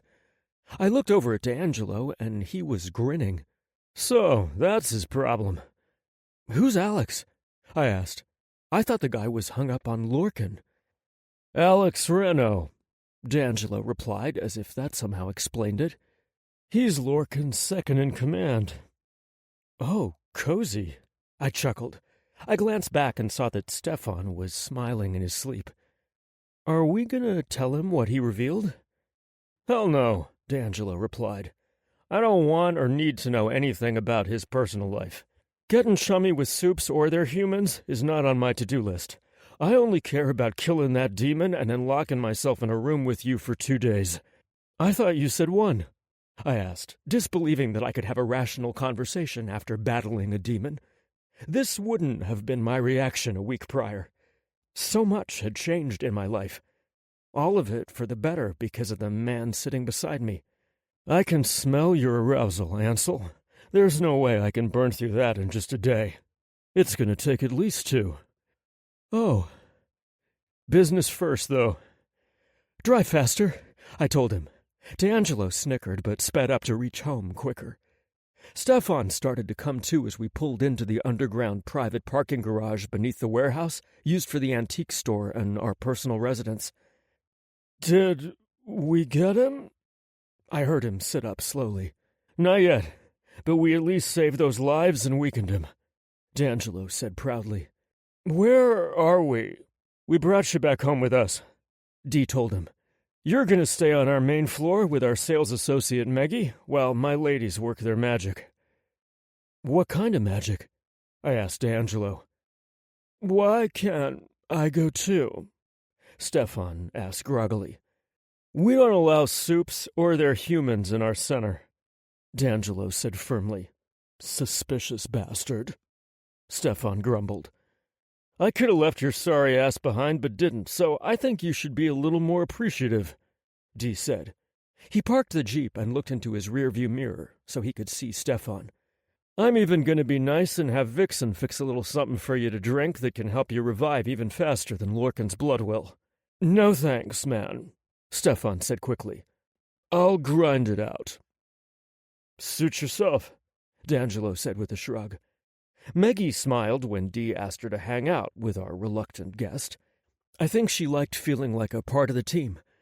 I dropped a kiss on her cheek as I followed D'Angelo upstairs to find Vixen and Jinx.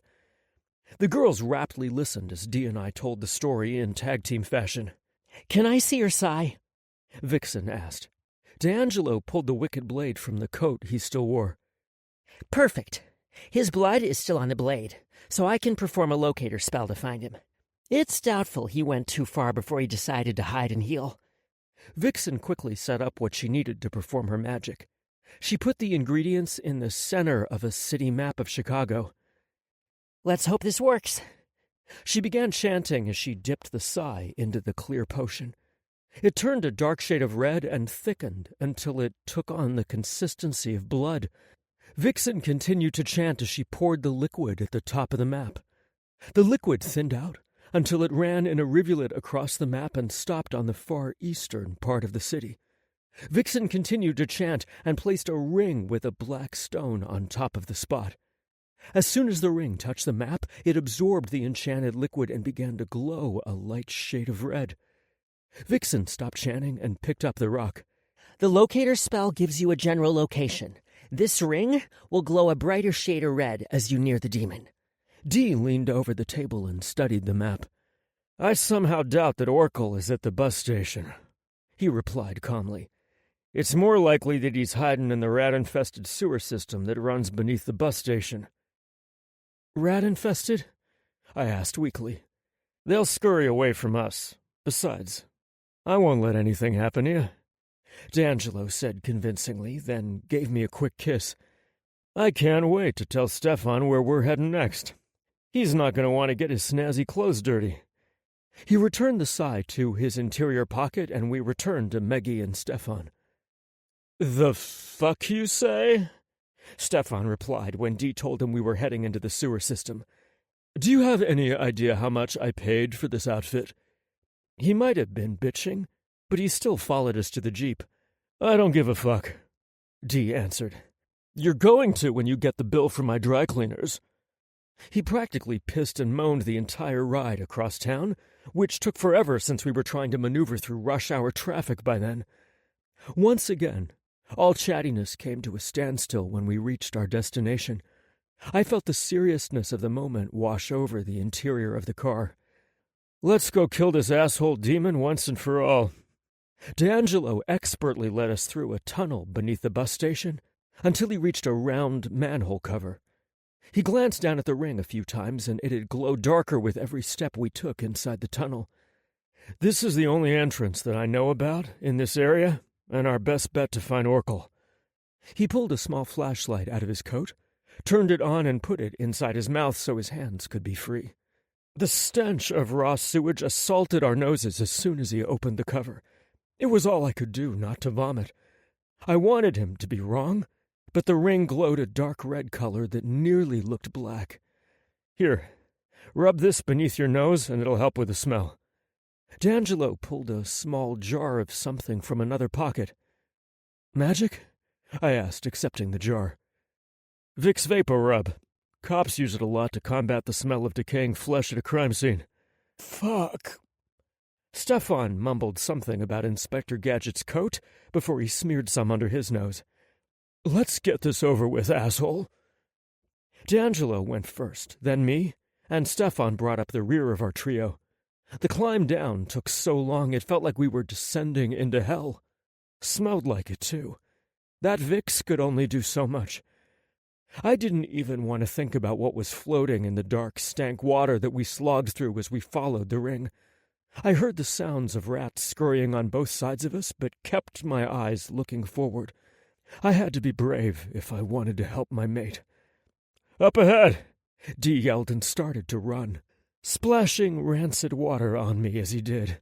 I shoved all thoughts out of my head as I followed him. Damn it! We're too late again! Regis's body was lying face first in the water. D'Angelo turned him over, and the condition of the body startled me. I gasped and took a few steps back. I was no expert, but he looked as if he'd been down there for days instead of hours. His skin color had a bluish-white hue to it, and his lips and eyes were so swollen they looked like they could burst at any minute. There were huge chunks of flesh missing from his face, indicating that the rats were quick to take advantage of their gift. Oracle has left Regis's body, D'Angelo said. Once he did, the host's body began to decompose rapidly. Now what? Stefan asked. That fucker could be anywhere. We bring out the big guns, Dee responded. Big guns? I asked. Yeah, wolves. They can track his evil ass, so we can kill him and send him back to hell. Chapter 19. D'Angelo. I was so fucking pissed to see that rotting body instead of the demon. I was ready to end this shit once and for all. I hated having to drag my ass, and Ansel's sexy ass, into this horrible fucking sewer for nothing. Even worse, I was gonna have to come back down there, if I could get one of those werewolves to help us out. They were another bunch that liked to keep to themselves and didn't care for hunters. I'd never had to ask for their help before, but Vixen helped Warren a few weeks back when a witch cursed one of his wolves. I remembered the Alpha being kind of pissed that he even had to ask for our help.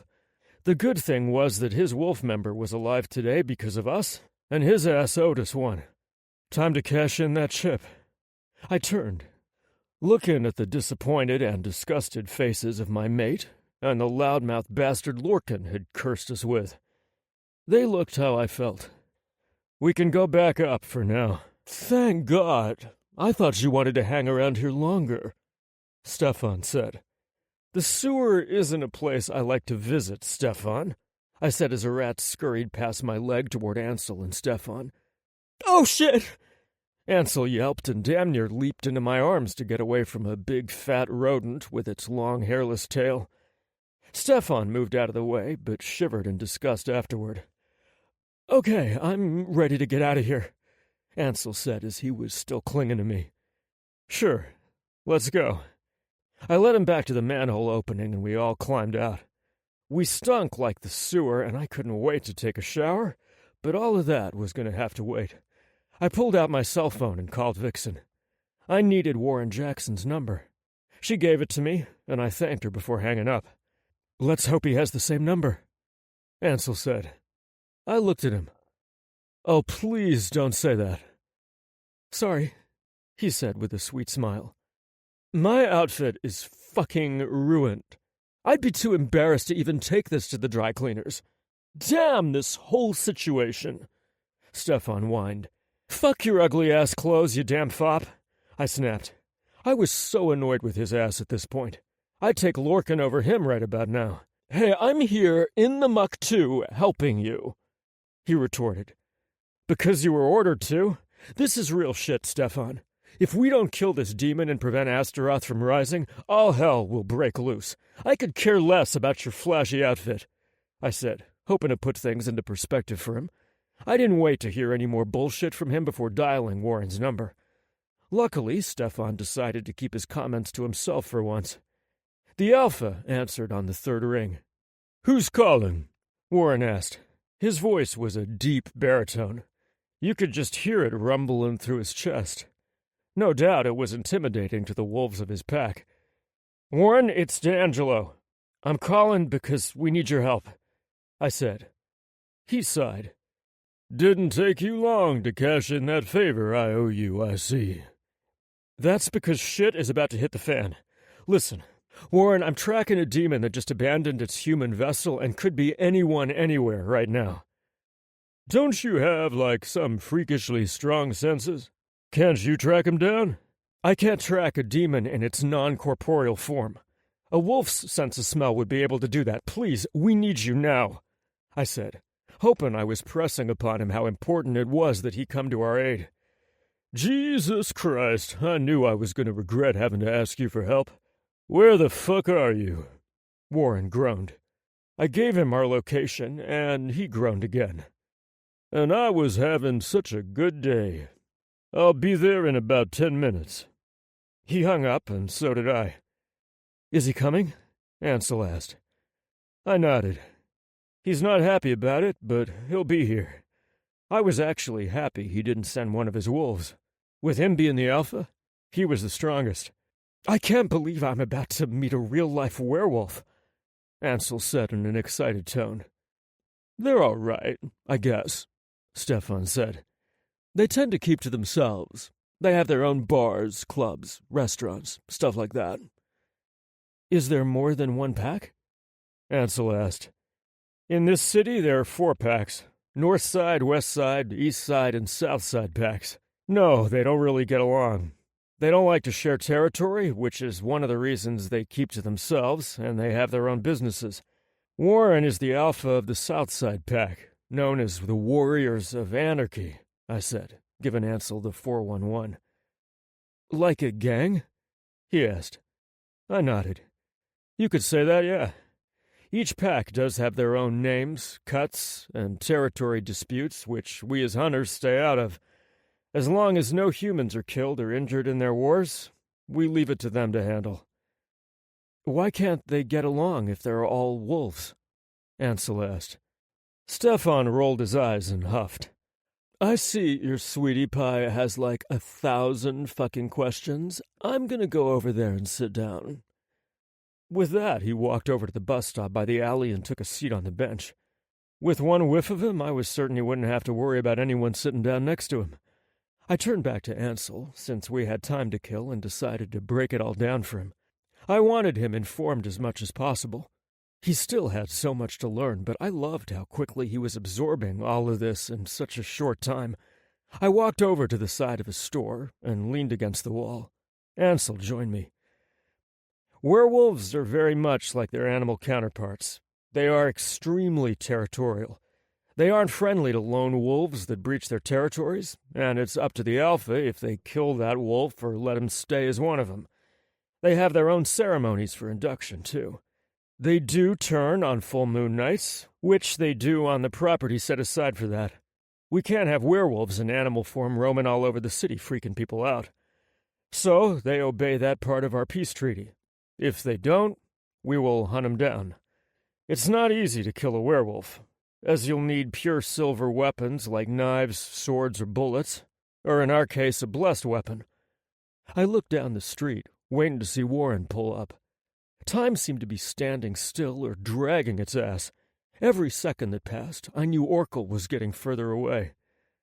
Are they immortal like vampires? Ansel asked. Nope, but they do live longer than humans. I think the oldest werewolf whose age was recorded in history was 319 years old, I said. I heard the sound of a motorcycle approaching, one whose engine, roaring, I clearly recognized. I stepped out of the alley to see Warren coming down the street 2 blocks away on his Harley-Davidson hog.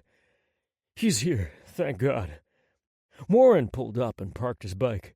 He was just as imposing as his voice, no doubt.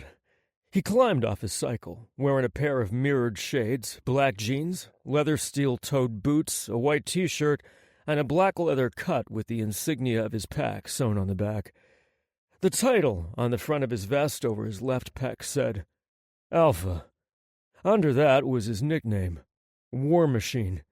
He had over a dozen tattoos covering his dark brown skin, but none on his bald head, which was gleaming in the bright light of the summer sun. I did love his beard and mustache, neatly trimmed and just thick enough to be legit facial hair. He walked over to me and removed his sunglasses, revealing gray eyes framed by long, dark lashes and arched eyebrows. Stunning, they were, and rare. Okay, I'm here. Now what? Straight to business, then. Just the way I liked it. We need to go down into the sewer where the body is. That's the last place the demon was. The sewer? Son of a bitch. I would have worn my shit-kicking boots if I'd known I'd be going down into the fucking nasty-ass sewer. He complained. Preaching to the choir. Stefan chimed in as he approached our little huddle.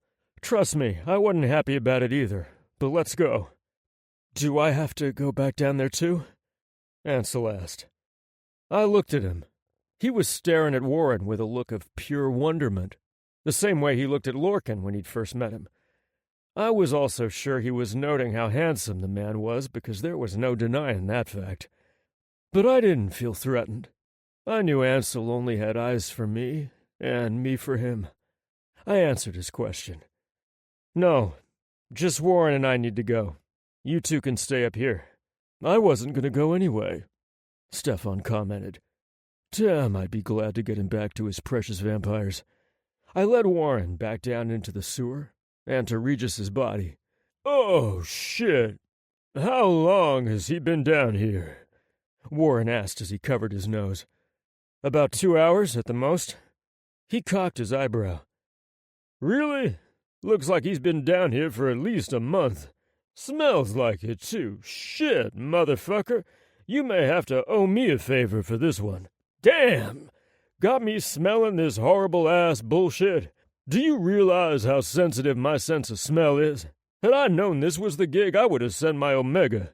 I'm glad you didn't. We need your stronger sense of smell, Warren. This is what happens to a human body when a demon vacates it. The flesh rots instantly. The longer the demon had been inhabiting the body, the faster it rots. I guess because the evil that inhabited was so corrupted. Now take a big whiff and stop bitching, I said. Oh, I'm gonna say some shit about this. Warren groaned, but stopped holding his nose. He walked to the body, leaned over it and inhaled deeply, then coughed. Fuck, that stinks. That's not all rot I'm smelling either. I can smell the demon. Strong scent of sulfur. See, that was why we needed the wolf. I could just smell a hint of the sulfur, most of which had been washed away by the putrid sewer water. There were just too many scents for me to accurately distinguish one from the other. Not only that, but with Oracle in non-corporeal form, a wolf would be able to follow that trail. Warren took several more deep inhales around the body and the area in general. Okay, I got his scent. What kind of demon is this I'm tracking? I started walking back toward the exit with Warren behind me sloshing through the murky water. Its name is Oracle, and it's a servant of the demigod Astaroth. We have to get to Oracle before he gets 1,000 souls and opens the portal for Astaroth to enter this world. Jesus, do you even have normal fucking days in your life? Warren asked. I wish I did, but this is my life, I said, then climbed out of the sewer. Warren followed me, and I closed the manhole. It was best that I didn't alert the police to Regis's body. If I did, it would have to be anonymously. But that was going to have to wait for later, if we survived whatever was coming next. Do you have his scent? Ansel asked. I could tell by the way he was still looking at Warren that he was curious about the werewolf. I couldn't blame him. This had to be a total mindfuck for Ansel. It had only been a matter of days, yet he'd been introduced to vampires, demons, werewolves, humans with special abilities, and witches. It was almost enough to make a person want to turn back time to a period where everything seemed normal. But not my baby. He was going full steam ahead. Warren nodded. Yeah, I got his nasty-ass rotten egg-smelling scent. Won't be a problem to track. Good. We need to get a move on. If Astaroth rises... I just left it at that. We all had an idea, or at least a fear, of what would happen if the demigod rose. Well, let's make sure that doesn't happen, Ansel said. Are you going to track him on your hog? I asked Warren. Warren shook his head. If he was in a human form, I probably could have. I can barely smell his scent as is. I need to go full wolf for this. Question is, can you keep up? Oh, I need cover, he said as he began removing his clothes. The three of us huddled together, blocking the street view from Warren. This would be my first time seeing him, full Monty. Werewolves were not your bashful type, that was for sure. Especially not natural werewolves. The ones who were born werewolves instead of being turned. That was another thing we monitored. People who were bitten against their will. The offending werewolf needed to be held accountable for the crime. That was if we even learned about it. Like I said, werewolves kept to themselves and handled that sort of thing internally. We all watched as Warren stripped out of his black boxer briefs, freeing a long, meaty cock that looked happy to stretch its figurative legs, so to speak. Damn, the man had the body of an Adonis, no doubt. Holy shit, I thought I had rippling muscles. It was really adorable how Ansel turned away when the underwear came off. I could tell he wanted to peek, but he was being modest.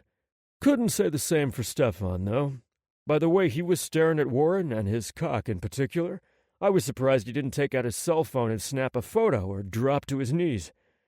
Getting back to business. I probably won't be able to keep up if you run your full speed. Remember, my Jeep only goes so fast. Then take my hog, but you better not hurt her, Warren said. Then he leaned down, reaching into his jeans pocket for the keys to his motorcycle. Lucky for me, I knew how to ride one. Nice of him to assume, though. He tossed the keys at me, and I caught him one-handed. Not a fucking scratch. Yeah, I got it. Now let's get to it. I pulled my Jeep keys from my pocket, giving them to Ansel. Take the Jeep. I'll call you and give you my location if you get lost. Ansel nodded and took the keys from me. Then he walked over quickly, picking up Warren's clothes. He returned to his place beside me, blocking the public view. Then watched another unnatural miracle take place. Of course, for Warren, it was very natural. He began to transform his body into that of a full wolf. It really was a sight to behold. It didn't take him long either, as the fur began to cover his body. His bones broke and contorted at an alarming rate, forcing him to go down on all fours. His features distorted. His eyes grew narrow as the space between them widened. His mouth elongating until a full muzzle protruded from the middle of his face, complete with razor-sharp canine teeth. The last thing to form was his long, fluffy gray tail. He was a majestic beast indeed, and twice the size of a normal wolf, maybe even 3 times. Damn, he did have that alpha stare, too. Fierce silver eyes peered at us, giving me a chill. I may have a newfound respect for him, and wolves in general. I mean, out of all the monsters that existed, they bothered me the least. That was so amazing! Oh my God, I can't believe I just saw that! Ansel exclaimed. Calm down, baby, we don't want to draw attention over here, I warned. I understood his excitement. I'd seen a werewolf transform before, but the first time had me hyped too.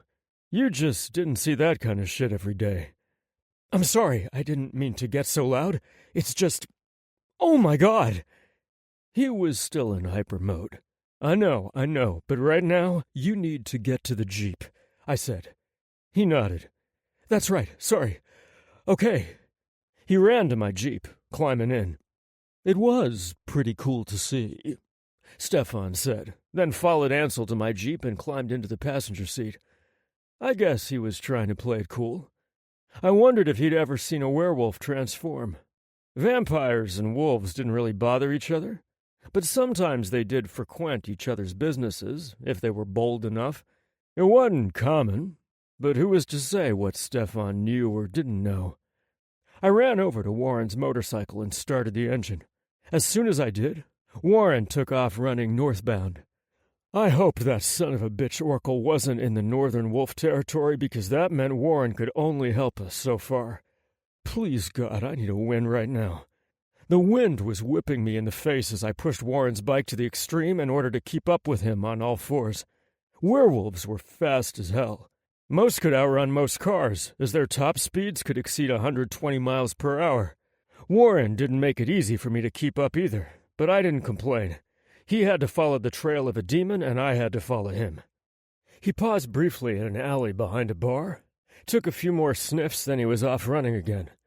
I wondered if this bar, called the Lagoon, was the place where Oracle snatched up another body. He'd need flesh if he was going to release Astaroth. He needed a voice to chant the words. Things were really getting dire. I was praying that we'd get there before he could get the rest of the souls. I wished I could destroy that relic, but that would just be a mistake. It would trap the souls inside forever. If I could reverse the spell, maybe we could free the souls, and those who could be saved would be saved, and those who couldn't, well, at least then their souls would be free to go to heaven or hell. After I freed the souls, then I would gladly destroy that damn relic, so it could never be used again and Astaroth could stay in hell. I was right on Warren's tail when he stopped at the subway entrance. Oh, shit. Please don't tell me Oracle was in the subway. And during rush hour? I parked the bike and hopped off. I noticed that Ansel wasn't behind me, so I quickly texted him my location as I headed towards the entrance, but hit a repulsion barrier. At least now I knew why this area was pretty vacant. Even I felt the urge to turn and walk away. Instead, I pushed through, fighting the nausea that threatened to break me down until I got past the barrier. Warren was beside me. He growled as he walked through the barrier, and together we took to the stairs into the subway. I stopped when we got to the last step, because I could already see we were too late. Bodies littered the platform. Transit employees, civilians, teenagers, children, all lay dead, their souls robbed from them. Behind me I could hear Stefan and Ansel gagging but fighting it, and then running down the stairs, the sound of metal clinking. They reached us and stopped dead in their tracks. "Oh my God, we're too late!" Ansel cried, his chest heaving. I could hear the tears and shock in his voice. I turned to him. He was holding the net and holy water. Stefan was holding a knife and a can of gasoline. Warren began to transform back into his human form. "He's still down here," Warren said once his transformation was complete. "I know. I can hear him chanting. Let's go." I began running towards the sound of Oracle chanting in a female's voice. I knew I was probably running towards my death, but the threat of death was something I faced all the time. Only this time I was truly afraid of it, because now I had Ansel in my life. Would my death mean his? What would I do if I lived but he died? God, these were thoughts I couldn't entertain right now. I had to be focused on saving the world, and all selfish thoughts had to be put aside. We hopped the turnstile and ran down another flight of stairs to the train platform, where even more bodies lay on the ground and tracks. 2 trains had been in the terminal at the time. With a quick look through the windows, I could tell the people inside were also dead. "You're too late, Hunter," Oracle said, stepping out from behind one of the columns.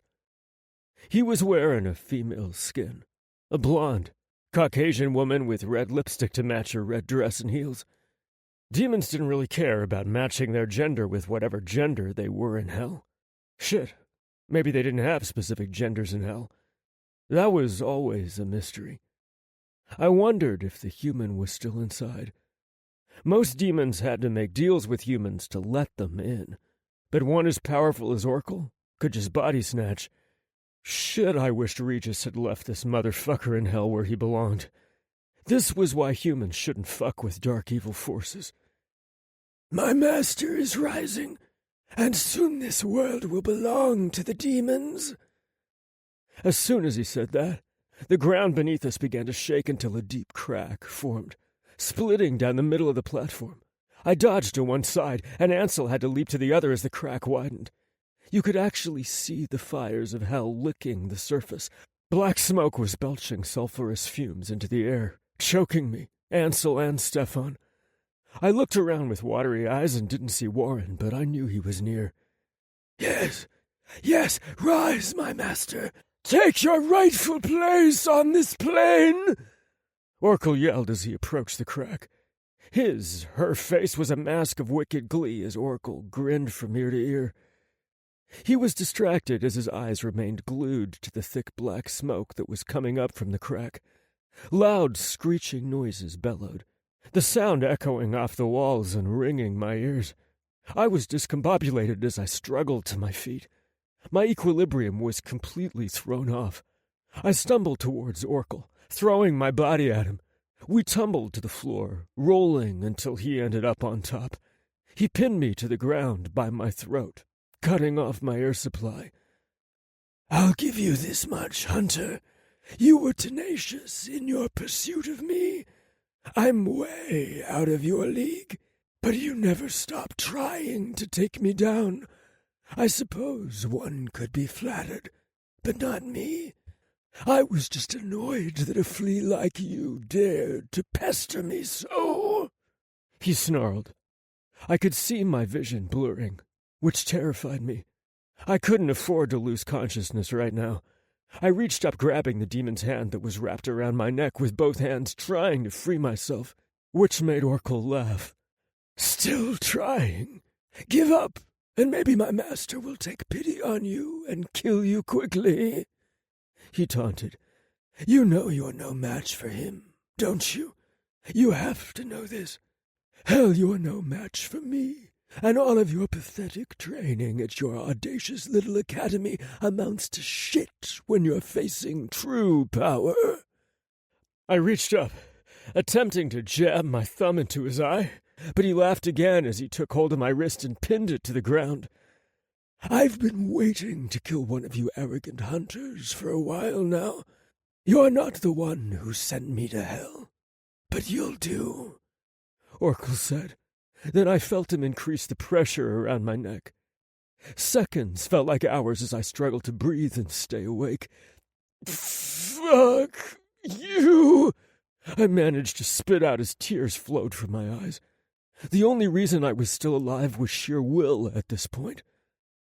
"Oh, maybe I will fuck you, Hunter. Tell me, Ever had sweet pussy before? Oracle laughed, and right then Warren jumped up on him, all teeth and snarls. The force of the blow knocked Oracle off me and sent him and Warren rolling through the bodies covering the platform. I turned, coughing as air began to rush back into my lungs. I could see now what Ansel and Stefan had been doing while Oracle was whooping my ass. The place was lit up with the fumes of gasoline, and Ansel was tossing the holy net on both Oracle and Warren as the werewolf ripped flesh from Oracle's arm and face.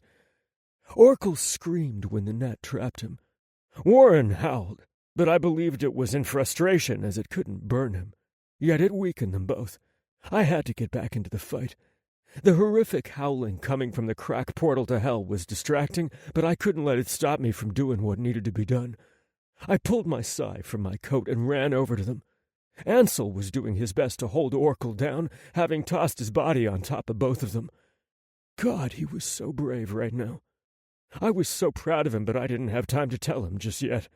I pushed Ansel to the side and plunged my sai into Oracle's heart with all of my supernatural strength. My blade pierced his flesh, splintered his bone, and sliced through his heart. Blood bubbled up from the wound as the demon released another ear-splitting scream that had us all clutching our ears and curling into a fetal position. Warren howled and whimpered as he got low, attempting to cover his ears with his paws. We all watched as Oracle's black smoke seeped out of his body from the wound I created and burned itself out as it did. With a last puff of smoke went the death screech as Oracle died. Not returned to hell, but died. One less demon to worry about. In retrospect, I didn't mind being cannon fodder if it meant we could get the jump on his arrogant ass. And we did. But now we had an even bigger problem. Astaroth was coming, and I had no way to prevent it. I needed to find my orb of oleander and pray that it would be enough to trap Astaroth once he was fully on this plane. I looked at Oracle's corpse. The female body was already decomposing, its skin turning pale and a little shriveled, as if it had been dead for at least a week. Damn, I was so fucking happy we had Warren with us. Speaking of him, I had better get the net off him. I pulled my sai from Oracle's body and lifted the net off Warren, who shook himself all over. Thanks for saving my life. Looks like I owe you now, I said to him. He snorted in response. I guess that meant damn right in wolf speak. I looked at Ansel. Are you okay? He nodded. Yeah, but what are we going to do? How do we stop this? He asked, pointing to the black smoke that was starting to mold itself into a large, hulking form. I'll be back. I didn't have time to explain as I dashed as fast as I could past the many corpses, up the stairs into my jeep that was parked illegally on the street. I did note that the spell that was blocking the entrance before was now gone. It died when Oracle did. That, of course, wasn't good news because we needed to keep people out of this area. I didn't have any spell I could use to accomplish that, so I just had to hope nobody came down here. I got to my jeep and saw that I already had one ticket on my window, but at this point, I didn't give a shit. I opened my trunk and very gently removed the orb of oleander, which looked like a black glass orb that fit into the palm of my hand. I ran back down the stairs, hopping over the turnstile and hit the second set of stairs leading back to the platform to hell. What's that? Stefan asked. The orb of oleander. I hope I can trap him in it, I said. Oh, that's great. Do it now, Stefan urged. Bad news is, he has to be in solid form. If we wait for him to be in solid form, we're as good as dead, right? This is a fucking demigod we're talking about, Stefan shouted. I know that, but it's all we have right now. As soon as he takes solid form, Ansel, you throw the holy water at him. Stefan, you toss the net. Hopefully it'll weaken him and I can do the spell, I said, trying to come up with a battle strategy to take on a fucking demigod. Something I'd never, ever dealt with before, and I hoped I never would. Talk about a crash training course, and one I never asked for. What about the gasoline? Ansel asked. We poured it all around when Oracle had you and he was distracted. We are definitely going to light it. Where did you pour it? I asked. I wanted to make sure we wouldn't get burned. All in the area by the smoke, Ansel said, pointing. Perfect. Light it right now. Now, do it now, I yelled, seeing the black smoke finally opening its red eyes. Thank God his rising wasn't instantaneous. Already we were out of time, and we were the only being standing between this demon and the end of the world as we knew it. I prayed again, and could hear Astaroth laughing. God won't help you now, human. It said in a voice that sounded like many voices. Shit! The lighter won't work! Stefan exclaimed as he and Ansel tried desperately to get a flame going. Damn, where was Lorcan when you needed his fire-conjuring ass? Too bad Stefan didn't have that ability. I reached into my pocket, tossing him my lighter. Try that one! Now! I yelled. Yes, try it, Astaroth said as he took his final form. He looked like a normal, human Caucasian man, complete with a black suit and hat. He was powerful enough to take whatever form he chose, and that was the one he wanted. He stood about 6'4", and was grinning at us the entire time. Ansel got my lighter to work, and he tossed it onto the bodies that surrounded Astaroth. Flames leaped into the air, licking at the demon, but never touched him. I began chanting the spell to activate the orb of Oleander. Astaroth laughed louder as he began walking through the flames, coming out unscathed. Behind him, the flames began to peter out until the only thing left were smoldering corpses. He looked at Ansel. Did you think fire could kill me, boy? I was tortured in the flames of hell, foolish human. There is nothing hotter or more devastating. He turned to look at me, his glowing red eyes narrowing. Ah, what do we have here? A trinket from the bitch angel Oleander. He laughed. His orb, or as I like to say, the one ball sack he used to have. It's enough to send you back to hell, I said, hoping to keep him distracted long enough for Ansel to toss the holy water on him. He cocked his head to the side. You think so? I nodded. Worked before, I shot back, then started the chant.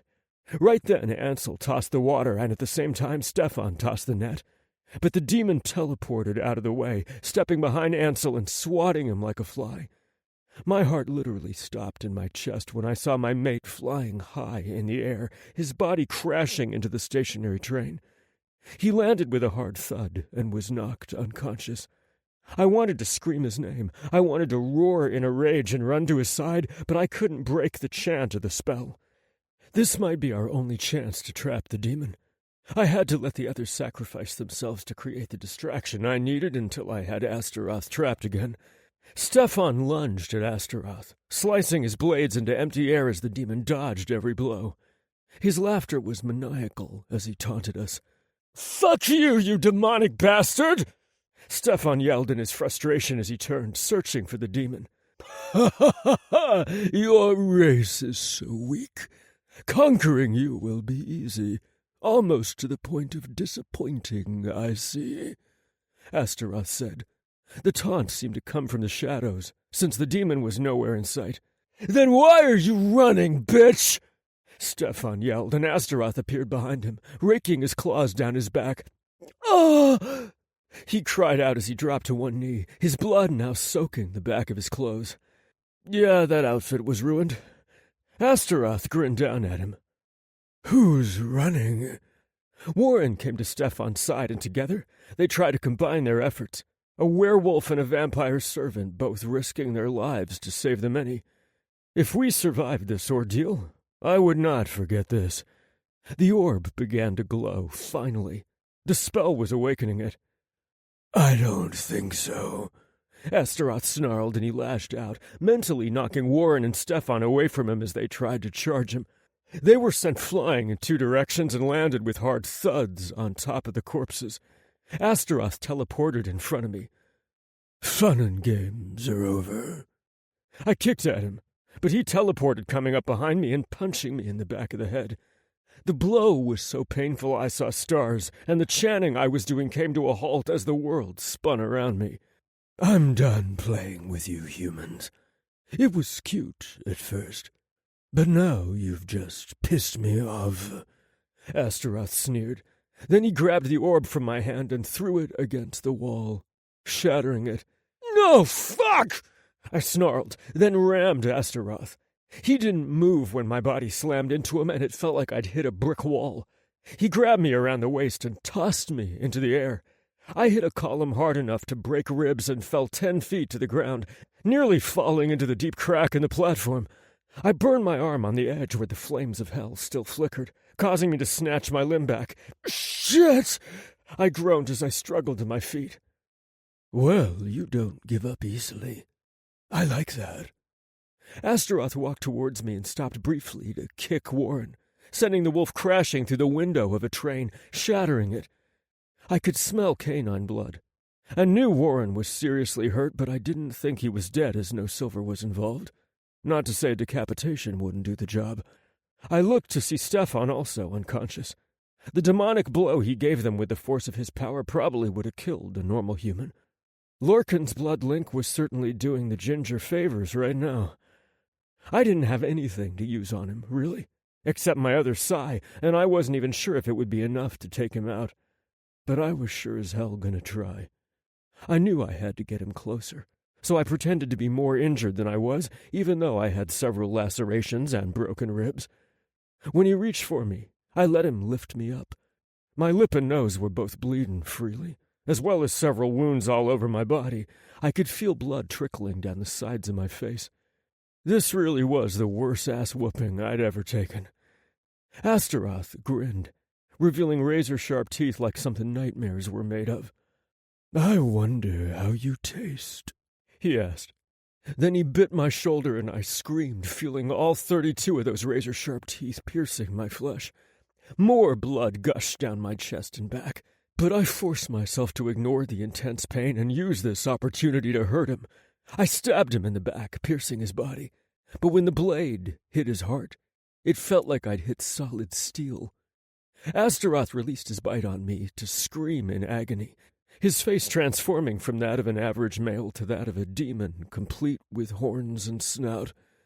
"How dare you!" he roared, his putrid breath battering my face just as brutally as his fists did. I tried to reach my weapon again, hoping to drive it deeper into his body, but he slammed me hard against the column, my head rattling in pain from the impact. He reached behind him, snatching my weapon from his back. He was terrifying in his appearance, a full demon. He stood at least 8 feet tall, full of muscles, black scales, claws, and fangs. I was used to seeing demon faces behind their human facades, but to see a full demon was another ballgame altogether. The scent of sulfur grew thicker in the air, choking and blinding me with its fumes. I'm going to rip your guts out and watch you bleed a slow, painful death, fucker. The demon snarled and was on me faster than I could see. It plunged its clawed hand inside my stomach, and I screamed in pain as I felt its scaly fingers wiggling inside my abdomen. I grimaced in agony as I grabbed its wrist with both hands in an attempt to keep it from disemboweling me, though I thought this was my end. Oh, yes. How does that feel? Can you feel your life slipping away? Not only did I feel my life draining from my body in streams of blood that poured from my numerous wounds, but I knew that I'd given this demon everything I had, and it wasn't enough. Not only was I going to die, but I was going to die of failure. I couldn't protect Ansel or the world. God, I hoped Christian could do what I couldn't and killed this son of a bitch. You see now that you were never a match for me, human. The blood of Christ won't save you now, Astaroth taunted, and then dug his fingers deep inside of me, pulling on my intestines.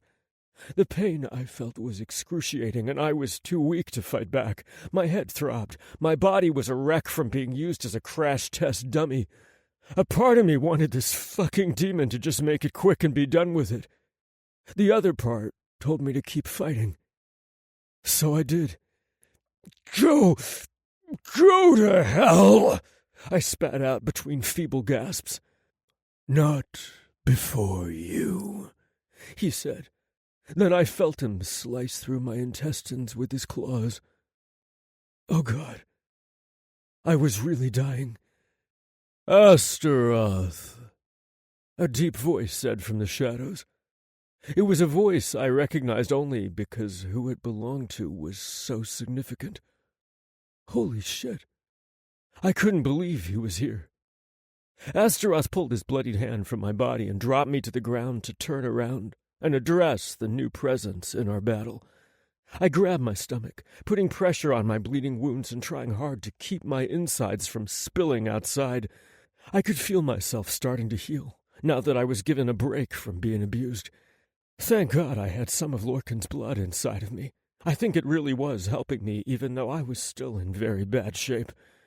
Astaroth walked away from me, closer to the demon I knew had to be Damien, coming down the stairs. You should have stayed in hell, Damien said. Finally he came into view past the smoke, and I could see his glowing red eyes, and the glowing red eyes of his hellhound that he always had with him, Seth. Do you think I fear you, Demon Knight? I'm a demigod, Astaroth declared with false bravado, because even I could hear the terror in his voice. I'm fully aware of what you are, Astaroth.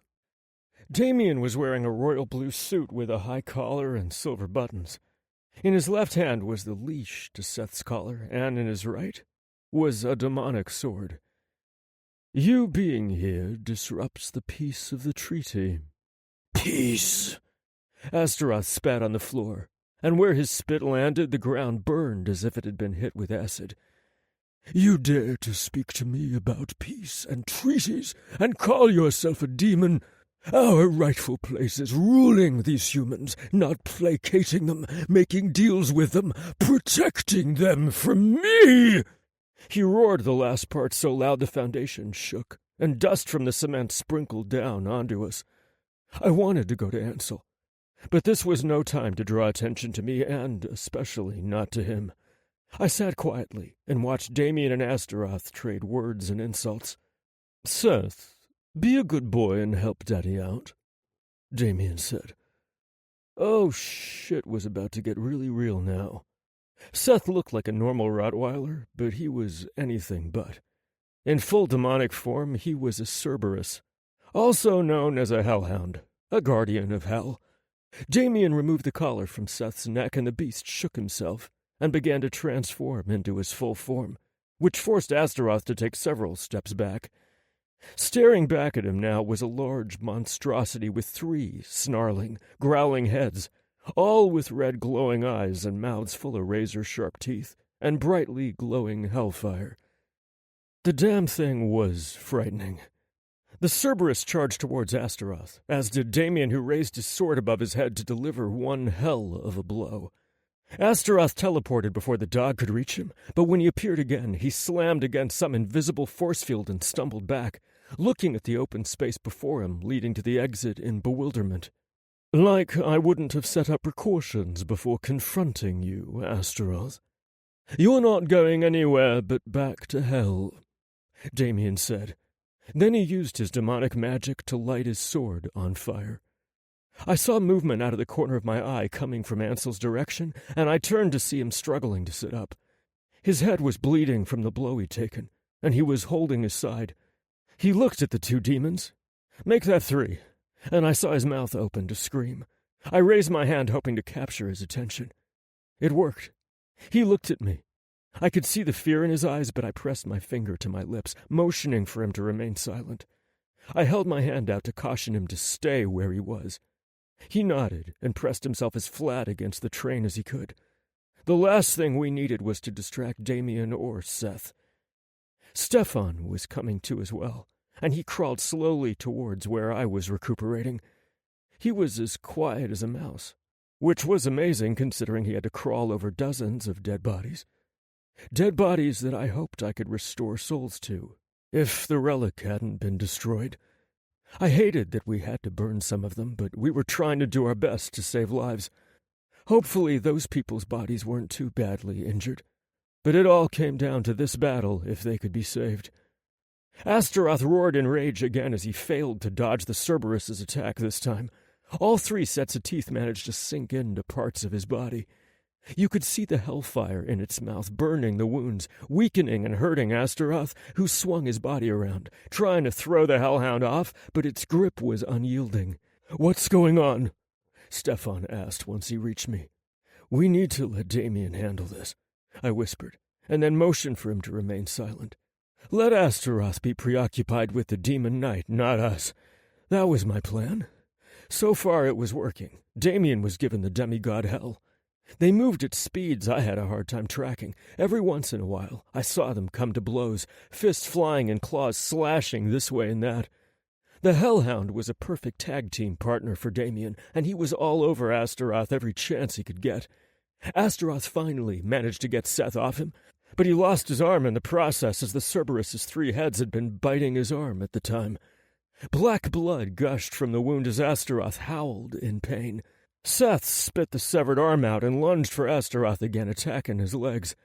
With the demigod being double-teamed by a demon knight and its hellhound, he was looking desperately for a way out. He released a powerful demonic blast aimed at Damien, sending the knight crashing into the side of the train.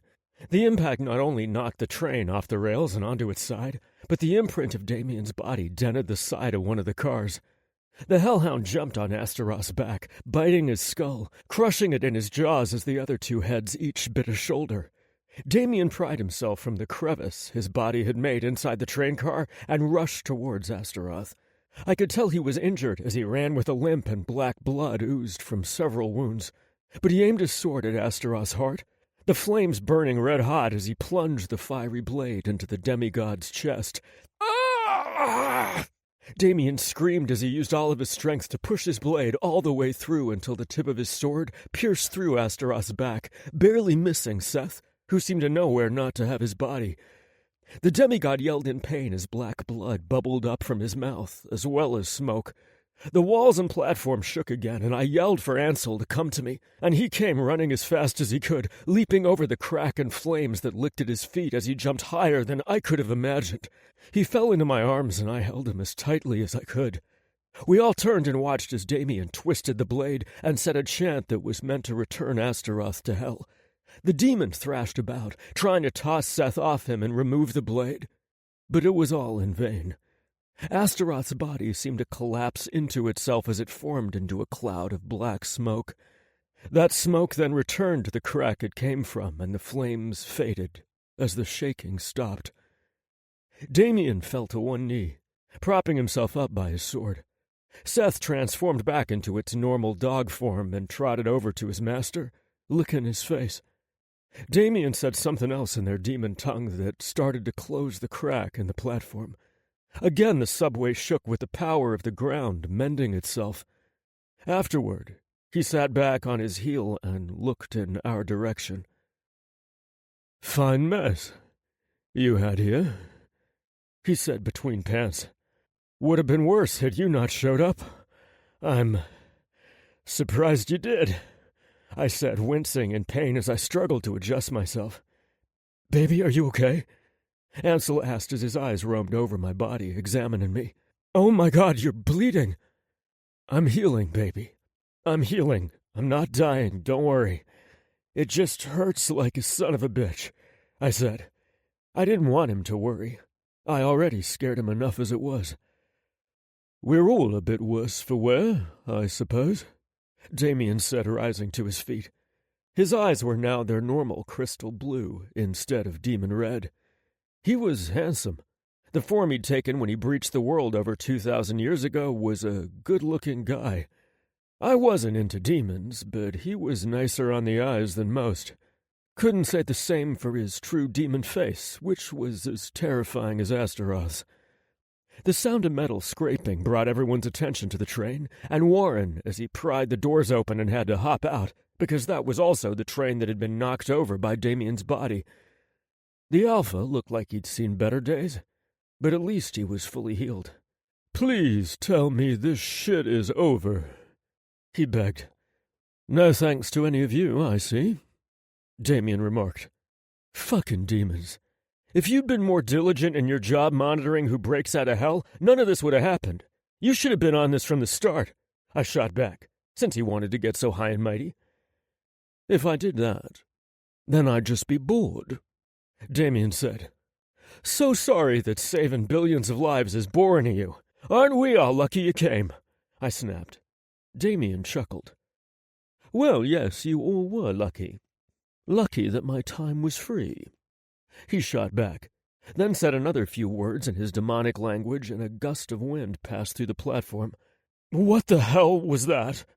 Stefan asked as he looked around nervously. I lowered the seal I had on this place. You have about 10 minutes before people start making their way down here. Most likely the authorities. Damien replied. Then he placed the collar back around Seth's neck and started walking toward the exit.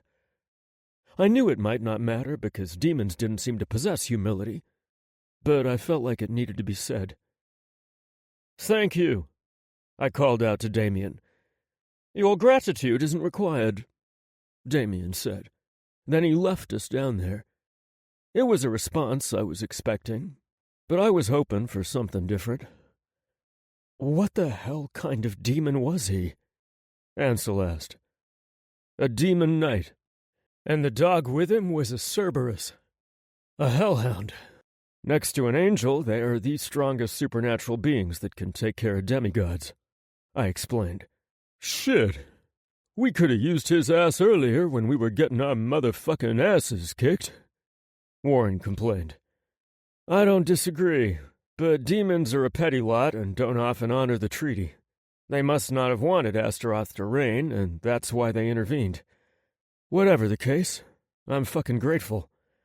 I looked around at all of the dead bodies. We need to find the relic. I already did, Stefan said, then pulled it from underneath his shirt and handed it to me. I could kiss you, but I won't. Maybe Alex could, though.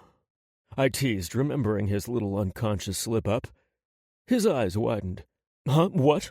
What are you talking about? I just smirked and didn't bother to answer him. Ansel chuckled a little, then groaned in pain as he held his side. I think my rib is broken, he said.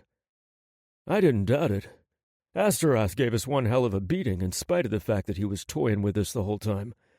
That was until Damien showed up. That was the end of all his fun and games. When we get back to the girls, I'll have Vixen whip you up one of her healing potions. You'll be good in no time, I said. I looked down at my own wounds. The good thing was, the bleeding had stopped and the wounds were starting to close. Oh, baby. I hate that demon for what he did to you, Ansel said as he looked at my injuries. We're both alive. That's all I care about, I said, then leaned over a little, kissing him. Well, I'm alive too, motherfucker. You ain't happy about that? Warren remarked. Selfish bastard. He grumbled. I concur, Stefan added. I'm happy we're all alive, okay? Now let's try to make sure we can bring these people back to life. I need you all to be quiet, I said. It was good that I already had my blessed blood on my hands, because this spell was going to require a blood donation. I held the cross in my hands and chanted the words to a restoration/resurrection spell that was specifically linked to Astaroth's relic. For some of the souls, it would be too late, but for everyone who died in the past couple of days, hopefully, it wouldn't be too late for them.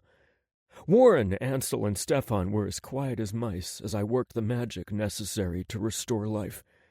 It took a few minutes, but the cross began to glow blue, and the souls started to flow out from the cross and towards the bodies on the ground and in the train. Other wispy souls flew out of the train station, returning to the vessels wherever they might be. I could see what the souls looked like because of my vision. I knew Ansel and the others couldn't. I was happy the spell was working. Sure, the Institute would have opted to let all of these people die as to not start a panic, and maybe that was the right thing to do. But it didn't feel like it to me. I had the power to help these people, so I did. Whatever happened next would be dealt with, even if a spell has to be cast to make people forget. At least these people could go home tonight, or to the hospital.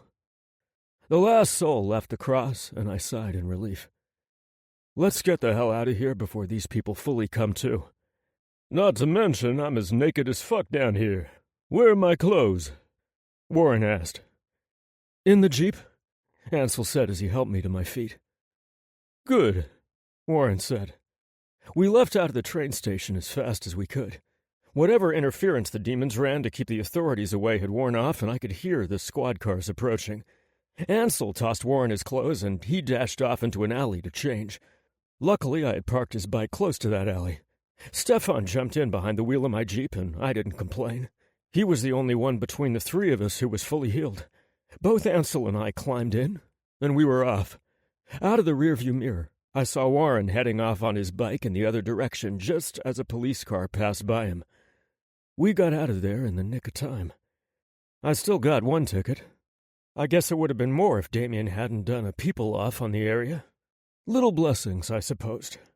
Stefan drove us to our headquarters and parked my Jeep in our underground garage. Well, this is the end of the line for me. I have a vampire to get to. It's been fun. Ansel looked at him, a frown on his face. Really? Not really, Stefan interjected. Nearly dying twice wasn't fun. I was being, I don't know, sarcastic.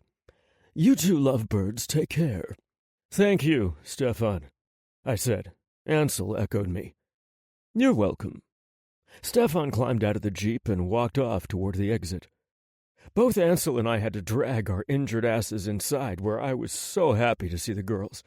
I had called them ahead of time to let them know we were on our way and would need help. They took care of us right away, pampering us with potions and praise, just what we needed after the last couple of days we'd had.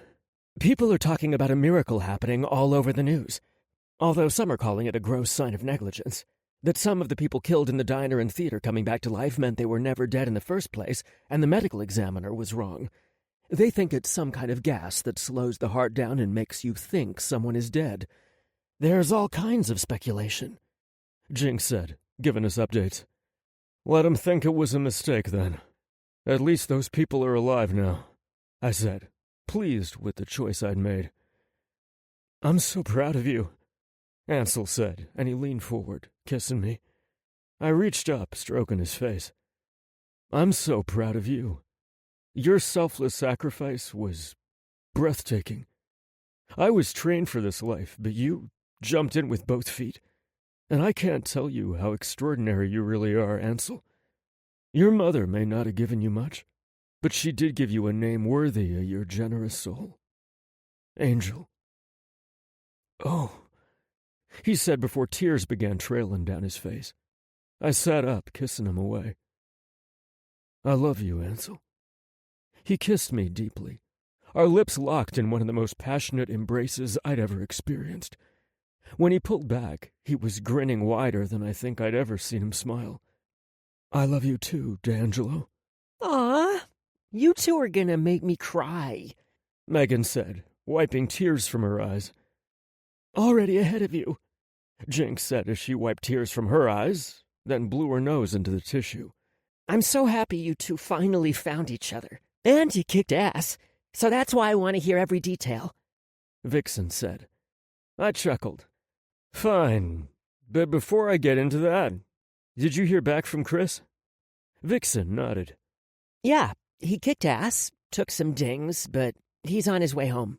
Should be back by tomorrow, he said. I sighed, relieved to hear that he had not only survived his mission, but that he was also successful. Dealing with a Nephilim wasn't any small task. I was worried about my boy, but with so much on my plate I couldn't focus on him, just as I knew he couldn't focus on me. Not if both of us wanted to save the world. I'm happy to hear he's all good and coming home. I've got so much to tell him, I said. Us first. Details. Now. Vixen demanded playfully. We were fully healed at this point, but exhausted. Still, I thought I could recite what the day had dealt us. The girls deserved to hear how lucky they had it back at headquarters. I'd destroyed that damn relic once and for all. Let's see Astaroth bring his ass back to Earth now. Not to say it couldn't happen, but it was going to be damn near impossible. That's all I was saying. After telling the girls what happened and answering a ton of their questions, both Ansel and I had to retire for the day. Didn't matter if it was only 9 o'clock. We were exhausted. Too tired to even make love, so you knew a motherfucker was done for the day. All I wanted to do was hold him in my arms and never let him go. "I've been meaning to ask you something," I mumbled. It was hard to keep my eyes open by this point, but I needed this question answered. "What?" Ansel replied in an equally mumbled voice. "How in the hell did you get me out of Regis's mansion?" Ansel giggled. "I told you I was stronger than I looked." I smiled at that, because he sure as hell did tell me that. "You sure are." I used the fireman's carry, by the way. I squeezed him a little tighter. "I love you so much, Ansel," I said. "I love you too, D'Angelo," he said, then snuggled closer to me. This was the very definition of happiness to me. Thank you, God. I was sitting in the living room, laptop on my, lap, and paying the bills. Boring and slightly painful as I was giving away my money to people I didn't even know just to live a decent life. Honestly, I'd rather fight demons than pay bills. Ansel was still sleeping soundly in our bedroom, because I'd put the dick to him good and proper for over 2 hours this morning. I think it was safe to say he'd learned the extent of my level of stamina. I could go for a few more rounds, but after the 4th orgasm, he threw in the towel and declared he needed a nap. I finished paying the bills, then started looking up the information I really pulled my laptop out for. People Finder. I just needed to do a little bit of research. I was busy looking through a bunch of details when I heard the elevator door open. I set my computer to the side and turned to see Christian stepping off the elevator, suitcase in hand. "Welcome home, chump," I teased. A part of me got all excited to see him back safe and sound. He chuckled as he placed his suitcase on the floor and walked over to the chair opposite me and plopped down. "Happy to be home. Shit, it was a long-ass flight. Which means you were the perfect man for the job," I said. I couldn't stand flying, hated heights, and only did so when it couldn't be avoided. There wasn't much I was afraid of, but shit, you couldn't fight gravity.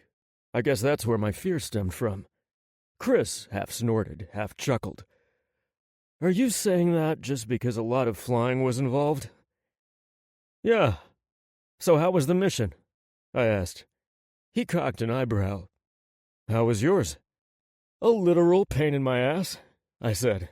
That part was true. After the battle with Astaroth, I had a bruise on my ass. Of course it healed, but still.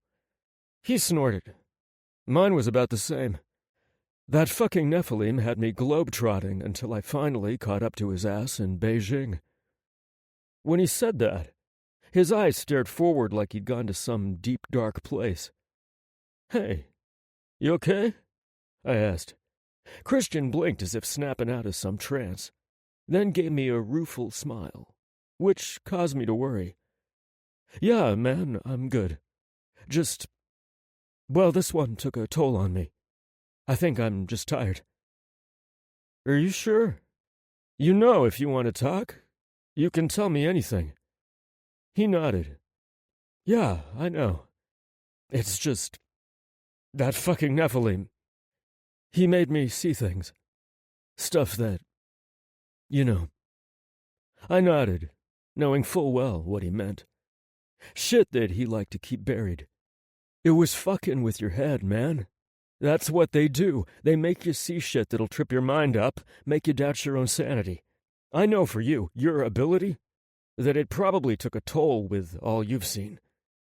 Listen, I'm here for you, Chris. No matter what.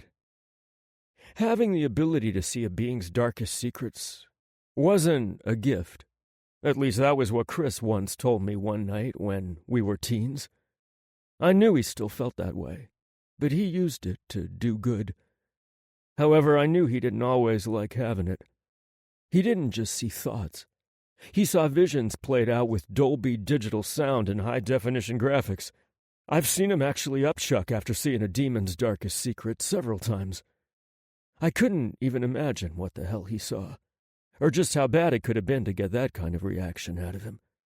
Chris was one of the toughest sons of bitches I knew, so he didn't show weakness much, if at all. Chris leaned over and patted my knee in a reassuring manner. I know, Dee, and I love you for it, man. Really, I do. But enough about me. The mission was difficult. I took some major hits. Had to work with a warlock, but in the end, we fucked that Nephilim up and saved the second kid he was trying to kill. Awesome. Glad to hear it. Hey, which warlock did you have to work with? I knew Chris really hated having to seek outside help. I didn't care for it either, because I didn't like owing favors, but sometimes it couldn't be avoided. Like with our recent missions. Chris sneered. That arrogant bastard Silas? Oh, him? Damn, I feel sorry for you. Yeah, he's as powerful as fuck, but even being in his presence is enough to make you want to put a bullet in your head. Or better yet, his. Chris laughed, and I was happy to see it. You're not wrong, but I put our differences aside for the greater good. The greater good. I panned in a drone voice, mimicking a scene from one of our favorite movies, Hot Fuzz. Again, Chris laughed, and this time I joined him. But yeah, it was an ordeal. Hey, enough about me, he said again. What about you? Vixen tells me that Ansel turned out to be your mate? Holy shit, man. I've been dying to talk to you about that. He beamed. Well, I had to work with not only my new partner, which turned out to be an amazing experience, but I also had to work with Lorcan, Stefan, and Warren. Then, believe it or not, Damien, the Demon Knight, actually saved our asses. I said, Fuck. Damn, shit was intense over here, I see. I'm surprised Damien showed up. Me too. I can't say that I wasn't happy to see him. I was dead if he hadn't showed up. Chris sighed and nodded. Then I'm very happy he showed up. With a demigod, you really did need a demon knight or an angel to defeat him. If we had one of those demon knight weapons... Never mind. I snorted. Yeah, a demon knight weapon would do us no good without demonic power to wield it. Let's face it, there's a lot we can do, but demigods and hexigods are really out of our league. I don't like admitting it either, but facing one, well, that puts shit into perspective for a motherfucker, know what I mean? He nodded. Yeah, it does. I'm glad you're alive. Too bad you had to work with Lorcan. He sneered. Fucking hate vampires. I know, but he was tied in with my case. It just happened. Surprisingly, he was willing to help. I didn't think he would. Ansel helped a lot in convincing him. I said. Chris huffed. A decent being doesn't need convincing to do the right thing. Vampires aren't decent. Don't let that ever fool you just because he helped you this once. I'm sure it was purely selfish on his part. I think he's different, though. If the world would be destroyed or taken over by demons, that's bad news for vampires. Purely selfish. Chris protested. I held my hands up, not willing to debate it, because I agreed. But there was something about Lorcan that made me think he actually did want to help save the world, if only because he liked living in it. I mean, he was a tough regent and made sure humans didn't get killed, and he punished vamps who broke the rules. I wasn't sure all regents were as diligent as he was. Anyway, that wasn't the only thing I wanted to tell Chris about Lorcan. One more thing about our regent vampire. He can conjure and control fire, I stated. That seemed to catch Chris's attention. He arched both eyebrows. Really? Did you see him? I shook my head. I was indisposed at the time, but Ansel saw him use fire to defend against Orkel, the demon. Now that is interesting. I wonder how many vampires can do that. Or is it just him? Have the vampires been honest about what they can or cannot do? I have more questions than answers, and you know how I hate that. He said as he settled back in the chair. I know.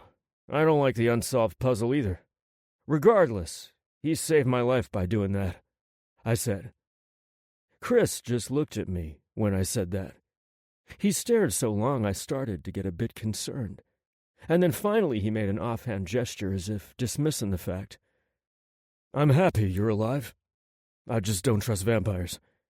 He probably wants to fuck you. I snorted. Feed on me is more like it. He seemed way more interested in my blood than my body. I knew one of the reasons he didn't trust vampires was because he couldn't read their deepest, darkest secrets. The vampires we faced, he could never breach their minds to get that information. That only added to his level of distrust of him. Okay, tell me about Angel. Did you feel the connection? Is that how you knew? He asked, completely changing the subject from the marvel Lorcan was to the gift from God that Ansel was. Fortunately for him, I was willing to talk all day about my baby. I told Chris about everything Ansel and I went through. The attraction I felt burning inside of me. The pressure building until neither of us could take it any longer and we had to have sex. We had to feel that passion satisfied. Chris sat there, listening to every word I said like a kid listening to an engrossing bedtime story. He was grinning ear to ear as he leaned forward. Wow, I can't believe it. But I'm so happy for you. Gives me hope that maybe, one day, I might find my mate, he said after I brought him up to date. I smiled. You will. I hoped you did. He was such a good person, he deserved happiness. The same happiness I had with Ansel. But whoever it was that becomes his mate, I hoped he could handle that monster cock that Chris had between his legs. The thought made me laugh, and Chris looked at me in confusion. I waved him away. Don't mind me, my mind is in the gutter. Oh, Chris nodded. In its normal habitat, then, I understand. Man, fuck you. I flipped him the bird, and he laughed. Well, I'm sure we'll talk more. Oh, I see we have a new employee, he said. Ansel's best friend. I sorta gave her a place to stay and a job. I hope you don't mind, I said sheepishly. He shrugged. It works out for us to have a third employee who can take over the store duties when we need Vixen or Jinx for missions. She seemed nice. I met her downstairs. Jinx and Vixen are teaching her the ropes. She is nice. I like her a lot. I did catch the flirtatious looks, though. I laughed. She's barking up the wrong tree in this place. Everyone goes the same way. He chuckled. I'll try to let her off easy, if she makes any moves.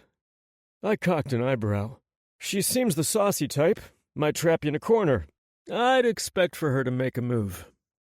It'd be the most action I've had in months, he joked, although he was telling the truth.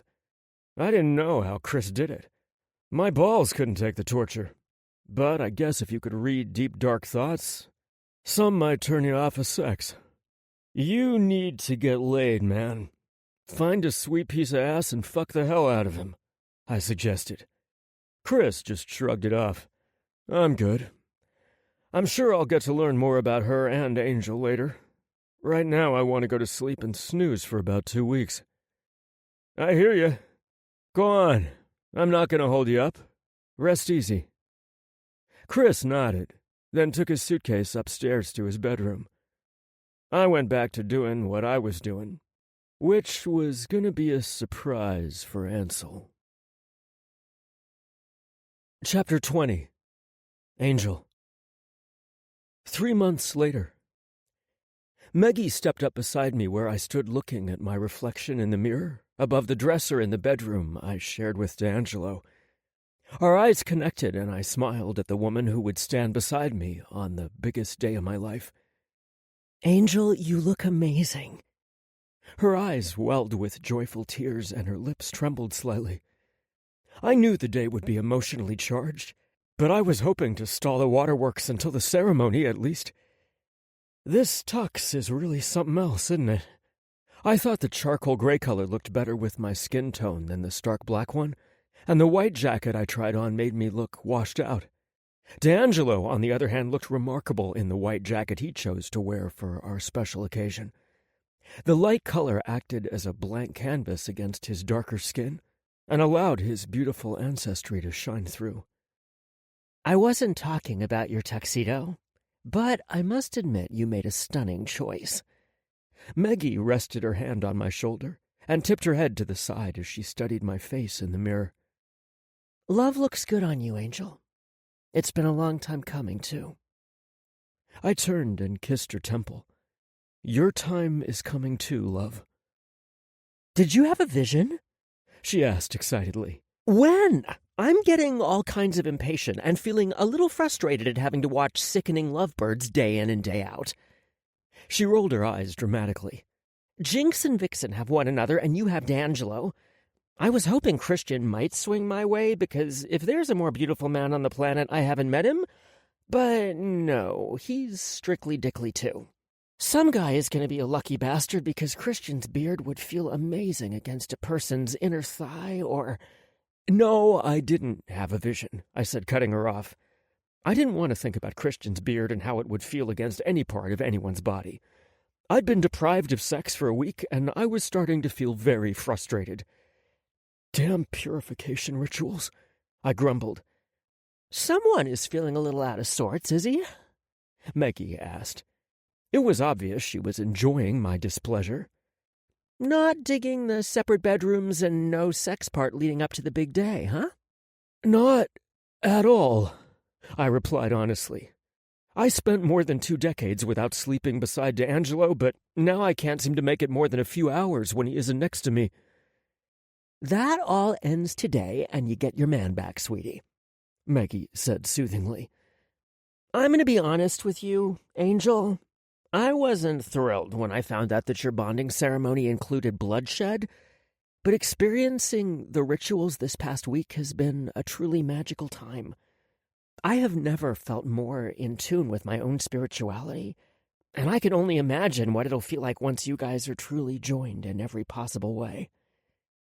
D'Angelo and I had originally planned to sneak off to the courthouse for a quick marriage, but I slipped up one morning at breakfast thinking we were alone and mentioned shopping for rings to Dee.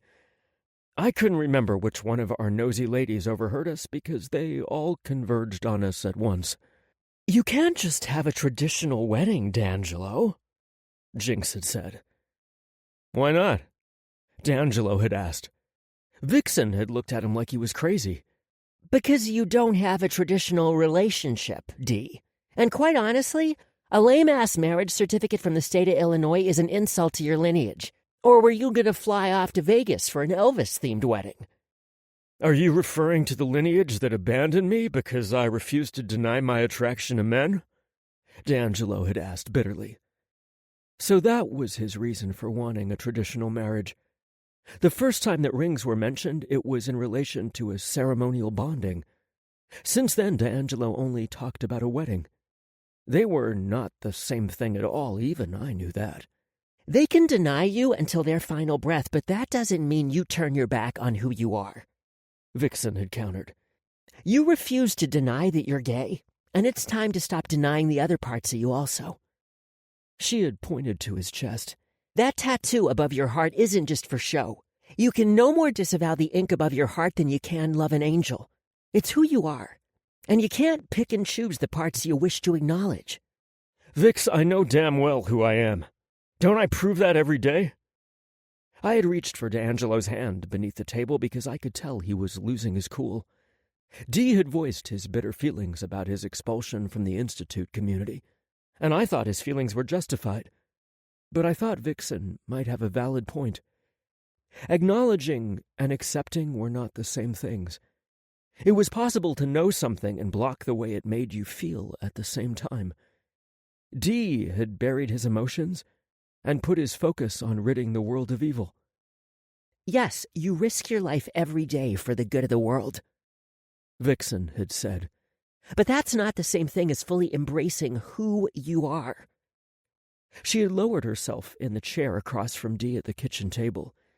You are a Genesis Circle member who happens to also be a former Institute member that has found his eternal mate. That requires something more special than a few brief lines in front of a magistrate, D'Angelo. There are time-honored traditions. I don't want to talk about this anymore, D'Angelo had said, cutting her off. I do. I had gently added, squeezing Dee's hand. Just 4 months ago, I never would have had the courage to stand up to D'Angelo. My intimidation of him when he visited Martinelli's was a close second to the insane attraction. That all changed when I had a vision of him dying. I went from meek to fierce when it came to him. I always wanted what was best for him, and I strongly felt that honoring his legacy would go a long way toward healing him. D'Angelo had released a resigned breath. "I'll listen, but I'm not committing to anything." I spent a lot of time the past week thinking about how amazing our bonding night would feel. Somewhere along the way, I'd stopped thinking about it as a wedding, even though our ceremony would be a combination of traditional and spiritual aspects, performed by Vixen's friend, who was both a high priestess and ordained through the state to conduct traditional marriages. I knew that Meggie was right, and I rejoiced in the knowledge that I was only hours away from being claimed again by my mate after a long week of physical separation. Our week started out with a banishment ritual. D'Angelo and I wore simple matching robes made of white cotton and sat across from one another on plush cushions, in a circle, surrounded by pure white candles while Batya chanted and called upon the spirits to rid our souls of negative spirits, thoughts, and influences. At first, I didn't think it had worked very well because I spent a lot of time squinting hard to see a glimpse of Dee's sexy man parts through the small gap in his robe. We were instructed to wear nothing but the robes, and my body yearned to at least see what I had to physically deny myself. The smoke from her smoldering bundle of herbs permeated my nose, and I could honestly feel it invade my soul. As happy as D'Angelo made me, I still carried hurt and darkness inside my soul that not even his love could completely banish. I stopped thinking about sex and imagined the wispy magical smoke circling the dark recesses of my soul until it formed a cyclone of pure light and love. The swirling light invaded the darkness and kept churning like a spin cycle on a washing machine until all signs of the stains of negativity were lifted from my soul. I felt lighter than I ever had in my life. When I reopened my eyes, I saw the same dawn of recognition in D'Angelo's eyes. I prayed that the light helped D'Angelo begin to fully heal as well. The next phase was a purification ritual to cleanse our blood of toxins and other harmful components. This was accomplished by both magic and fasting, so that our blood would be at its purest state when we exchanged our blood vows. Vixen was given strict instructions on what we could eat and drink. As with the first ritual, I was so focused on the things I wasn't allowed to eat that I didn't recognize how good I felt with the absence of sugar, starches, and caffeine, to name a few. D'Angelo took a day or two longer to rebound on that one, since he had a sweet tooth. But I recognized the moment he felt the difference inside him. The final step was a special bath the afternoon of our ceremony, but not together for obvious reasons. No one trusted us alone naked, which was why Dee moved into the room I had used my first night beneath his roof.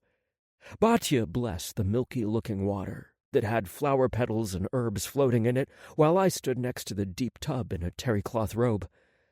Once she finished, she left the room so I could sink down into the water in private. I was happy when I learned I would be trusted to wash myself rather than have strange hands on my body. The water was the perfect temperature, and I sank down lower so I could rest my head against the rim of the copper tub. I closed my eyes and inhaled the herbal aroma that was a heady mix of spice and flowers. I had never felt so relaxed in my entire life, and I wondered just what kind of herbs she had put in my bath water. The same white candles from our banishing ritual stood on pillars around the bathroom, bathing the room in a romantic glow. In fact, the environment was so tranquil, I worried that I might fall asleep and drown on my bonding day. I reluctantly sat up and reached for the special soap Batya provided. "Wash your body and hair only with this soap," she'd instructed before leaving the room. Apparently, fancy shampoos and hair products would ruin the purification. Or the hair products were a fire hazard with as many candles that were likely to surround us throughout the ceremony. Not only were they pretty and smelled good, the burning flame represented the element of fire, which represented purification. Farmers have set fire to their fields for hundreds of years after a harvest to eliminate any impurities in the soil and to trigger regrowth. Batya had explained during our first meeting with her. I washed myself thoroughly with the purification soap, while the candle flames burned any remaining impurities that escaped my body. I had never felt so clean when I stepped out of the bathtub and dried off with the plush towel that waited for me. I wasn't just talking about my skin and hair, either. Every part of me, inside and out, was free of negative burdens that had taxed my mind and spirit. Why did you guys decide to go with traditional tuxedos instead of ceremonial robes? Maggie asked, pulling me from my memories of an incredible week. I grinned wryly, then said, "It's Dee's way of bucking the system. There was no way he was going to conform 100%. He figured we would wear ceremonial robes many times during the week leading up to the ceremony, and a tuxedo would be a nice change of pace." He wasn't wrong, either. Of course, Batya wasn't happy, but she compromised by blessing our tuxedos before we put them on. I looked at the clock and saw that it was time to meet my mate for our ceremony. "Are you ready to dazzle our friends in your dress?" Maggie looked ravishing in a long dress in a shade of deep purple that should have clashed with her bright red hair, but instead it made her look regal. "I sure am. Are you ready?" "I sure am." "Well then, I bet there's a beautiful man at the foot of the steps waiting to escort you inside the ceremonial circle." I smiled because I had no doubt D'Angelo was waiting for me. I could feel his presence, as surely as I felt my own beating heart. Sure enough, D'Angelo was pacing at the foot of the grand staircase. He stopped when he sensed me approaching and turned slowly to look up at me. His eyes seemed to light from within when they connected to mine. My heart sped up when he smiled at me. I couldn't be sure what made me do it, but I was guessing it was pure joy that prompted me to hop onto the banister and slide down into Dee's waiting arms. "I got you now," he said playfully. "You're going to have me forever," I countered. "It's not long enough, Ansel."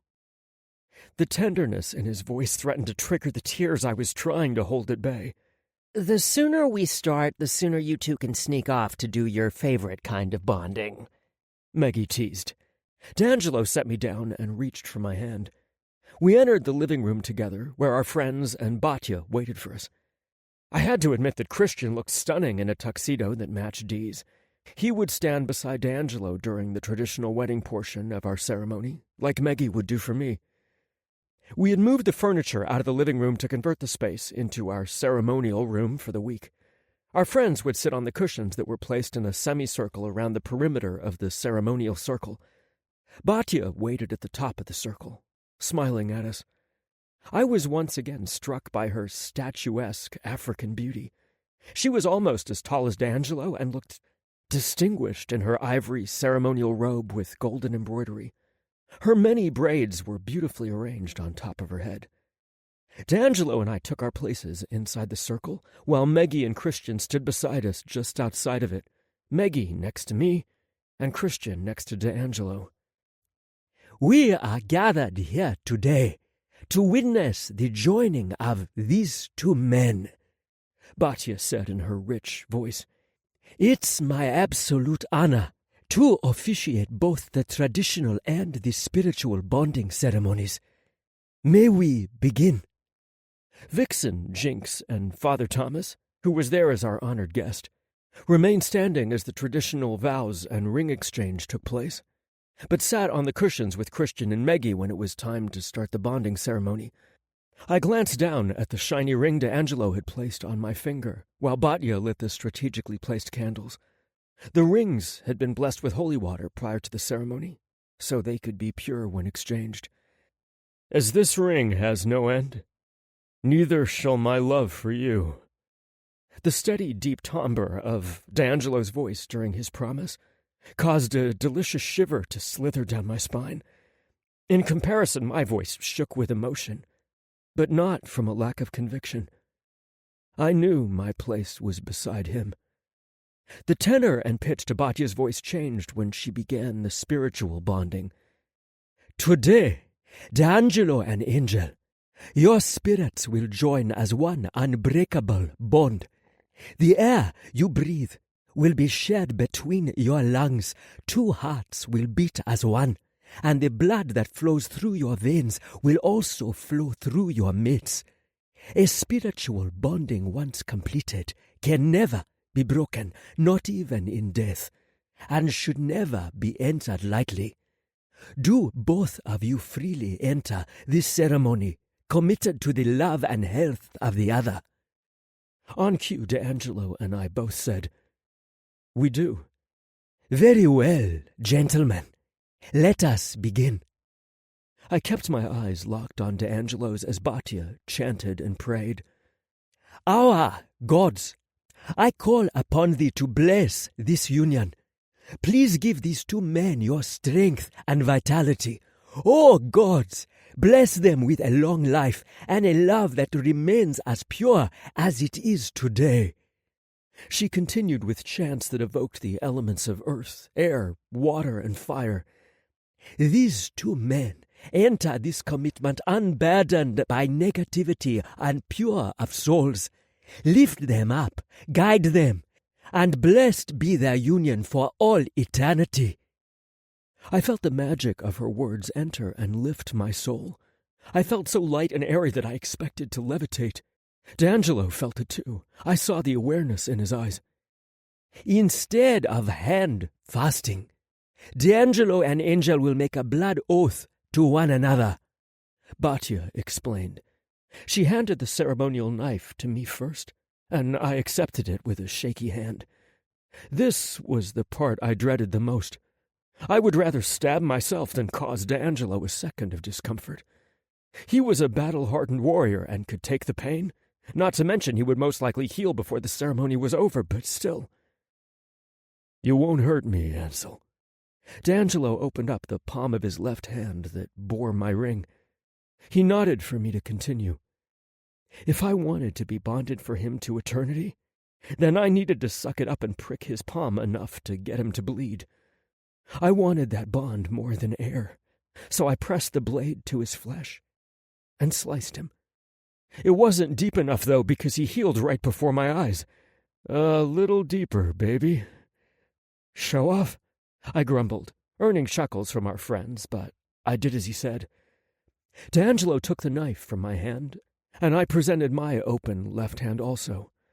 I saw the same hesitation in him that I felt, and I prodded him along. "Quick before you heal again. We have better things to do tonight," I whispered. Dee grinned sheepishly, then sliced quickly. The cut wasn't very deep, but I still had to bite my lip to keep the hiss from escaping me. I wasn't quite as badass as him yet. Batia took the knife from D'Angelo and set it aside. "Join hands, gentlemen."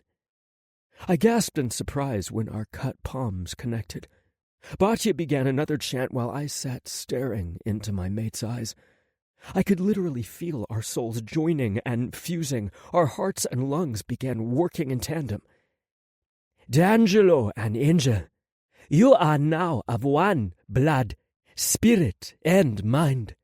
Blessed be thy bond that ties you together for eternity." Batia handed us a warm towel so that we could wipe our hands clean. D'Angelo was nearly healed, but my palm still bled a little. He frowned as he looked at my wound until Batia spoke up again. "You may now kiss your mate," she said, combining both traditions. D'Angelo forgot about my minor cut the second his lips touched mine. Happiness and contentment flowed thickly through my body like warm honey as we shared our first kiss as husbands and spiritually bonded mates. By the time he pulled back, all pain was forgotten. At least it was for me. "Vixen, did you bring the salve?" D'Angelo asked when she greeted us after the ceremony. She rolled her eyes as if to say, "Duh," and smeared a tiny amount of magic healing salve on my cut. We were embraced by our friends, and even Christian, who had seemed like a different person lately. He'd gone on several missions the past few months, and he grew more and more terse each time he returned. Of course, I worried that I was partially to blame. Was Christian resentful of my presence? Did he not like me? Was he jealous he hadn't found his mate too? Was he secretly in love with D'Angelo? That last one had made Dee laugh out loud when I expressed my concerns. He assured me that Christian sometimes got in these moods, because evil had hit him harder than most. I admit that I was curious about Christian's past, but I didn't feel right pumping Dee for information, so I let it pass. So I was pleased when he smiled at us genuinely for the first time in months and offered us congratulations. My relief was short-lived, because his somber expression returned almost immediately. "D'Angelo, are you sure now is the right time to leave for a week?" he asked. "I feel like there are things at work in the universe right now. Things you don't care to share with the rest of us." D'Angelo nearly hissed in response. "I can't believe it's okay for you to disappear for months, but I can't take my husband and mate on a short honeymoon." "We're going on a honeymoon?" I asked in surprise. Christian grimaced when he realized he'd caused Dee to tip his hand. "It was a surprise," D'Angelo said. The glare he directed at Christian made it obvious how unhappy he was at his friend for ruining his plans. Tension had been building between them ever since Christian returned, but I sensed it was fast approaching the boiling point. "Chris," I said, using the nickname that Dee frequently used during friendlier times. "Don't stress about it." I looked at my husband and mate. "I'm still surprised and thrilled." "Man, I am sorry," Christian said. "Look, you're right. You guys get out of here and take a well-deserved honeymoon. We'll talk when you get back." He walked off without another word. "I'm so worried about him," Jinx said. "I can't reach him no matter what I try." She shook her head and added, "Please try not to worry about us. We'll call you if we find ourselves in a dire situation. Come on, baby," Jinx said to Vixen. "Let's go make sure all the food is set out on the buffet tables." My stomach growled at the thought of eating whatever it wanted, but I wasn't going anywhere until Dee answered some questions. "So, where are you taking me?" "San Francisco," D'Angelo calmly said, but I picked up undertones of nervousness. "Why there?" I asked. "There's a large group of people waiting to meet someone special that they thought was lost to 'em forever." I swallowed hard to dislodge the lump in my throat. "Me?" I asked. "Yes, you." D'Angelo cupped my face in his hands. "I knew they hadn't forgotten about you. Your mom carefully hid her trail and only took jobs that paid in cash once she got here. In fact, she paid cash for everything so they couldn't track her.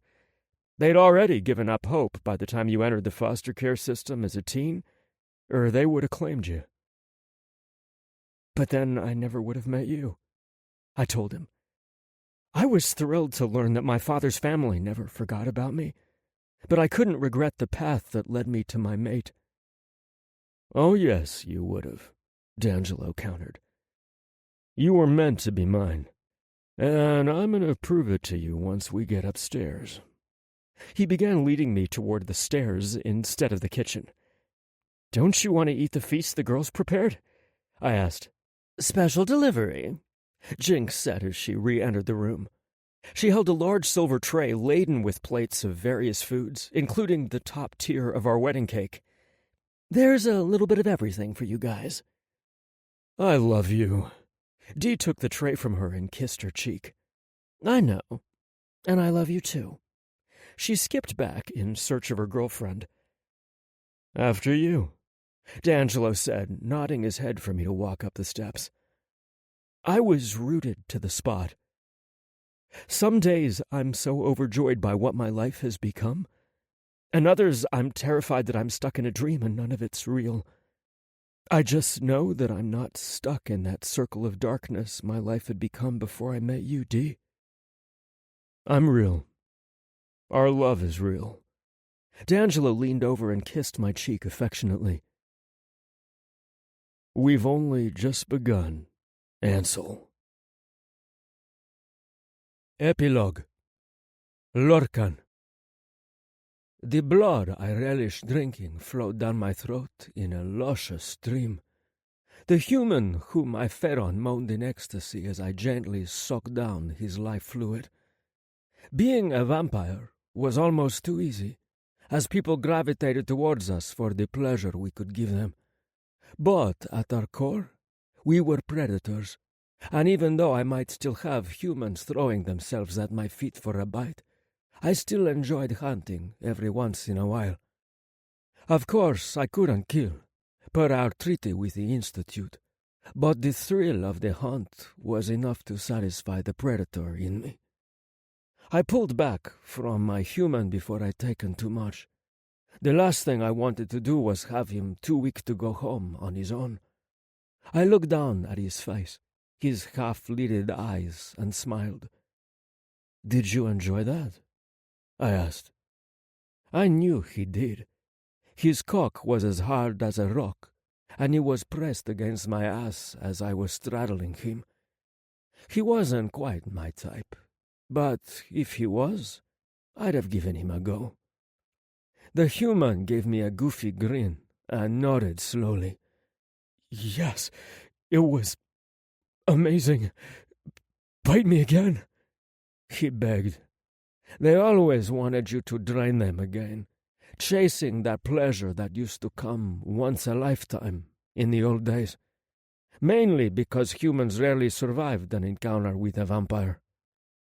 I had tracked him down after he left work. I wanted him to know I was following him to get his blood pumping from fear. It always made the blood taste that much better. He ran, and I chased him. He was running as fast as his human legs could take him, while I merely jogged. But with my speed, I caught up to him instantly. And that was after I'd given him a 3-block lead. The chase was fun, and when I bit into his flesh, ambrosia. For now he knew there were things in the night that monster movies and nightmares were made of. I had two choices here. I could make him forget this ever happened, or I could leave my marks upon his neck that would give him a little reminder that this had taken place. I decided to go for the latter. I leaned closer, looking him directly in his eyes, capturing his attention so I could work my magic. "You loved what happened to you now, and you want more of it, don't you?" He stared at me blankly and nodded. "Yes."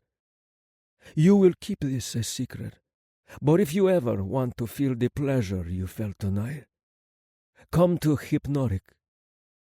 With that little message, I left him there, moving so fast to his human eyes it would simply look as if I had disappeared. I climbed into the back of my Maserati that Stefan was driving. "Let's head back." "You know I could have fed you, Lorcan," Stefan said. "I know." I looked at him. "But you know how I love variety. My blood tastes different when I eat different things. That gives you variety." I sighed. "Are you feeling jealous that I fed on someone else? We've discussed this, Stefan. We are not lovers, nor will we ever be. You have your role in my life, and that is all. Now shut up and drive." He didn't say anything else, although I knew I'd pissed him off. He desired me sexually. I'd have to be blind if I didn't know that. But like that human tonight, he wasn't my type. Shit, I couldn't even remember the last time I met a man I wanted to fuck. D'Angelo the Hunter was probably the closest to someone tickling my fancy, but even he didn't really do it for me. Besides, it looked like he was all taken by the little Asian cherub at his side. Their love was almost sickening. At least the nasty business with that demon was over with. I didn't like being involved with that nonsense, especially knowing I had almost lost Stefan. I was relieved that I hadn't. I may not love Stefan as he wants me to, But I did have feelings for him. Not to mention, I depended on him. We were about 10 minutes away from my club when my cell phone started ringing. The number, face and name on my screen revealed my child, and second in command, Alex. I answered. "What's up?" I asked. "I found another one. This time I got here before the cops did," Alex said. I groaned. It was days like this that being a regent was a pain in the ass. This was the second dead vampire in 2 weeks, and I didn't like shit like that going down on my watch. "Where are you?" "I'm on my way." Alex gave me his location, and I gave the directions to Stefan. "Looks like it's the same weapon that took him out too." A blessed weapon, one synonymous with the honors of the Institute. The first time I found a dead vampire, I contacted my liaison with the Chasseur Institute, and they swore up and down they didn't issue a contract on any vampires. Normally, they wouldn't have to, because I kept vampires in my regency under control. No killing, no turning humans without my permission. I followed the rules to a T, because I didn't have time for bullshit drama. What I was going through now was bullshit drama.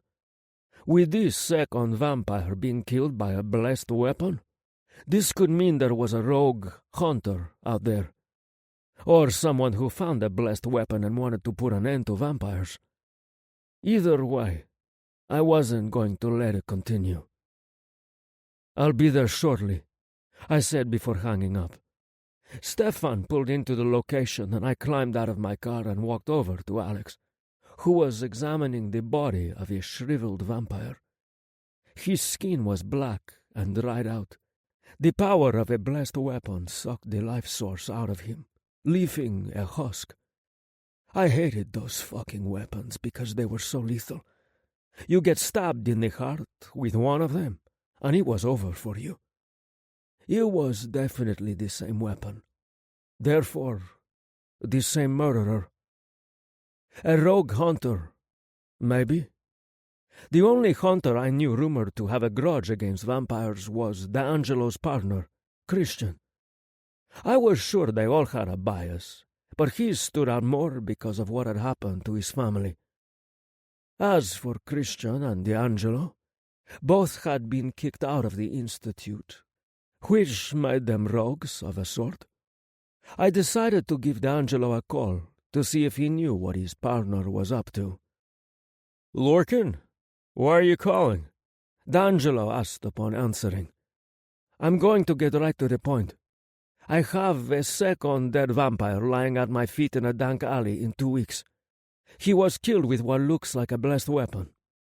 Know anything about that?" There was a pause, but then he finally answered.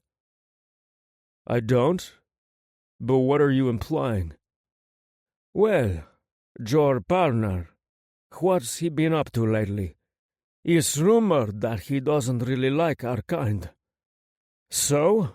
Only people who do are fools who think it's trendy to be feed bags for blood-sucking monsters," D'Angelo said. "Well, that was rude. And after I helped you. Fucking hunters." "Hey, it's the truth. But to answer your question, we didn't have anything to do with your dead vampires." "You're speaking for Christian as well?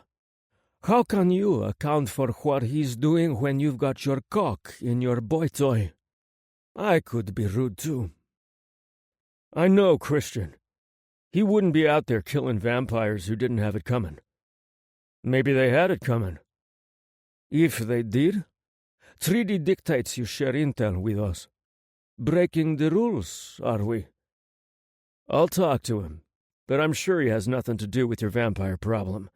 Now, if you'll excuse me, I'm on my honeymoon. You know what, better yet? Why don't you ask Christian yourself? He's at our store, things from the past. Don't bother me. I want a week without monster bullshit." His honeymoon, eh? How nice for him. Whatever. Fine. I hung up first, because I refused to be the one he hung up on. Looked like I was going to be paying Christian a visit. I didn't know anything about him, really. But if he was behind these killings, I was going to put him down. Personally. This concludes Circle of Darkness by Nicholas Bella and Amy Nicole Walker. Narrated by Joel Leslie. Copyright 2017 by Amy Nicole Walker and Nicholas Bella. This unabridged audiobook is published by arrangement with Amy Nicole Walker and Nicholas Bella, and was produced in the year 2019 by Tantor Media Incorporated, a division of Recorded Books which holds the copyright thereto. Please visit tantor.com for more information on our growing library of unabridged audiobooks.